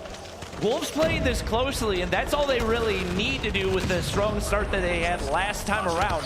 We'll see if they can continue, and another operator taken out of the equation. I feel like possible misplay coming in from Ching with his Purifier, because he had two teammates actually looking into the direction on the left side of the map, and he did not have any kind of information whatsoever coming in from the right side, which is probably really big, because that's Lambo. There were a lot of players of Skate actually funneling through there, but as we're going in for just another slowing down, we're slowing things down just a tiny bit, but it looks like another team is under pressure. Tribe, Omega. Omega is one map away from getting eliminated in this competition. 2, that's going to be really hard to come back from, especially with the lives that you have, 24 and 19. Bolu with the claw in hand, it's hard to come back from this. It's not looking good. It's not looking good for Smart Omega right now. They're getting picked apart. Regardless of the side, they find themselves down 2-0. And they're on the offensive side, one of the easiest control maps to spawn trap in as well. There's a reason we haven't really seen this played so far this weekend. The majority of these teams, not a huge fan, especially if you're going to be forced on the offensive side to start. And Omega has just not had an answer. The gunny for Tribe, too strong right now. There's no one, well, there is one standout player. Jez absolutely cooking them. But across the board, consistency, everybody doing their job. Smart Omega doing their best to capture A, but I have seen very few teams successfully capture that B zone. And right here, Tribe gonna be able to break back in. Only 5 lives remaining. They continue to dwindle. The clock ticks down right now, and it seems to be only seconds remaining for Smart Omega. 11 seconds, 3 lives. No ticks of progress from B. 1 more tick of progress for A. That was a really big kill coming in from Woopiiee, but to no avail. Here we go. Tribe moves on into the next leg of the competition. Omega goes home. The last hope of Garena. Pretty sure you still made Kiao proud. Don't worry about it, boys. Heads up. Yeah, phenomenal performance out of them. A great winners bracket run, but it definitely felt like as soon as they hit INCO, all that momentum was lost. And honestly, unfortunate for them that Tribe is even in the lower bracket in general. This is out of Smart Omega. And just a little bit too much Tribe gaming across the board. You get double positives everywhere. Tectonic, 19 and 8. You get Jez, 22 and 12. Whew. Tribe gaming on a roll right now, and they've definitely got something to prove. Tribe has been phenomenal in their lower bracket run, can I just say. The resilience of these boys are unmatched between anyone else in this tournament so far. That's going to be scary going up against them because they seem like they're not tired at all. Even especially that heartbreaking loss against Wolves didn't shake them at all. Just, you know what, we're going to be moving forward. We're going to forget about that. And so far, so good for them. Just a very convincing 3-0 up against Smart Omega. And that's something that XQing talked about. He said now that they're in the lower bracket, they're going to be even better because they know their backs are up against the wall. The pressure is on right now. Like when you're in the upper bracket, you got a little margin for error. There is zero margin for error, and that's exactly the way that they're playing. Garena knocked out of the competition, and right now, only 3 regions left? Is it NA, LATAM, and China? Yeah, basically. Wow. China is going to be the only representative for the Eastern region, the only hope left. And so far, hopefully, we get to finally get an answer later on up against Skade. But if ever this is going to be the case, 2 NA teams left, 2 LATAM teams left, and 1 CDM team. This is the point where you're just thinking, all of the predictions kind of out the window. We're just going to yeet it out there. And this is probably one of the most essential games that we're going to be casting. Wolves and Skade. Who is going to be that dark horse in the competition? Yeah, this is honestly crazy. I don't anticipate Wolves is going to go down easy. But if we were to only have 4 teams left and they were all Western teams, I think that would shock a lot of people. I'm expecting Wolves to bring their A game, obviously. If they can take down Tribe, they have the capability to beat just about anybody in this competition, and that's what we know to be true of pretty much everybody left. Yeah, maybe Skade is a slightly, I'm not even going to say a lesser version of INCO, but maybe less refined, just trying to get down those mechanics a little bit more. I think they also do have that potential to upset some of those upper bracket teams. We say less refined just because Smart Omega beat them a while ago, so maybe that's the reason why INCO just blew the house down with their Omega run. So I'm actually interested to see if it's going to be a LATAM final or LATAM semis where you get to see Skade being the number 2 and INCO obviously being the number 1 in their region, how it's going to play out. Because obviously for Skade, you do not want to be number 2. You want to get to the grand finals. Yeah, I'm really excited for Luminosity versus INCO. I don't think that's going to be happening until tomorrow's broadcast. So you guys definitely need to make sure you've got your reminders on for that stream. But that one, absolutely no question, is going to be a straight up banger. Oh man, I'm just so excited just thinking about it. We're so close to getting into our championship Sunday. And speaking of, let's take a look at our tournament bracket for the day. As you can see over here, quarters 1, we're still waiting on our hard point where it's been a pretty good back and forth here in Hacienda, Skade and Wolves. Quarters 2, obviously Tribe versus Smart Omega, where Tribe just easily 3-0'd Smart Omega, and that puts them into their semifinals. And whoever wins in their quarters 1, that's going to be meeting Tribe. And man, look at that run of Tribe. 3-0s in the lower bracket. There's actually not been a single lower bracket game that has not been a 3-0, which is honestly really surprising given the caliber of the teams in this tournament. But I think also, like you said, largely attributed to just how much Tribe has dominated since they've been down there. Well, we're ready to hop back into the game. And now we're going back. P1 yet again. Okay, I was about to ask production. Okay, how many points do we need over here? Wolves needs 93, Skades needs 20.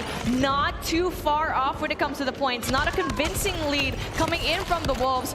Very aggressive start coming in from Pegg, though, getting that double. Yeah, not really sure what to expect right here because first time through P1, Wolves look better. Second time through P1, Skade look better. Like, it's tough to predict right now. It's a big feed going through for Wolves.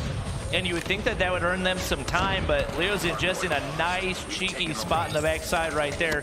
He's going to be able to pick up a few seconds. Leo Zero trying to find some himself, but Nian says 2 can play that game. I'm pulling out my SKS to see what I can do. And he's got 5 kills on the board already. Mihawk needs to get going for Skade if they're going to be able to clutch up the win in this one. Still sitting on a goose egg. That's what you want to avoid at all costs. And it looks like early rotation, at least initially, going to go the way of Skade, but there are players there to contest. Pegg wins a crucial gunfight, make it a 2-piece, and just like that, Money Hill is occupied by Wolves. This is the thing, yeah, they occupied early on, but it's always Skade spawning off in the driveway, and now it's going to be troublesome as they're going to be squished. The pinch finally comes through. Only one player, King, goes in there for the contest, wins that one gunfight, but doesn't really quite spot it. He's going to be overwhelmed with the amount of players that are going to be funneling through Skade. See, this is one thing that Wolves kind of needs to get a hold of. It's going to be driveway. It's like they don't even want to get a really solid anchor spot here. Yep. And stun, not going to do a whole lot for Ching right there. He gets obliterated. That's an SKS. It'll one-tap you to the head anywhere on the map. Just like that, Skade back in control. They do need more points to win than Wolves, but it looks like they're well on their way with how this one's going right now. A huge break over in P2, and this P3 rotation going to be just as crucial. And would you look at that, 4 players already there for Skade. One big gunfight going to go the way of Wolves, and it's been Pegg making the plays every single time. It cannot be understated what an impact this guy has had for his team. Yeah, early rotation coming in from Skade, but take a look at that. Who's going to be yellow right across the board here in P3? It was King, going to be winning an essential gunfight up in patio, an essential hard point. I mean, power position rather, to get a hold of this hard point. Now that is going to be really big comeback, and even though, yes, the rotation was a little bit late, it doesn't really matter. Oh, gets to the Brady falls through when it comes to Pegg, but then the backstab coming in there, it's going to be really hard as players from Skade are going to be spawning right ahead. The combo number only counts your number of gun kills, but I'm pretty sure Pegg was on something like a 12 right there. Absolutely cooking the lobby. We know this is a somewhat streaky Wolves team, and it seems like they are on fire right now. Only a few more points needed for them to be able to close this one out. They've got the control over on P3. Players on rotation to P4 as well. And looks like King wants to win it here. I'm not really sure about this challenge. Pretty unnecessary, and you just gave a free spawn to Skade. So maybe a little bit of a mistake right there, but who else but Pegg already waiting for those Skade players. They get torn apart, and Wolves only seconds away from the win. Oh, my goodness. That was a really good rotation coming in from Wolves. We only have how many points left? Just a little bit of points left until Wolves gets it. 3 points already for their name. 42 seconds to play with, though. That's a very long time to play with. And there you go. Wolves gets this first map up against Skade, showing them who's boss, even though we've had 2 resets already. Looking very solid in this Hacienda hardpoint. Well, we had a question. Does anybody have a counter for the SKS? Wolf said yes. We have a Pegg. We have a Pegg. That is a really powerful player that his situational awareness is just so good. Sometimes he doesn't get the most kills, but he does get the most essential ones to change the tide of the games. For me, I feel like it was that hold off of P3 where you got to see an early rotation from Skade. That was good. We thought, okay, maybe they'll get a lot of points here, but they just waited patiently for all of their teammates to rotate and get essential power positions. That nade coming in from King, that opened things up from Wolves. And they didn't get shaken whenever they got broken on P2. Usually that's a place where you expect to be able to get a big chunk of time if you're the first team there. But they regained, like you said, they grouped up. That was a thing that we had previously seen Chinese teams really struggle with because, like we talked about, different rule set. Persistence is allowed. Basically, what persistence does in the way that you play is it turns most respawns into one big TDM. And so because of that, it's all right to solo chow because as long as you're getting kills, you're building towards your streaks. As compared to this, you're not going to get away with that against these NA and LATAM teams where they are playing together for the entirety of the matchup. They've started to adjust very, very well, and they're looking scary once again. I was about to say, this is one thing that is scary to see when you are Skade because Wolves looks like they're adjusting so well compared to day number 1, a little bit shaky. Day number 2, looking like they're such a solid team, as solid as bringing Tribe down into the lower bracket and also for Skade giving them a hard time here. But before we actually go into the matchup, we're going to be throwing into a little bit of a short break. We'll be back.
We're hopping back into the action here in the Call of Duty Mobile World Championship Finals. It's day number 2.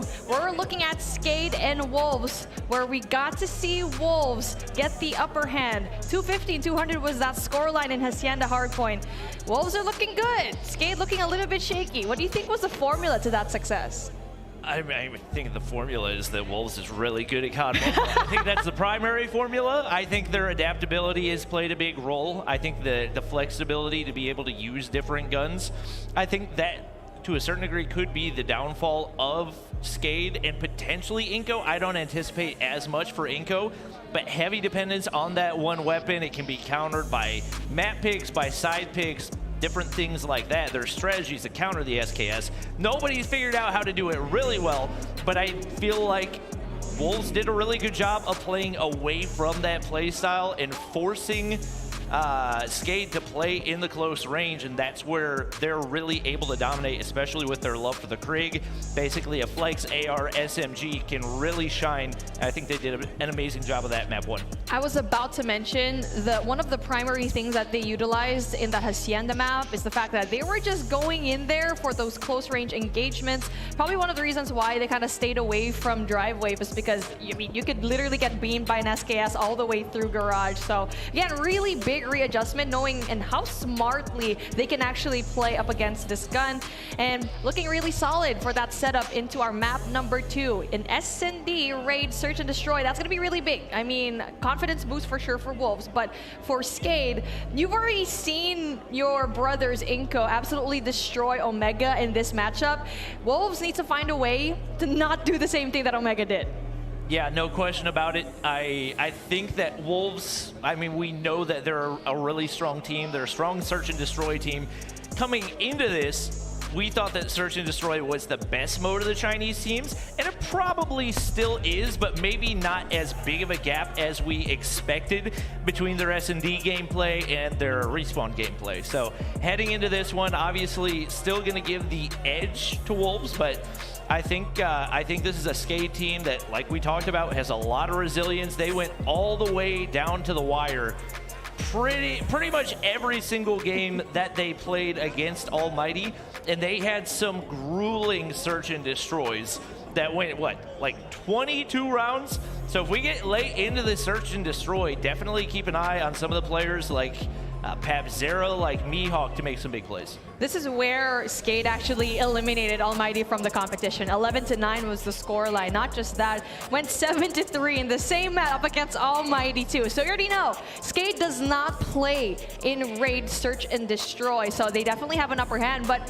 Wolves also can pull a trick out of the hat. The fact that they've watched Skade already. I am 100% sure they VOD watched this, tried to figure out what was the reason why Almighty actually dropped. And if you guys are knowledgeable about the situation in CDFI leading into stage 5, Wolves didn't even do a good job in that particular tournament where Almighty absolutely crushed it. So there's something that Wolves is actually doing here that's something right and looking good for that setup in Raid Search and Destroy. Yep, Skade is not a team you want to mess around with whenever it comes to the S&D. Could say the same for Wolves. Obviously, Wolves with the little bit of momentum coming out of that hard point. Maybe not as much momentum as you would normally have, just because the little breakups in between might have slowed that momentum a little bit. But man, with the way that Pegg has been playing all day today, he is definitely to be feared across the map. Yeah, this guy has such a situational awareness. It's actually crazy. He has such high quality kills that just changes the momentum of how Wolves plays. And there's not one moment that you know that their mental will actually break. That's one thing we saw up against Omega, where after that hard point, no, actually after that S&D Hacienda, their mental was broken. Not the same case for Wolves though. They seem very calm, cool, collected. Something that we saw Tribe actually gather in their games today in their lower bracket run. Yeah, I would say that's the difference in this matchup compared to most of the other lower bracket matchups that we've seen. Like the teams that have been playing in the lower bracket have typically gone against a team that we might have given a slight edge to, and as soon as they lose that first map, they get steamrolled. This was close all the way through in the hard point. I'm anticipating it's going to be a close search and destroy as well. And I mean, it's definitely going to be a crazy battle of the snipers. Obviously, you got to keep an eye on Nian as well, as he has been disgusting with the Locust. My goodness, I'm just so excited for this matchup because for me, a lot of really key players also coming in from Skade. Mihawk, definitely, as you can see on your screen right now, really good at clutching up situations. He is definitely one of the key players in day number 1, doing multiple clutches, 1v3 situations for his name. But obviously, PubZero is also a really key player for them, being a really essential sniper to get that information and that first blood. Yeah, and we saw him pulling off crazy clutches last year. I can't remember if it was stage 4 or stage 5, but he by far had some of the craziest clutches that we had ever seen. He was going crazy, even though Skade did not make it to day 2 last year. They now have the opportunity to continue on and see if they can even make it to day 3. Yeah, and that was a really small map. I remember that one matchup you actually mentioned to me, that was Hackney Yard. So you already know he can perform in that close range. But this is a map where you have a little bit more space. And I feel like for Skade, yes, they do super well when it comes to a raid. But hey, there's a lot to say when it comes about this matchup. But again, another person that has a lot to say, we got all those coaches over here in Skade. My name is Vinicius, but people call me Palitão. I'm the coach for Skade. I have really good teammates. I think the best ones I could have. Mihawk is a really good hard worker guy, very talented. All of the guys are really talented. I love them. PubZero, I have been playing with him and Leozera for 3 years. Leozin and Libs, the 2 guys from Rio, I love them. They're awesome. The experience here in this event has been awesome and inspiring for my career because I've been playing this game for 3 years. I've been a coach for 3 years, and I've been always like working so hard to get to these places. So it's incredible for me. So it's a lot of money on the line, especially in Brazilian currency. It's 5 times the dollar. Probably I'll try to get a place to live besides my parents' house. And invest in my career. I really want to be a coach. After we win this, I just want to keep progressing on my career as a coach. I really love doing this. I really think I'm special. The analysis that I have, the insights that I have, the way I can make the team play as a unit, because that's the thing we do on Skade. I think that's special. So after we win, I just want to keep doing it.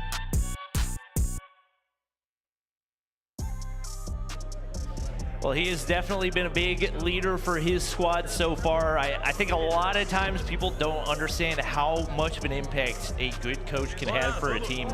And he has definitely done his best to get his team to excel in this competition. They're getting ready to go up against a team that has taken down the biggest of giants in Call of Duty Mobile. And they got to take down another one right here. Skade versus Wolves. We do have maps 3 through 5 picked out as well, but I believe we got everything ready to go, and we should be hopping back into the search and destroy.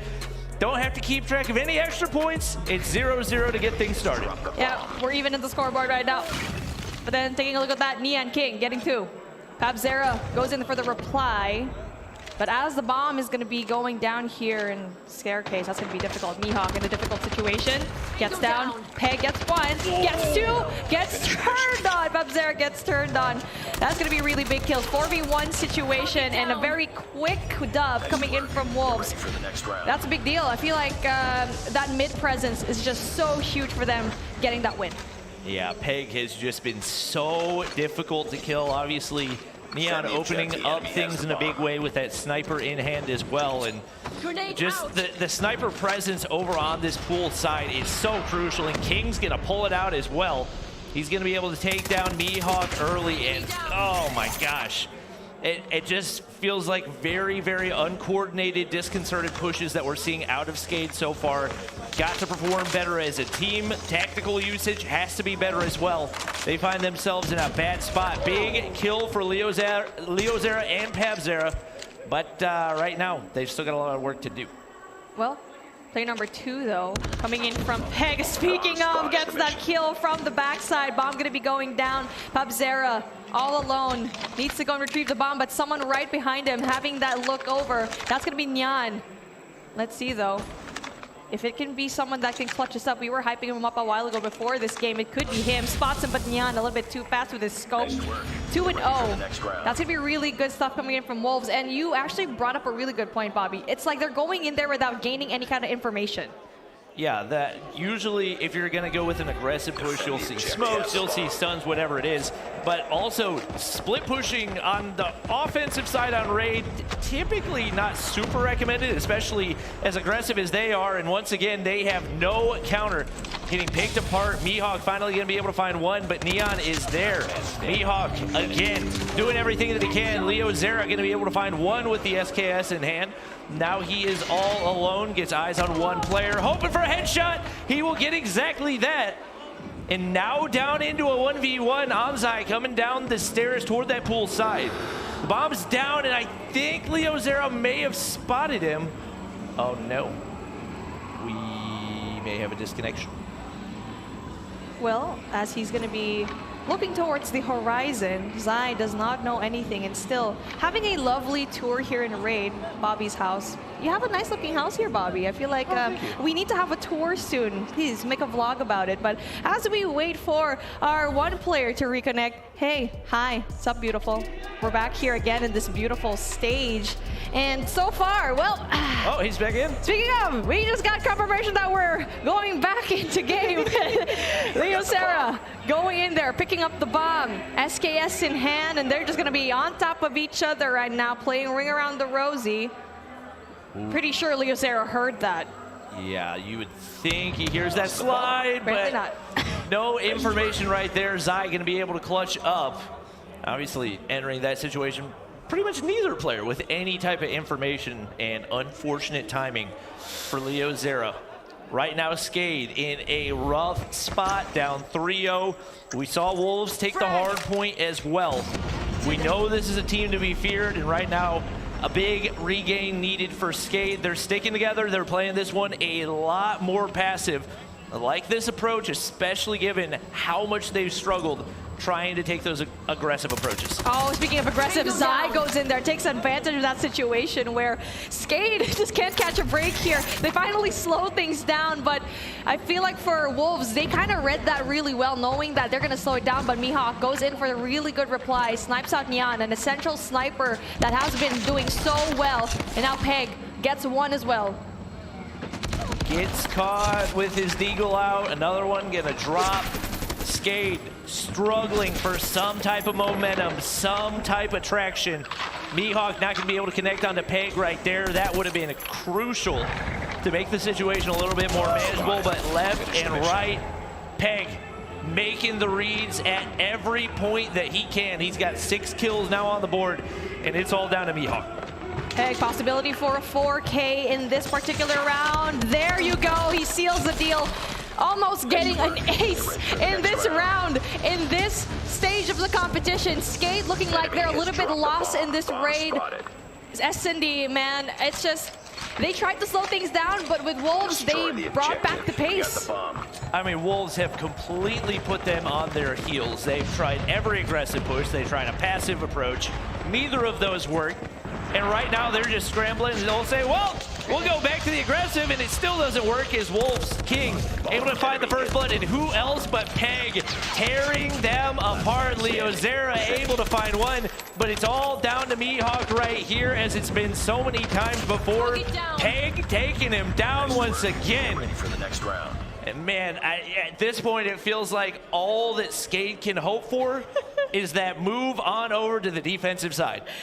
Wolves being chilling. They're having such a huge lead right now, 5-0, where we thought Skade could pull through. Since they have such a banger of an S&D matchup against Almighty in day number 1, it looks like a completely different team right now, but a different approach. This is good. And now for Skade, they're trying to go in for a little bit of a mid push, but they're just staying here in staircase and poolside. Right now, we've got Mihawk way in the back of spawn. This is not a play we've seen them make before. He's trying to catch those lurkers, those flankers, and right now, it looks like Anzai might be able to make his way through. No, I think Mihawk got the information, relays it to his teammate. That gets LeoZera the opener. Huge play out of them to get that crucial information. And now for the first time in this S&D, they find themselves up a man, the utility going out. Not going to be able to connect, but destroys the trophy systems right there, and now making this push through mid. No mid-map presence right now for Wolves. That could have been a huge snipe for PabZera, but he's not able to connect. I like this play by Skade. I mean, they cleared it out. They played it really well. Knowing that they could probably do something that they haven't done before, which go through mid through stairs. A really big gunfight, though, from PabZera. Doesn't really quite spot that one player of Pegg, having 11 to his name, but he's going to be so troublesome. But good thing Blackwatch coming in from Mihawk, gets that information, repositions, goes in there, but PabZera is going to be there for the cross.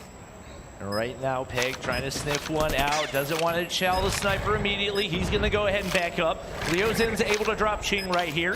Only 3 players remain for Wolves. Lins finds another.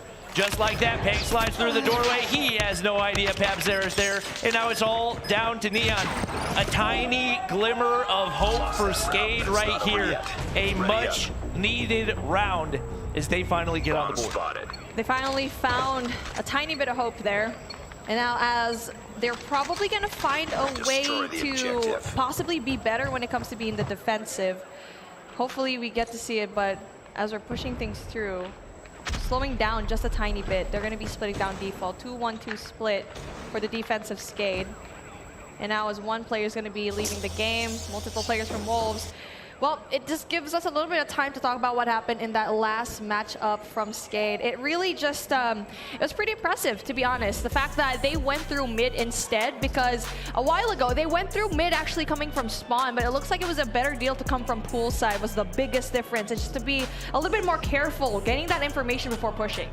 Biggest factor for them right there is leaving that one sniper back in spawn to eye out all the flanks. Obviously, Wolves, even for S&D, are a very aggressive team. They like to hit those flanks, catch you off guard. Finally, some adjustments out of Skade. I think that's been probably their weakest point, is finding ways to make those adjustments, especially once they lose their momentum. If they're allowed to play the playstyle that they want to, they're fine. But Wolves throwing a lot of different looks at them, and right now, a big opportunity as they are going to flip on over to the defensive side. Not quite as dependent on your decision making. It's really just about playing fundamentally sound search and destroy. I just hope that this isn't too late for Skade to make a comeback, and looks like they finally found their footing in that particular round of our S&D raid. So again, we're just chilling here. We're gonna be waiting up for the matches to actually start, and I think this is the only team, these two teams that are playing right now, but obviously we have a lot more matches later on. Pretty excited to see how all of these perform, and let's do a little bit of a recap of what actually happened for today. I mean, Tribe was just so good today. I mean, they have been performing really well into that lower bracket run and just giving Omega the run for their money. And now it's going to be the same thing coming in from Wolves and Skade. Looking like a comeback for Skade might actually happen. You know, we've talked a lot about the impact that we've seen from the SKSs, but we might have a contender like right there for MVP of the tournament in Pegg. He has been absolutely phenomenal for his team. He's able to help his team knock Tribe down to the lower bracket, and he's continued to dominate here in these first 2 games so far. Looking at the impact that he had, just so sneaky, so difficult to kill. Right here, the turn onto PabZera, had no business winning that one, but here's the footsteps, reads it like a book, and he's just Mr. Untradeable right now. Everywhere Skade looks, he's the opposite direction. Mr. Worldwide. And now Pegg getting that beautiful 4K over here. I mean, it's just chef's kiss. How do you just stop a guy like that? It looks like his momentum is just so good. But hey, Pegg doing a really good job. We keep talking about this guy. Not only is he really good when it comes to those S&Ds, but also in those respawns as well, where you know he can go and hold down a site on his own. Multi-kills after multi-kills. But hey, it's actually not just him. Everyone in his team doing a really good job. Nian is a really good response going up against Pabs. That's one thing that I think just in general the Chinese region does really well, is playing their life, especially when it comes to search and destroy. Because one thing that you'll see a lot of players, especially in the West, do, they get a kill and they get super excited. They're like, oh, I gotta go get more kills. So they get a kill, but they're 50 HP. They push through a doorway. That's an easy kill for the opposition. Meanwhile, Pegg gets a kill, immediately backs up, repositions, finds cover, able to regen, and then puts himself in a position where he can take another engagement from a good spot. That's one thing that Skate's gonna have to find some way to counter, and they've got to make that change quick, especially being down 4 rounds already. Well, that's one point that actually I wanted to really point out, is that their discipline is so good. Wolves just knows how to go in for those shots, multi-kills, and we actually saw that in our last round there with Pegg up against Pabzera. And yes, Pabzera won that, but you just saw the discipline that Pegg had. Saw that there were 2 people there. It was Mihawk, and that was around in garage. So around in driveway, saw Mihawk, tries to go in there for the shots, doesn't pull through. If he peeked that, I'm 100% sure that either Pabzera or Mihawk actually saw that. Also saw Pabzera there, repositions himself, but unfortunately Pabzera is also really good at being patient, and he does get that kill, eventually getting their first dub right there. Oh, that is a really good S&D matchup. But hey, let us not count off Skate and this S&D, because we've seen crazier comebacks here in this competition. Yep. We haven't quite seen the same impact out of those big players for Skate so far, but expecting them to bounce back here on the defensive side, because especially for your snipers, that's where you're going to be able to thrive the most. We are going to go ahead and take a quick look at our bracket once again, as right now a lot of teams eliminated from the competition. We started out with 16. After day 1, we eliminated 8. As you can see in the lower side of the bracket, 4 more taken out of the competition. Scars, Stamina, Smart Omega. Right now, Skate, their lives on the line. They got to step up right here. Yeah, I mean, there has been so much things going on. It feels so weird that it's only been a day and a half, and so many teams already gone in this competition. Everything is something, I mean, everything is going so fast here, but taking a look at what we have for our grand finals, and looking like INCO Stalwart to be one of the favorites to get into this because of their flawless run in this competition so far. Luminosity too, doing an amazing job, but I'm kind of curious to see how they're going to be going to, you know, go against each other's play styles. Yep, we're going to take a full look at all of our teams and how things have shaked out so far. Shake out, shook out? Shook out's probably the word. Shake it off. Shake it off, shake it off. INCO Stalwart in Skate representing LATAM. Like we said, Tribe and Luminosity for NA, and then we got Wolves out of China. Only 3 regions remaining. It has definitely proven, not necessarily, we haven't proven yet that the West is the best, but I mean, 4 of our 5 teams, that's 80%. Okay. That's I was just gonna say, I come from Garena, and this says a lot. Okay, I'm gonna admit it, fine. My only hope right now is gonna be Wolves, try and bring it home to the East. But there's no doubting that the West, there's something about you guys that just absolutely crushes it.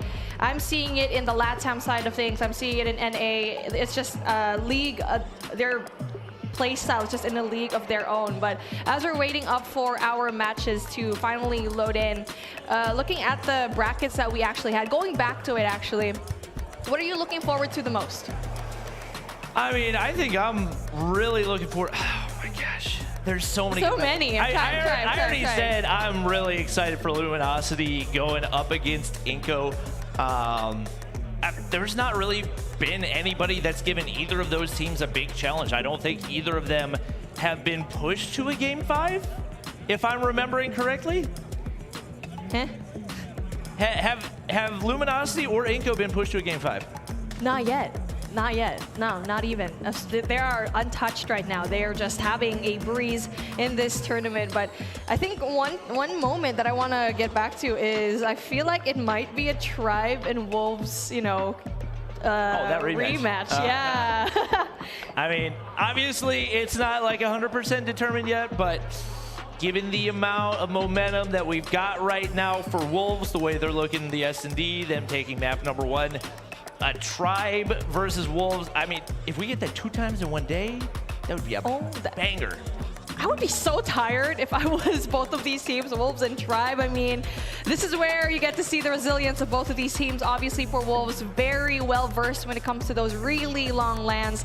Not only do they play really long games, like in general, but they've been doing this for 2 years. 3 years even. So they are no strangers to when it comes to this type of format. And for Tribe, looking like they're doing so well at playing in these LAN tournaments as well. So we're looking really good so far. And as we wait for our Search and Destroy to load up in, I'm pretty excited for Skate to possibly make a comeback.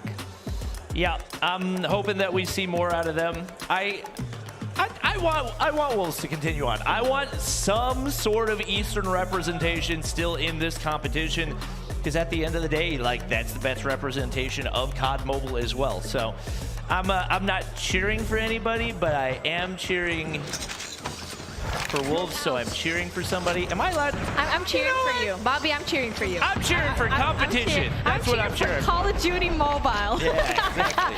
Okay, here we go. Going in there very aggressively. Skade makes Wolves drop down. No, rather, okay, that's going to be really big. I was going to say maybe there can be a comeback for Wolves, but no, that's not going to be. As King tries in to go for the scopes, but then Mihawk in for the flank, seals the deal. One more lifeline coming in from Skade. That's going to be really impressive, the fact that they got there so aggressively. Well played. Well, me cheering for Wolves was the only thing Skate needed to have some motivation to get themselves back into this one. That's a big round right there as they look to continue to even the score right here, and they get very far pushed up. They like to be aggressive on this defensive side as well. King gonna get some information. Here's the footsteps outside the doorway. They back up fully.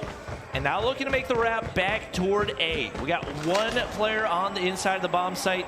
That is going to be Pabzera. And he is a nasty one to deal with, overlooking that full area, and he connects onto Nian. I believe a nade from the top side going to connect, but Wolves, who else? Pegg coming through, big kill onto Linz. Ching able to find one as well. And now Pabzera forced way back, maybe a tad over aggressive on that shot. It's all up to you. And now it's all down to Mihawk. Once again, he finds one. Can he stay alive? He might actually be able to, and if he can slide to the side on Pool, he might be able to catch him off guard. Good readjustment coming in from Mihawk, not going in there too aggressively. And now he knows very well that it's going to be a Bravo plant. Good read from him. Going slowly up in driveway, trying to check his surroundings first. Going very quiet, but then, oh, King doesn't see him. Doesn't spot him. A possibility for a 1v2, and he clutches it up. Mihawk again, the clutch king right now of this competition. Goes in there with the defuse. One away from being even up into the playing field. Skade, Mihawk just gave him a bunch of life. There is no question he's been the most clutch player in this tournament. He has made so many big-time plays for his team. He did it all day on Thursday, and he's doing it again at the moment that they need him most today. Right now, Skade only down one round right here. Wolves having a difficult time adjusting themselves. And as expected, a little bit of a passive approach. You don't want to go full aggro into a bunch of SKSs. Oh my gosh. King sees the top of his head right there. Might actually see the barrel of the SKS as well and wait for the opportune moment, but he can't land the shots. Should have been able to lock in a kill right there. Misses more as well.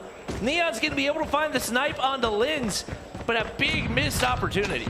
That was trigger discipline, though. I mean, even though he didn't get the shots down, it gave his team more information when it comes down to that type of situation. So now for Mihawk being up air in top spiral, tries to get that information as well for him. So this is a different team that we saw. Skade doing a good job at being a little bit more careful, but Zai goes in there for the shorty.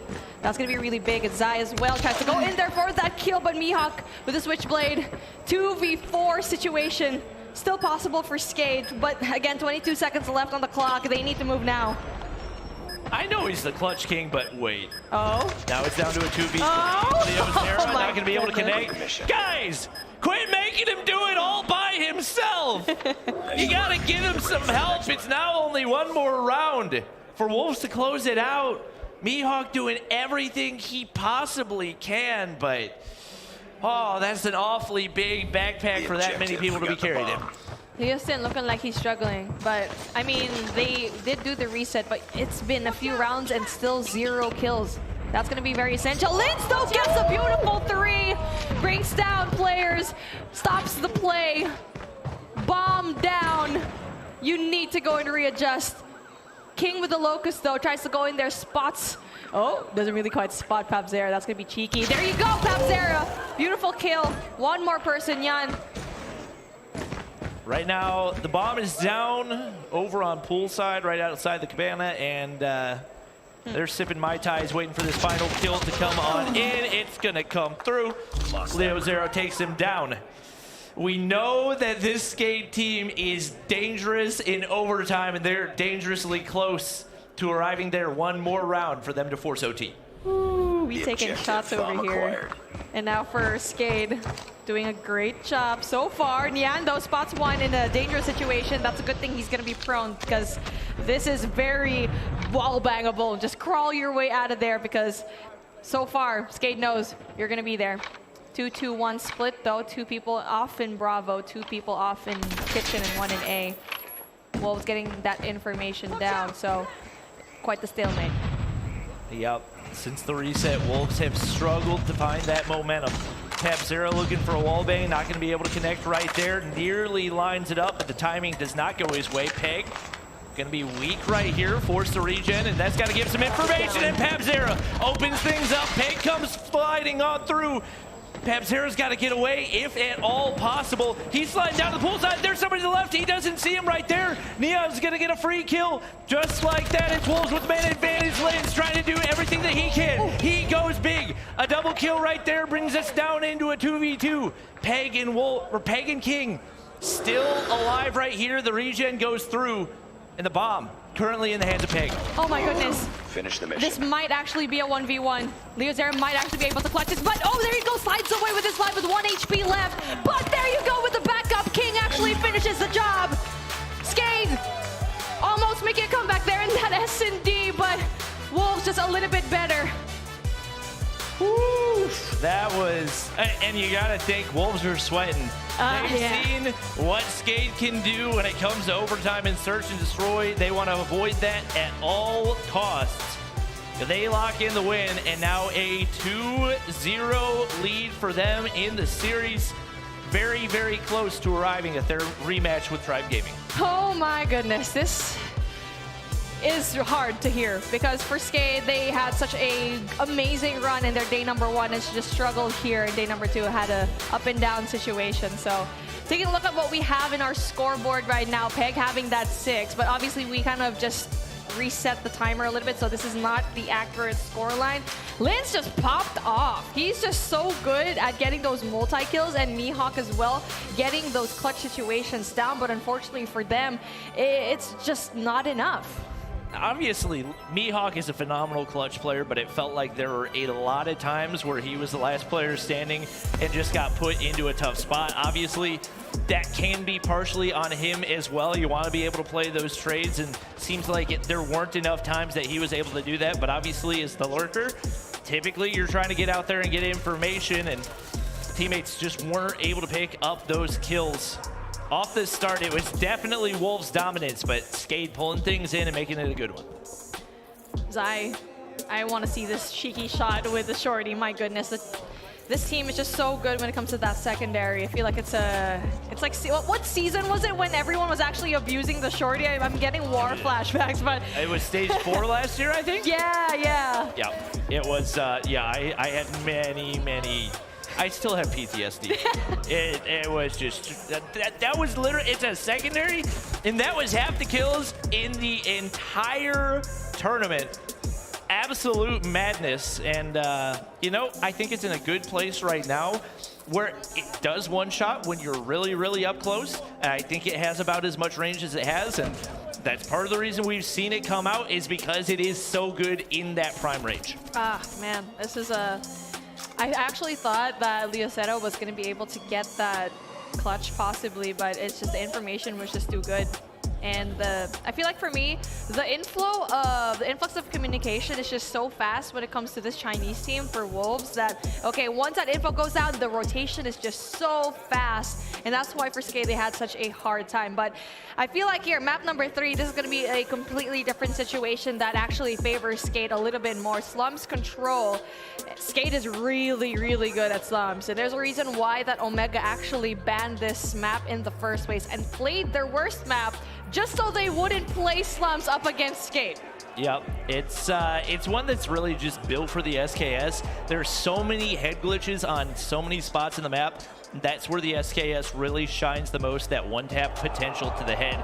They're going to look to capitalize on that one. Obviously, would prefer to have the defensive side, but I think realistically, Skate can win on either side, assuming they play at their best. Yeah, they're just that good. They went up against Luminosity, won it 3-1, and those were like one of those key moments that just makes you think Skate is actually a really good squad. They just need to kind of polish some things here and out, because there's a reason why they took home a really good dub. Basically sent home Almighty, basically said, hey, airport's that way.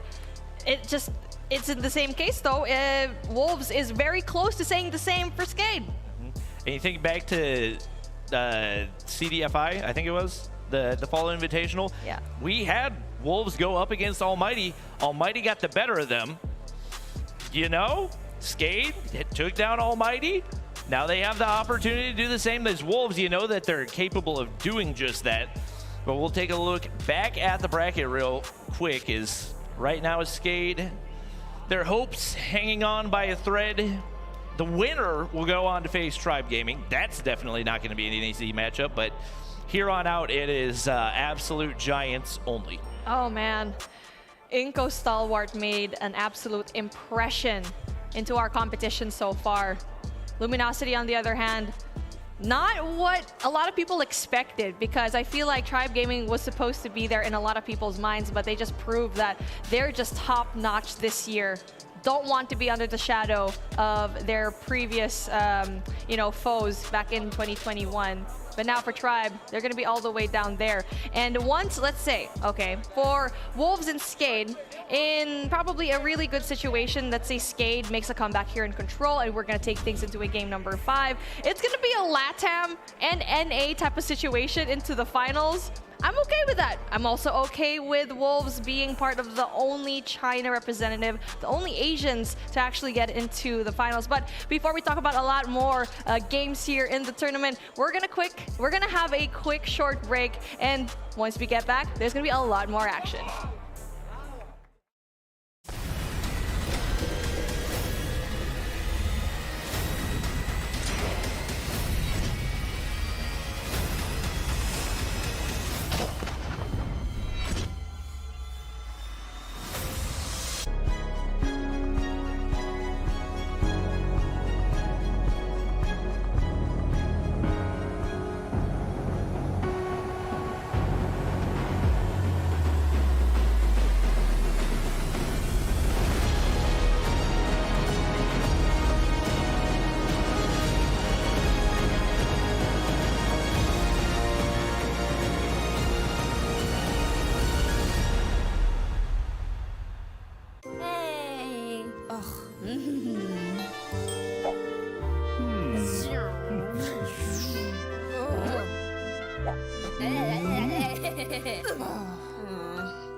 Welcome back, friends. This is a really sticky situation to be in if you're going to be Skade, where you had an amazing run in day number 1, and now you're at the risk of leaving this competition. Welcome back to the World Championship, the Call of Duty Mobile Finals 2022. This has been a really great day so far, and we're almost at the tail end of it. Bobby, how are you feeling? Oh, I'm feeling amazing. I feel like we've casted significantly less than we did yesterday, so shout out to Shift and Propers for taking the bulk of the load, because they have casted some gruelers. Right now, Skade looking to force just that, as they are on the brink of elimination, and honestly, they have probably played more games than anybody else in this tournament. I feel like they've had by far the most Game 5s. They've had to go through the lower bracket. Right now, could be feeling tired, could be feeling very, very well practiced, and that could be exactly what they need to bounce back in this control. But hey, they're handling this pretty well. Like, I feel like one of the teams that we can kind of compare them to is actually Smart Omega, where the mental was just absolutely destroyed after that game in INCO. But now, even though that Skade lost out against Omega, won that game though up against Scars, and now possibly losing the situation with Wolves, is still doing pretty okay. Because take a look at our scoreboard right now, 250 and 200. Yes, they lost those, but I consider this pretty close matchups. They just need to have that one push, and that one push can actually be Slum's control.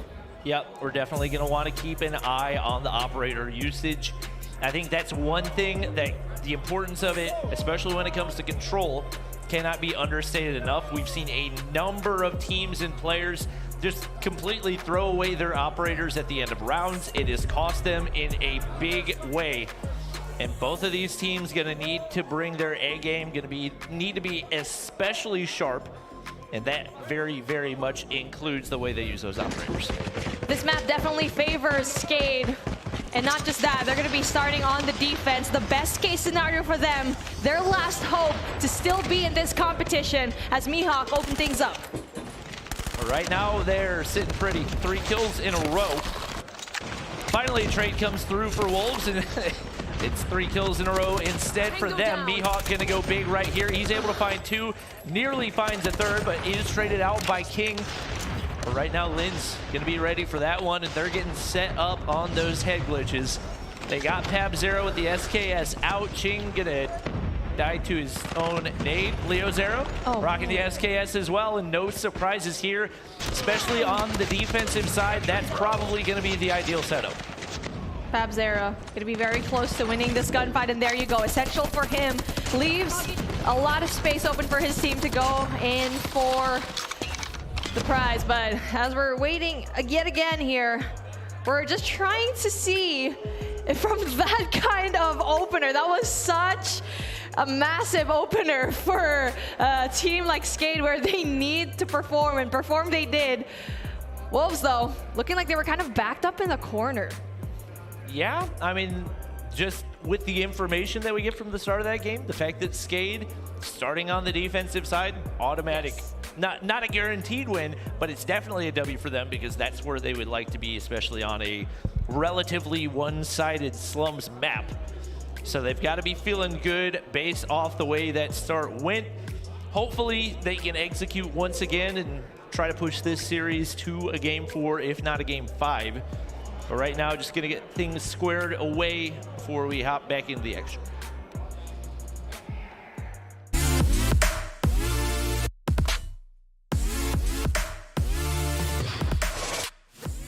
昨日のチームメイトは、クラッチをしてくれたり、チームとしてもまとまりがあって、かなりいい、成果を、出せたんじゃないかなと思います。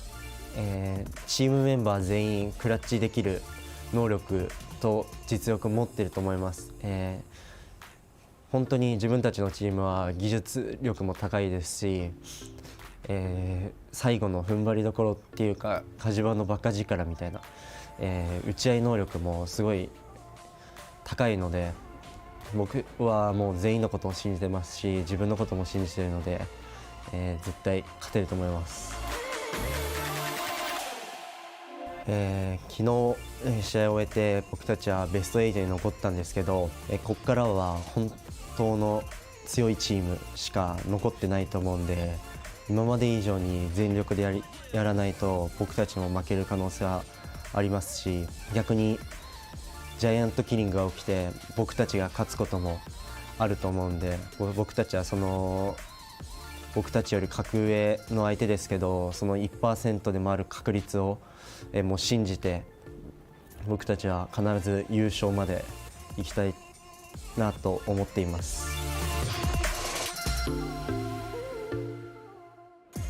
Well, obviously, Scars are now out of the competition, but definitely gave us a great fight and took down one of the giants that they were talking about in Q9.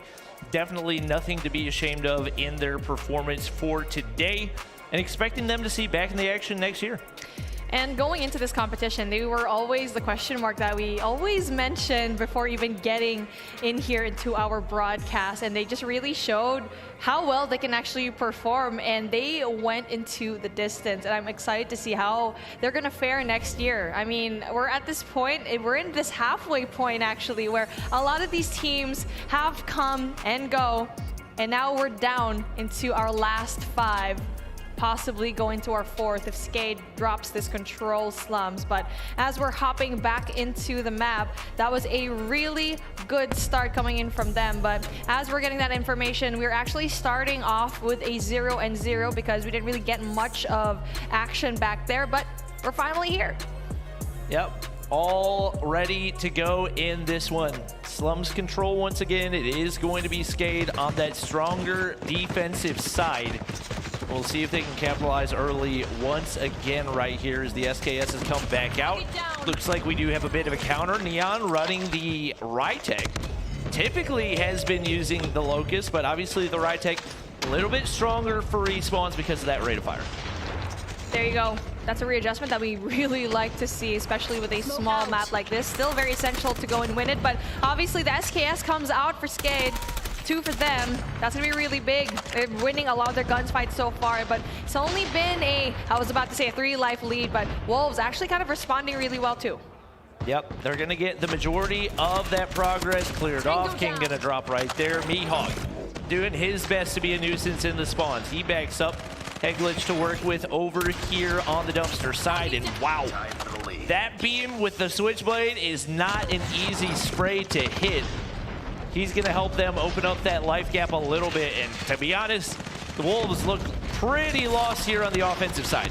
Yeah, I feel like it was Zai just going out there very aggressively towards A, trying to get a lot of these kills, but it's just not going to work out. He's going to be the only one left, where Skade's actually holding hands. They're doing an amazing job at keeping their lives, making it matter. 19 seconds left on the clock, and Wolves have yet to get a tick of progress in any of these sites.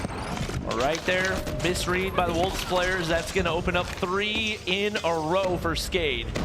Mihawk on the inside of the point once again. They can't touch him. Gosh. He's going crazy right now. Nearly finds Ching as well.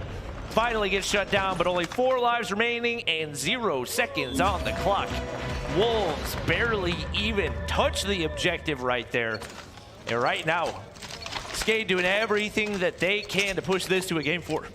And with Skade, they have, like what I already mentioned before, this is the best case scenario for them, starting out on the defense, ending it possibly if there's going to be a game number 5 on the defense as well. And as we're starting things through, full flood coming in for that Bravo side when it comes to Skade, and they're winning a lot of the gunfights so far, looking like a really fast Bravo cap.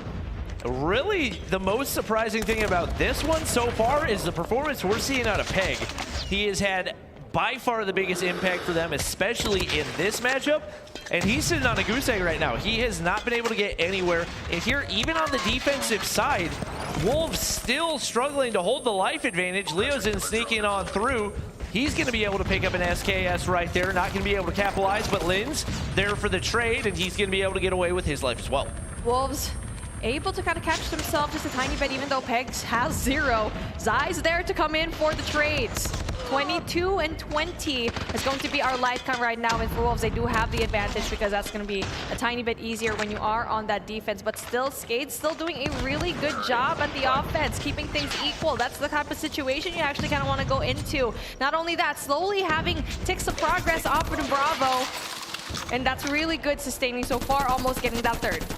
And I don't really know what the issue is with Pegg right now, but I think he's playing so passively that he just wants to sit back and not challenge anything, because it looks like his confidence has completely disappeared. You look at the operator availability. Couple have charged up for Wolves. Mihawk gonna get taken down off of his immediately. If you don't shoot a shot, just a fun fact for those of you who don't know, if you don't shoot a shot out of your operator and you die, you actually regain about 90% of that progress. So not quite as big of a loss. We do see the kills starting to come through a little bit more for Wolves right now. Pegg has not been able to muster anything, and you gotta be wondering what's going on for him right now. This is looking like a really strong offensive round off of Skate. I mean, we only have one life in between, and just as I said that, it's going to be even in the playing field, but it's definitely going to be littered by Wolves gang right here in that alpha side. I mean, they have a lot of time to play with 58 seconds left on the clock. Yeah. If Wolves are going to have a chance in this one, mentally, it's just got to be a reset from Pegg. Obviously, Liazin hasn't had the impact that we expect out of him. They've got 4 SKSs out. They've got 4 SKSs, and I think, oh my God, that 4 SKSs and a sniper. I can't believe what I'm seeing right now. That is absurdly risky, but maybe this is their game plan for attempting to break through to this 8-point. Pegg finally going to be able to pick up a kill right here. And I'm just not really a huge fan of this game plan. If you're gonna try to break into a close range area, it doesn't feel like you would want to have only one type of weapon. Pegg, high class kill right there. 1 life to 4 with 8 seconds left on the clock. Liazera can't do it. And now we're tied to a 1-1, but I mean, that was still a really good run coming in for Skate though. I mean, on the offense, but questionable end. The fact that they had a 4-man SKS going into a tiny, tiny room in Alpha. I don't know if that was a strat or if they were trolling, because I've legitimately never seen anything like that in COD Mobile. Obviously, hopping into the next round, we get a couple players switching back, still 2 SKSs in play, but some SMGs to give them a little bit more variety in the close range. Nian still doing everything he can, 10 kills on the board. Whoa, and another big shot onto Pabzera, gonna land right there. Mihawk slides the corner, Flake not gonna connect, looking to retreat. Claw coming out in a risky spot right now. He's gonna be able to find one. Depending on how he plays this corner, might be able to find more. Now a hunter-killer drone at his disposal, but does get taken down. They've got the life advantage, but no progress on either of these capture zones. Damn, Pegg was actually so deep into Alpha already, trying to see if he can actually get a lot of these kills, but unfortunately for him, doesn't really quite get that. 30 seconds left on the clock, though. Liazera pulls out the claw, gets some kills, but Mihawk also gets that double. And now Wolves kind of struggling when it comes to this offensive side, and they're just being pushed back. I mean, I don't know what they're trying to do when it comes to that offense. They always send that one player off the Alpha just to do what? It's just not working for them on the offense. Yeah, Wolves definitely. This has been some of the weakest offensive pushes that we have seen all weekend long in Control. Wolves, not a single tick of progression on either of their offensive sides so far. And knowing that they're going to be on the offense come the second portion of this game in that final round, that puts them in a rough spot. They finally get a tick of progression to go through right there. Zai's gonna win a big gunfight. Pegg pulls out the claw, able to find a few for himself as well. Still a little bit of a slow start, but now on a 5 spree, he's gonna look for the spawn trap. Pred missile locked in. And if we get this zone capture, things start to get interesting. Oh, one player though is going to try to make the biggest difference, but Mihawk doesn't stop the push. 4 seconds. Whew, that was too close for comfort. And Yawn gets 1. Possibility to get the second there. Linso with a shorty kill. My goodness. What a comeback coming in from Wolves. That was impressive, but what? Because there's a disconnect yet again. Here we go. Okay, I mean, that was, for me, I thought that was gonna be a huge comeback from Wolves, but I'm not quite sure if that's actually gonna be counting. I don't know if they're gonna count that, but I don't know. So many questions right now that are going to be unanswered in such a crucial situation right now in the competition. Possibility for Skate to actually win this, and they were pushed back in their spawn. Maybe there was a disconnect that actually happened on their end. I mean, Pegg could not have picked a better time to come alive. He went crazy with the claw right there, was spawn trapping the entirety of that Skade team, and we do finally see an offensive round go through. I'm not sure what the ruling's going to be on that one. It does look like it's just a pause, so it may not be a full reset. But right now, if this one continues, it looks like Wolves have a very, very good chance to actually take this in 3-0, because even though they didn't look phenomenal on the defensive side, they were still able to get the round win. It was pretty scrappy. Same thing here actually on the offense, where there was just 4 seconds left on the clock and they just didn't really focus up on the objectives in the first half of the game, but finally sent 4 players to try and capture that Bravo. And now as we're trying to reset the clock here, going into our round number 4, it's just, Skade still has sort of an upper hand, I guess, if they do a good job at capturing that offensive, but they struggled there. Wolves already up 2, 1 more round for them, and they're sending Skade home. All right, well, it looks like the players are going to rejoin the lobby. The score not going to change. And it looks like the sides will maintain as well. So whenever we hop back into this one, it will be Wolves on the defensive side. They've got the momentum for sure right now, and an opportunity to close down this series in a 3-0 and earn that rematch against Tribe Gaming. What a storyline to put out, but an even better one is if Skade can actually pull this through into a reverse sweep. But at a really tall order for them, as they have to win an offensive round, which they were so close to actually winning that first time. So for Wolves, they definitely would have an easier time, but Skade needs to do something different here. Do you think Tribe would prefer to play Skade or Wolves? Wolves, for sure. They want to, for sure, because, wait, number no, one. But like in regards to their best chance at winning. I mean, Skade, of course, but I'm pretty sure the boys want their redemption. They don't want to lose up against Wolves again. But here's the thing. I was talking to Tribe players. Right. They said the team that they felt like had the best chance of beating them was Skade. They said that was the toughest team that they had faced in the hotel all weekend. Now, obviously, a little bit different. You're playing on hotel Wi-Fi. It's not best case scenario. But they did pretty solidly against Wolves whenever it was scrim time, and that's part of the reason why it was so surprising to me that we saw that upset. Obviously, we call it an upset. It's a 1 seed versus a 1 seed.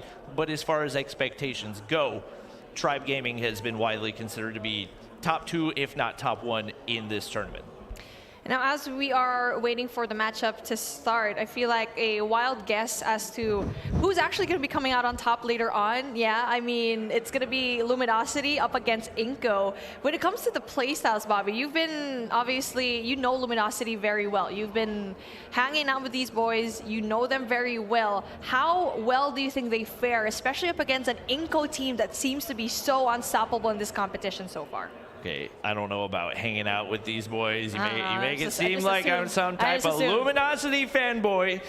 I'm just here to watch the games. I think it will be really interesting. Obviously, biggest objective is to neutralize Lucaszin. That's been by far the biggest factor for INCO throughout the entire tournament. I think there's going to be a lot of smokes in play. Obviously, that's step number 1 for taking away a lot of opportunities. I think the other thing that you got to do, probably ban Takeoff, because that's where he's been dropping his biggest numbers. Those high ground areas just give him so much opportunity to take the upper hand with the SKS. And I think those are probably steps 1 and 2. But overall, I think they're incredibly evenly matched teams. You're absolutely right. And just closing the gap, I feel like Wolves kind of showed us how they can play up against the SKS. So I feel like you can learn a thing or two when it comes to stopping that particularly overpowered weapon. Or maybe just use an SKS of your own. I mean, there's 3 choices. Use your smokes, bring it close range, or just bring out the SKS. If you can't beat them, join them. And now, speaking of a team to beat right now, Skade has a very hard task to try to reverse sweep Wolves. Even though Wolves has an advantage of just winning 1 more round, Skade, this is it. This is do or die. One thing I will say about that Luminosity versus INCO matchup, Blur has actually been an SK user for a very long time, so that's a weapon that he feels more than comfortable using. We've seen him use the Kilo a little bit more just because I think it's a more comfortable weapon for him right now, but especially as far as combating other SKS users, I've seen him use it primarily in NA against players like Space, and he's been able to do incredibly well with it, and I think he's one of those insanely aggressive SKS players that can use it on the inside of a hard point as well, which makes him so dangerous because there's so many different places that he can be lethal. I'm excited for that. I want to see a Blur versus Lucaszin showdown later on, but here we go.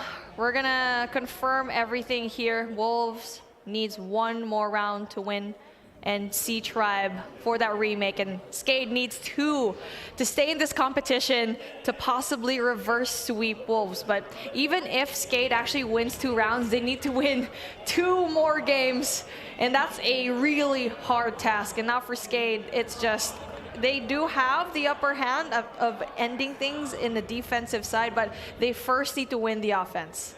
Yep, this has been, I mean, this match has already been pretty long as it is, so they're gonna need to be really mentally tough right here to get the control win, let alone the match win. Definitely gonna be drinking lots of water as well, because you gotta stay hydrated. But right now, the players getting loaded back into the lobby. It is going to be Wolves on the defensive side as well, which once again puts them at even more of an advantage. And right now, operators reset, score streaks reset.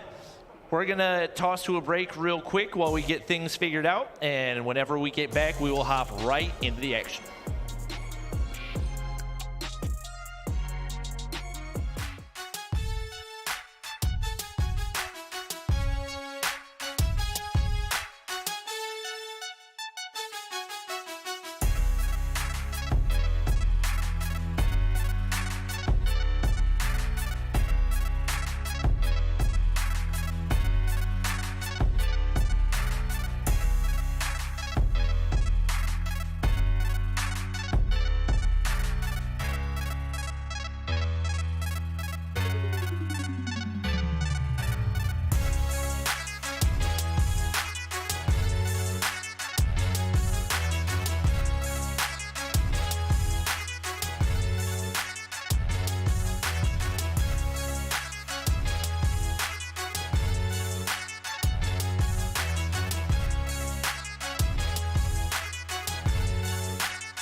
All right, ladies and gentlemen, getting ready to hop back in the action. We do have a couple of changes. I believe the score was 1-1 and some issues arose. So we're going to be hopping immediately back in the action soon to try to get this one squared away. Just waiting for all of our players to get ready, and we should be good to go. I know that we are all very excited to move past this control. And pretty sure that is a good sign coming in from Skade. That is one thing that you really wanted, because if Wolves actually won that control round, it'll be way easier for them to actually win that defense. So again, signs of life coming in from Cade. Still very much possible for them to grab this slums and possibly turn into a reverse sweep. And as we're starting things through, Wolves needs one more. Well, I'm not quite sure what that's gonna be like, but hey, one round for Wolves. Skade needs two. All right, exactly as expected right here, and expect this to be a fairly passive approach for Skade. Right now, they're losing a whole lot of lives, and obviously you want to be passive, but you don't want to get put in the spawn trap, and that's exactly what's happening right now. King going to be able to move back to Hattie into SKS. Going to be the saving grace right there, taking him off the head glitch, and at least giving them some hope. But Pabzera going to get spotted. DLQ not able to connect.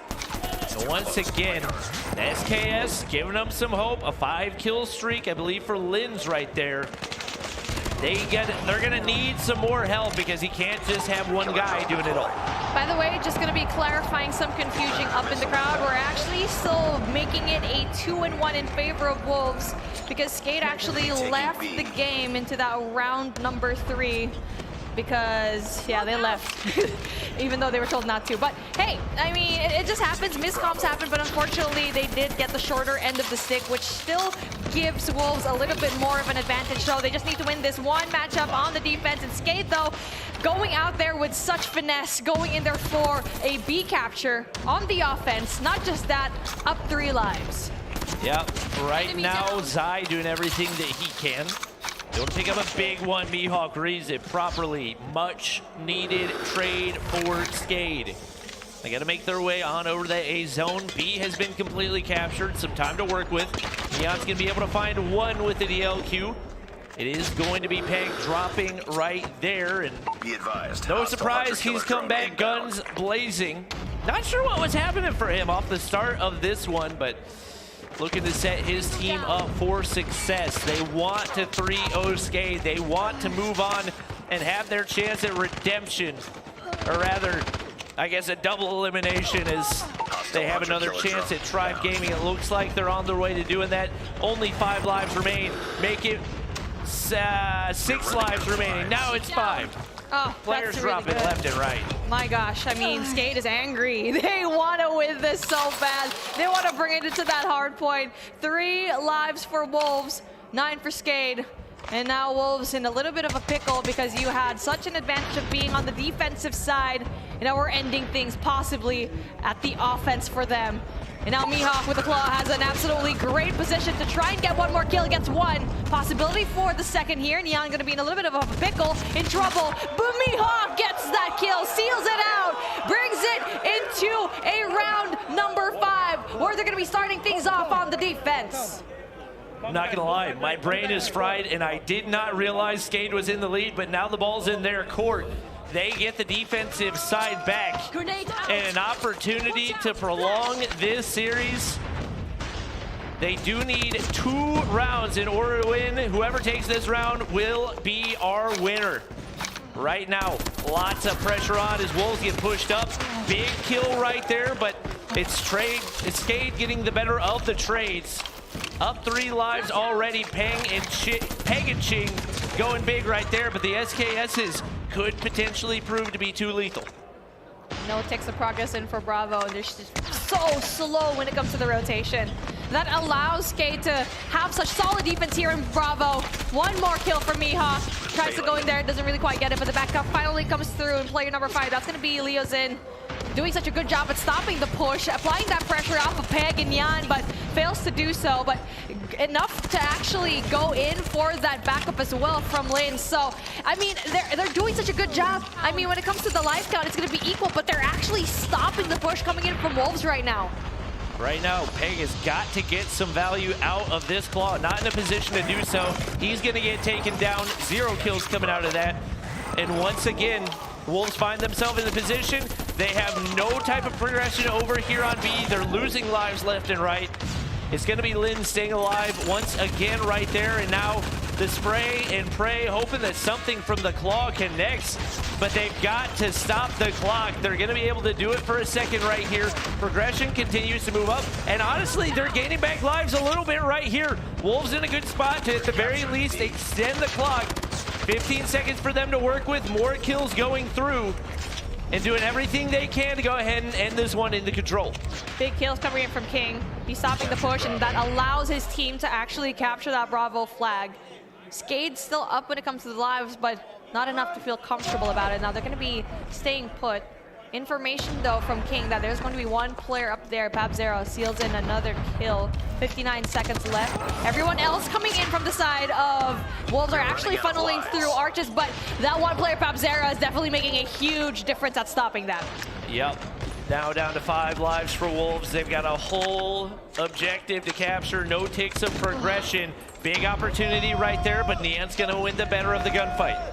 They can try to play it like a TDM for a little bit, but they don't have a whole lot of time. Pegg throwing shoulders right there, and he plays it to perfection. And now only 1 life separating the 2 teams. Can Wolves still find a way to pull it off? They get on the objective, trying to bait out the push right here. PabZero, Claw gonna come on out. King has an operator as well. If you're gonna use it, now's the time. He's got a streak too. They're making their way up this left-hand side, but you've got to get on the objective to stop the clock, and there's 1 player deep in spawn. Mihawk goes big. 42 now. Nian all alone. Oh my gosh! Quick scope right here. The opportunity, a 2v2 TDM. King, you gotta get in the point. The Purifier comes out, but he can't win it right there, and there's no time. He hops on through, but he's got to go big, and he can't. Skade will stay alive a little bit longer. Beautiful push coming in from Skade. Oh my goodness. They play their numbers to perfection, even though it was a little bit scrappy at the very end. Still enough to stay in this competition, hanging on by a thread. As you can see over there, Palitao saying one more. They definitely win this control matchup. All they need is 1 more to slowly creep up into a game number 5, but oh my gosh, that must feel good. I mean, you can see the excitement, the adrenaline pumping through those guys right now, and I'm sure they want to hop right into that firing range hardpoint. But before we do, taking a look at the end right here, I mean, Wolves, I don't think they could have played this any better, especially given the position they were in. They were down in lives. They had no objectives captured. They're able to TDM it out. And honestly, Mihawk staying in spawn to pick up this kill on Zai was likely the deciding factor. Nian making such a crazy play right there to find the 2-piece. He's on a 4 combo and nearly earned himself a 100-killer, which could have gotten one of those final kills, but King getting a little bit over-aggressive with the Purifier in hand. Nian not able to connect, and Skade just barely coming out on top. Man, I mean, King was just searching for those kills. I mean, he could have played time, but I mean, it's a high-pressure situation. What else can you do? Trying to hunt for those kills, but oh my goodness, what a game. So many highlights that we have only for that particular series, and it's still not done yet. Oh. Now we're gonna bring it into our firing range hardpoint, where we don't have information yet when it comes to the team of Wolves, because they haven't played it for hardpoint yet, but it's a good thing coming in from Skade. They actually played it, so they have a little bit more experience here so far. Yeah, it's just not a map mode combo that we've seen a whole lot on the weekend as a whole, so should see some interesting looks. Naturally, firing range going to be a long-range dominant map. That's going to set up those SKSs really well. That could potentially give Skade an opportunity to force a game 5 right here, but Wolves, even on a big map, like Hacienda, were able to do a good job of kind of mitigating those SKSs, playing the shorter angles, and still clutching up the win. Obviously, probably feeling like they should have closed things out there in the control. They're going to be looking for revenge here in the hard point. Last time Skate actually played this was up against Almighty with a scoreline of 158 and 250 favoring Almighty. So they didn't have the best time here. And now kind of shaky for me to see that they're probably, I don't know, the number's not going to be that good for them. But from the last time we saw, they need that push. The pressure is actually going to be good for them. I feel like the type of team that can be good under that pressure. But taking a look at our tournament bracket right now, as you can see over there, 3-0 for Smart Omega in our quarters 1 elimination. Skate and Wolves still going on right now. If you just got here into the stream, Wolves up by 2, Skate just by a little bit. Game number 5, just 2 lives. Just was able to do it. What a dream run from there, but there's still a lot of things to go on. Yep. Wolves looking to be the only Eastern team remaining in the competition. They took down Tribe earlier. They're going to have to do it again if they want to secure top 3.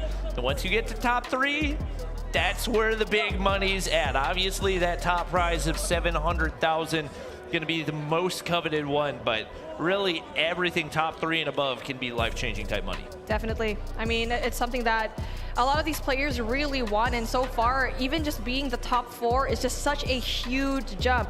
And kind of took the liberty to actually try and convert the money into the Brazilian real. Because I remember the interview a while ago from one of the team members of this team. I mean, speaking of, we're going to be reminding you of how much money it is before I tell you how much it is in Brazilian real. It's 700,000 USD for that first spot. Second is 280. Look at that huge jump in price. But let me tell you how much money this actually is. In Brazilian real, it's going to be 3 million. That is just life-changing money right now. 3,700,000.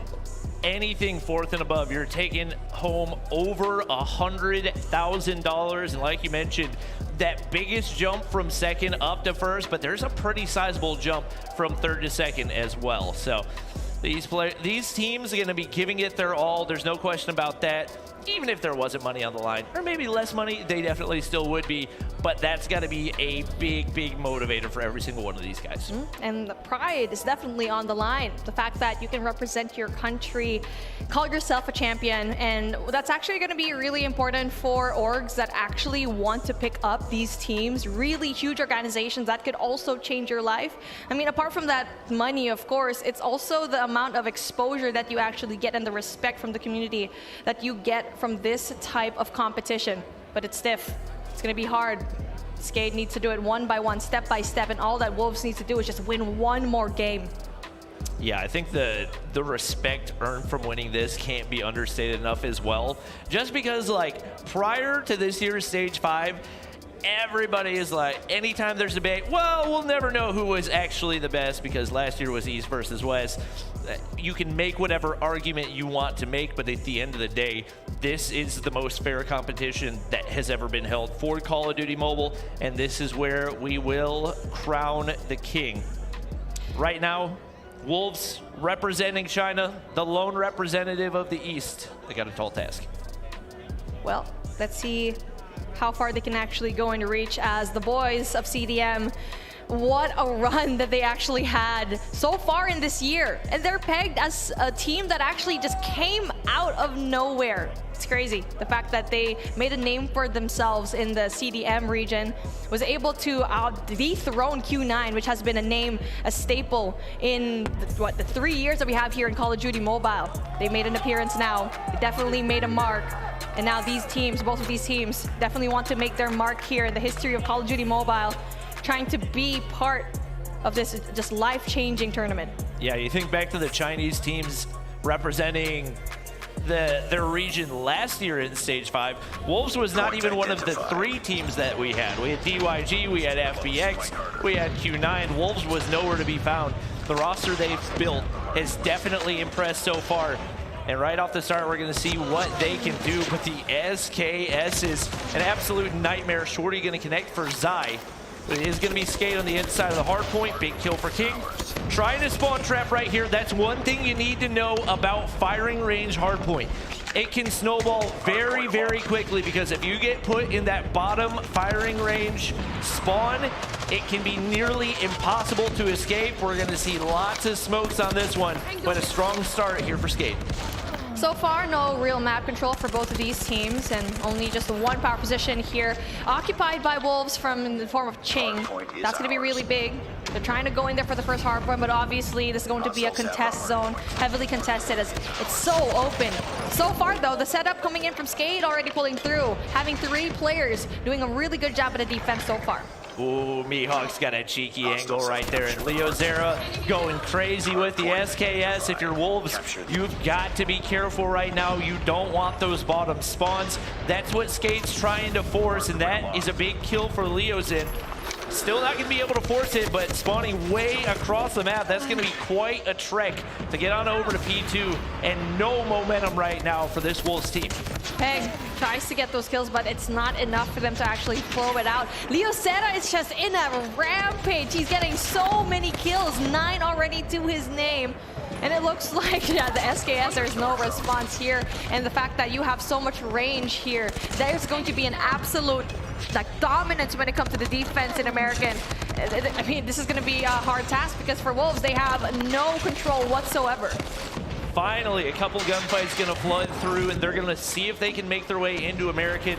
But priority number 1 is going to be locking in P3. Trying to chain that together with P4 are going to be crucial. They break through. Not a whole lot of time to be gotten right here. I'm not sure it was going to be a worthwhile one. And wow, the range on that deagle out of Leozin. He's going to be able to go big, and maybe some questionable decision making right here for Wolves. You had an opportunity to early rotate and see if you can get a full 60.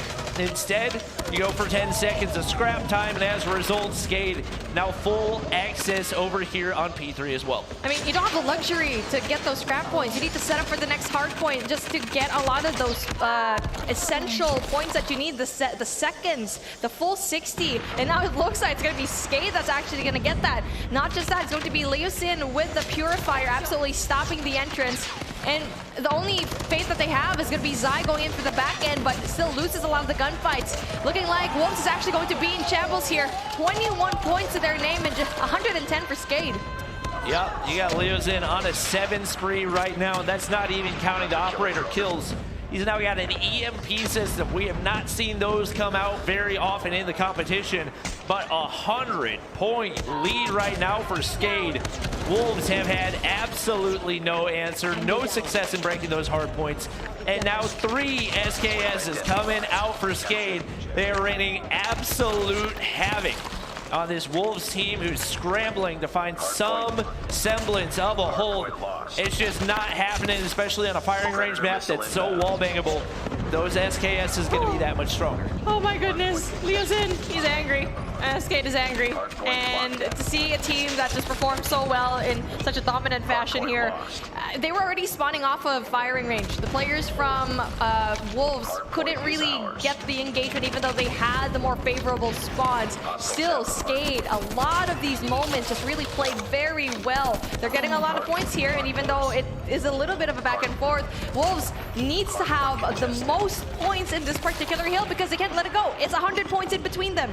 One thing we know, this can snowball quickly, and if Wolves can get some solid positioning right here, might be able to force that bottom side spawn.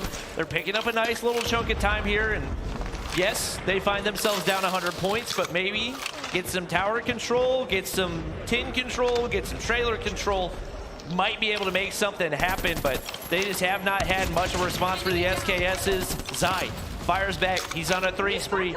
Fred missile could work wonders for trying to build some momentum. I feel like for Wolves, they just have a hard time figuring out where the spawns are and what the power positions could actually hold, because so far what I'm noticing, they don't usually have a solid hold, and usually you get to see one person in trail, one person in tower, or even up in tin. Pegg tries to go in there for the contest, doesn't really quite finishes up, but then good thing his teammates are right there. But again, there's always a response coming in. Zera goes in there with the SKS kills. Leozin as well tries to stop the push, but it's just not enough for them to gather a lot of these points. It's because they don't have have any control over the map whatsoever. And now the rotation needs to come through into the very next hill as King stops by. Looking like another disconnect is actually about to happen over here as player number 3 coming in from Wolves not moving at all. That's going to be a very difficult situation to be in, being here in a 4v5. And just affirming the situation, there is a disconnect, so we're probably going to be hopping off of this matchup really soon. But again, even without this disconnect, you're just seeing that Wolves are just having such a hard time when it comes to getting those power positions down. Yeah, trying to deal with 3 SKSs in power positions is just an absolute nightmare in general, and there's a lot of very accessible ones when it comes to firing range. You got top 10, you got top wood, you got trailer. If you get up to tower, you're basically unkillable if you've got an SKS and you know how to use it. So right now, pretty solid lead built. The only thing that Wolves can really hope to do is try to snowball things, see if they can maybe spawn trap. We know that Nian can respawn snipe and that he's capable of making life difficult, so could potentially see him pull that out. I think that's probably their best chance at countering the SKS, and maybe, just maybe, can avoid a game 5, but they've got themselves in a rough spot. Yep, this is definitely going to be very rough for both of these teams because, I mean, obviously for Skate, they just want this matchup to be over with and move on to game number 5. And for Wolves, that is not a pretty scoreline to deal with. But obviously, that's going to be an answer for later on as we are going to hop into a quick short break. And again, the action will be through here after it.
Welcome back, everybody. I hold shift now here with proper casts as the series seems to go on and on and on. But it's been entertaining from start to finish, I'll say that much. Skade working on a reverse sweep situation. Firing range is still going to be the map, and we will be continuing on from the previous score here, proper. Yep, you only need 94 if you are Skade, 194 Wolves, and it's really starting to look like it's going to be a map 5. You could have the set right here in front of your beautiful eyes. Standoff.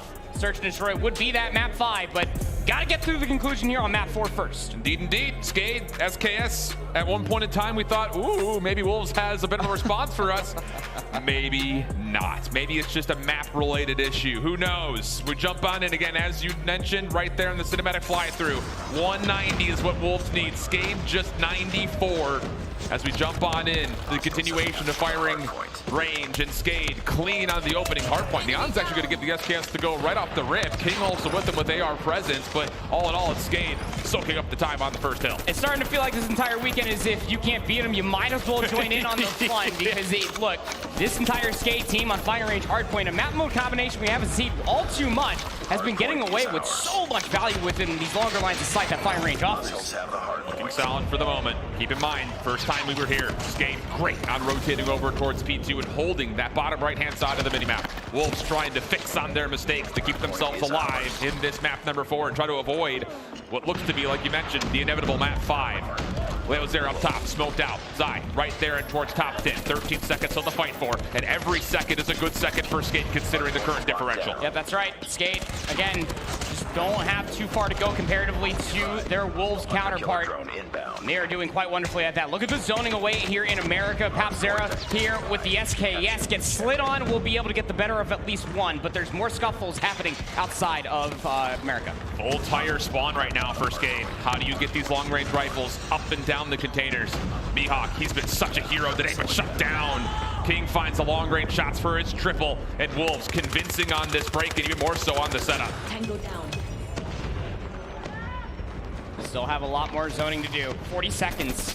Still existing here inside the hard point, so every single elimination found outside the hard point is going to be a good one. You also have to keep in mind where all these players are coming from. Outside of 10, Leo Zera is going to find an opener. Oh, this is going to be good news here for Skade, coming through the smoke, trying to shut it down his side. The break still not in as of yet. Came from the front door, helped out by a flash, and Wolves clean on the break attempt from Skade, pushing him back right once more again in towards trailer. Next set of rotations need to start coming through. Interesting spawn for number 5 in blue. Yeah, Neon's actually going to be behind this entire play. And if he can kind of sneak his way in incognito, there may be a chance to blow up this entire setup, but no, not quite. Wolves digging into the deficit, but Skade looking good toward trailer. I was going to bring that up. King has already got himself 2 streaks, calls in the Predator missile, finds 2 along with it. Now Zai, as well as King, both have operators if they're feeling antsy for it. And hey, if you can get in there, especially with what is offered in this matchup alone, you can either hold and break continuously. There we go, right from the front. How about this? Skade claw out. Up here, Fire trying to match it. Goes to a 1v1 inside the hillside. Shut down. Skade still holding on. Not too far away from victory. They can't win it here, but they'll be real darn close. Pretty darn close indeed. And this little pull here from Mihawk. That claw is just ripping everybody asunder. You are just walking into a quite little blender. 10 is looking pretty darn good continuously for Skade. More chows coming out through the front door. Numbers still existing here for Skade. Nearly tying the scoreboard again. 94 is the magic number for the Brazilians of Skade. And Mihawk provides a double, possibly to lock down the scrap time. You have to challenge everything if you're Wolves. You can't let go of wood, sure, but you also don't want to see these 12 seconds go, so here comes the challenge. How about the pistol from Leozin? A little bit of assistance from his teammates, but may not have needed it in any form. 80 to 69. Just down to if you can find a rotation, but Skade, they're looking hot. Fear Fire getting pulled out there by Xing.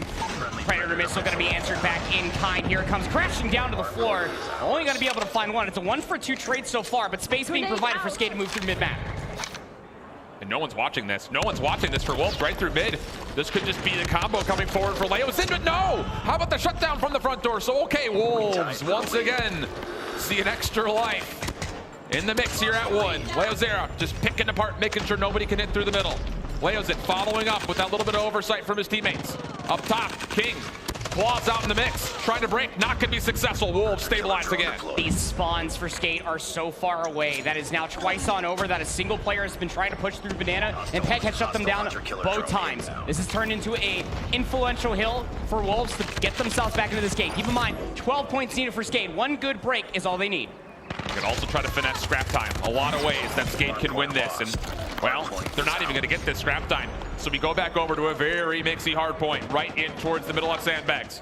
You have to break through this high ground presence of all of the SKSs that Skate have brought to the battlefield, and it's not quite working out as of yet. Pegg trying to get inside, but Leo's in denying. As the hard point opens up, you see nothing but orange surrounding the hard point. Great positioning coming through, especially for player number 3 of Papzera. You want your SKSs to be in these money positions to watch people cross. Oh, wow, Mihawk, a double from inside the hard point. Pegg also shut down. You want a game 5? Let's go! Game 5 on the horizon. Skate is popping off. They have a whole fan base right in front of their setups here, Alan, and they are just letting them know. The reverse sweep, very much so on the cards here. That was a grueler and a half, especially coming off of the Slums control through the firing range hard point. The SKSs are absolutely on point. Oh my, oh my, oh my. So much to talk about when it comes to this SKS, and we could spend hours breaking down the setups, looking exactly how Skate find the value to get these SKSs into good positions. And essentially, this is going to be a really rough comparison for the COD Mobile scene, but it reminds me of like Atlanta FaZe last year, double ARs on Vegaz, lock down opposite lanes, let the SMGs flood around in the middle. Yeah. And that's kind of what we're seeing at the moment from this Skate squad. These setups have been so difficult for Wolves to break through. If you're going to go with that obscure reference, then I'll go even further. Shout out Zinx, front line and back line. You need both to really be intact. Here in 5v5, you got your SKSs just ripping everybody asunder. You're basically funneling them into these very narrow choke points. Yeah. And these highlights will show exactly that. There's going to be so many different times throughout all these highlights. We're going to see Papzera just show up with the SKS. Leo Zero doing the same exact thing. And all of a sudden, there's just an SMG behind enemy lines. Absolutely. I mean, it really is one of those things that as you watch the setups come to fruition, right as soon as the hard points open up, there's such a wide spread for Skate, but on each flank, it's an SKS that's holding down these opening lanes. And when they do get cemented and set up, they're difficult to displace. Yeah. Now, the thing about it is, and where the difference was back when we saw map number 1, Wolves were kind of avoiding some of those SKSs and getting into tight areas where they don't shine nearly as bright. But, I mean, I'll say just from start to finish, not just here in the firing range, but you saw it as well in the control. When they get locked in, I don't know if there's any team better than maybe outside of INCO when it comes to wielding these SKS. Hey, LATAM's got the passion. That is without a doubt. Yeah. That when they start feeling themselves, you can hear it just popping off from the stage throughout the entirety here at the crowd is feeling it. Yeah. And we even were talking about it as well, that Wolves, they tried their best to pull out the SKS there during the replay. It just didn't work too well. One thing that we got to note on for this Wolves roster is what they have been finding a lot of success with when it comes down to their hard points is continuously keeping it mixy, not trying to go for those very long-range setups. Yep. It's fishing out timings for players like Pegg to get in your face. Yeah, and on the opposite side, I mean, we talked about Mihawk and his ability to clutch in the search and destroy. The trust that goes into your SMG to be able to dominate individually, taking multiple individual gunfights, or maybe even not individual, maybe 1v multiples at a time. He's done really well in finessing his life, extending the play a little bit longer, and letting help arrive. Really solid stuff from Skate. They have been dead on impressive, and they're reaping through this lower bracket, just one map away from taking down China's #1 seed. I mean, you talk about Mihawk, you know, even halfway through that P3 hardpoint in this set, had about like 16, 17 eliminations. That is your guy that you're going to be looking out for. Yeah. If we're going to be sitting here gassing up the SKSs, you can't go without talking about Mihawk, because he is literally the one that is capitalizing off of that pressure. 100%. Man, it's dead on impressive. And Bobby made the comment, this is not a weapon that you just pick up off the ground and you're just instantly good with. Yeah, this has taken some length, some time to try to master it. And we have a handful of players who are showing some extreme talent wielding the single taps. I mean, 2-shot kill, sure, but the recoil's nasty. The ability to try to peel SMGs off of an angle in front of you is not easy to do. But boy, I'll tell you, these LATAM teams are really showing us the way. And it's even funnier too. What Bobby called the Deagle, like the pocket SKS. Yeah, that's what it feels like in the hands of some of these guys. Is that they just pull out the Deagle, you run out of bullets, you don't want to favor for the reloads, so you just go straight to the Deagle, and you're pretty much just doing the same exact thing. Who cares about recoil when you're hitting shots like that? And it's got to be talked about here again, Alan, when it comes down to Skate and all of LATAM as a whole. They live for these exact moments, for Game 5s, for Search and Destroy, Map 5s. Skate yesterday, or Thursday, excuse me, if you missed it, they took down Almighty twice. That's impressive within its own self, but twice in a Game 5 Search and Destroy can't prepare you for a better moment like this. Thing about it is, we have yet to see a reverse sweep get pulled off by this Skate squad. So, as much as history will tell the tale that, hey, map 5, gloves are off, bets are off. Maybe you throw the lot on towards Skate actually because of their history, but look, pulling off a reverse sweep against this Wolves team would be unbelievably impressive.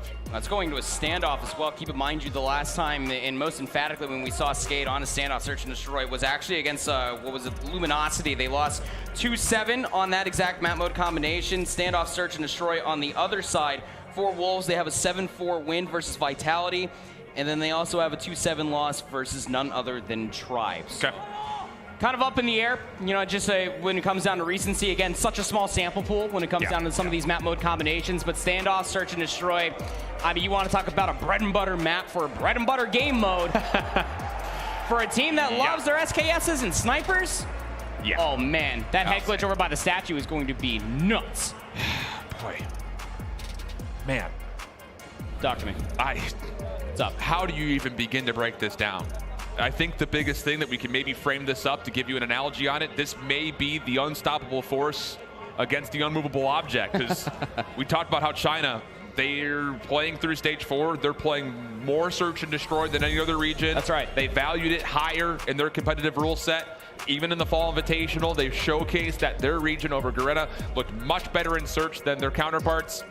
But on the opposite side of that stage, 2 maps in a row, rather convincing in fashion from Skade. And like you had framed up, their entire stage 4 run came by way of Game 5 experience. Yep. Just a quick question for a friend. Which one is the unstoppable force and which one's the immovable? I can't disclose that information to you. Okay. It's me. I'm the friend. Very confidential. confidential. Tell me no? Okay. It's all right, cool. All right. You don't have that clearance. We'll talk after the broadcast. Yeah, it's going to be interesting.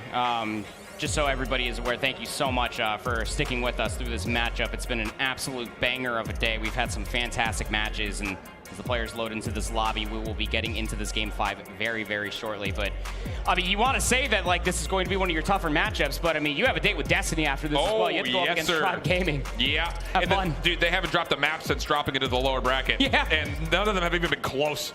Yep. So, again, it's a multifaceted obstacle course you have to navigate your way through to try to extend your bracket run into Sunday. Of course, our winners finals is already set. INCO, LG, waiting for their matchup tomorrow. Still one more to get through here. Try to get to our top 3 for Sunday. Man. God, dude, we have an opportunity here, by the way. No one's mentioned this yet. I'll speak it into existence. Blame me if you want to, if you're some of those universal type of non-believers. We are on the precipice here with a map 5 win from Skate to having a 2NA, 2 LATAM representation in the top 4. I said that in the green room, but nobody Did asked you? me. Yeah, I did. I feel like when I talk, you don't hear me. That's true, actually. It's kind of like one of those things, as production reminds me that nobody was there. That if a tree falls in the if a tree forest. falls in the forest. Yeah, it's pretty much when I talk outside of a broadcast, just nobody hears me. It's my life. Pain. It's emotional, physical pain. I'm not crying, you are. Wait a second. Is it raining in here? Golly, this has been fun. Hopefully you guys at home have been enjoying it. I know for a fact the Tribe crowd in the audience has been enjoying it. Huge reaction. There we go. Yeah, all right. Yes, we love you guys. Every single one of these matches, even with like the blowouts, have just been so good. Because I mean, you have to remember just the overarching statement of this entire event is that this is 3 years in the making. Yeah, we had Western and Eastern finals. That was great. We got to see what a few other regions look like at the Fall Invitational. But overall, international and regional matchups, we had no information. So this is just really, really nice to be able to see where every single team, top 1, top 3, it doesn't matter. How do you stand up against each other on the main stage? On LAN. We're about to find out. Woo! Map 5, standoff for the search and destroy. The opportunity for Skade to secure a reverse sweep. Otherwise, it's Wolves a chance to carry the Eastern region one step further. Let's get it on. Good reference. Offense first for Skate. They were toying with the idea with going over towards A, but they got a lot of good information off of nades, I'm sure of it. But King with the sniper rifle will take down Paps here. That's a big first blood. It's one of the two scopes that Skate are bringing to the mix, already out of the picture. Pegg backing up over towards Tractor, has help from Shing nearby. Those are two SMGs that are locking down towards A. Skate taking a breath, wanting to see what exactly can they find. Maybe they can bait out an extra shot. Maybe they can even find an angle towards King or Nian, who are also double scoped on the opposite side of the map. Only really have like 1 point of entry for Skate as well, and that's going to be Leozin more or less, but very poke prod, heavy effect. Leo's era, SKS could probably get it done up close and personal, but definitely love some help if they try to push into A. Well, the defense has backed off just a touch. Limbs making some noise. Skate still trying to work their way through, but it's a stray nade from King that works out. Shing slides over towards the bomb site, wins the gunfight versus Leo's era. That's the bomb carrier now down. And a lot of pressure thrown to Mihawk and Leozin trying to get this done with snipers. Just a bit outside for King and the sniper, but that's information, especially in top round. This is the setup you need. Oh boy. You are Wolves. You just don't really have to give up anything whatsoever. You just have to wait for them to come to you. Not a lot of time to make this play happen, and Nian sent both of these. Finish it. Okay, almost gets the second. Mihawk is very quickly persuaded to not peek that again. The problem is he's caught literally up a creek without a paddle. In this instance, it's up a map without a bomb. Okay, I was about to say, you know, I've been playing standoff for like so many years. I didn't know that there was no creek there. But hey, you know, that's just one of the things. That's what you can really exploit when you are facing against Skade on a map like standoff, so that you know their game plan. Because, well, if you didn't, then we already told you going into the map is that they're going to be playing that very long-range double sniper SKS type style.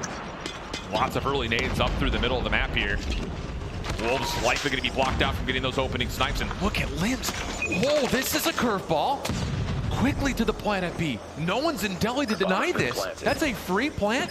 And more so, it's set up to where number 3 and Pabzera could just stay safe and rotate back to windows to watch over it. This is a perfect setup for Skate. Bakery or statue, all at their disposal. You have to take this from the back. Big first kill coming through from Pegg on the Leo Zera inside the gas station. Looking at a quick rotation though. Limbs going to try to make sure no one gets through, but Mihawk actually drops from the front. Not clean from Limbs. Has to back away. Mihawk also dropping. Moving forward, Pabzera is not in a position to necessarily watch over this. Leozin gets one response, 13 seconds. Bob tries to be hop. It's just down to Pabzera. Does he have a clean angle at this? 9 seconds on the clock. Another look. Shut down, and Wolves will break down the post plant setup and get up 2. What a really cool adaptation coming through from Skate. You really got to tip it. They gave up one of their snipers and an SKS, and they just fully rush all the way through Hotel. Be able to get that quick bomb plan, and well, yeah, you saw it. Wolves were not necessarily ready to deny it, but the retake was just so quick and so clean. Skate looking across once again, and look at how good the smoke is. Problem is, no trophy system's able to keep Leozin safe. Into cubby goes Mihawk though. Once again, quick plant you would assume is on the way. Large majority of the nades have already expended, and it looks like for the most part, Wolves are going to have to just give this up and play retake, but they do have the numbers. Numbers and the potential to flank as well. Then on the post plan is set up to essentially have 2 players inside a bakery, but player number 3 of Zai would be the one to maybe pick up the flank, and he's not really moving. He's looking for a pick mid map. Problem is, Mihawk gets pushed out of cubby, so now Pabzera kind of has to look at 2 things at once.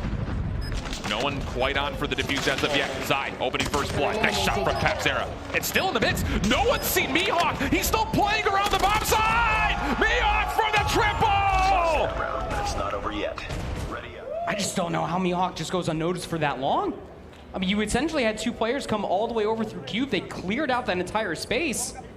You had to assume that it was going to be someone close like that, but hey, that's just the pressure from the sniper watching down that long line of sight. And Skate get themselves on the board. They quite like what they just saw. Nades over the top of the tank trying to rush to A. Different look though defensively. Quick play through Hotel for Wolves. Keep an eye on that flank. When does that come into the picture here?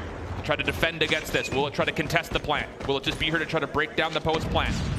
We're going to get our answers. The bomb is successfully planted, but look at Shing already playing forward. Good help from King. The double SMG's working out for a little bit of hit from the front. The flank also on the way, but this time it's Limbs with the double. Mihawk once again on the flank, trying to shut things down, but no. Pushed away, and it comes down to 1. Pabzera for the 1v3. The Wolves on the hunt. No one hopping for the defuse as of yet. Nian is close. They catch Pabzera, but he gets the first. 1v2. Second shot just a bit wide.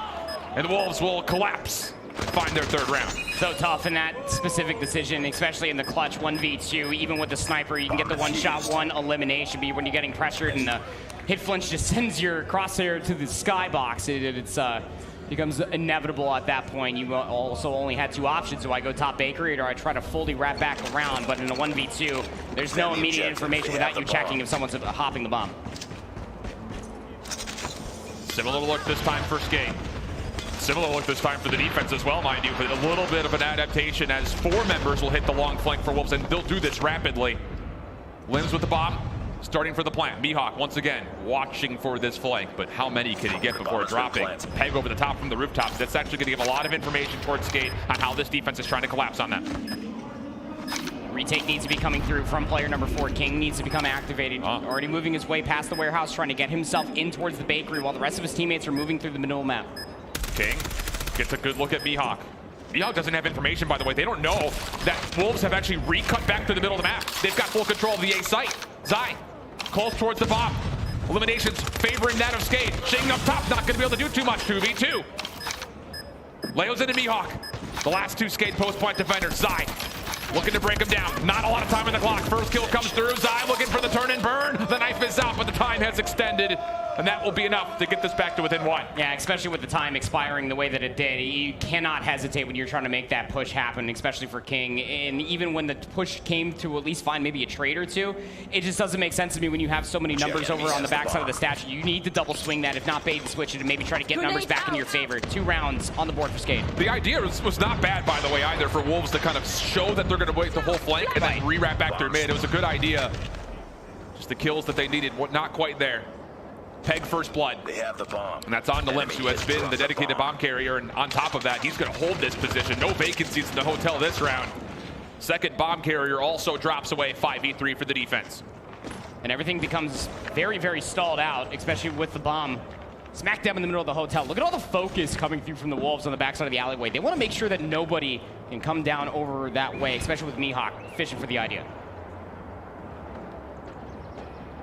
Skate need a miracle pick somewhere. This 2-2 stack for Wolves should be tradable, which is a win condition for the round. Nian, first kill in this second exchange over on the Leo's end, and that may just be the hopes of the round for Skate kind of out the window. Pegg is still holding here, by the way. Bomb is at his feet.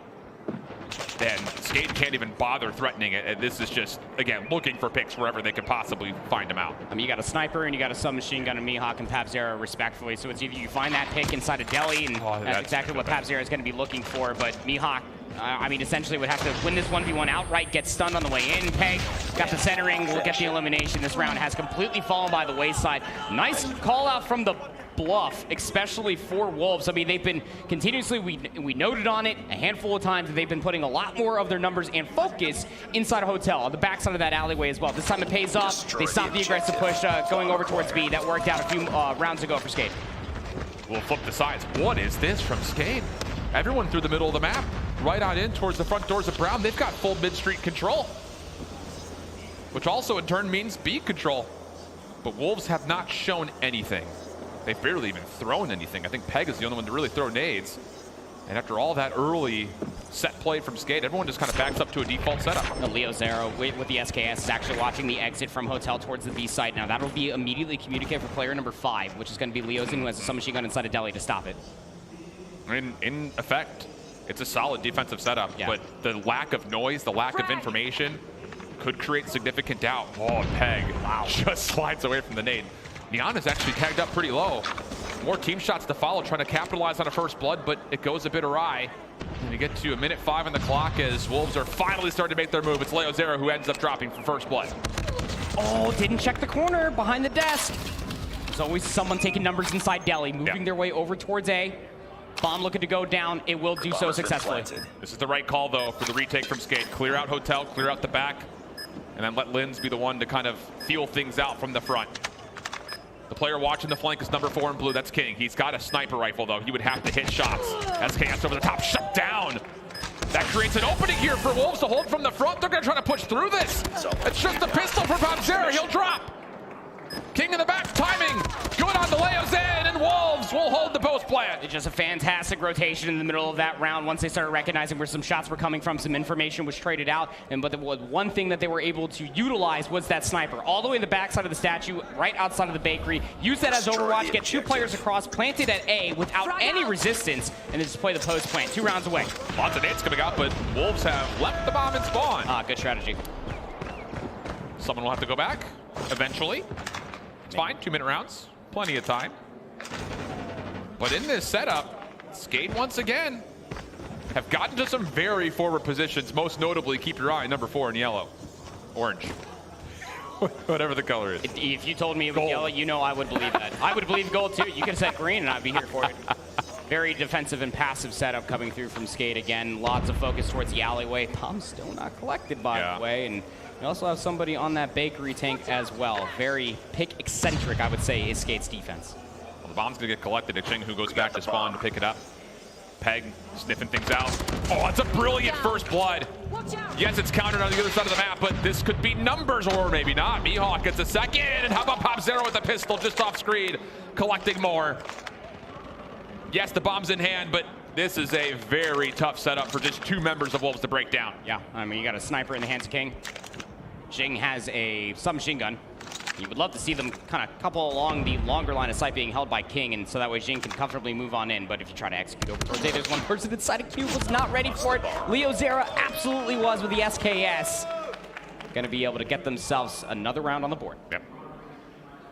Now, we've seen this Skate team play standoff a couple of times in their run so far. A lot of the clutch moments in Search generally have come down to stack-ups with Mihawk. But as we continue to see them diversify their looks, how about this? It's Limbs, Leo Zera, double trophies, triple trophies down. You think they're going to be safe from any throwables? Lack of information is going to call for a certain amount of discomfort for the offense here on Wolves. Playing the statue, though, is player number 3. It's going to be Zion with an AR, just waiting to see if they can catch anybody. But the stun around the corner, the backside of Deli. Surprised Pegg didn't try to push in. Oh, that's a big mischance. Pop Zera had 2 jump snipes that he nearly connected with by the look of it, but Pegg lives to tell the tale. Stared death in the face, and that time, well, he didn't win, but he stayed alive. How about these counter nades coming out, though? Skate looking to possibly stack for a retake over through back alley. Stun deep, not going to connect. This double setup for A. Defense still looking solid, and Wolves, they're going to try to get this bomb snuck underneath the noses of Skate for a plant. It will come out successful, but the numbers are still holding with Skate. Yeah. Nobody was watching that mid-cross. Jing was able to get that plant essentially for free. Now for this retake, you're really going to lean on Leo's and to maybe push through this back alleyway, but it's also being watched by Nian. Oh, they're still looking for kills, though, and the kills are good. How about this? They clean up everything left over towards A. 1v1 the front side of Deli. Leozin wins that as well. Now it's on to Nian. What a prediction from Leozin. Reads him like a buck.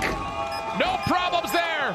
And now 5-4 goes the score. Defense starting to look pretty darn good for this Skate roster, especially for the retakes. Just kind of playing along with said retakes, just waiting for the time to work in their favor. And yeah, I mean, it's really got to be talked about for Wolves. Even in a post-plant situation, they're still isolating themselves, pushing all the way back behind the A site for themselves. It doesn't make sense. Haven't seen anything that's a gut check, aggressive call from Wolves yet on offense, but we might get it right here. Skate in position to try to deal with this. Stuns, nades, all landing on the Leo Zera, but do you expect that there are still multiple Skate defenders that are here? Looks like the answer is no. Pegg's still feeling like he can hold this, though. 4v3 the situation, but does Pegg have an exit? Still members nearby. He finds Mihawk in the corner! What is that little turn from Pegg? It was required. That's what it was from Pegg. This is what this guy has been making his name for here on the international stage and throughout the entirety of the previous stages for this roster. Destroy the Map Bomb acquired. and match point here for Wolves. Their offense honestly hasn't looked any better than when they just aggressively hit like that. The hopes, prayers, support of the Eastern region. 1 round away from extending their lives in this World Championship. And another different look from Skate. This time it's a 4-man defensive stack, front of hotel. Little high-low here with Mihawk. Wolves still patient in their approach. Look like they want to try to see what's going on over towards the middle. Lots of pre-fire coming out, but this is not moving Skate's defense in any form. How about this? Yeah. It was in Mihawk.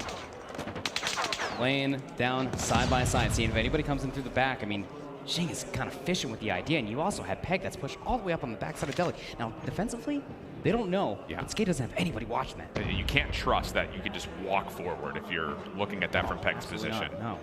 So Wolves are going to try to re-wrap back over towards A. Skate would have a tough time without a pick of getting over to try to defend this bomb. Unless Limbs can be a hero. He's going to get called upon. Stuns come out. Stuck on the barrel. He's going to be forced to take the gunfight. Tries to pre-fire. Zai gets the first blood. King also there to follow in. The long flank from Pegg coming around the back. He's going to recognize that no one's even anywhere nearby. Just down to Mihawk and Leo's in. 2v5 situation. Sniper rifle picked up. It would be a blessing to find one from this angle. Oh, and he's missed a look at one down low. That was Pegg. 30 seconds on the clock. Have to find a way in. Or really, they have to find a way out. Because they're kind of stuck at the moment. Nian gets the opener with the pistol! Nian with the double! And Wolves survive! Denying the reverse sweep and moving into the lower semis. Unbelievable. Through adaptations that everybody from Skate was throwing at them. Absolutely absurd scenes. That first round on offense for Skate, you saw double sniper, 2 SKSs in a single submachine gun. They put it away, they play more traditional, and it kind of starts working out. But you're going up against one of the best teams coming out of China. What is the one game mode they play more than anything, Alan? Yeah. It is Search and Destroy. Their adaptations are absolutely sublime, being able to play against the ever so diverse strategies of Skate. Man, what a run from this Skate team. You can see what it means. The first time that anyone's been able to be represented on the international stage in Brazil was a couple of rounds away from possibly being crowned as one of the best regions in COD Mobile. The heck with it, they're still one of the best regions in COD Mobile. A hell of a show, but unfortunately just a touch too little. You have to feel proud of yourself. So I know in this moment it does suck. Miserations obviously to Skate, but even making what they did, the waves that they made through the group stage was just insane. We thought that even against Almighty, it was chalk. Yeah. Skate came out absolutely swinging. You finished top 4 here, sure, but there is just top 6, excuse me. Regardless, that is still, I mean, I'll speak for myself. Yeah. It definitely is a lot further than I honestly had them going. I think just about everybody. Unreal scenes. And a lot of the stories from this event will still have Skate as the favorite protagonist in those writings. But here it's Wolves keeping the hopes of the Eastern region alive. And how about another date with Tribe Gaming? Oh man, we saw that what almost felt like 3 days ago here on, on this wonderful Saturday. And hey, we were excited for it then. There's the team talking things over. It's gonna be a quick turnaround because now you go up against the Kings of North America once again. And that was a map 5 affair back then when that happened. Yes, it was. Take a look over this one.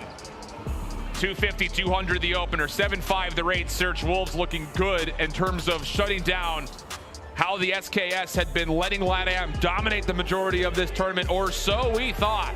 Slums Control told a very different story. A 4 SKS setup, which was questioned, but still touted to success. The firing range, a little delay, but we came back in and Skate still impressing. Maybe upon every other player out there that they have found the meta. But standoff, search, and destroy, it would have taken a Herculean effort to take down one of the globe's best regions on one of their best modes, and Wolves will survive. We have the Death standing by to give us their final reactions and setting up part 2 of Wolves vs. Tribe. Thank you very much, guys. And how about that for a series where we have a whole caster swap? I remember when this series started about 7 years ago. The marathon is finished by Wolves. They win 3-2 in a very similar fashion as they did against Tribe. It comes down to the final couple of points on an S&D, and they eke it out here, Bobby.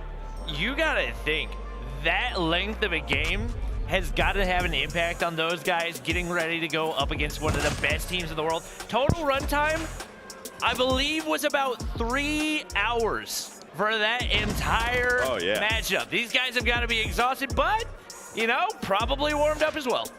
My goodness, I felt like that was 3 weeks ago. My bones are aching, my voice is shaking, but hey, we finally get to see it. A grueling 5 games, and for Wolves, they just proved that they are so resilient, but GG's to Skate. I mean, it's just so heartbreaking to see a team go like that. The emotions that you see, and especially if you're a fellow pro player just watching at home, or if you're a fan, it makes me so emotional to see teams go. Yeah, Beef Mommy, the rhymes you're making are pretty good. I mean, you should keep going so that we can keep it as long as this matchup was. But again, digging deep, and I love the fact that this started a 2-0. Remember, this was a reverse sweep bid by Skate, who looked out of it, who looked like they could not find their footing in. And then finally, on the control, they go 3-2. They find on the attack, which we've been talking about all weekend long. Attack so difficult to find victory in, and they get it, and the momentum shifts right from there. Firing range, not a problem. We come here to S&D, and it was close. It was close, but they fall just a bit short. So let's put a button here on this run for Skate. Now, Skate coming in, one of the LATAM teams. Expectations were like, could be a wild card. How do we feel like they performed compared to the expectations that they had coming in, Bobby? I mean, the LATAM region as a whole has by far exceeded expectations. I don't think there are many people that had Skate going this far in the competition, but they 100% proved that they earned it. They went through the toughest teams in their group. They went through some of the toughest teams in this entire competition, and that is definitely not a run to be ashamed of. My goodness. We're going in for another remake, a rematch for the gods. Wolves versus Tribe Gaming in that semi-finals. Is Tribe finally gonna get that vengeance off of Wolves, or will Wolves keep the hope of Tribe down? The hope for that #1 team in NA, possibly shutting it down once more. Y'all, again, thank you to Republic of Gamers for our tournament bracket. That series was played 10 hours ago. That was quarterfinal number 3. And now they do it again for their tournament lives on the line. We got ourselves all the way up to 5th place. Who's going to be 4th and who's still alive in the tournament? We'll find out. Tribe, Wolves, right after this.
Hello everyone and welcome back to the Raleigh Convention Center for the Call of Duty Mobile 2022 World Championship.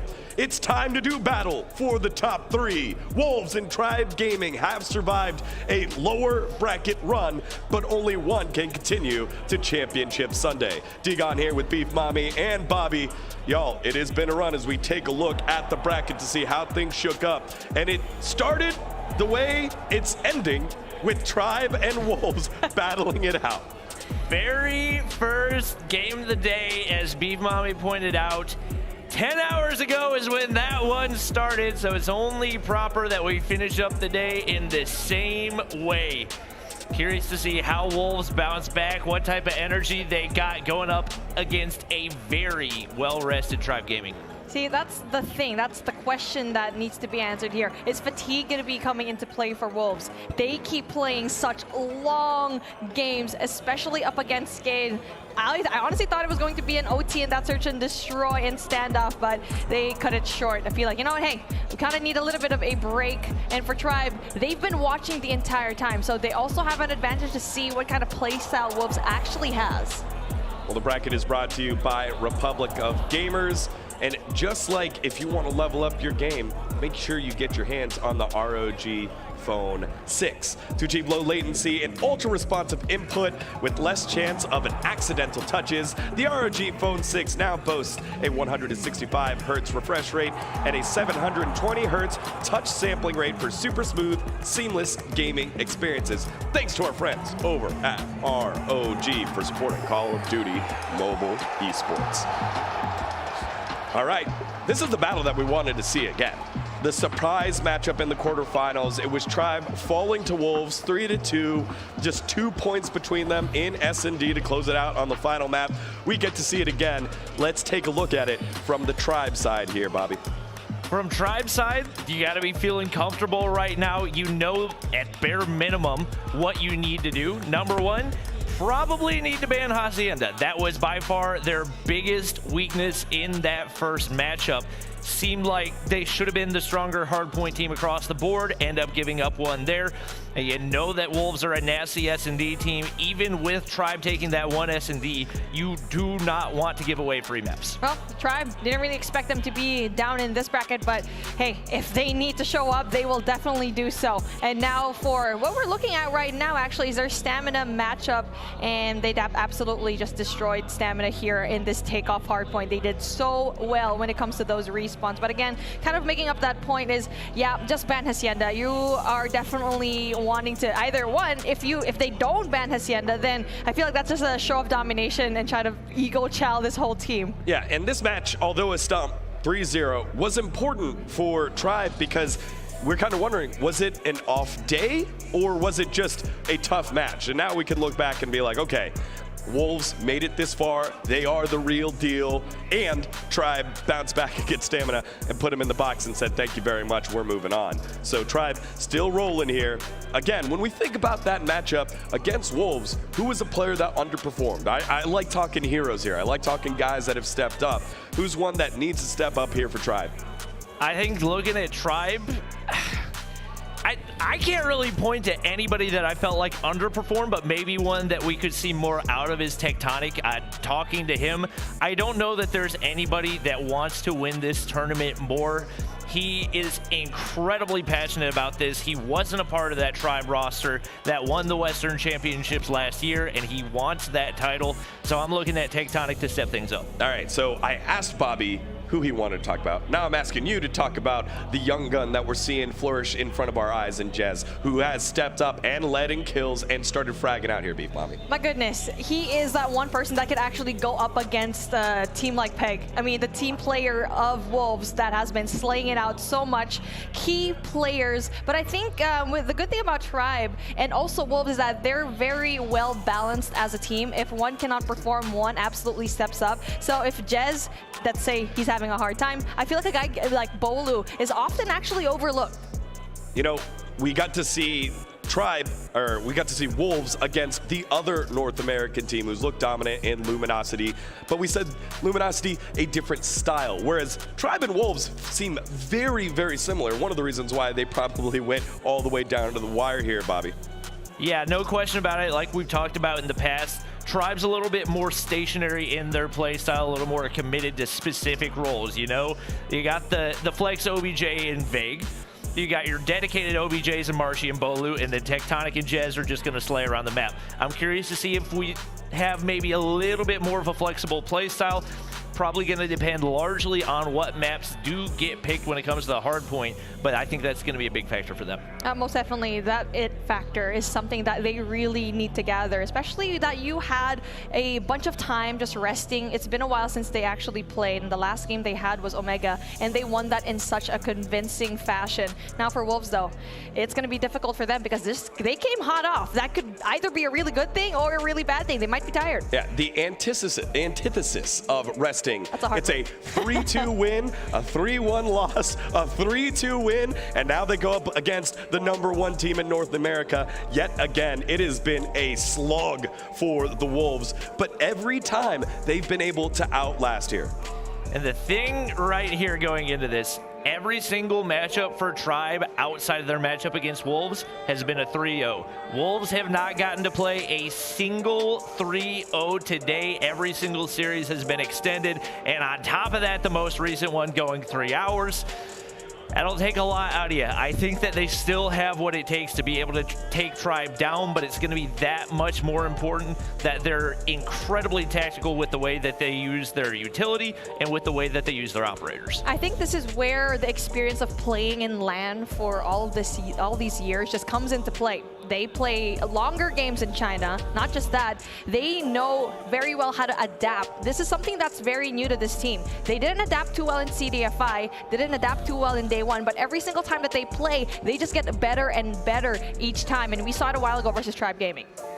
Well, here we go. Wolves need to dig deep. You know, I'm trying to find the positives of playing this much. You could say that they're warmed up, but if anything, they're probably a little burnt out. Whereas Tribe, they got to relax. Maybe they're a little cool.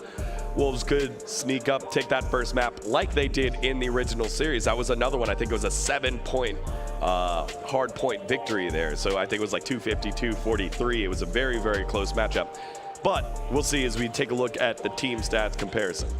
Yeah, I would say the biggest bright spot for Wolves is that control win-loss, the fact that you've only dropped 1 control match on the day, and that was in a little bit of a weird situation going up against Skade. You had resets. You know you can take down Tribe and even catch them off guard. I believe it was 3-1, which means you're taking offensive rounds in the control as well. Obviously, the map picks when it comes to the control going to play a crucial role for them, but knowing that they're strong in S&D, yes, you've taken down Tribe. Curious to see if maybe we get a standoff ban, because that was the one S&D map that Tribe was able to take away from them. Yeah, I mean, that's one thing that I actually wanted to mention. That was the only S&D map they kind of had a really hard time with, and now for Tribe, definitely wanting to use this map again in their favor, because it was really surprising that Tribe was actually able to get rid of that 1 point. Okay, yes, they lost Hacienda. They're a really good hardpoint team, but they stepped it up when it comes to that search and destroy game. But unfortunately for them, they couldn't really close it up in that firing range matchup. So again, it's really just the map picks and bans that is essential here. Well, Wolves, obviously the most successful organization in COD Mobile in China this year. Tribe Gaming, one of the most successful organizations in the history of mobile gaming. Their whole fan base is out here. Who will take this one? Let's find out as we send it on over to Shift and Proper for our final match of the evening. There's a lot of things that we can say, but you and I both know how the COD community reacts to rematches. It is very tough on the same day to beat the same team twice. Yep. Let alone, I mean, this is NA's best. So, what are they? Oh, are they? Spitting webs. I hold Shift. Here we go. It's like, arguably still, they were the favorites to come into this tournament. I don't think that we can deny that. But Wolves also making the argument that they are the beast from the East. So when we take a look at this best of 5 map set, it's going to be quite telling. Yeah, I agree. Very interesting. Look, we knew that it was either going to be Hacienda or the firing range taken out for Tribe. They don't want the Hacienda to be anywhere near this matchup for Wolves. They got rid of Raid, Summit, Standoff, Slums, your first 3 maps. The Raid getting taken away, I did not expect. It makes sense, mostly because they have not played any Raid Search, they have not played any Raid Control, and they did get absolutely smoke showed by Tribe when they played the first time on that map. So that does actually make sense. Also important to note the Purifier is out. So that's the Annihilator is an option. Yep. So that'd be one of the first times we may see that, a little cheekiness coming out of the Wolves. But let's get into this actual map set. And I think Bobby brings up a solid point looking at the history of this particular matchup about the standoff search. But I think if you're Wolves and you're kind of picking between two evils, you go with the map that you just won versus Skade instead of the map that you haven't played much and you got absolutely beat up on. No, I agree wholeheartedly. I mean, when you run through the gauntlet that has been this Saturday for all of these pros, you have to go with comfort, and you have to do what is required to feel comfortable, and that is all in the pick, ban, and veto process. That standoff search and destroy is quite a daunting one, as well as, again, Wolves did get the light speed broken out of them. I didn't say that right at all, but it doesn't matter. 7-2 was the first time when Tribe and Wolves did play in Winners quarterfinal. So it'll be interesting to see how the bounce back will be there, because if there's one thing that we know for sure, especially with Wolves after being Skade, like you were just saying, their adaptations, like Beef Mommy was talking about, are at an all-time high right now. Okay, so let's simplify, let's elementarize this entire thing. Sure. Map 2, Map 3, Map 5, all the same. Yep. 1 and 4 are different. So the hard points are where the uniqueness in this layout will be compared to the first time that they had played. Summit has, generally speaking, been a really interesting map depending on what region you're looking at prospectively, because we've seen a lot of shotgun play out of China, and it's been very successful at times. Whereas on the other front, North America, even Europe, when we've seen them play it, a lot of SMG gameplay that's been either very successful or not very successful for them. So is this one of those battles that it's like SMG versus shotgun type energy for you in this opening map? Not to mention how Wolves in their most recent Force Summit hardpoint was against Luminosity, and they lost 250 to 160. Yeah, they're having a hard time with the shotgun. Well, actually, no, it was just Pegg that was having a good time. Yeah, Pegg was getting in. He was actually using the R90. I remember that very vividly because he was giving me PTSD. But, you know, hey, it's one of those things that you have to be able to find comfort in. The shotguns and what we've been able to recognize from these Chinese teams playing on Summit hardpoint is that when they get settled up inside of P1, shotguns down low, getting an SMG and AR, hell, maybe even an SKS if they want to take a page out of LatAm's book up top, it becomes a fortress of solitude. Fair enough. So if we were to classify the must-win maps in this series from either side, I think the best way to go about it would be to repeat what Wolves did the first time they met. Win one of the hard points. Yep. And then take the map 5, because you're probably going to have to go that distance. Do you think that they still have to win Slums Control, or do they think they have a chance in the standoff search? I think standoff search is going to look incrementally different than what we saw back in Winners quarterfinals. I think that this is going to be a 2-3-5 type situation for Wolves to take the series. Okay, so no hard point win is a must for you. You're saying the map 2 is a must win. Yep. Okay. Yeah, I think that they're going to have the Neslo tribe to win out this series. And the only reason why I do say that is because, I mean, if you go back to the Winners quarterfinal, I mean, this is all just speculation, hindsight being 2020, but like a few other mistakes could have really been the difference maker in between, you know, Tribe closing that out in 4 rather than having to go to a map 5. They only lost at Hacienda by 7 points. Yeah. On the other front, as we jump into the cinematic fly-through, Tribe has dominated in both the Summit and the Takeoff in this lower bracket run, which the desk hit on perfectly. They have not dropped the map since playing up against Wolves. Most importantly, thank you. Wonderful setup. The only maps that Tribe have lost, by the way, are against both Chinese teams. So maybe a chip on their shoulder for Tribe to come out absolutely swinging. They will be starting off on the unfavored side of the map, but don't count them out quite yet until you see the kill feed just erupting in blue. There it is. Wolves high ground control already fully enveloping the hard point. Bolu trying to force something in towards the fences. Pegg shut down. Follow up from Nian. No problems there whatsoever. Jez with the R9 has not found much of anything yet, and it's all Wolves early on the first hill. Top ground control also here for King. I love how quickly Tribe was able to recognize that. They needed to get upside in glass to be able to potentially contest P1, but most importantly set themselves up for P2. Spawns have flipped once again. Welcome to Summit Hardpoint. It's going to happen probably 2 more times before P2 pops. Maybe it's mixing. King up top. Good look down towards Bolo. Easy eliminations coming through. But a 10-point gap at the moment as the remainder of time on B1 will look to go mostly the direction of our team in blue. Tribe a little bit split on the map right now. Could they use this to potentially entrap Wolves from either side? Maybe not. Nian turning things away, and it's all Wolves largely in the kill feed. Pegg the only one able to attribute a kill towards the tribe name, and as the second floor continues to be contested, it's all blue as Pegg gets into the hard point. A very uncharacteristic here for Tech. Actually doesn't even have a single elimination to their name so far. On the other side, Nian is absolutely frying right now. Has 10 eliminations to their name. We got to see Tribe turn up just a little bit. You almost feel like that if one of these players gets further activated, this could snowball out of control. It really could.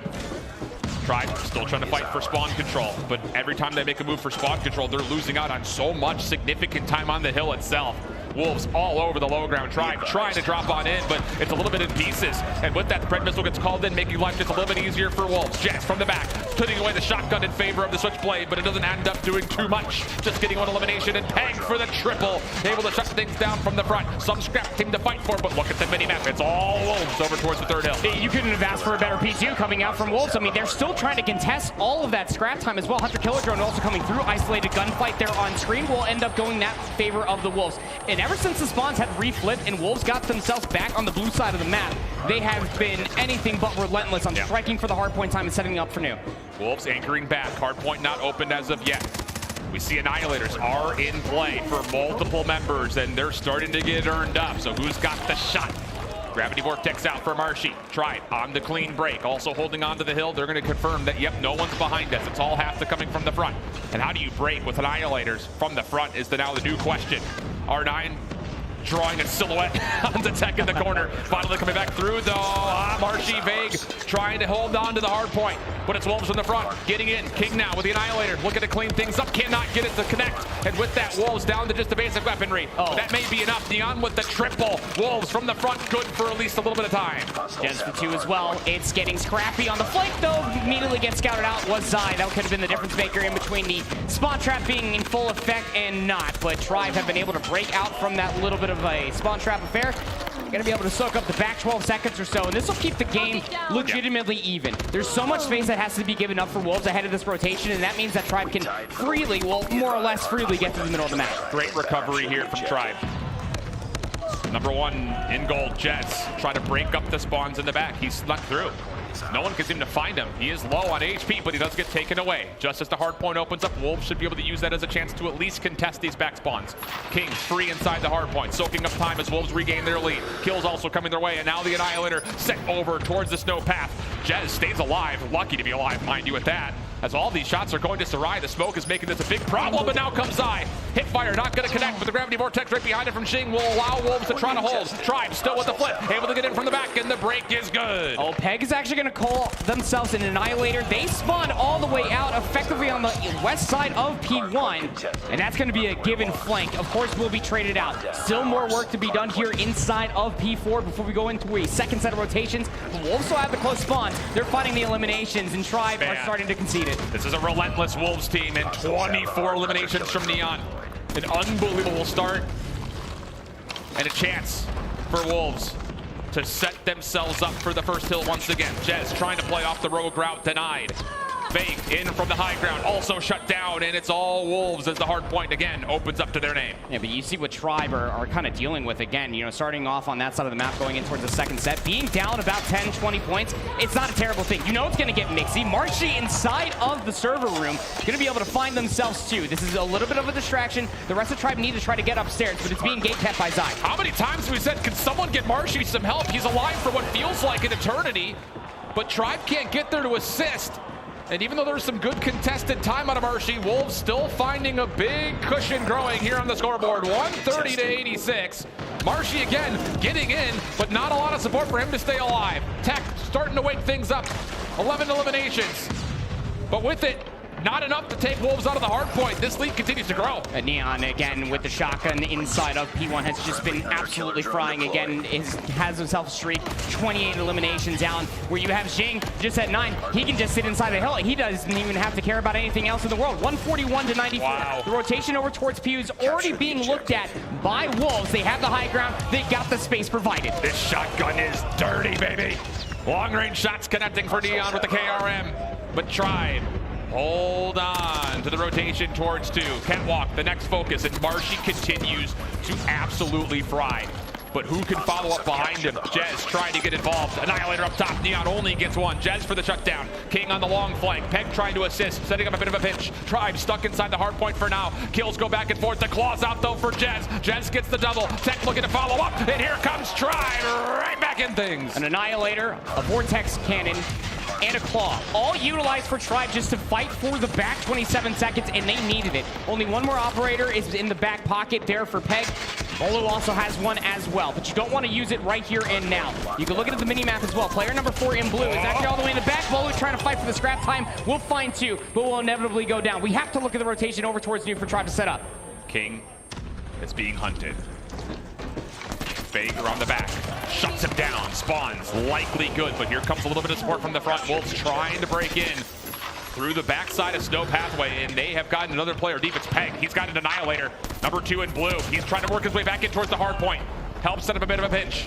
Wolves not quite in control of the spawns at the moment, but they're still finding significant kills from Zai. 4 kills for him. Stuns off the wall. Not able to shut him down. Off the trailer, though. How about this Rebalo? A double. That will lock in for Tribe. Still spawning close. Marshy towards the interior. Help on the way. Jez right there to clean things up, and it's Tribe in the hill. Help, my name is Jez, the one to step up to help out Marshy. You also have another claw being called in by Bolu. That is a blender and a half. Once you get set up inside of P3, there's one player all the way in back behind here on screen is going to be Jing trying to set up for a little bit of a pinch affair, but we're down to scrap time. You have to be careful how much you are committing just for this back 18 seconds. Bit of a split going on. Jing falls away. Number 4 in blue, King turning tail, heading over towards New as the fight continues for the scrap time. 171 to 150. Tribe lock it in every single second. And there's going to be a 1v1 possibly deep. On rotation, it's just one player from Wolves. And I believe they found him. Yeah, sure have. Tribe now in control. 6 seconds until the hard point opens. And they will have a full lockdown on these spawns as here comes a split hit from Wolves. 3 up top, tuned down by the snow path. And Tribe, they're reading it all every single time. Tectonic even using the Hunter Killer Drone. It is a 3. Now 4-for-1 trade goes the feed. Tribe showing up when it matters most. Oh, they are ever showing up when it matters most. King looking for an entry. Scouts out Tech. But watch out for all these constant respawners for Tribe. 37 seconds left in the hard point. Have to find a way to get on in. Nice shots from King. Now takes attention into the hard point. Gravity Vortex gone down, and it gets absolutely vacuumed into it. Marshy for 3 once again, finessing the time. And not just doing that, finding convincing kills. Pegg trying to get on in. No flip coming through. Tech with the shutdown. King trying to follow up, but no, turned away once again. And Tribe will hold on to their lead. It's the first time Tribe has held a lead ever since P1, P2. In the first set of hard points, and it's still growing. A full 60 on the horizon for Tribe Gaming here at P4. Not unless that isolated 1v1 has anything left to say about it. And of course, King will at 33 kills. Going back to P1 for another set of rotations. Shotguns are about to be out again.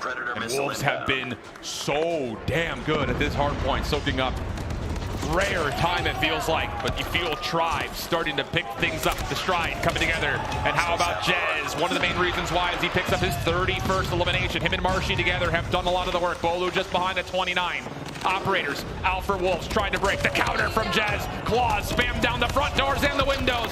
Trades back and forth. Pinch strike goes to kill feed. Marshy once again holding his life for as long as humanly possible, but Wolves will secure the break, and towards the 200-point marker they go. 30 seconds still the fight over here inside of P1. Jez needs to get activated. 33 kills to their name. Has high ground, but Zai immediately snuffs him out. You cannot ask for a better P1 3 times over from the Wolves. Zai's on 5. He's got potential to work for a Pred missile. How big could that possibly be if he can earn it? Tribe still trying to fight for the scrap time, but contested in nature it goes. Zai, 1 kill away from getting the Pred missile. There it is! Annihilator also earned up. It's a double for Zai on 7 in a row. 205 to 214. Scrap time, kind of a moot point. He may still hold on to that Annihilator. I don't know if he pulled it out fully. No, it's gone. So he's actually going to not get anything out of the Annihilator at all. Pegg following up. Theo gets the second and a third. Wolves right on in towards the second hill. Right, missile also being called in there from Zai is going to keep everybody trapped. Hunter Killer Drone as well. Every single resource being thrown out the window here, quite literally, for the Wolves as they have themselves successful holds so far. The spacing not all provided. Another Predator missile comes in. Pegg will find one. Zai there for the cleanup. That was Bolu on the claw that gets shut down by the Pred missile. Wolves able to essentially turn this into a tie game. Vegaz, a little bit of help from his friends here. How about that? Vegaz able to get Tribe right back into the hard point, but Jing off the flank. Gets one. The turn from Bolu not going to be there. And it's a full Wolves kill feed. team with still 22 seconds to fight for. And they're inside that hard point. You can't close it out here if you're either one of these two teams. You have to look at the rotation as well on the mini-map, but this is still a big 15 seconds. Even sliding on it is going to be Zai for 2 in a row. Marshy, Chiezze, of course they are. They're going to be there for the cleanup for 7 seconds, but you still look at the mini-map. Wolves are fully set up for the rotation. They've made the proactive call here. They're the first team to lock down over towards P3. But how about Vegaz? Gets a double with the Annihilator. Nian is kind of wondering, what can I do with the KRM? Teammates still very fortunate to spawn around him, and as Vegaz stunned, no, it's going to be Nian for the double. KRM looking to zone even further forward. The Gravity Vortex gun is flipped all the way up to second. Tribe spawning in the back. Wolves, do they get a read on this in time? Vegaz trying to break forward. Nian with the shotgun, not quite able to get enough done. It's just down to can Wolves hold from the front door. 245 to 233. Tribe still spawning in the back, but you need to find a break. You have to find the kills. Polu, Chiezze, you gotta go, and they're not gonna get there. Absolutely insane scenes coming out from Wolves, especially through that second set of hard points where they were able to put on a blistering pace through that P1 to P2 rotation. Also being able to utilize their resources to such a high degree to get inside P3. It was really that P4, you would think, in that second set of rotations where Tribe really started to come alive and why it was so close all the way through there. But you gotta ask yourself, if Marshy got some help earlier on, we'd be looking at a much different game. Even Chiezze drops 42 eliminations for the L. But the other side of the screen looks that much better. Nian had himself a whale of a game. 48 and 33 KD ratio for them. The shotgun was absolutely popping off. Yeah, it sure was. Not able to fully counter in the mix. Saw Chiezze put it away pretty early, favoring the SMG. 40 kills, 48 kills, 45 kills, 41 kills across the board for Wolves, just bringing it to Tribe. And what you would have to imagine was what Tribe were okay with. Say, let's get rid of the Hacienda, let's play him on Summit Hardpoint. Sure. Doesn't quite work out their way. And with that, the series layout looks very different all of a sudden, because that's an extra lifeline for Wolves in a map layout that we were saying 2-3-5 was the must-wins. All my notes, throw them out the window. Nothing makes sense anymore. Again, I can totally respect why Tribe wanted to put themselves in a position to play Summit rather than the Hacienda. They saw LG win this map convincingly earlier. They thought they would be able to do the same. But Wolves, coming off of that win versus Skate for this very matchup, are looking white hot. Yeah, sure are. And again, one of the things we have to keep in mind here with the operator bans taking away the Purifier, I don't know if we've had a single ban of the Purifier on stream. It's definitely the first time we've seen Annihilators on stream. And the thing on top of that is the matchup has been not just Annihilators. We've had Claws, we've had Gravity Vortex guns, and we've had the Annihilator. So there's 3 different operators being preferred here, and they all found value at different points. Although I will say the Annihilator didn't pop nearly as hard as we typically kind of assume. Besides Pegs. Well, yeah, that was a big moment too, by the way. That 3-piece with the Annihilator to break inside P2, get glass control. I mean, that could have gone entirely different if Pegg doesn't find those 3 eliminations. His health was very, very far away. But, I mean, you can even see through these highlights just how relentless Nian was with this shotgun, just through so many different rotations, P1, P2, P3. The only time when you didn't really see him using it was going in towards P4, depending on how far they were spawning out. But that was that moment right there, again, setting themselves up inside P3. You asked it during the call, are they going to recognize the spawns with player number 4 in blue pushed all the way up towards P1? And I gotta tell you, the awareness of this team right now is at an all-time high. I agree, and I think they do make the correct call at the exact right moment. It's a mixy P1. It's an even crazier second hardpoint. But they make the dedicated call saying, give it up, rotate, let's make sure we're set up for P3, and that may have been the winning call in the comms. Fundamentals, man, yes, you gotta have them. You gotta absolutely have them with that leader's advantage. And now we go into this standoff, search and destroy. And honestly saying, I have no idea how this is going to go, because again, you go back towards the first time they played, Tribe won this 7-2. But the recent result for Wolves is a victory over Skate on this map. That's right. What have they been able to learn as Pegg secures first blood? Vegaz.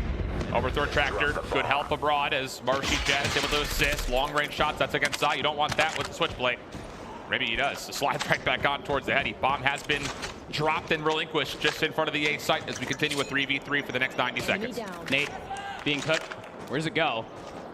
Oh, we've seen wallbangs from that specific spot so many different times. But still numbers advantage favoring that of Tribe. At least for the time being, and I love this call. Again, they have conceded space all the way to the right side of Grandma's, but Neon's going to make things even at 2. Big pick. Chiezze is still alive. Scope in hand. Do you know that Pegg is still playing forward on the bomb site? Here come the moves. Trying to get back around. And how about Nian? He is in the thick of it. Looking to pinch on towards Pegg. Oh, that's clean. And it's on to Chiezze. It'll be a 1v2. Bomb easily collected and should follow up with the plan. Chiezze has been able to find a second weapon, I believe. But still, the sniper has been electric. This guy knows all the wallbang spots. Jeez, the shot. Jumping, won't be able to hit it. Bomb planted. And it's planted for number 5 in Nian, who's going to make point of contact here. Over the top. No, Chiezze doesn't assume. And Nian gets the free pick for the first round for Wolves. Continuing on with their antics of what we saw with the shotgun, this time though with the sniper, just relentless on playing these specific angles to then put themselves in a better position to watch players on the cross. Finding that one pick, throwing out the 2v2. That was everything for the Wolves' success on that opening round. No nades connecting this time. Tribe opting to play a little bit more reserved in the back. And why not? I mean, Chiezze has been providing you so many early eliminations. Just trust that he can continue to do that. But Wolves are going to get Pegg forward once again. This is going to control back alley. Unless Marshy scouts it out, in which case now the alarm bells have sounded. No second challenge from Marshy, but Pegg controlling Fridge. Could still possibly keep the threat alive. Not that it's really doing too much at the moment because the offense has not made a decision on where they want to go yet. And you've only really saw maybe one, if not two players. And player number 3 for Zai ended up moving a little bit outside of Bakery, didn't see a glint, didn't get shot at whatsoever. Now has statue control. That's the communication now for bomb carrier Jing to come along with them over through the center of the map and potentially work an A-bomb plant. This is difficult though from Tribe's kind of decision making. You're going to give up an A plant here essentially. Just due to the nature that no one's going to be playing through Cubby. Yeah, Bolo's nearby, but you won't really feel safe, you think, to jump on in. Fake's going to join him, maybe for a quick contest. You go off the sound triggers. There's a shoulder. Oh, and King's watching it. Long cross. 5v4. Flank for Marshy. Would have to be successful, you think. No, not today. Where you slither off to, says Neon. And then the flank gets pulled out by Pegg. Yeah, just about as clean as you'd like. Tech the last one left. On the head glitch, won't even be able to get the better of Jing. Was shooting at Pegg anyway. The help, teamwork, and everything else in between right now are at an all-time high for this Wolves roster, man. I mean, I'm saying they were holding the line just outside of the gas station, looking at Delhi. They saw maybe 1 or 2 players, and that was enough for them to pick, especially for Zai to start pushing up towards Statue where they could move over towards it. And look, here's the thing, like when Tribe and Wolves played this map before, I don't think we ever saw a setup like that defensively on Tribe where they're just going to back off completely and just play shoulders over towards Fridge. You don't really gain too much as, once again, an epic tale of a 1v1 between Marshy and Pegg continues for a 3rd straight round. This time Marshy the victor and numbers with the defense. Pulling a page out of Q9's book, it feels like. Give up the space, wait for the engagements to come to you. You can really start relying on players like Chiezze, who is nasty with the sniper rifle. But still, a lack of information all off of that first blood onto Pegg. And it forces Wolves to be very respectable about where they move to next. King, nade over in towards Cubby. That does tag Bolu. Plenty of help here, though, for him to get the regen off. Wolves starting to think, okay, we know someone's playing in towards Cubby. Maybe we can try to isolate, get a pick, move forward. But Nian has also gotten really far up towards B. So options are here. Just comes down to what you want to decide with. And as the bomb starts to move backwards, you start to think it's going to be B. Oh, Nian. Maybe not. Yeah, only really had a pistol to make that play happen, but there was really no assistance. You just have to go for broke and maybe try to make a heroic play. Now the push on the backside of Delhi has Zai at least locking eyes for the time being versus Marshy, but neither shall fall. King is also playing a very off angle just outside of the bakery. Oh, man. And Vake's gotten in towards Tractor now. This is a new position setup.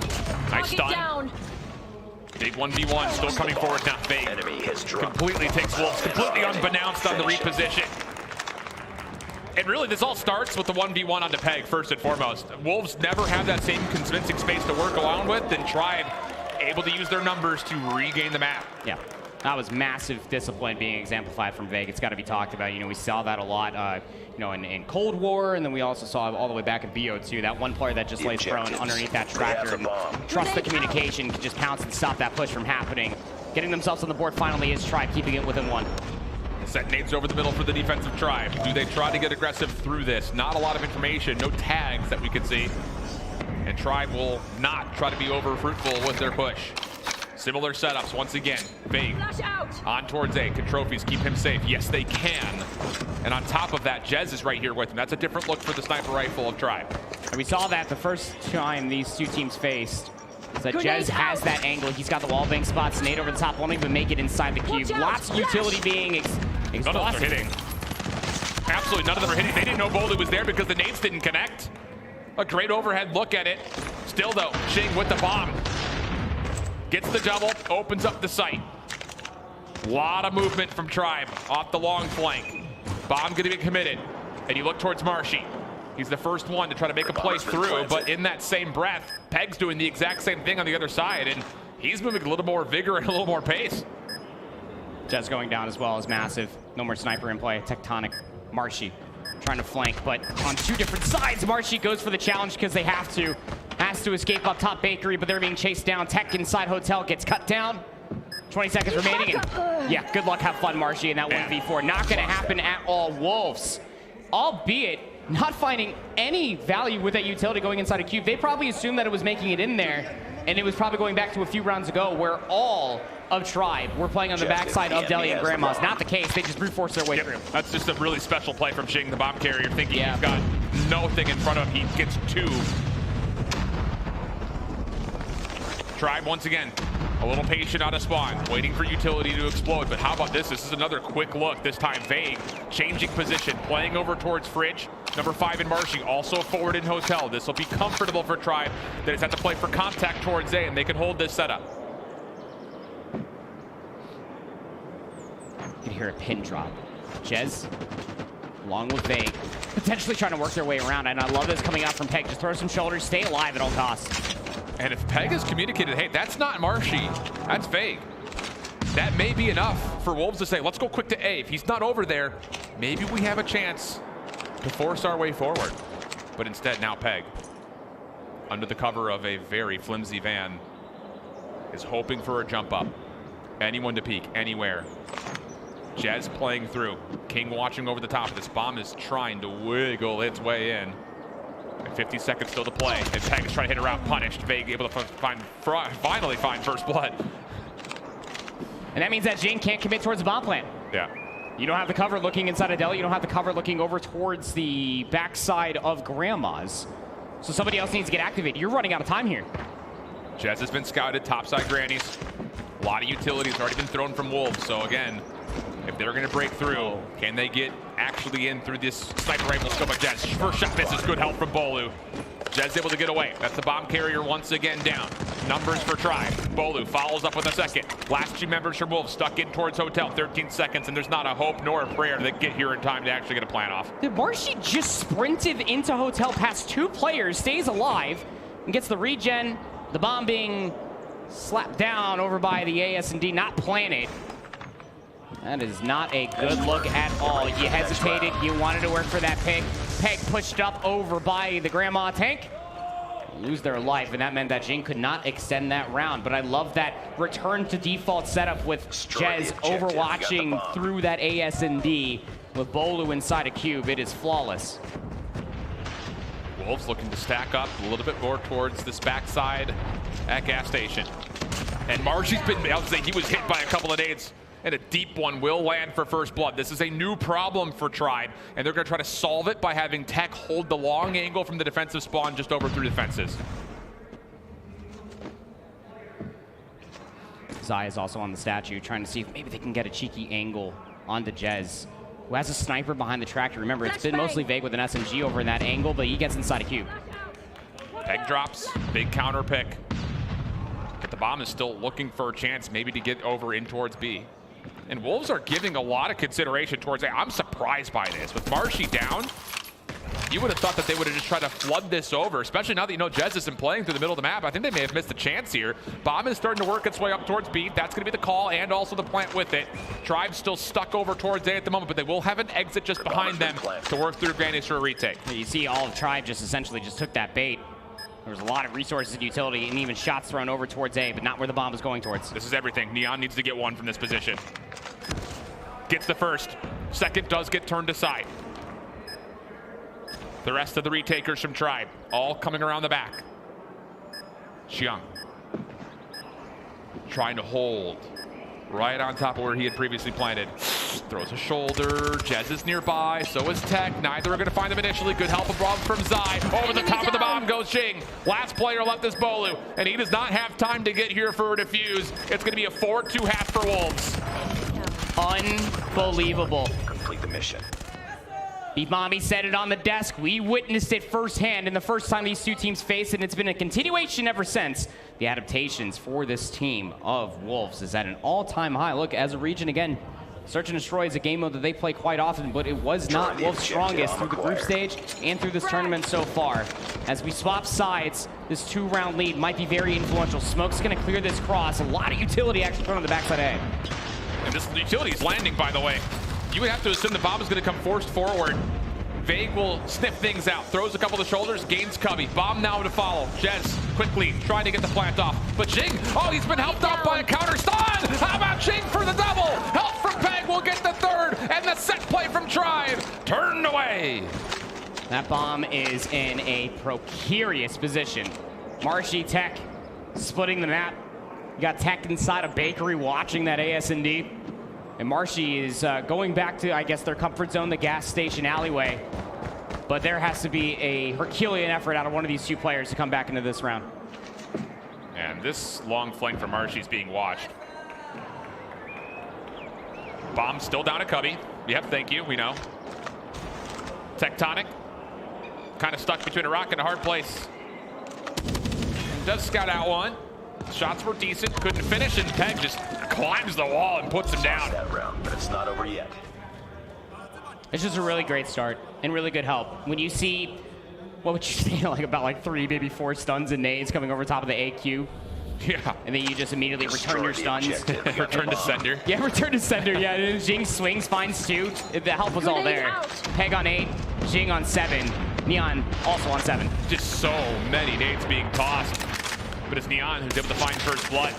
Looking for the response. Goodness, no fly zone, says Chiezze. And then the jump shots. Maybe. Daring Pegg to try to keep peeking. And as Bolu gets the bomb planted, he gets out. Still holding, trusting that Chiezze will watch him, and rightfully so is Marshy. Through the tractor, the reload comes out. Barrel now made safe. Next play for Wolves, you would think has to come off this flank, and Tribe are sitting and waiting for it. And we're even going to get confirmation that there is a player on the backside. That would be Zai. Tech drops. Marshy, careful, friend. Still time for this play to happen. Although it's becoming dire. Chiezze, no quick snipe there. Pistol will get the job done. One more to grab. It's Zai. Not enough time for the defuse, and Bolu will make sure of it. Tribe get the 3. That's exactly what we ended up seeing a few of the offensive rounds the first time these two teams ended up facing. Look, it's a go for broke play. You play off of Chiezze's wallbang spots, the jump shots over by the picket fence, and that is coupled along wonderfully by a couple SMGs just getting in the face over by the AS&D. All of the back end of just all of the utility, literally almost all of the utility thrown over towards Zay. Different look this time though. Tribe are throwing their nades and then not committing. But Wolves should have an idea with this. They've got a player forward and King on towards the statue tank. And the longer they don't see anything, the more you should feel confident that you can move some defenders back over towards B, anticipating the hit to come that direction. Yeah, I mean, goodness. Tectonic and King might be able to smell each other. Yeah, they're literally toe-to-toe. King still staying prone. Stun has to be taken to play, and Tech will find the first blood. Good capitalization by Tribe. And now more space is also being taken as well. Player number 3 there of Zai completely gave up the angle. It's going to be cut down inside of Delhi. Now the middle of the map has been fully secured by Tribe. And this is the thing. Wolves will not 100% know that this play is coming around the back because it's Chiezze who found the kill deep on the cross through mid. Look, toe tags out of Pegg.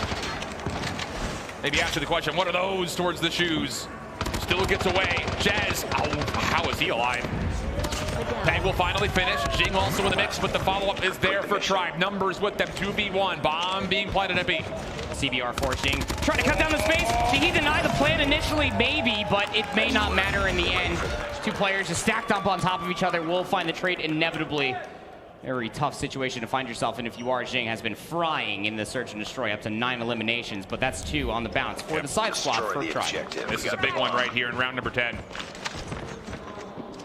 Tribe can get to 5-5, not having dropped an offensive round yet. You'll start to feel really confident about your chances. And yeah, we saw that in stage 4. Chiezze pulls it out. Little jump peek off the barrel. collects first blood onto King. One of the two snipers off the table. Causes considerable amount of respect, but needs to be marginalized. And Nian just swings, finds Marshy. I mean, he's not done just pushing all the way up through L with a sniper rifle of all things. And there's more aggression coming through the rest of the map. You can see here with the X-ray, Jing inside of the gas station itself gets snuffed out. There's still one more player here. Yeah, I think Fake knows that. Yeah, he's going to double up with Tech. They're going to try to force him away, but Zai does get out. Keeps a chance for the Wolves defense in this 2v3. On top of the site, Pegg. An opportunity to push away Tribe little by little. And he's actually going to take an extra step forward. If timing suits him, he may be able to catch more than just the first. Fake playing around, denies the gunfight for just long enough to get a favorable look. And now it's Zai for the 1v3. Nade, stun, still available. Doesn't need either for the first kill. Second, tagged up pretty heavily. Zai looking to force it through with the shorty. Shot misses, and Veg gets us tied up at 5. Had a really good look to potentially clutch that one up, but as you say, just a bit outside with the shorty. Won't be able to lock away with that one-shot kill from the sawed-off shotgun. And Tribe just bringing themselves back from the depths. It was a 4-2 half, keep in mind you, now knotted up going into round 11. Same nades over the top for the most part for Tribe. Didn't feel as heavy-handed though as normal. No. Maybe looking to save a little bit of it for a chance to re-aggress at a later point. Jez did see Nian, but does not expect the rotation as quick as it was happening, and first blood goes the way of the Wolves. Big moment here. Stun over the top from Bolo. Nothing, nada. Second one, not gonna find anything either. Look at how much space the Wolves have given up here. Yeah. And you have to think Wolves have something in their designs towards retaking this A site with numbers. And yeah, here comes the full flood. Tech number 3 is not going to be a part of this play. It's all down to can Marshy hold. And he's going to get tagged up just a little bit off that nade. Stuns now on the way, and Bolu tripped up. Not going to make much of a difference to the first, but the follow-up just overwhelms him flat out. Tech is still not a part of the play. On towards the defuse. Go the Wolves. Spamming through, though. Veg finds the kill through the smoke. Pegg's going to give it a go. Veg this time will drop. Tech gets one. He's got to get there to stop the defuse, and it will not occur. Wolves on map point. One round away from the Wolves taking and going up 2-0 in that series. And look, you really got to think that Tech, not being a part of that play, was playing the timing, waiting for the confirmation of when they should get activated, either the half wall or through Brown. But Nian saw him cross all the way to the tank behind Grandma's, and that shut it down immediately. And you know, the interesting thing about this defense for Wolves, they have not committed a trophy towards A. They're letting Tribe throw all this utility for free. This time, though, it does come at a bit of a cost, as Bolu will connect onto Shink. So an SMG off the table for Wolves, who now have to be kind of forced to bunker up and hope that Tribe give him a look at a counter pick. That is an ambitious nade that, got a little chilly over the top of Pegg's head there for a moment. That is not a friendly snowman. No. Bomb moving its way up towards A. Jez for Pegg. Gonna be able to find their second in the round as well. Shots also being thrown up from King, and he's gonna find 2. There's the trade up to Nian to continue this round the way it's going. Boy, Kiga's giving him a chance though, but Tech, again, delaying, going rogue. Send it to overtime. Here we go. How long will it go on for? You see the Tribe fans rooting on their team. Want to see the number 1 seed from NA make it all the way. It'll be offense for Wolves first. And again, all of Tribe just playing very respectfully. The one go for broke is that Marshy and Jez are taking a very forward approach over by the alley. But Pegg gets the opener. Again, that 1v1 was a continual part of the Wolves offense. This time it goes in favor of Pegg. 5v4, but Tribe, they're looking to overwhelm and isolate. Try to get this, this is square pegged around hole. Stun comes out, and it works out. Apparently these guys are carpenters as they whittle away back to a 4v4. Square peg, round hole, nobody cares. Jez will take down Nian. That is the sniper out of the way for Wolves. And this round just becomes a little bit more of a head scratchers. Bomb, still going down here at A. It will be planted. Nades up the top, not quite landing for either squad. Spam through the walls for Tech. Does actually land, has Xing and Zai hurting just a touch, but Tribe still not in as of yet. Tech tagged up in response. The hit from Tribe coming right down Main Street. King with the SMG would be behind this play, but can he get here fast enough? There are so many Tribe members in front of him. Chiezze, he shuts him down with a quick scope of his life. Xing inside Cubby, nothing there. Tribe for the retake. Putting putting themselves in the advantage here for overtime. If they can win this next offense, they will even up the series 1 apiece. But you really got to take a look at just the respectable retake that ended up coming through, just playing all of the back end of what Chiezze has been able to produce with the sniper. He's got 16 eliminations for crying out loud. Need some of that and plus some more as we go back to our devious ways. Nades over the top. Is it bait? I don't know, because the bomb is still kind of suggesting inside a bakery. The Wolves again allowing all this to happen, at least for now. Lots of focus through Delhi for Wolves, and Pegg, he was actually playing a little further forward than we normally see. Nian up top, continuing to play Where's Waldo with Chiezze, who's not here. Pegg just walking up and taking more space, but look at Tribe. They're waiting for this. They're anticipating the early flank, but Pegg, oh goodness. Just sees enough information to turn before he was inevitably just done. And it's back to what Wolves do so well. Give up the space.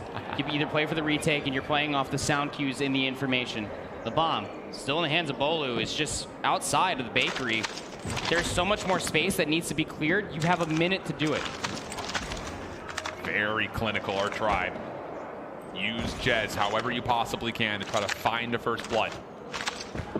Up top, underneath, inside out, he's finding all of the angles.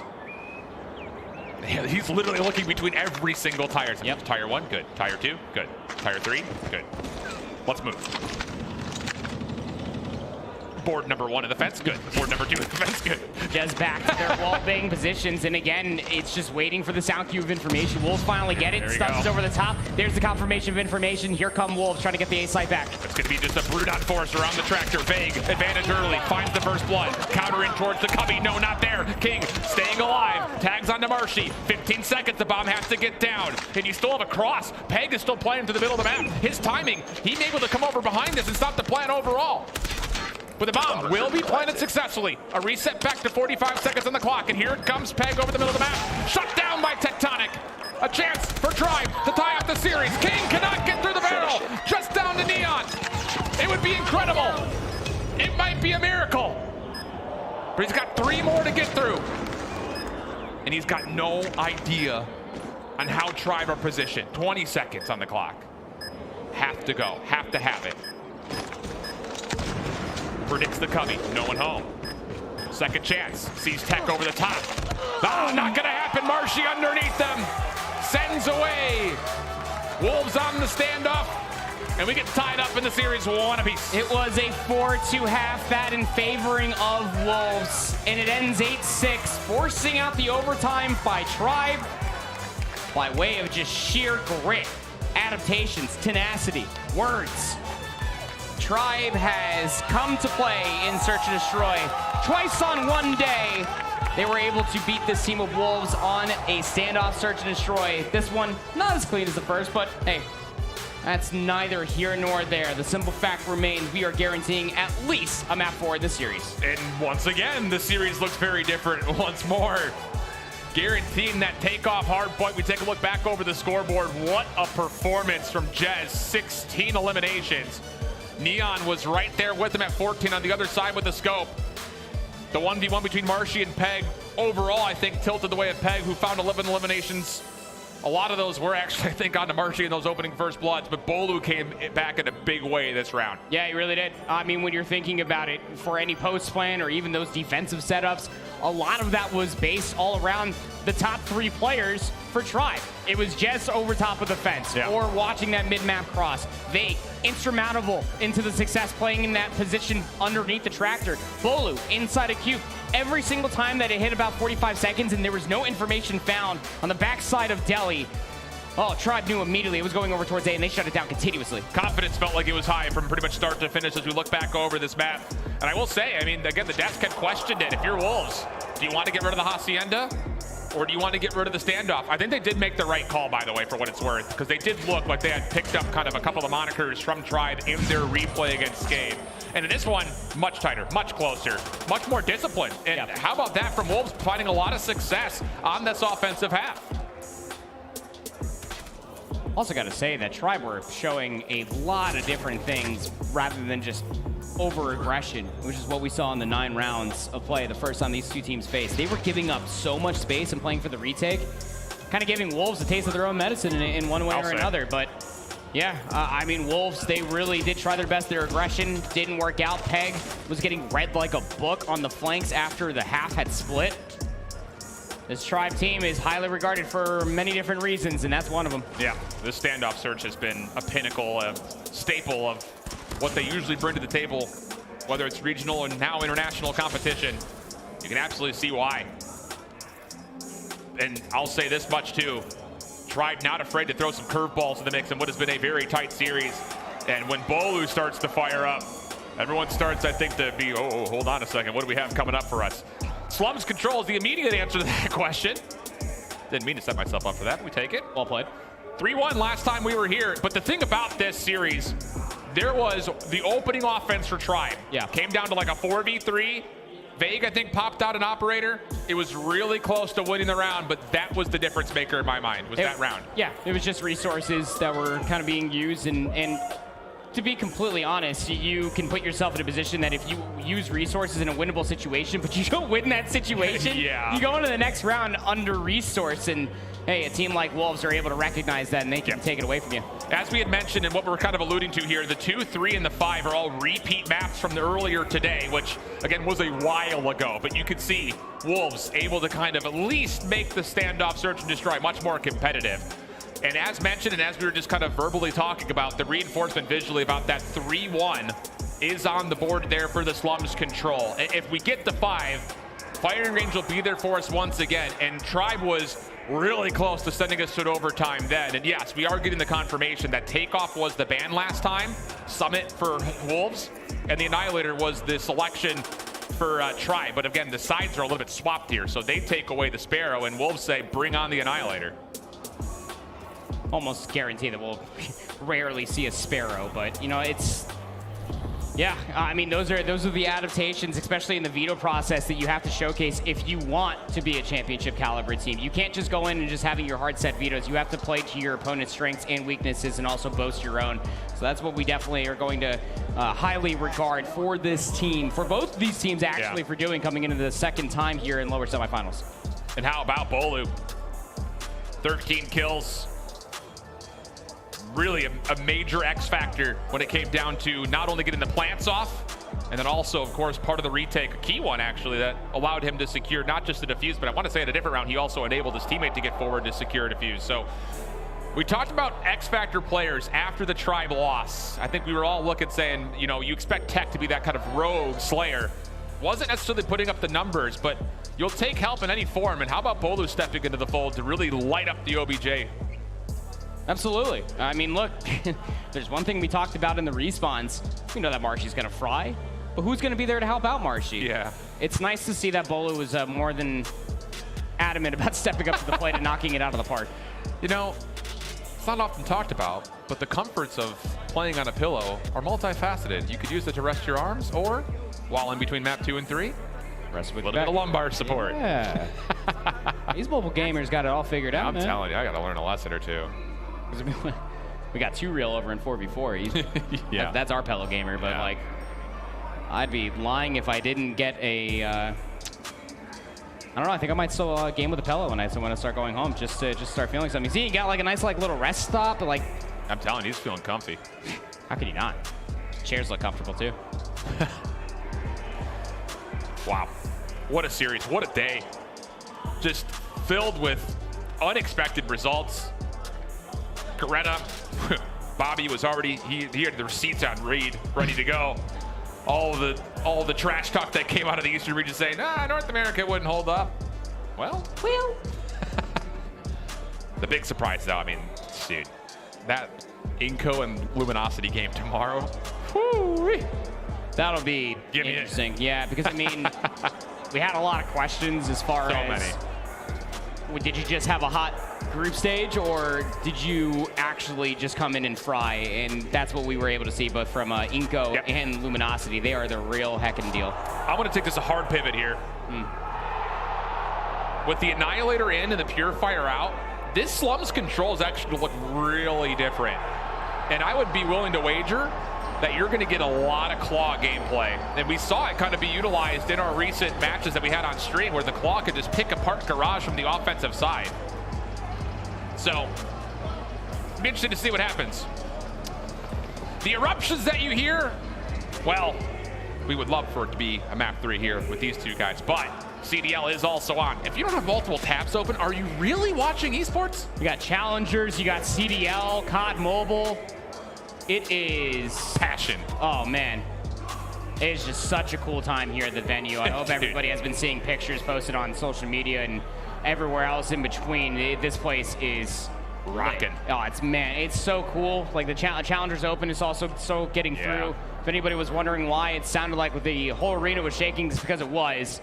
On Ultra, lose map 1 versus the Thieves and come back and win the next 3. Yeah. I mean, what do you even call an upset anymore? Not just here, but there. It's just like nothing makes sense. Nothing makes sense. No. But no, for real, we've been talking a lot about it. And for those that were thinking about traveling out to Worlds from the COD Mobile side, this event setup is like old school COD events where you have everything in the same space at the same time. It's just a festival of fun. Now the addition of COD Mobile. Festival of fun. Festival of fun. It's like a carnival? Yeah, you could call it that. Carnival of COD. I hate myself. You know what it sounds? It sounds like a bunch of like cod, like the fish. Like fish, yeah. Like an underwater. Yeah, like I'm picturing like cod's like codfish. Trout not allowed. With like clown makeup and stuff. Like Carnival of COD. Totally different event. But no, seriously, not to try to add insult to injury, but if you're not here and you thought about it, you messed up. Let's get into map number 3. 1-1 the count. It's going to be Tribe. Starting things off defensively. Aggression through the middle of the map. Instantly responded. This is something to keep an eye on. Didn't want to bring it up because I wasn't sure if it was going to happen again, but Nian still sniping on this control at Slums. Yeah, you know, I've been talking to a lot of people that are watching COD Mobile for the first time, like sniping and respawns. The majority of where you see it is on control and on Slums no less. Very difficult to be able to find value with it, but hey, you got to work with what you got, am I right? It's a 5-4 differential as far as the start is concerned. The offense finally swinging in their favor, trying to get themselves on that B zone for some segments. Not bad. First one's going to be locked in. Side. Deals with it himself. Little stack comes through. Nian will make sure no other contestants come back through laundry. Sees one in the cross. It's Bolu. Patiently waiting for a chance to get the scope to lock in. Second tick will be secured. Shot misses. Gonna need a little bit of help. Shing just comes from mid-map through cutout. Pegg putting pressure over towards Garage, but Tribe dealing with both, but essentially simultaneously. Third tick will be stalled for a moment. And if Tribe can get back in, they can deplete this and really put pressure on the clock, but not feeling like they have a chance to do so. Zai turns them away at the front door, and with that, an extra 60 seconds added to the clock. That's a lot of time. And lives are just about even. But there's not a whole lot of pressure past the junkyard. I mean, you got mid-map control, but your respawns are all the way past the soccer field, so you got to go back to the basics, get yourself some bricks control, and then move forward. Tribe gonna give up a little bit of this front archway, though. Wolves are stacked, just a 1 life differential. Minute 25 on the clock. Veg watching the cemetery entrance. Pegg guesses right. Lucky to be alive. Now he knows. Slide shell comes out, deals with Veg swiftly, and then right into the zone. Tribe just let him walk in almost the front door. Jez trying to pick things up off the regen. Pegg not good for it. Oh, the reload cancel from Jez. Died for the lead. You dirty boy. Tribe still holding on, and Tech will make sure King can do nothing further. That is a dangerous, dangerous man. Jez already having 8 eliminations to their name. Closest on their team is a whopping 3. But the difference here, with a minute left to play, lives tied at 14. And you still have Wolf members push all the way past the junkyard. Cemetery still is free. Front doors still allowed. Just be utilized. Vague, similar position. Zai gains control of Van. Now the push. 14 playing 13, still tons of time on the clock. Marshy, what do you got for us, brother? Tech able to secure the first blood, working alongside him, literally hand in hand. Wolves still looking for gunfights through the windows. Not opting to get out of the zone as of now, and this is costing some valuable time. Down to 30 seconds we go. You really do feel like that this is the one last good push that Wolves are going to have for themselves. 22 seconds, so not fully inside. Everybody from Tribe centered around the zone. Well, Pegg holding onto this back door is going to be really key. Jez tagged up, still alive somehow. Smoke will encapsulate the side window. And how about the SMGs for Wolves starting to light things up? 10 plays up against 8. Annihilator up for Zai. Trying to lock him off the spawn. A second one will land. A third possibly on the way. How about that from Zai? An absolute absolute menace! An 8v4 situation, Tribe's not done yet. Third tick of progress, nearly locked in, but Tribe get the regain. Clock starts to tick away. Jing has an operator if he needs it. But instead contests, claws, will flush him out from the background. How have Tribe survived this? The gravity vortex gun to lock it in. 8 seconds left. Zion the long flank, no one's seen this yet. The first one will drop, 2 seconds, you gotta get on, you gotta touch. Tribe trying to hold on, the gunfight's inside. They go the way of Tribe, and the clock will expire. Running out of lives, but never running out of hope. Tribe hold on strong, and albeit a 3-piece with the Annihilator looking absolutely zany, it just simply was not enough. If you don't win that gunfight cleanly, you spawn all the way across the map, and with sub 20 seconds left, you're basically funneling in at that point. Just a heroic moment for absolutely no avail. Operators being used by both Veg and Marshy, but you still won the round and are holding on. Shoes almost on the opposite foot. That's what happened to Tribe the first time we saw this map. Woo-wee. Wolves clean off of their defensive break-off, only losing 2 lives. Pred missile's gonna be called in early, really trying to put a hurt on the life count, but Tribe will survive through this. And now an Annihilator is out for Jez. Shut down King, wielding the same weapon, taking away more space as the next focus is over towards dumpsters. Ooh, King, the Annihilator, gonna get stunned up. Waiting for the challenge to come through. There's one, but it's a 2-for-1 trade. Goes the kill feed. Player number 5 in blue is Marshy. Also pushing himself up inside of blue. Will be traded out. We will remain just about even Stevens, but the Wolves do have a 3-life lead. Yeah, they sure do. And again, you've used quite a bit here for Wolves, but it's giving you these advantages. It's really now the question, if Tribe can start to find some room to work with, do you use anything to try to get this offense more successful? Veg over the jump, trying to get in from behind. No problems there. Clock will stop at 22 seconds, and Veg will bump right outside the hard point, but the problem here is no mid-map control means Wolves quick on the retake. Veg not done, oh my. On a bit of a spree, 2 in a row for him. A little bit of help from his friends to collect the third. Clock stops at 20 seconds as the first tick of progress is locked at Epi. Now, if you're Wolves, you must be careful. There's no reason to throw more lives at this. Still have a 6-life lead. It'll only be 1:20 left on the clock. You just have to play for exits. You've already found at least a few. 18v11, adding an extra minute onto the board wouldn't be a terrible thing. And Wolves, characteristically, we've seen them do this a handful of times through today and on Thursday. Just give it up. Keep your life lead. Yeah. Play a lockdown defense over towards the more difficult zone to capture. 60 seconds on the clock. You almost feel like Tribe, if they were to find a way to break through, it'd be by way, maybe pulling out an operator. First couple of kills go the way of Wolves. Only 1 nade in response. The life lead gets incrementally in favor of the defense. 17 mount playing up against 8. Shing in the corner. Pegg through the middle. And it's all coming up in favor of the defense. One good wave of kills. And then the swarm, the stack over towards the A zone. That is what Tribe are mostly looking for. Now, they do have 3 operators to potentially try to do that. A Hunter Killer drone to boot. But the thing about Wolves is that they also have 2 Annihilators plus a Claw if they feel required to use them. Yeah, this is one of those situations where Tribe would have to start making significant ground, I think, for them to make the call saying, yes, pop them, let's use them. But at this current status, 5v15, any operator usage from here from Tribe would be an absolute throw. Yep. Jez spraying through the window this time is ticking down. If you can find any more eliminations, maybe going towards the next round on a few in a row, it wouldn't be terrible at all for either of these 2 teams. But it is fully being conceded. 14 lives remaining for Wolves on their defense. Yeah, and again, you know, they chalked at least the zone when they had still like a 6-life lead, and some other individuals out there would say, yeah, you got lives, you could throw at it, but it would be more space that would have been provided, and that's what makes this Wolf team so respectable when it comes down to control all weekend long. Another thing about this Wolves team in control, not only were they great in it on Thursday, but they were very quick to make gut check calls, forcing multiple operators to kind of burst down doors. Yeah. Marshy, first 2 kills, Tech behind. Good start for the Tribe defense as Marshy gets through the dumpsters. And now a chance to zone him off a spawn. Didn't like the look of that. Hunter Killer drone there to greet them. That'll work out. As actually the car will explode. That'll be the medium of death. Nian still with the scope. Works out here. Veg, the defender, with the Annihilator. First one will lock. Second one just a bit wide. Third will connect once more, and the defense holds strong towards B. Enemy down. You need a very strong defense here. Your Tribe. Show your strengths. Jez, 15 kills. 15 kills for Marshy as well. Zoning. Just outside of blue over by the B zone, but the 3 players for Wolves are also trying to maintain Pegg is going to try to use this Annihilator to create space towards A. All of Tribe's defense is thinking this is an inevitable B hit. You're going to have a chance to get on towards A here if you're Wolves. Pegg still locking things down in the middle.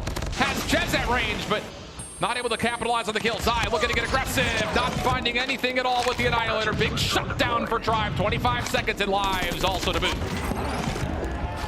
Shoots being invested, down 6 lives. Need to wait for your respawns here. Player number 4 in blue is going to be Veg. He's playing that 1-for-1 position inside the corner, almost walks away with 2.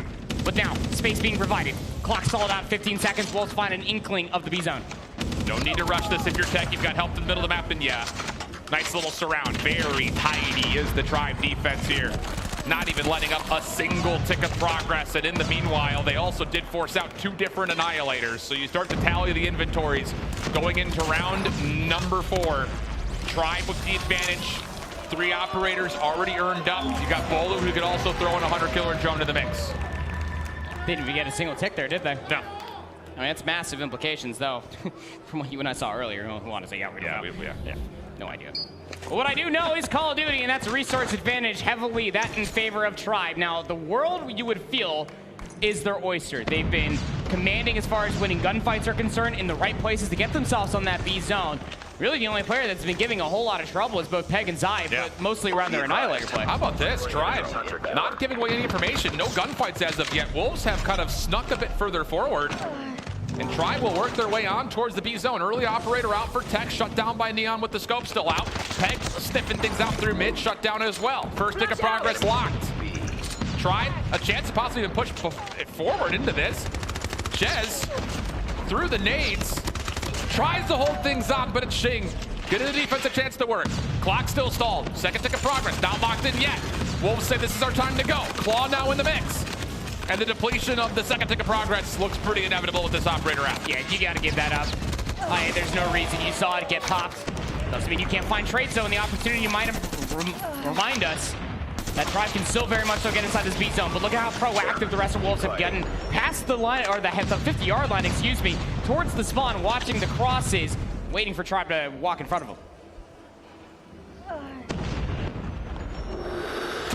Quiet echoes out around slums. Nades the next form of damage to come in. Tribe stacking at the front door. A little breach and clear opportunity to jump on in. They hurt up in mid-map. Doesn't make much of a difference. The shutdown still come through. Back and forth we go. 2 for 2. King on a double. But still, the clock stays stalled. Second tick locked. 18 plays 14. Still favoring that of Wolves, but this is about that time you would think they may give it up. That said, Saze on the flank. Number 3 in gold. On the backside, Zai for 2. Could he possibly clean it all up himself? Zai! The defenders, maybe last hope towards B, comes through in the thick of it. And a 16 plays 9, but more so it's the 9 of Tribe against the 16 seconds on the clock. Able to still stall it out, though.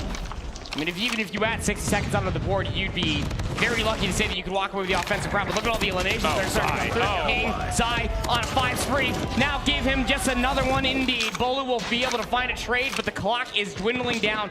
No third segment will be coming through. Unless these last 4 players have anything to say about it, but it's all in losing fashion. This is 100% going to a round 5. It's too close. Okay, round 5. And that play from Zai does earn them a Predator Whistle. And I believe also with that was the operator charge from Zai. Yeah, sure is. On the opposite side, Tribe is going to have 3 Annihilators and a Gravity Vortex gun. From the defensive perspective this time. Smoke out. On the opposite side, just to tally it, there were 4 Annihilators out for Wolves, only 1 Gravity Vortex gun. So if they're going to break into these zones with Annihilators, they best be hidden. Predator missile in. 1 for 3 start, now 4. King getting activated. Zai along with the Predator missile is going to be able to find yet another one, though. Jez is there to shut things down. This offensive attempt coming through from Wolves might be very difficult for them. They're pulling out so many resources. Zai has an Annihilator out. He has to get kills on this cross. He's actually going to try to rewrap this backside. Oh, sees a lot of Tribe members. Good help from his teammates. Gives him a little bit of an extra lease on life. Zai, backside of the armored car. Prize fighters out. Krieg now in hand. Oh, he's got a lot of Tribe in front of him, but it's not going to make up too much. 22 plays 22. Minute 2 on the clock. But Wolves lock in their second tick of progress. It would be 2 minutes and 2 seconds if they fully get that B zone captured. In the way that Tribe are positioning themselves on the map, they're completely giving it up. That's the right call to make. Lives are knotted up at 22 apiece. And you also have 3 operators, plus a streak in the back pocket of Bullet. Tribe, once again, are giving up so much space in front of this A zone. Like the Spartans at Thermopylae, they say, come through the choke point. Wolves have obliged that request in round number 1. Still feeling things out. Pegg trying to get around the back. Annihilator, oh, it will land, and it lands hard. Bolo on the cross, cannot get out of laundry. And now Pegg controls significant deep space. Be advised.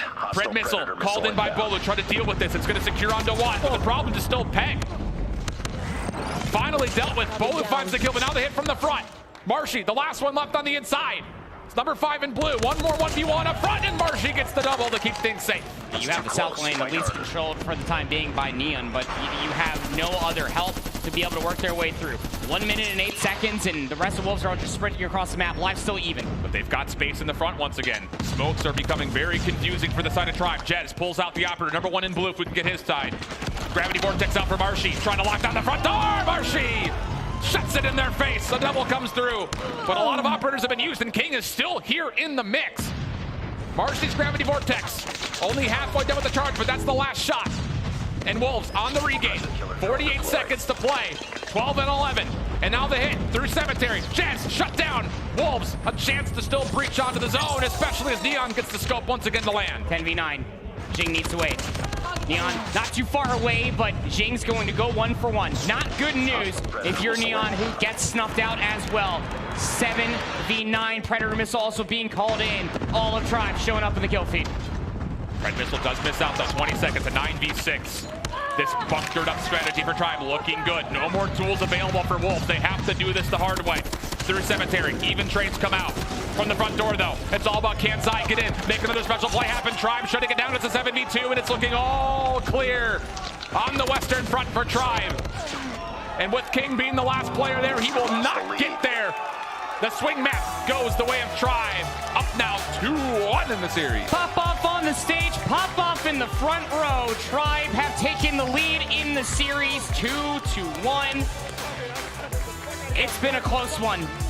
It really has been. They were down, but never out at all throughout that standoff search and destroy, and specifically this slums control. Resources advantage aside, it almost, again, it feels like the shoe was literally on the other foot. It's really the exact opposite what happened to Tribe the first time these two teams played. So many resources were pulled out from Wolves in a losing fashion, and yet Tribe remained composed. Through 2 defensive rounds, they completely give up so much space and play all the way in the backside of Garage.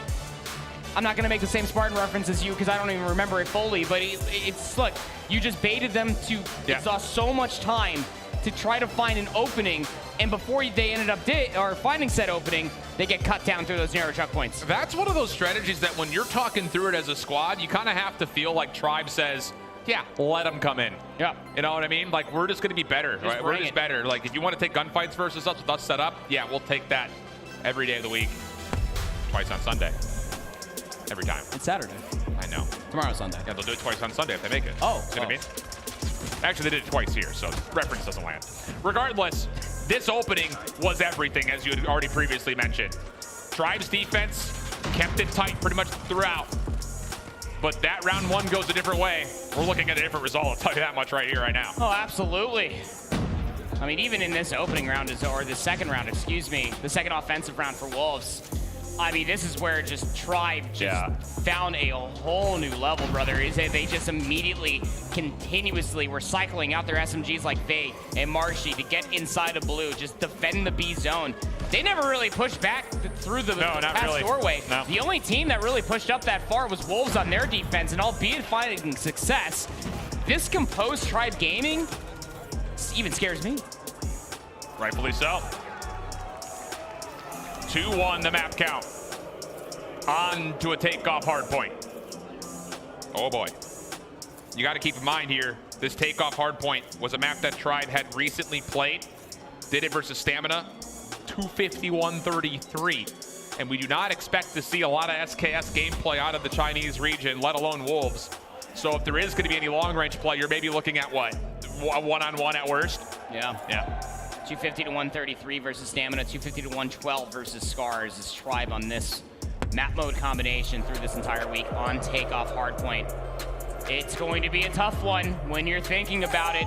Coming in towards a takeoff hardpoint, you have so many different lines of sight that you have to be wary about. But the most important thing, Alan, P4 and P3, those rotations need to be unlocked. And Tribe had been really executing on some just flawless fundamentals. Wolves, really good, I will say. Wolves may be one of the best teams that we have here, fighting over neutral hardpoints. They did on Hacienda. They've done it in this series. And maybe an opportunity to kind of reutilize that same win condition here, although not going well at the moment. Tribe currently 18-1, very comfortable. Neon King able to get involved. That will reduce the numbers around the point, but not enough to take Pegg out. It's still so much time before you have to fully worry about that rotation going in towards P2. And Wolves understanding their homework, they cannot push past that 50-yard line. They don't want to force out a spawn out there. Still getting those proximal spawns, especially with Zai locking things down in the upper hallway. It's a lot of time for Tribe. I mean, an egregious amount of time. Even worse, now Vegaz already hitting rotation over towards the high ground at 2, and this is all Tribe all the time. 1 point is all Wolves can muster off the first zone. They will have spawns here for the second. 5 seconds still activates, and Marshy says that's my best time to get on in and do what I do best, which is lock down the OBJ. Bouncing out, looking for a chance to play off the flank, and his timing is incredible. Hardpoint lost.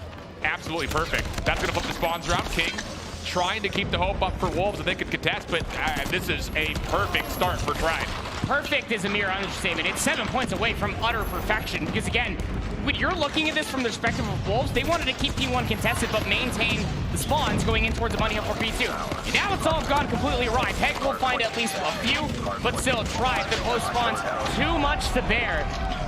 And the way that Wolves are also setting themselves up on the map, they're not trying to go all into this map or this hard point. There's only 20 seconds left for this. You have to hold the middle of the map, and you have to lock down the 3 and 4. And here's the bigger problem.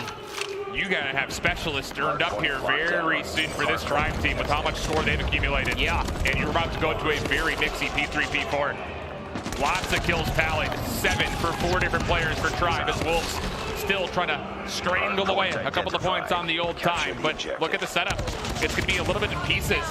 Tribe's going to be playing off the long flank. Vegaz, a chance to break it from the back. Wolves are not necessarily ready for this. They just have to react and deal with it as best as they possibly can. Marshy, good prediction up top. Immediately changes the angle. Gets around, tries to hit the flank, but Zai is there to meet him. Jez on the interior, trying to open up some space, but Wolves are doing a really nice job of holding on to this very scrambly setup. 50 points goes the difference. Close spawns in between 3 and 4. Tribe are hot on the heels of Wolves. They'll be in for the break. It's not like Wolves are spawning too far out, though. They should be feeling pretty comfortable to break all the way through this hard point ahead of the rotation for 4. Pegg will find 2. Reinforcements on the way. Tribe have spent a couple of operators here. Marshy with the Gravity Vortex gun. That'll work out for 2. Vegaz locking down his opposite doorway. And Wolves may just be empty in this back 30 seconds. Kills for King, only gets 1. Tribe still with numbers inside the hard point. Jig's gonna give it a go, but gets turned away right as soon as he's about to enter. That is a great break and a more substantial back half hold for Tribe. The lead is nearly 100 through 3 hills. Holding on to those north spawns really benefits you if you are Tribe, because it allows you to continuously cycle out resources and numbers going in towards P3 and maintaining those close spawns coming in towards P4. But the way the Wolves are spawning in, they're essentially spawning in where they started this game, in for P2. So the reinforcements are going to be there just a little bit quicker and a little bit more robust. Yeah. You kind of have to have a full 60 here, though, if you're Wolves. Yeah, I'd say. And the last 2 operas that they have ready are being used right here, right now. Pegg late to the action, sets a bit of a natural pinch. Marshy, oh, what a response that is.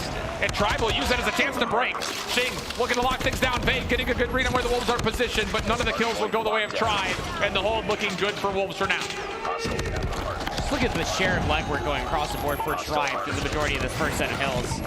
20 seconds are what you're going to be able to soak up here if you are Wolves, and Tribe are going to completely concede this. Yeah.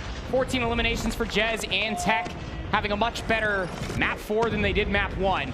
Definitely things that you love to see. Player number 1 in blue, though, Jing, starting to work a little bit of coordinated pinch coming up through the stairs, and another player was Pegg down low on the scaffolding. Both go down. Exit being locked in as well as Tribe. We'll make sure no one from the old time for Wolves can get here to early contest Fountain. Vegaz on the way in. Tribe bolstering up their lead. Neon, King, 3 in a row. That will change the tides just a touch. Tribe spawns a little bit split. Some to the south, some to the east. Wolves looking to try to pick things up, and they're finding the individual kills they need. This could get tight again. 79 to 125. More time for Wolves in front.